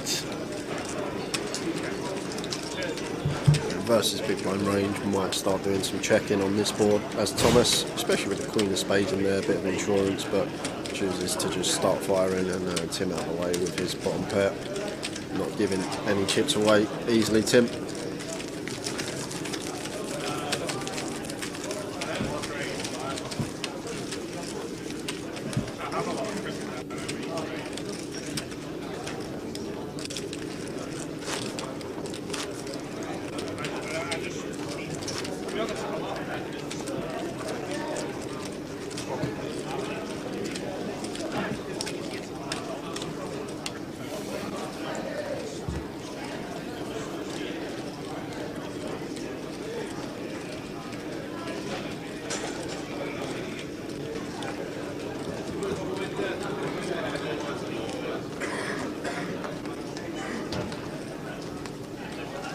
Ace Jack for Charlie on the button.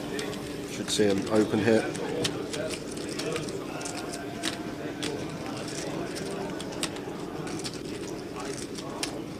He does.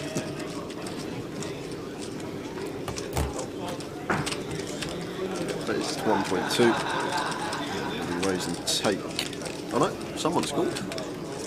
Tim's got cards. Good to see that Tim had cards. Tim has cards. Paint on the board. Jack 3-4. It's a top pair, top kicker here for Charlie.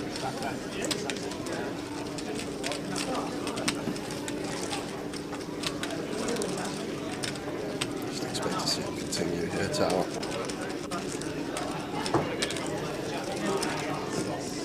Queen 10, wrap round that Jack with the Queen of Clubs in here as well, versus a button open from Tim, so could potentially start choosing this one to raise as a bluff some of the time, and that's exactly what Tim does. It's a nice candidate to raise. We've got some removal from some Jack X that are going to open the button, Queen Jack and Jack 10, and then we've also wrapped around that Jack. We've got some potential double barrel candidates at the time that Charlie does pull against us in position. Tim raising it to 3.5, and Charlie not going to be going anywhere at all. Just happy to make the call, take some turns in position, keep some of Tim's bluffs in his range like he has in this scenario. Yeah, Queen of Diamonds on the turn as well. Yeah, and this is going to be trouble for Charlie Tower. Because you don't really expect Tim to have too much Queen X here, like other than Queen X of Clubs, but Tim incorporating this raise in here with the Queen 10 with the Queen of Clubs specifically. Now, going to continue firing this time for value, try and get called by some of these Jack X holdings that Charlie can have. 5s through 10s, charge the club draws. Charlie can fold here, Tower versus Tim. I think we've got to be calling once more. Obviously 3s and 4s are definitely going to be in there. We lose to the sets. Like value on the flop, we only really think about pocket 3s and pocket 4s that we're behind. 2, Tim's not going to have any 2 pair combos on this board. So have to call them in here as Charlie and is counting out chips and making the call. Off to the river.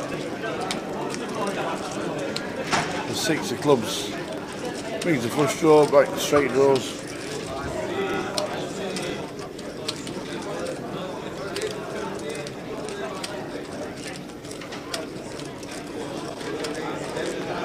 And like in Charlie's head, thinking about the main bluffs that Tim is going to have here, like clubs will come to mind, and Tim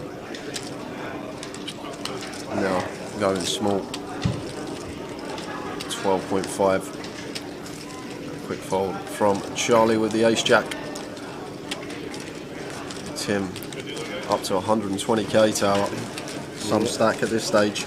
Andy Bradshaw moves back in the seat number 7.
Yeah, Hendo says Tim can't miss. Did lose the kings versus the 7s, obviously. So did lose that one, the all-in pre. And opening here in the hijack raises to 1.1, and Charlie with the 8-9 suited not going to be going anywhere here. Obviously both options available to us versus hijack open versus Ed. Potentially mixing a free bet with this candidate.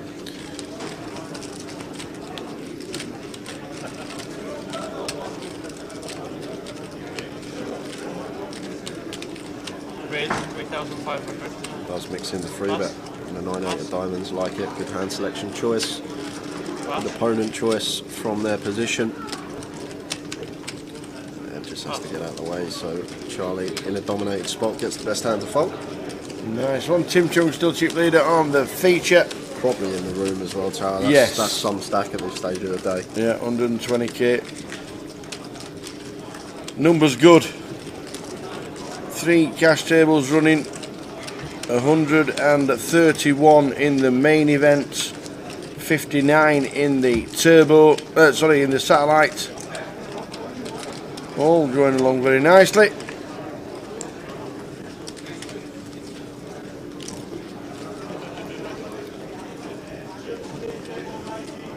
Pass.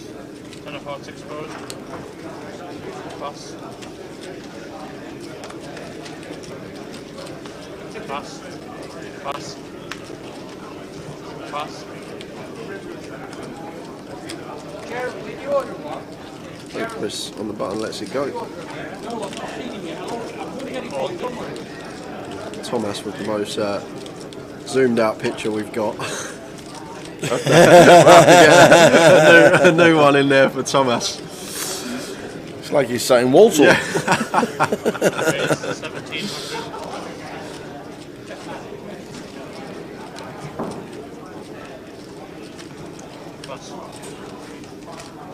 How are you doing, Nathan? Good evening, Mr. Slater. Been a while, my friend. Oh, you're in, Nave. How are you, my friend? Thank you, mate. Did you lose any chips? Yeah. Can I just grab yours? My name? Yeah. Thomas. Yes. I don't know, mate. Well, they asked me.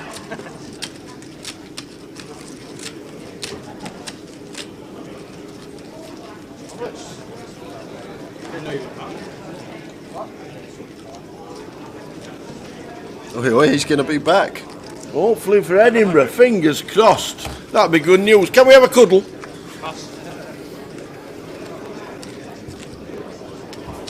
He's nearly back. Don't start spouting on social. Quick update. Don't vent your anger. Because people read it. And eventually somebody reads it and takes it back to somebody who don't want you to just be nice, Nathan. Just be nice. And we'll cuddle in Edinburgh all week if you want to. We'll hold hands walking down the prom and everything. Be good to get you back, Nathan. In the place you love. Check. Edinburgh. Check. Bet 1400. Pass. Pass. Raise 5,100. Pass. So Tim bets, Andy raises to 3.9, and it's a winner.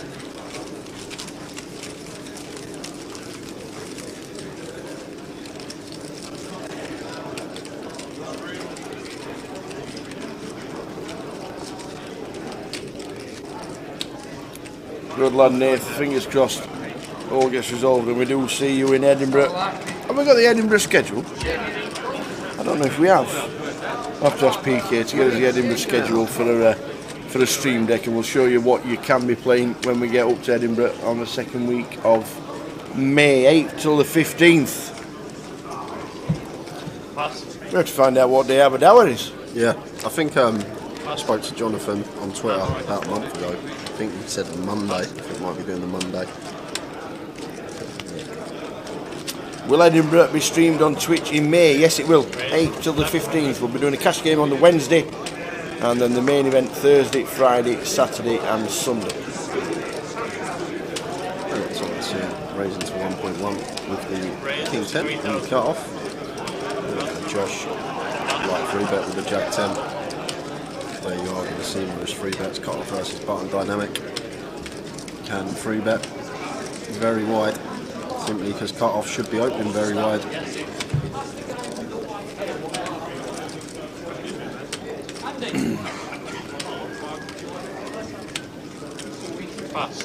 gets the better hand to fold.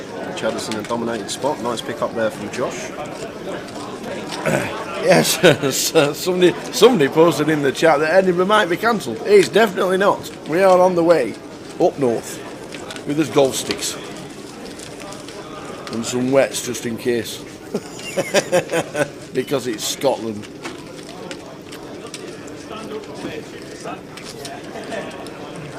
Nothing worse than when it's raining on a golf course and you're walking into the rain, you're walking in, it's hitting you straight. The worst thing is starting in the rain, just knowing you've just been wet all day.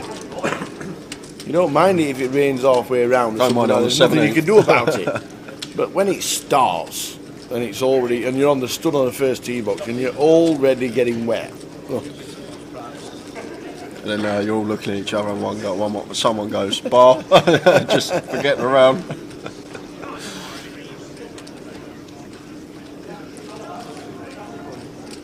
Yeah, not a fan of playing in the rain. Charlie raising up under the gun. Queen on the spades. I doubt Tim's flat in here, tower, so this must be 3-betting chips, and it is. Makes it 3.5. Just instant punishment here for Charlie with Tim on his direct left. Not the best of seat draws for him. And Tim just going after Charlie's under the gun open here with the king queen. And it's going to work. Chris gun versus +1. Can't see Charlie continuing in this scenario. He had like an 8-9 suited maybe, but Queen 9 suited more often than not, dominating spot. Tim, nice little pickup. Still floating around that 120k mark.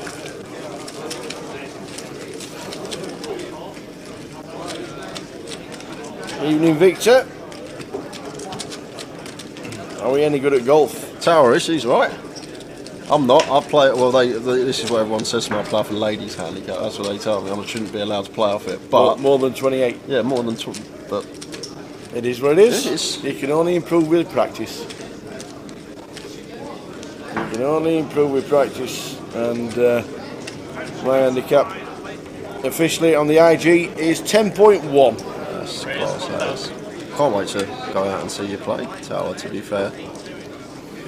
Nice little see how you hit the ball around. There's Chris all in here.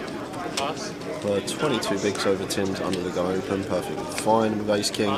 Tim just going to get out of the way, so that folds. Already folded the cards. The cards are already in the muck. Because when I started last year playing golf, they like said you have to play off 28. You have to play off 28. You can't play off anything higher than that. But then someone said to me, no, you can play the rules off of, change. You can play off of the actual rules change. X, Y, Z.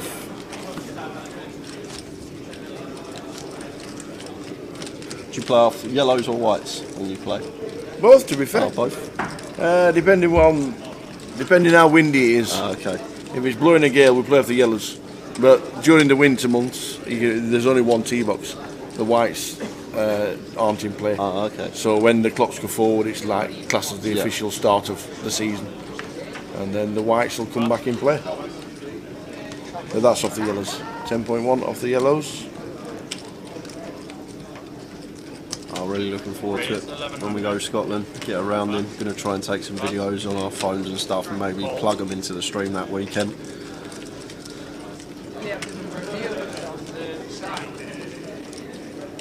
Didn't check.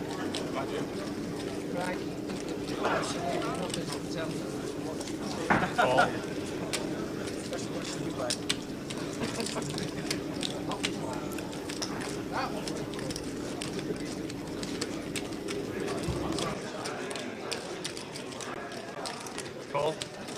Thank you.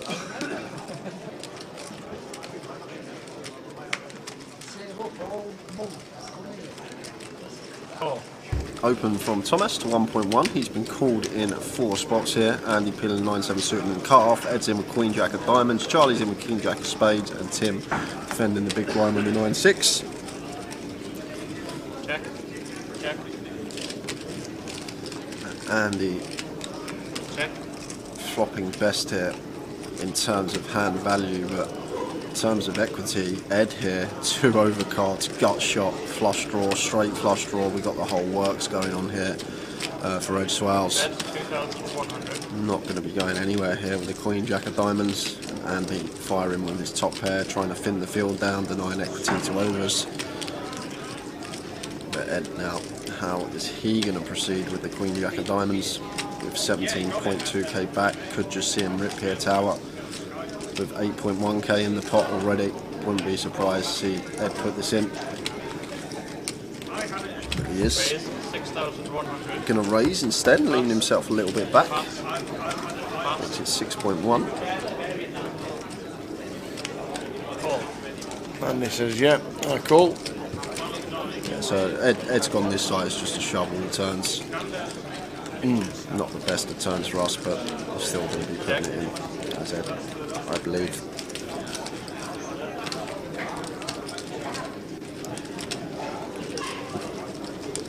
This is basically a turn coin flip.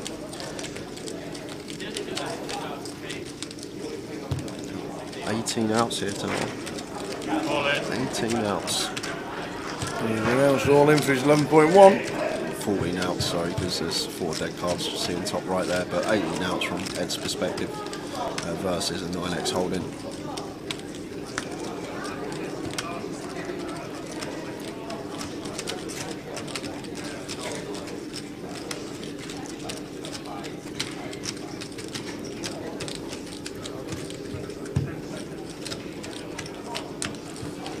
Andy in a tough spot. This 8 on the turn, it's a good card, makes sets and 2 pairs less likely. Only 2 pair Ed can have here as well, tower is 9-8, so the fact that this 8's rolled off is really good, meaning that there's only 9-8 of spades that we're worried about, although that may check. Pocket 4 is the main worry, 3 combos of that.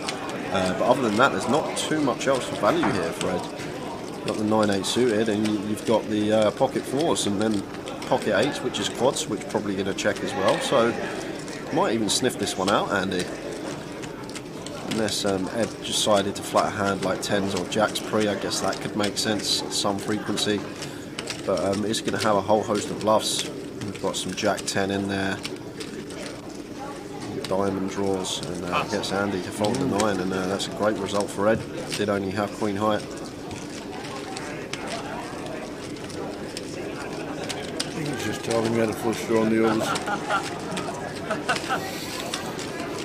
We played skins once. Played what? Skins. At golf. Only for £1 a hole. So, if there's 4 of you playing golf, somebody has to win the hole outright. Okay. If 2 people score a par, it's £2 on hole number 2. Okay. And then £3 and then £4.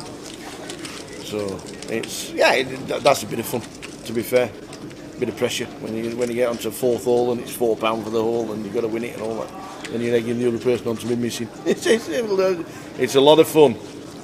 So say if I make a 7 and 2 people make a 4. That's it. That rolls on to the next one. And I'm Absolutely, still in. You're still in. Okay. You're still in.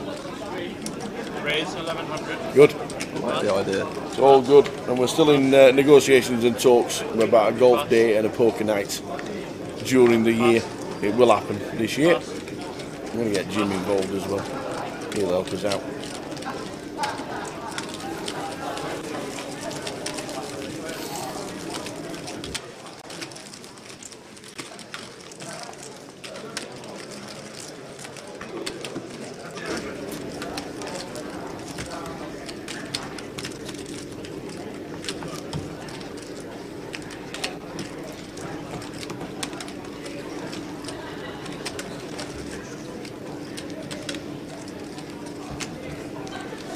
And 10 minutes left on the clock for level 7. That'll move us into level 8 all day. Pass. Pass. Pass.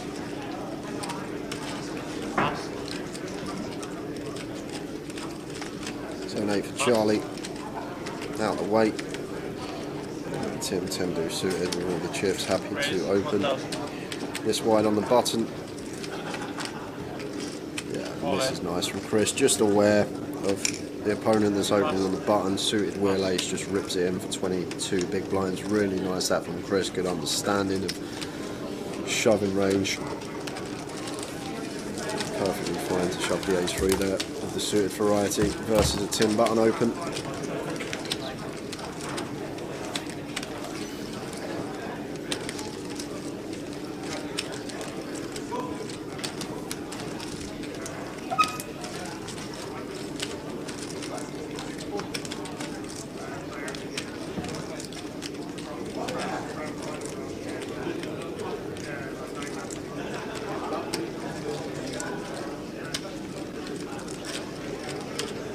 Pass.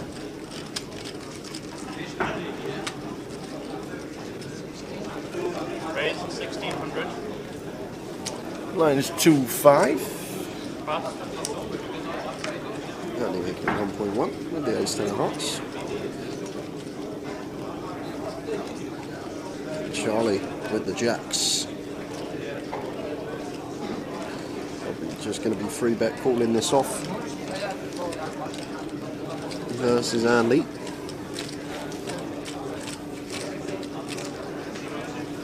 Obviously not folding, thinking about what option's going to be best for us, whether it's a flat or a free bet in this scenario with the jacks. I think because of Andy's stack size here, we're just going to be happy to free bet get this in versus Andy Bradshaw. Makes it 4k. And Tim out the way with the ace queen.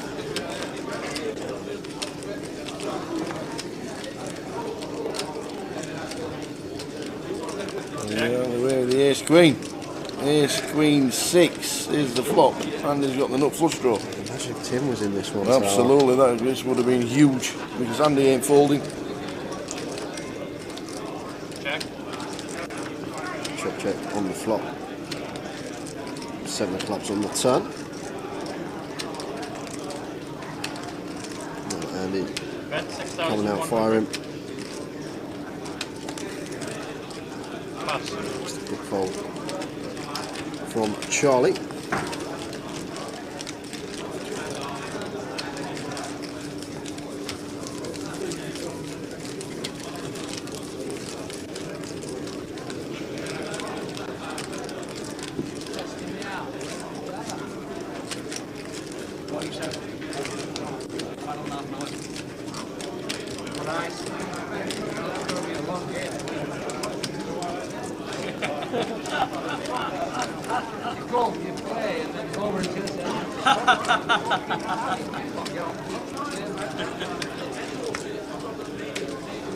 Pass.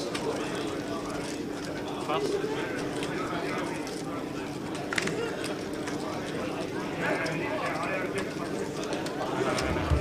No, I don't think so, Larry. I think once Andy opens under the gun and Charlie free bets +2. Yeah. Like the thing is, we can't cold call there as Tim because like Andy has a stack size where he can 4-bet rip, and then we have to fold the ace queen anyway. We're not closing the action, so perfectly fine to fold the ace queen there as Tim. Nothing wrong with it. You may think it's a bit too tight, but just because of the gun versus +2 dynamic and the stack sizes in question, just becomes a pretty trivial fold, and didn't even take more than a second to let it hit the muck. All spades, ace 9-3. Flopped flush for Dan. Yeah, going to get himself at least one paid. street. Yeah, probably more tower, probably more, because in the big blind he's going to have a wide range of hands here.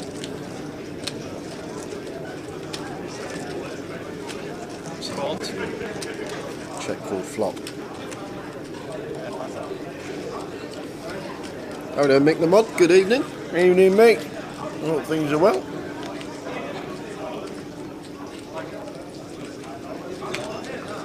Check.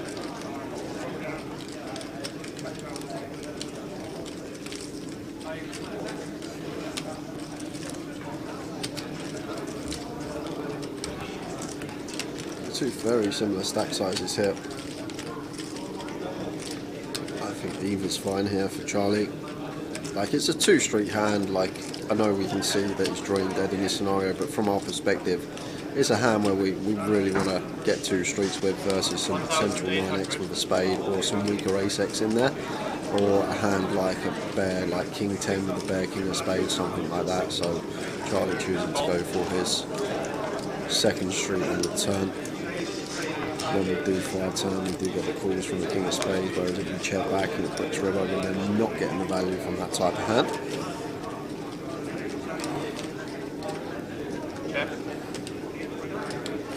Five of Spades rolls off, and this is just going to be a check now.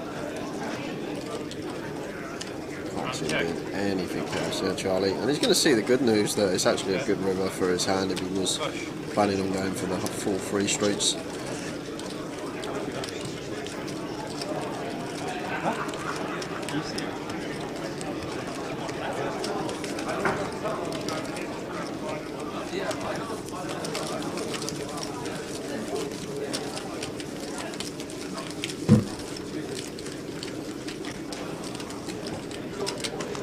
Incoming.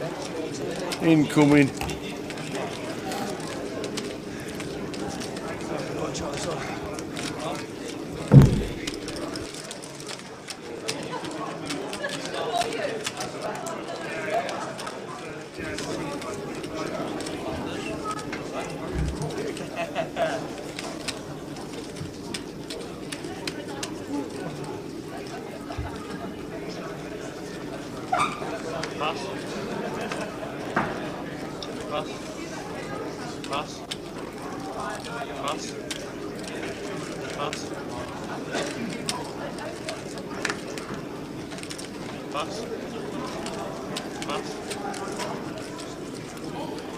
Ace 10 for Dan Blind and Blind here versus Andy Bradshaw. Raises it to 1.7. Nice big 3.5x sizing, what we always like to see these blind on blind confrontations. Andy happy to pill here with the 4-5 with position in this heads up coup.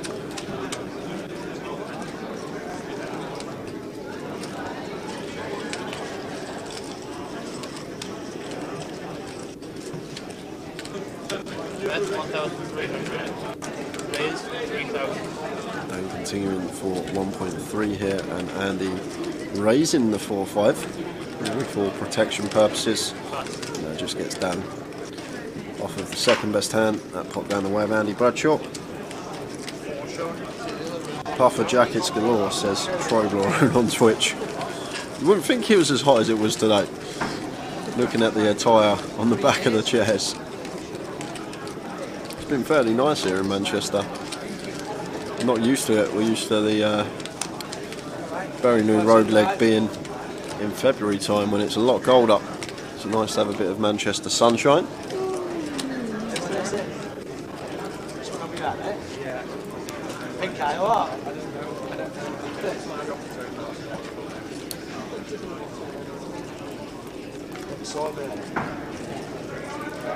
Charlie with the jacks. Opens under the gun to 1.1. Pass. Pass.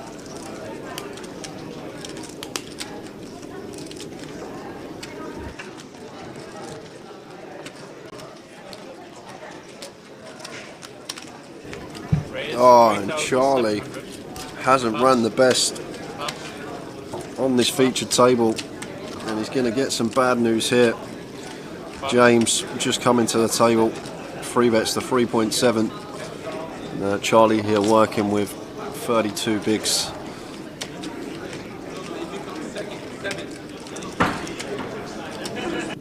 And like, do we ever get called off by 10s or 9s if we shove for our 32 bigs here?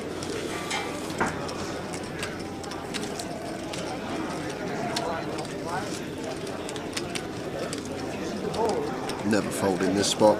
Just thinking whether to 4-bet or fold, and if we 4-bet, sizing wise, we need to go probably around 11k-ish, 10, 11k, so not going to leave ourselves 6k behind. So Charlie just weighing up his options here, whether he wants to shove or whether he wants to flat, and it's a well-timed flat from him because the shove would have got looked up instantly.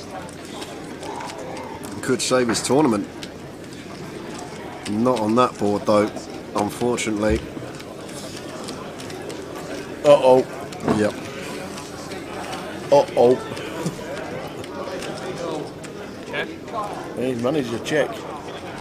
That's Charlie.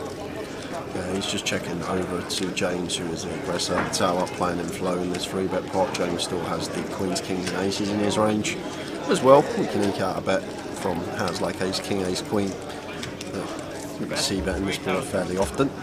3k into just shy of 9k, so just a bit more than third pot sizing choice from James. And Charlie here with the jacks, not going to be going anywhere. No. Thing is, if we call, we're literally going to have a 2 first pot bet behind. Could well be in on this flop.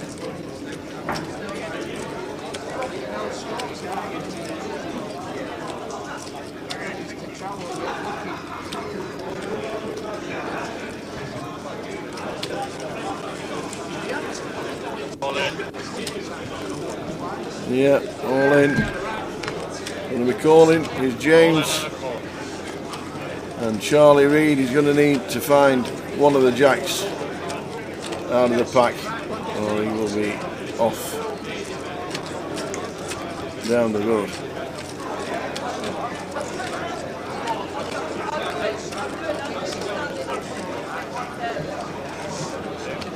Good.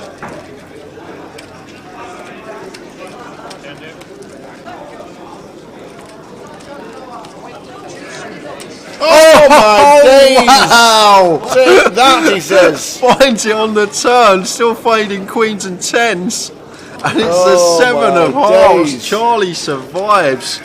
Binks the 2 outer on the turn, and James just coming to the table down to 6.3k, and Charlie back up to 36. 72 bigs, gone from 1 foot out the door to 72 big blinds. Jack on the turn for that man. Pretty sick one.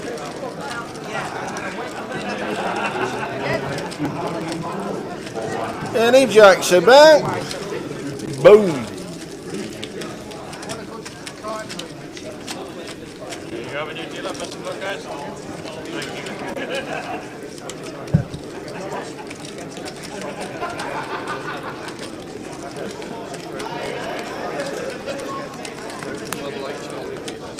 There it is, smiling now.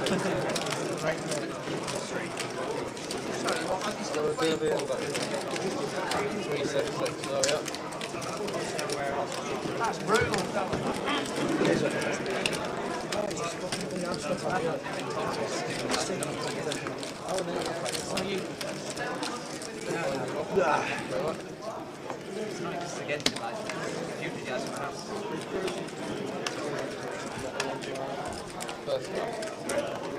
Where's to 1.2, yeah.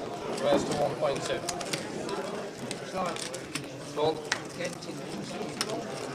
Fold.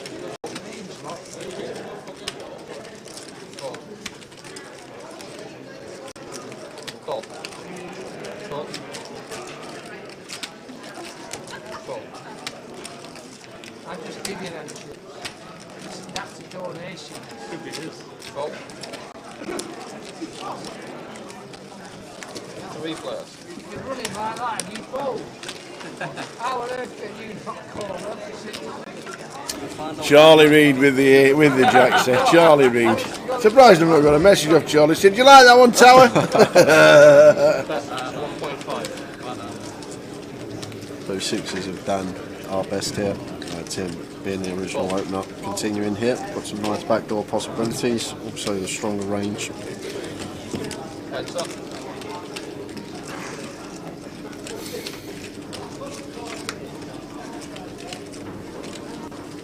Incoming double barrel tower.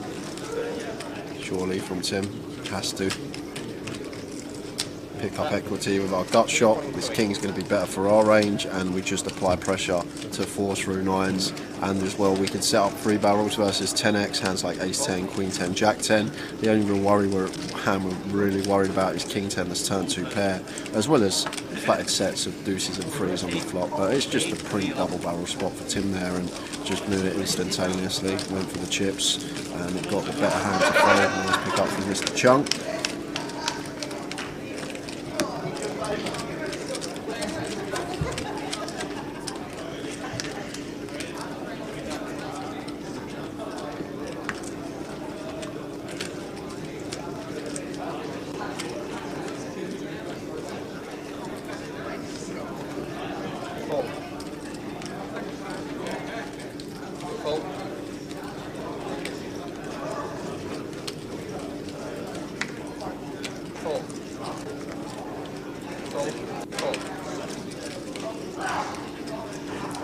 spades for Andy. Happy to open this, and the calf once folded too.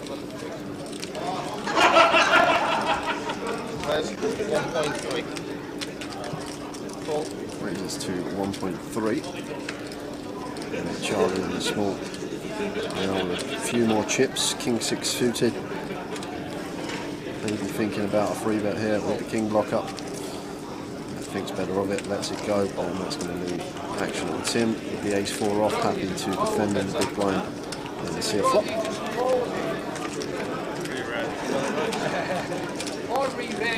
King 9 flop, King 10-9. Bradshaw should just be a check back fold. Tim will let this one go, and Andrew's going to take it with the 8 high.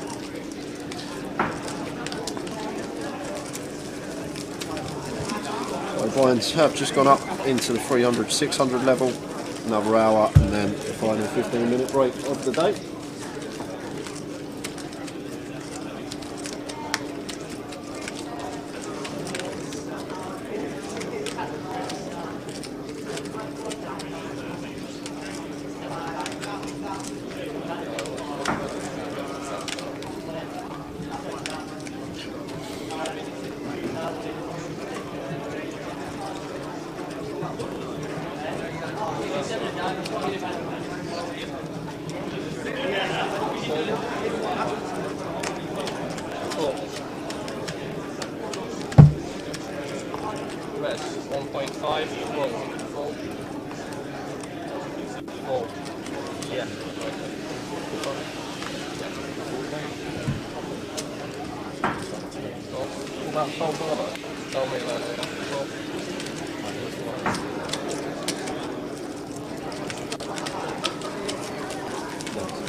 Meeting the mod trying to catch you out on the night bot. I know, I'm on point. I got in at 10 AM this morning, Mick, to do the commands. No, he didn't. Having that. How do you know I didn't come in at 10? Went back to the hotel. Hour and a half, 9. No, he weren't. No chance.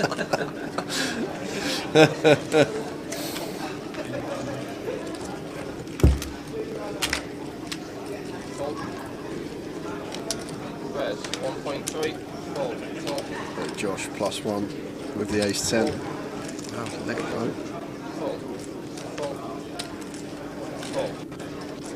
Okay, he hasn't let it go. Chips and cards in front of him. So Josh has opened here with ace 10. Yeah. And been called in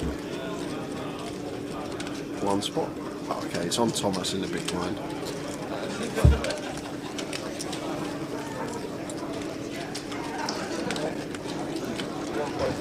So ace 10 for Josh, opening +1, and a defend from Thomas in the big blind with the 10-8, guys.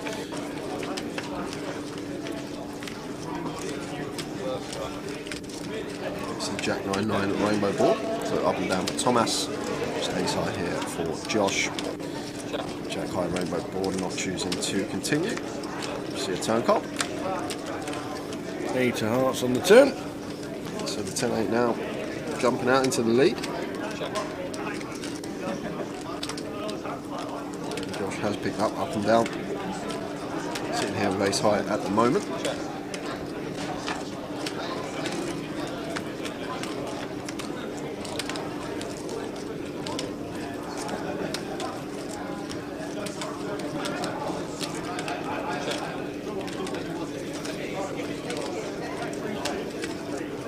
Looks like a king on the river.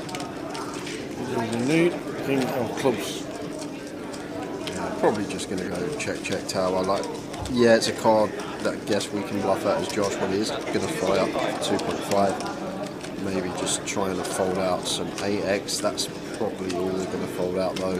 Jack X probably going to start leaving the turn. So maybe just targeting specifically an 8, and obviously all the hands are going to fold. That are going to fold anyway with beating.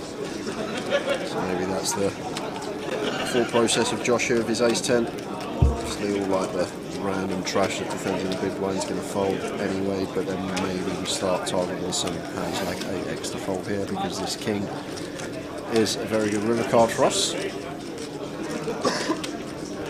Thomas, non-believer.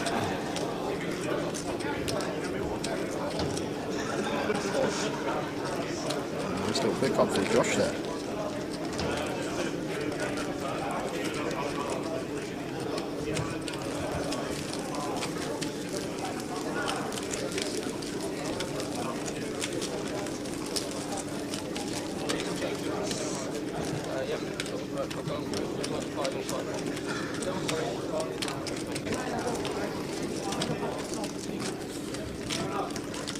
Make sure you give us a follow, guys, on social media. You can find us on Facebook and Twitter at Grosvenor Poker, and for all your live stream coverage /GUKPT on YouTube and Twitch. Hit the subscribe or follow button as well. Give us a like. Help us out. Maybe set the notifications on every time we are live streaming. You will get notified.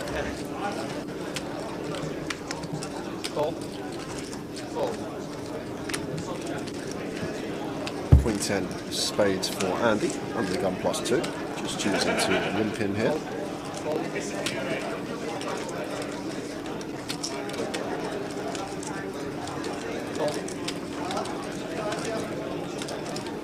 Of course, with the Queen Jack on the button, going to over limp, and James going to get a chance to check his option with the 6-3.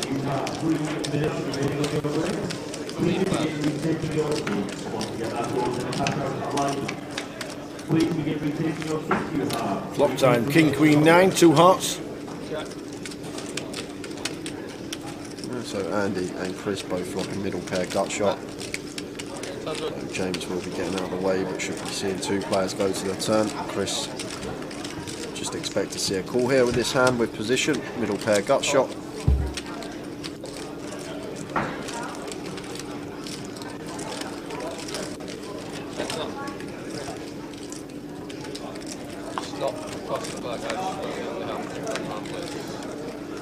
There's a 9 on the turn. Wow, Andy firing again. Thought this would be a card where we'd see Andy start checking, but he is only firing for 800 here, 800 into 4.3, so less than 20% pot turn bet here from Andy Bradshaw. They will chop this up most of the time.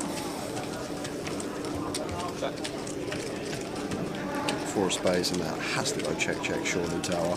Can't see either player looking for value with their hand. Andy has checked it over to Chris. Chris checks behind, and they're going to chop this one up. We are choppity chop.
Chris with ace jack of clubs in the cut-off.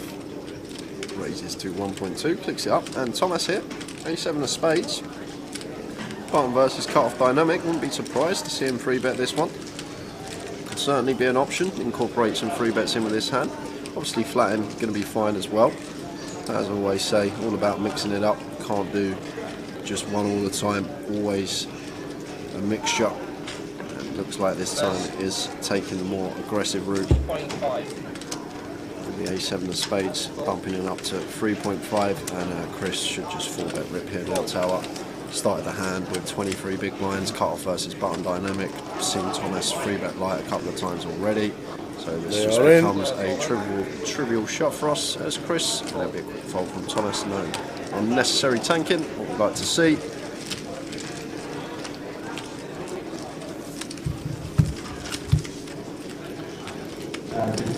Numbers good for day 1A of the GUKPT. Manchester calling. Berry New Road is the place. 3 cash tables running. 133 in the main and 68 in the satellite. All going well.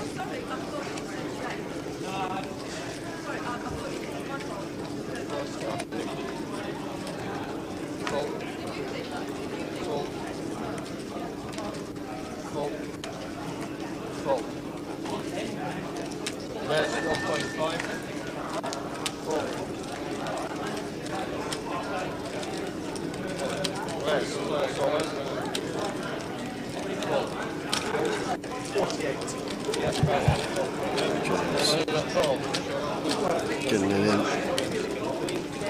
for his last 8 big blinds. Over the hijack open from Chris, and Chris has to call this off with a queen on the hearts, getting this price now after investing 2 bigs. And we're going to see he's in bad shape, and James going to be loving life here, just fading a 3 outer, potentially get back to half starting after having that brutal one versus Charlie about 10-15 minutes ago.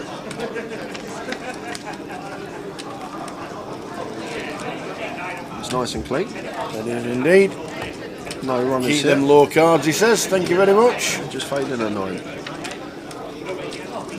Still just a 9. And here's the 9. 4 clubs, so the King Queen high is going to hold, and Jamie back to 11.1. Hiya Tim, we'll check Facebook. It's probably because it's we're live streaming, you're only allowed a certain amount of time, which I think is about 8 hours. So we'll check that for you, Tim, and get you straight back on Facebook. Once it's clicked and started again, it'll be up and running. They have laws about live streaming timage, and it's probably gone over it. So we'll get it sorted for you, Tim.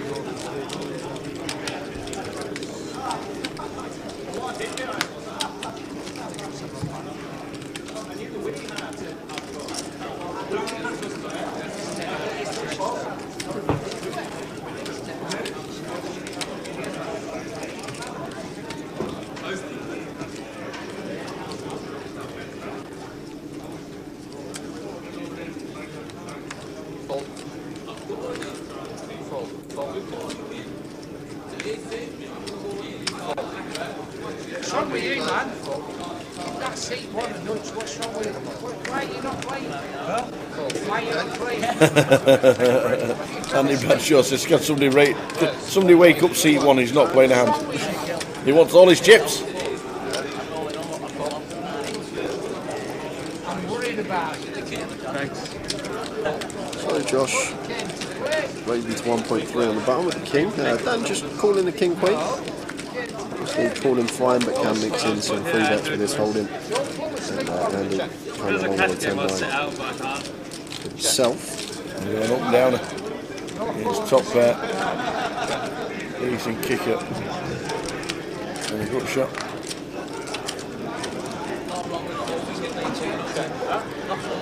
Should check to Josh. He will have the option to foul around. He's just going to come out firing himself here and potentially saving Josh the late C-bet here. 1.1 into 4.5 though. It's a 25% sizing choice from Andy Bradshaw. Well, the King 3 here, Josh. Quite an interesting one because we are getting this really attractive price. So thinking about potentially raising as a bluff.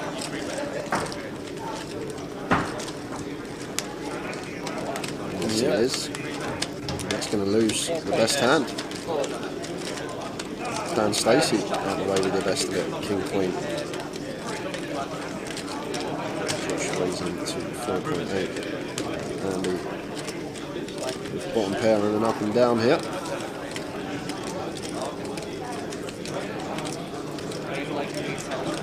So good, Josh is just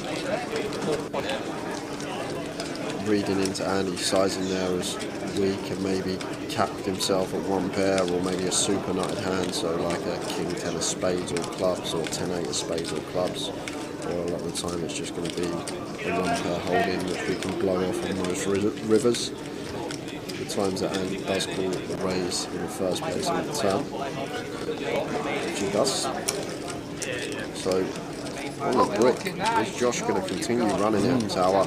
And I think Andy gave a lot away there about the strength of his hand at the time that he took Queen of Hearts on the river. And now this isn't the most attractive card to fire on tower, because there will be some Queen X out there, especially with the Queens on board, the Queen of Spades and Queen of Hearts. So Queen X of Clubs is going to be in there, which Andy's going to have every single one of those defending out the big blind, as well as some hands like Queen 10, even King Queen potentially with a gut shot to go with their pair. So it's a dicey river card to continue bluffing on. And I think we might see him shut down for that reason. I think if it was like an offsuit 7, 6, all the way down to deuce, we'd see him continue running it. But this is probably one of the most unattractive river cards to bluff on for us. But if he finds it here, fair play to him. Then there's an hour's check, and this shows the king high.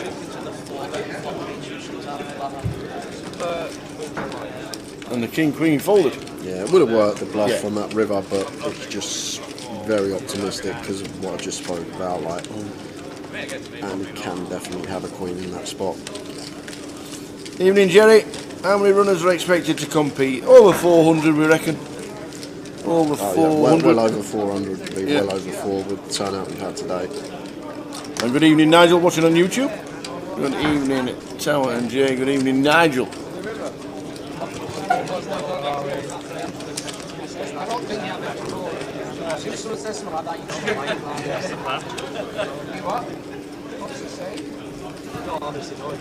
What you say? He said as soon as you said that, he obviously wasn't calling you.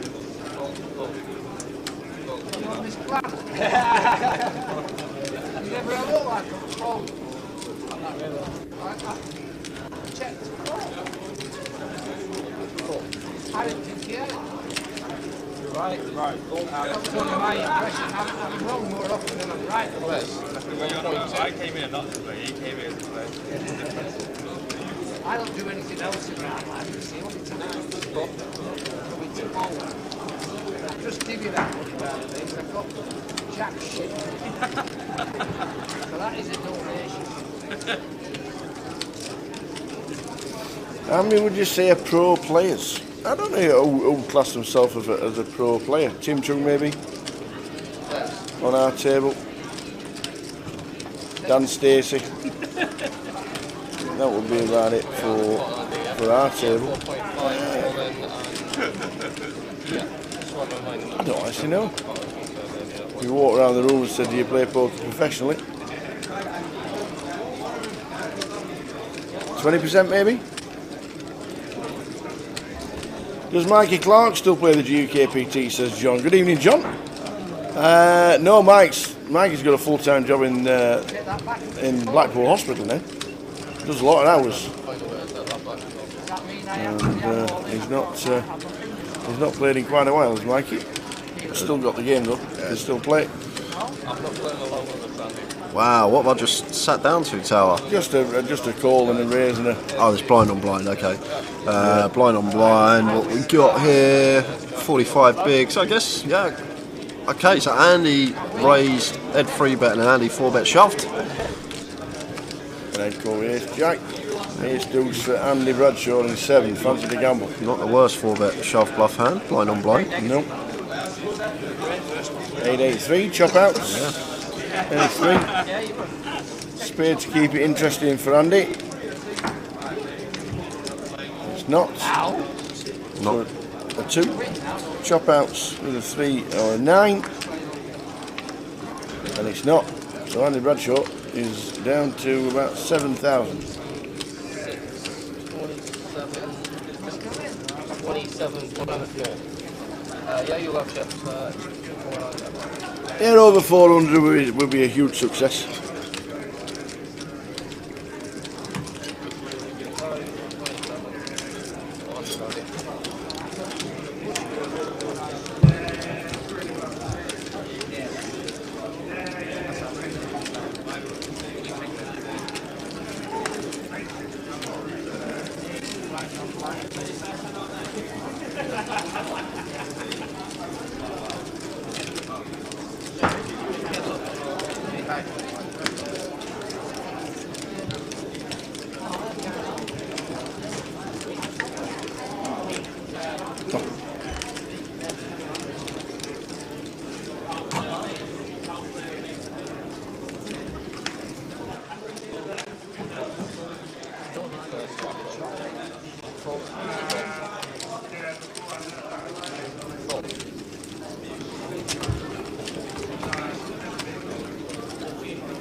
Pocket sevens for James off of 18 bigs. Just decides to shove.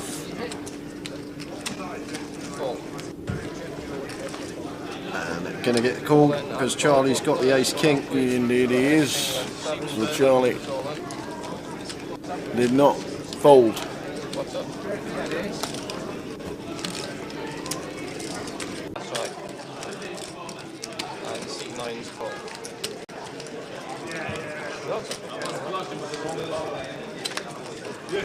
So Charlie's got ace king.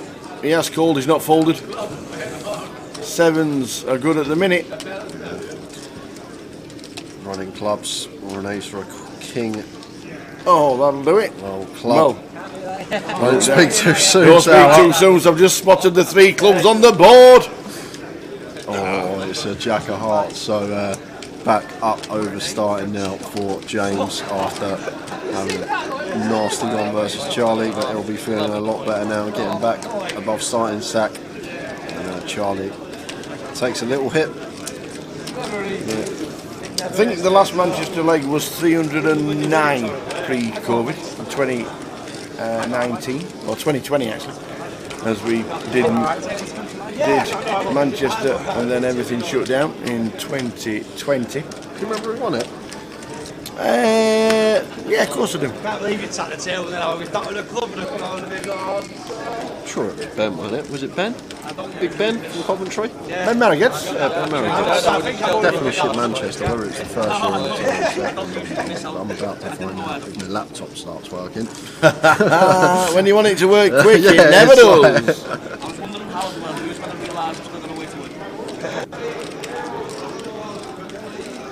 We're even though.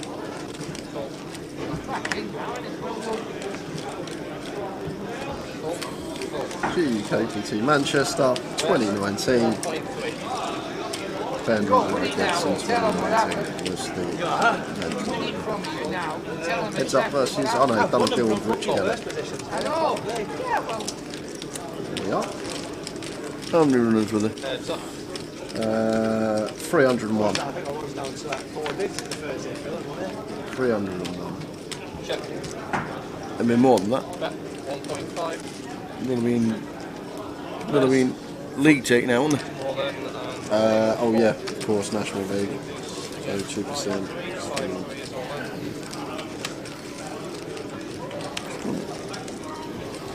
And I'll be lucky now if I lose. Come on. 2 hearts. Give him 2 hearts. I said 2 hearts. So the 3-5 hits the 3-5. Heart on the turn. We need to survive, missing a heart, a king, a 2. Whoosh. That was short stack, Mr. Andy Bradshaw doubles up with the 5-3. 5.5.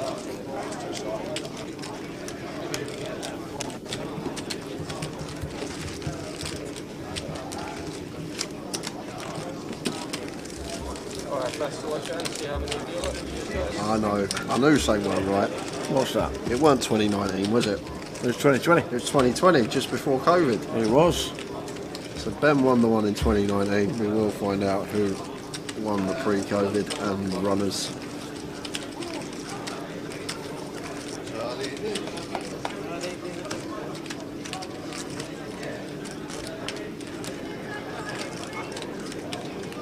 Ben Dobson. Ben Dobson. 317 entries we had Tower.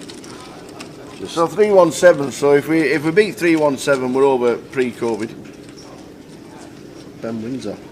Oh yeah, it was the Battle of the Bends. Yeah, Ben Windsor beat Ben Battle Dobson of the heads up. Bends. Weirdy was on the final table as well, wasn't he? Yeah, Wadey come fourth, Dean Perry in third, Gary Wilson, Justin Devonport, Rob Bickley. Some notables on the FT. But after jumping into the archives, back to the action as we've got half hour left on the clock before the end of the session. Take us into the final 15-minute break of the day.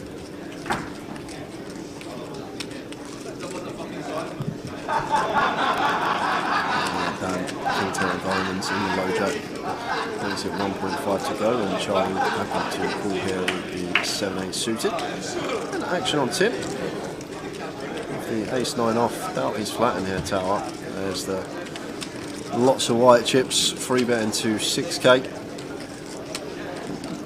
Action on Dan now, can't really do much, and really nice stack sizes to attack those sort of 25-30 big blind stack remits. Going to have a tough time once we do free bet to that size of PLN. It's just going to put them in that remit of 4-bet rip or fold, and a lot of the time that is the result that you're going to get. The cards are just going to hit the muck, and Tim in cruise control at the moment, playing very well. Definitely brought A game today.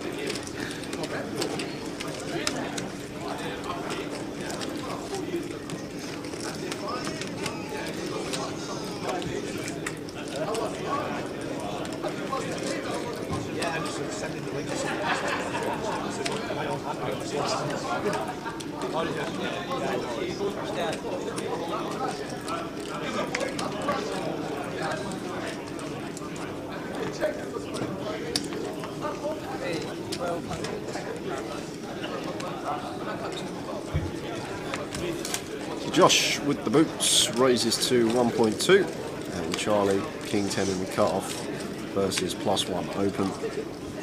This is probably just going to hit them up. Are you thinking about a light free bet perhaps? Yes. The timing not the best here. No, unfortunately. Oh, is Tim going to call 4? The thing is, if Tim call 4's here, what, he'll make it around 10k, and then Josh. Oh wow. Yep. What a life for Josh. Literally, you open aces +1, it's gone 3-bet, 4-bet, and you're just sitting there with the boots, loving life, cartwheels in your head. Trying to slow it down. The heart's not pounding, honest.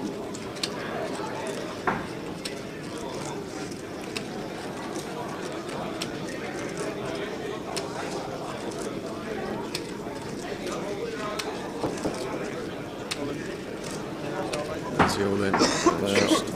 Yeah, so Tim made it a size where Kev fold to the rip from Josh.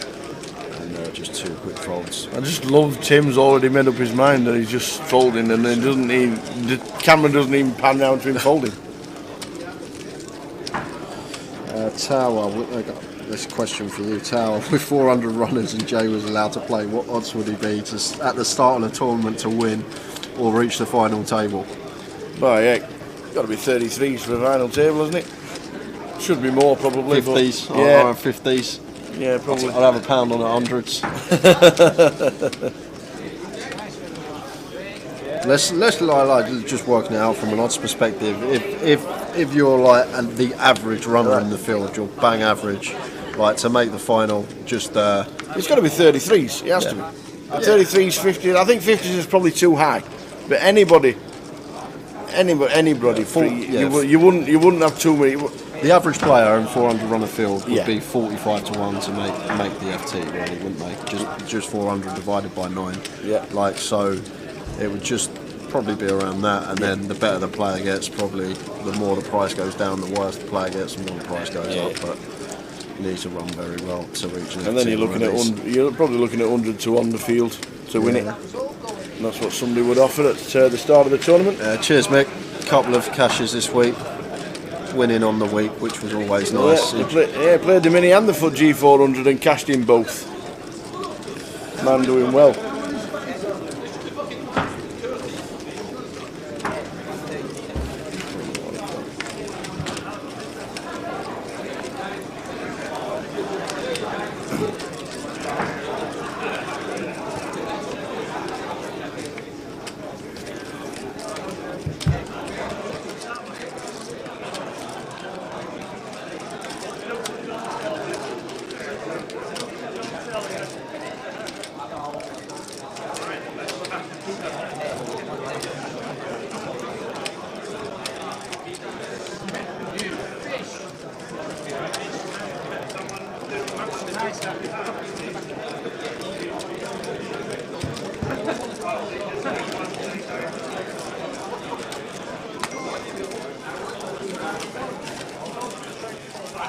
like 4 times and never won. They're not one there. The Devils and this. Cardsmith, WSOP this year, Yes. getting there back end of June, coming back around I think 17th of July. I'm working. I'm going to be playing saying. WSOP main. I'm going to play the Mystery Bounty, the 1 million bounty event. Oh, please. And then I'm going to probably... You know, if you do a mystery bounty and we're working, can you FaceTime me? Yeah. I could Please. I could do, yeah. Please FaceTime me. And do it live. Yeah, definitely do that. And if it's the mill ball, I'm on my way. Jim can commentate, I'm off. But then probably going to play a few like 1Ks, 3Ks, like PLO. Do you know how many events there are after the World Series main events this year? Quite a lot this year. 18. It's not usually that many. 18. After the main event. The main event's like the main event. There's 18 bracelet events after the main event. It's unbelievable. And of course it's changed and moved to the new Horseshoe, which is on the old Bally's, as it's going to be renamed, and the Paris Casino on the Strip, which I think is going to make the Strip really busy.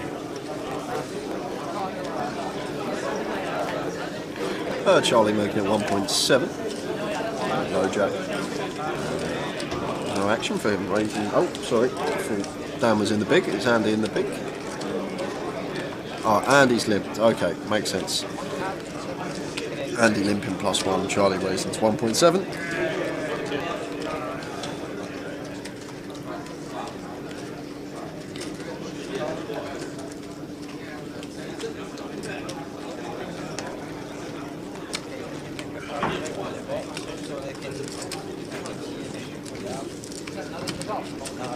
Oh, you're going to be 7.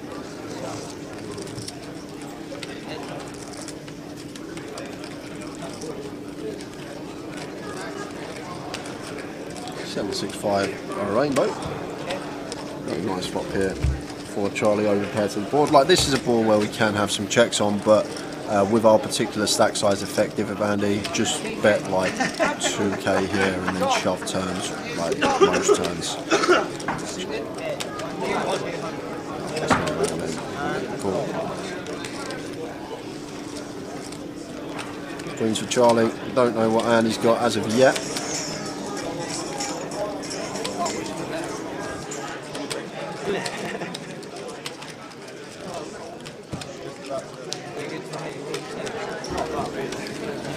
All in on a call, Andy with the 6-4. That's not the best of cards. Takes away some outs. It does. So 3, 8 or 6 needed to survive. That's not. 4 comes but doesn't. That is ill. That is ill for Andy Bradshaw. He's on his way, he's just ringing up. Tom, I've just been eliminated. Pairs the board, ruins me. Yep. Oh man. Took some outs away, and one of the outs he took away hit. Unlucky brothers. Andy Bradshaw heading for the exit. Charlie Reid takes his chips off him. Takes his drink. The brothers. See you later, guys. All the best. Top the table. Ta-ra, lad. Andy Bradshaw.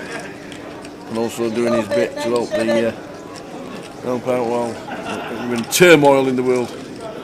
Good lad, Andy Bradshaw. If he gets back in, we'll wish him good luck.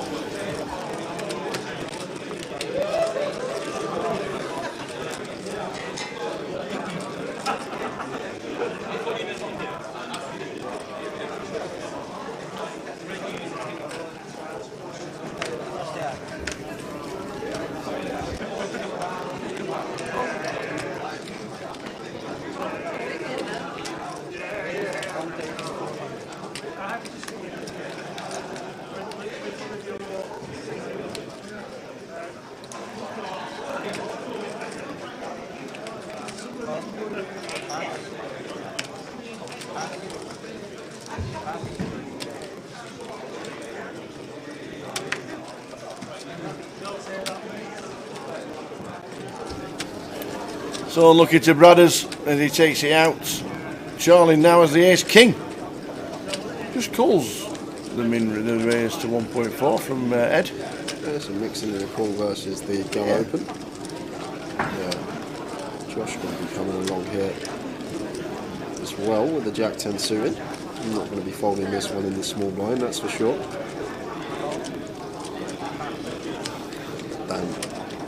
Stacey out the way in the big blind. So we've got four-way action here and four legitimate holdings.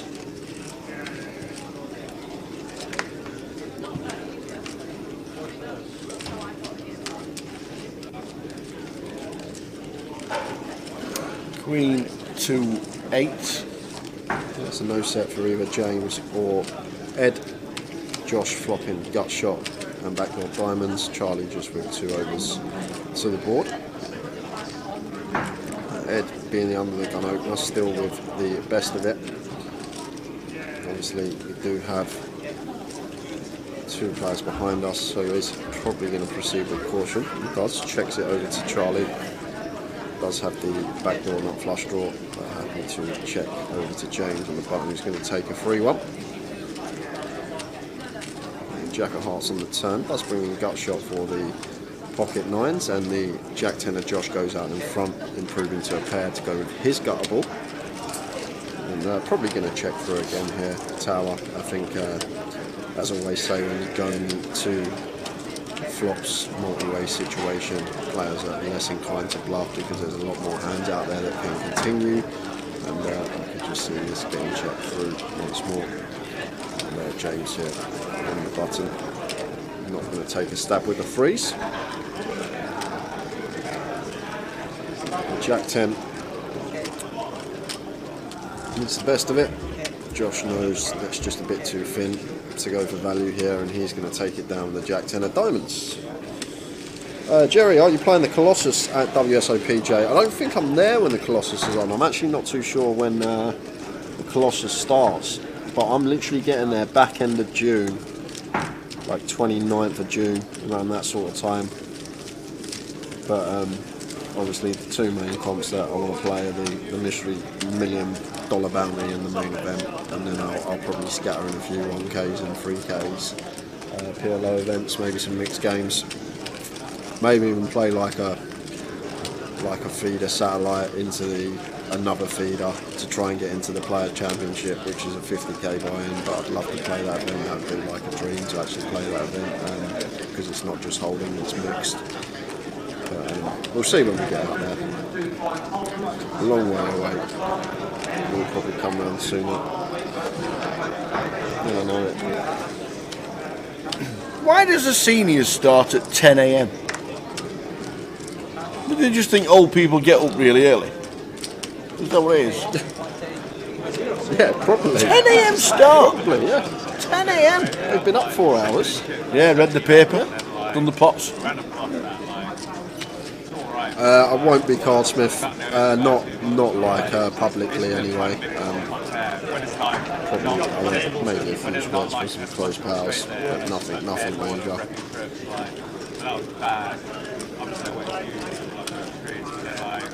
Yeah, one day, like people say about playing the main event in 10k, like that's the dream. But one day to maybe be able to play probably won't be this year unless I'm very good in satellites or out there. But to be able to play that one day, that would be dream of mine.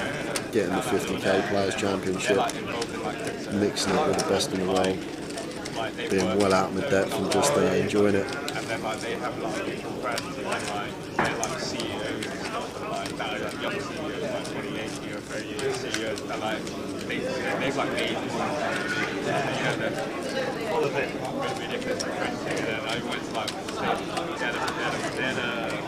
they're the penthouse, like they're staying in, like not even straight out like 11. We have 15 minutes to go for the session. See if I was just busting the satellite online with Kings.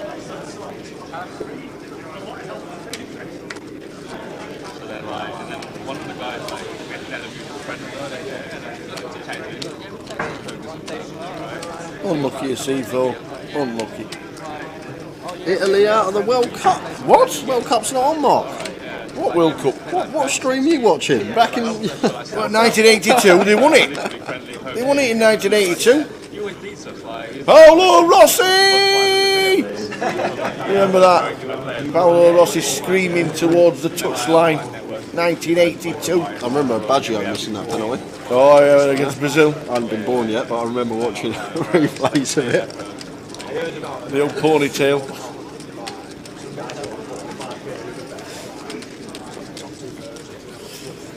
open from Josh. Dan just flattening the suited king queen with position. 10-6-6 rainbow the board. And Josh mixing in a check here. Top pair.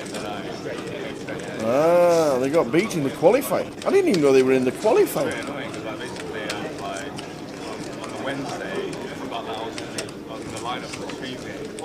Italy won the World Cup in 1982.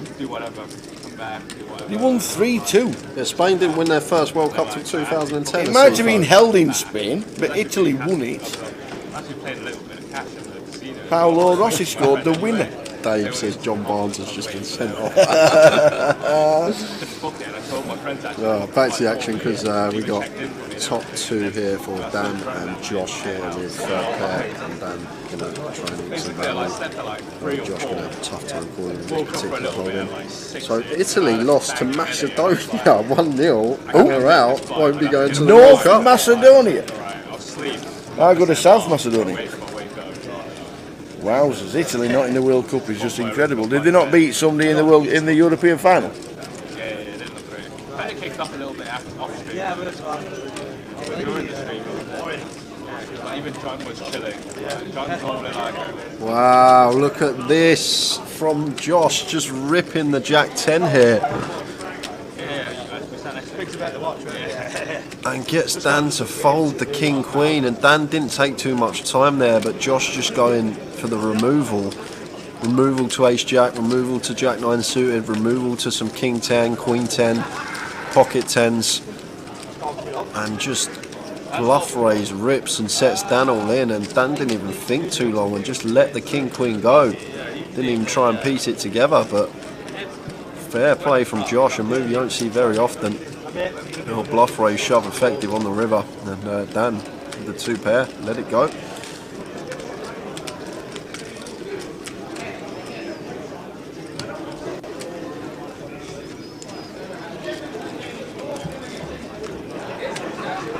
So no Italy in the World Cup. I did wonder why there was a break in football. I had no idea why. Has that ever happened before? What? The Euro winners not winning the World Cup. Who won the last World Cup? Was it France? Yeah. Got to remember Kieran Trippier's free kick in the semis versus Croatia, and then we went 1-0 up and then lost 2-1. Then we had Croatia and France in the final. Oh, right. Oh, yeah. Hiya, Joseph. Yeah, no, I know the senior starts at 1 o'clock on Sunday here. We were at that time we were talking about the World Series of Poker in Las Vegas. The seniors, for some reason, starts at 10 a.m. and we just wanted to know why. Because that's early.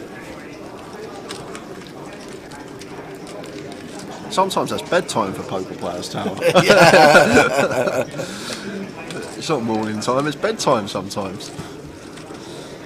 So we've got Ed opening 9-8 suited.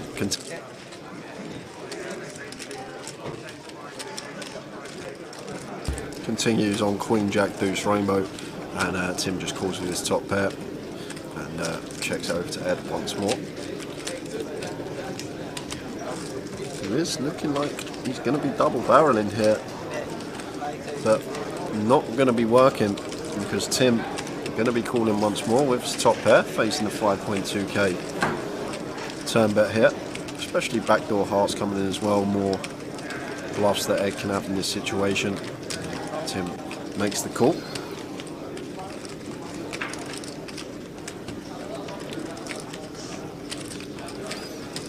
Four of hearts on the river.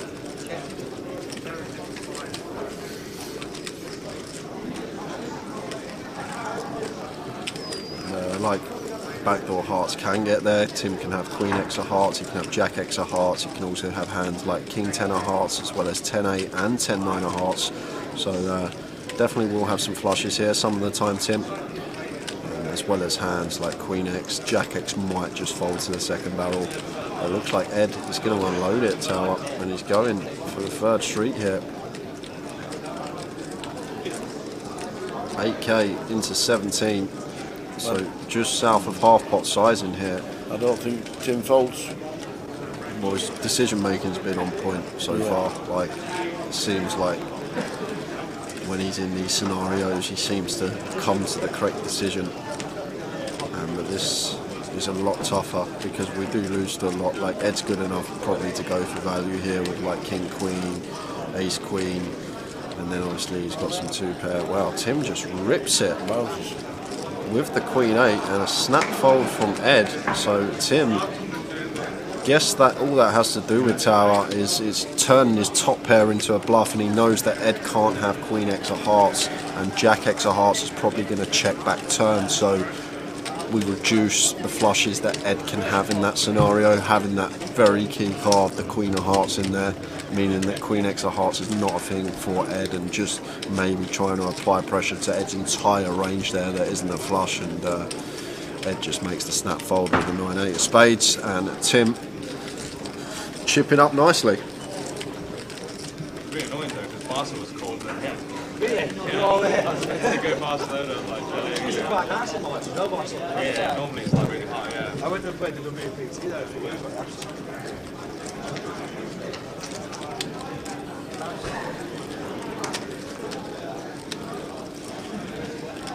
Yeah, last time I went was GUKPT as well, 2017. That was when they had that terrorist attack. Yeah. Literally, it's like round the corner from where everyone was staying. So it's like a lot of people got killed. No, it was during Egypt. It was just before the main, like, it was like. The red raising up to 1.4. Last 10 minutes of this session.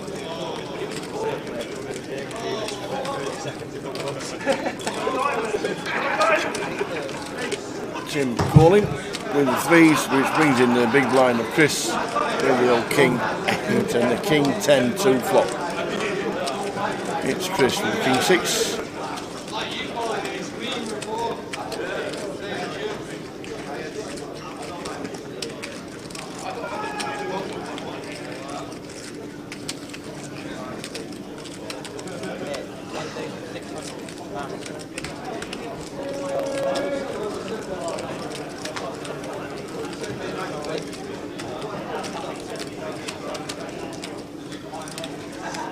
So Chris just shoving over Ed to continue with his top pair, gets it through. Asifo, who is Pineapple Crush on Grosvenor? I have no idea. I think it's Brad Simpson. No, he's not that good. I don't know who it is, Asifo.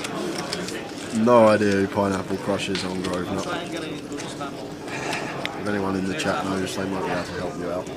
Fourth time. I've left you two earlier. Next one tonight, everyone on the TV then. Well, you can check the league. Yeah, and see if league. Pineapple Crush is on the is in the league. Start tower. I'm gonna have a look myself. See who's been wrecking Asifo. I know, yeah. With the ace 10. Traumatised him. Kind of crying for it, just come and settle the flop for me, so I'm going to way out. Yeah, so it just comes here so you can just get rid of it. I didn't really have to, I can't start flop. No, they hadn't played it, so probably free as well.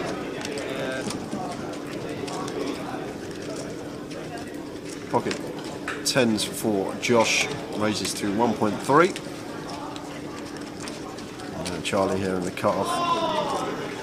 Just happy to call the suited King Queen.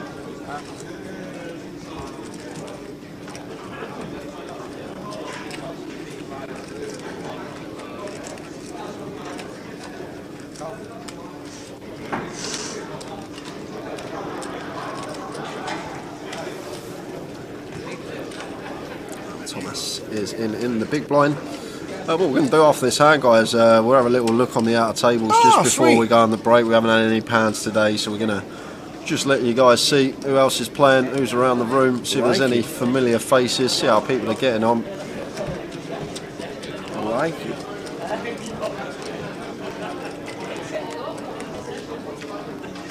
So he checks through on the flop, 8 of diamonds on the turn.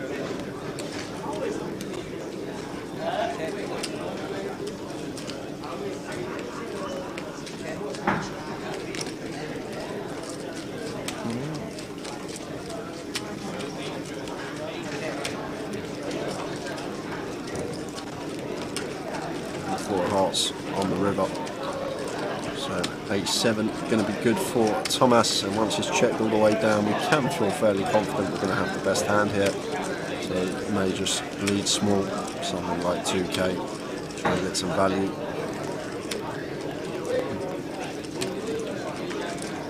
1.8, like the size and choice. Now Josh in a bit of a predicament with the 10s.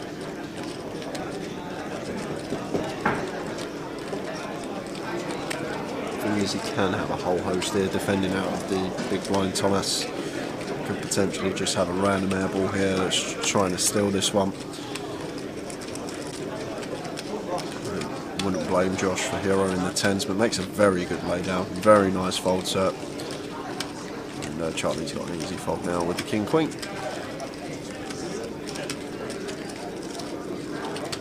I hope Charlie's got an easy fold with the king queen. Thinking about hero and the king high. I guess you don't expect him to ever bluff with better. Just 4x or 6x would take their showdown probably. So maybe Charlie thinking Thomas needs an ace or better here to bluff to bet this one for value. I just think we're way too far down to be hero in this spot as Charlie, but he is going to find the hero with king high, and he's going to get the bad news that Thomas with a nice value bet. Let's have a little look, Tara, who we got out in the field. There he is, National League. Boom, boom, boom, top of the leaderboard. Yep. Mr. Matt Davenport. That's what time it was after the dinner break. Turned up after the dinner break. Come whizzing round. Jack Oliver. J.O. in the mix. Oi, oi. Third in the WSOP for $3 million a few months back. Jack, he's here in Manchester. There he is, the Mad Turk. Saw him bust earlier on the featured table. He's back in the mix. There's Span. Span's got over 100k, Tower. Well over 100k there for Span. There's Leon Campbell. All my arms, all my neck. Who is also on his second bullet, I believe. Indeed. Mitch Johnson, who we saw on our cash game stream last night. Thanks for that, Mr. PK. 3 minutes left at this level. Wacky Jackson's in the building. Jason, how you doing, pal? How you doing, Jason? How are things?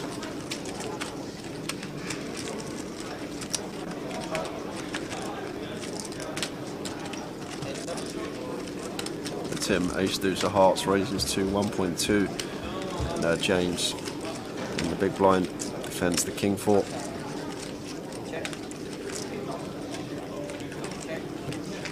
Tim not choosing to continue on the king 10-9 rainbow board. 5 of spades on the turn. And James checking once more. I will know Tim will have some checks here with like king queen, king jack, those type of holdings. And as well, we also can get this to happen. We can induce from our opponent Tim firing for 4k into 3.3. Wow, really surprised to see that though, Tower, from James. Just what a flat there. Keep Tim's bluffs in. Yeah. Like we only get calls from hands that we're behind, and we just fold out worse. We want to potentially keep Tim firing away, try and catch a river bet from him as well. Yeah, we can nick the 4k, but I just think that's one of the scenarios where we want to be flatting, just keep the bluffs in of our opponent. When we do shove, we're only getting the action from better hands, but does take it down nonetheless.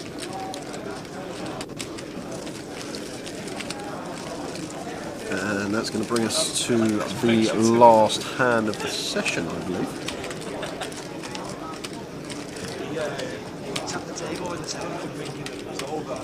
No, go, this club jet!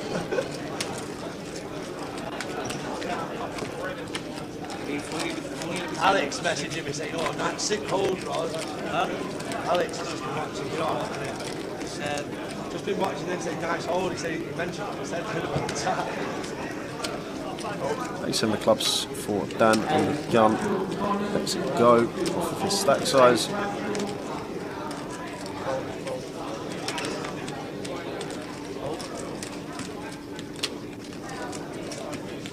Might squeeze one more in if this one doesn't go to a flop. We'll chuck the comms down on anyway for the last hand. Potentially ace queen of hearts. for Thomas on the button, raising to 1.3, and Josh in the big blind here with the Jack 5 offsuit, happy to defend, which means this will be the last hand of the session, unless it quickly goes check that fold. It won't. Don't do it. Don't do it. We need 15 minutes and then a coffee. We need a wee. Go. So board of 9-6-3. It's done now, Tower. Is it done? Louis said to me yesterday, once there's 15 seconds on the clock, that's it. I won't get the referee. Oh, right. So Okay. I like it. this will be it, whatever happens. And Louis does try. Yeah, he does. He does try to be fair. Jack 5 here for Josh. Does have some plausible backdoors with this particular holding. He's actually going to choose to check raise here. Got some moves about him, Josh. Like it. Got the overcard, got some plausible backdoors. We've also got some 2 pairs in our range that our opponent shouldn't really have too much of. Guess he will still open 9-6 suited, 6-3 suited on the button. But we're still going to have the 6-3 off, the 9-6 off. So Thomas just getting out of the way. Well done, Josh. Full break for us, Tower. We'll be back at 10:15, about 17-18 past, guys. We might pop back a little bit earlier, but 15-minute break. New table when we return for the final session of the day. See you then. And I remember the next day, before that tournament started, that I'd won the event the night before. And, you know, if you want to throw in there, I'd won 2 events on that day, so it was pretty cool. But yeah, 2 bracelets in one day. And then I had the chip lead in the main event when I completely fell apart. And that's on me. I mean, I was running good. I was playing great. And the next thing you know, I kind of threw it away. I think it was too much for someone to handle 3 bracelets and the main event.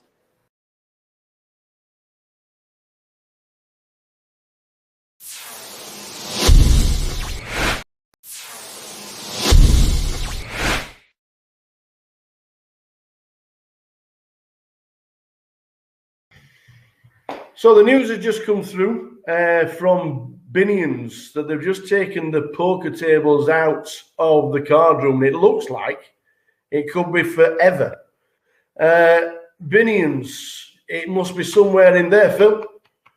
Yeah, I mean, you know, Binions is just such a classic poker, you know, it's just, there's so much history there.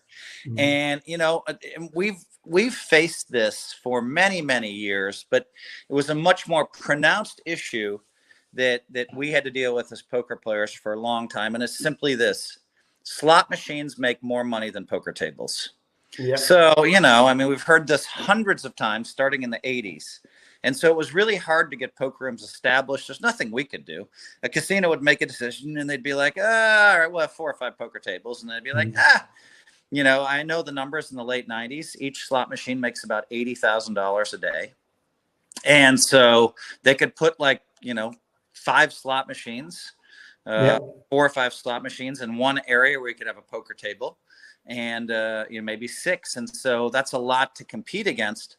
And so, you know, when poker broke out and everybody demanded tables and everybody, when it got really hot, I thought that, you know, we wouldn't be facing things like this in the future. But, you know, listen, I can't blame Binions because, you know, I mean, it's really hard to have a 9-handed game that you can actually rake right now.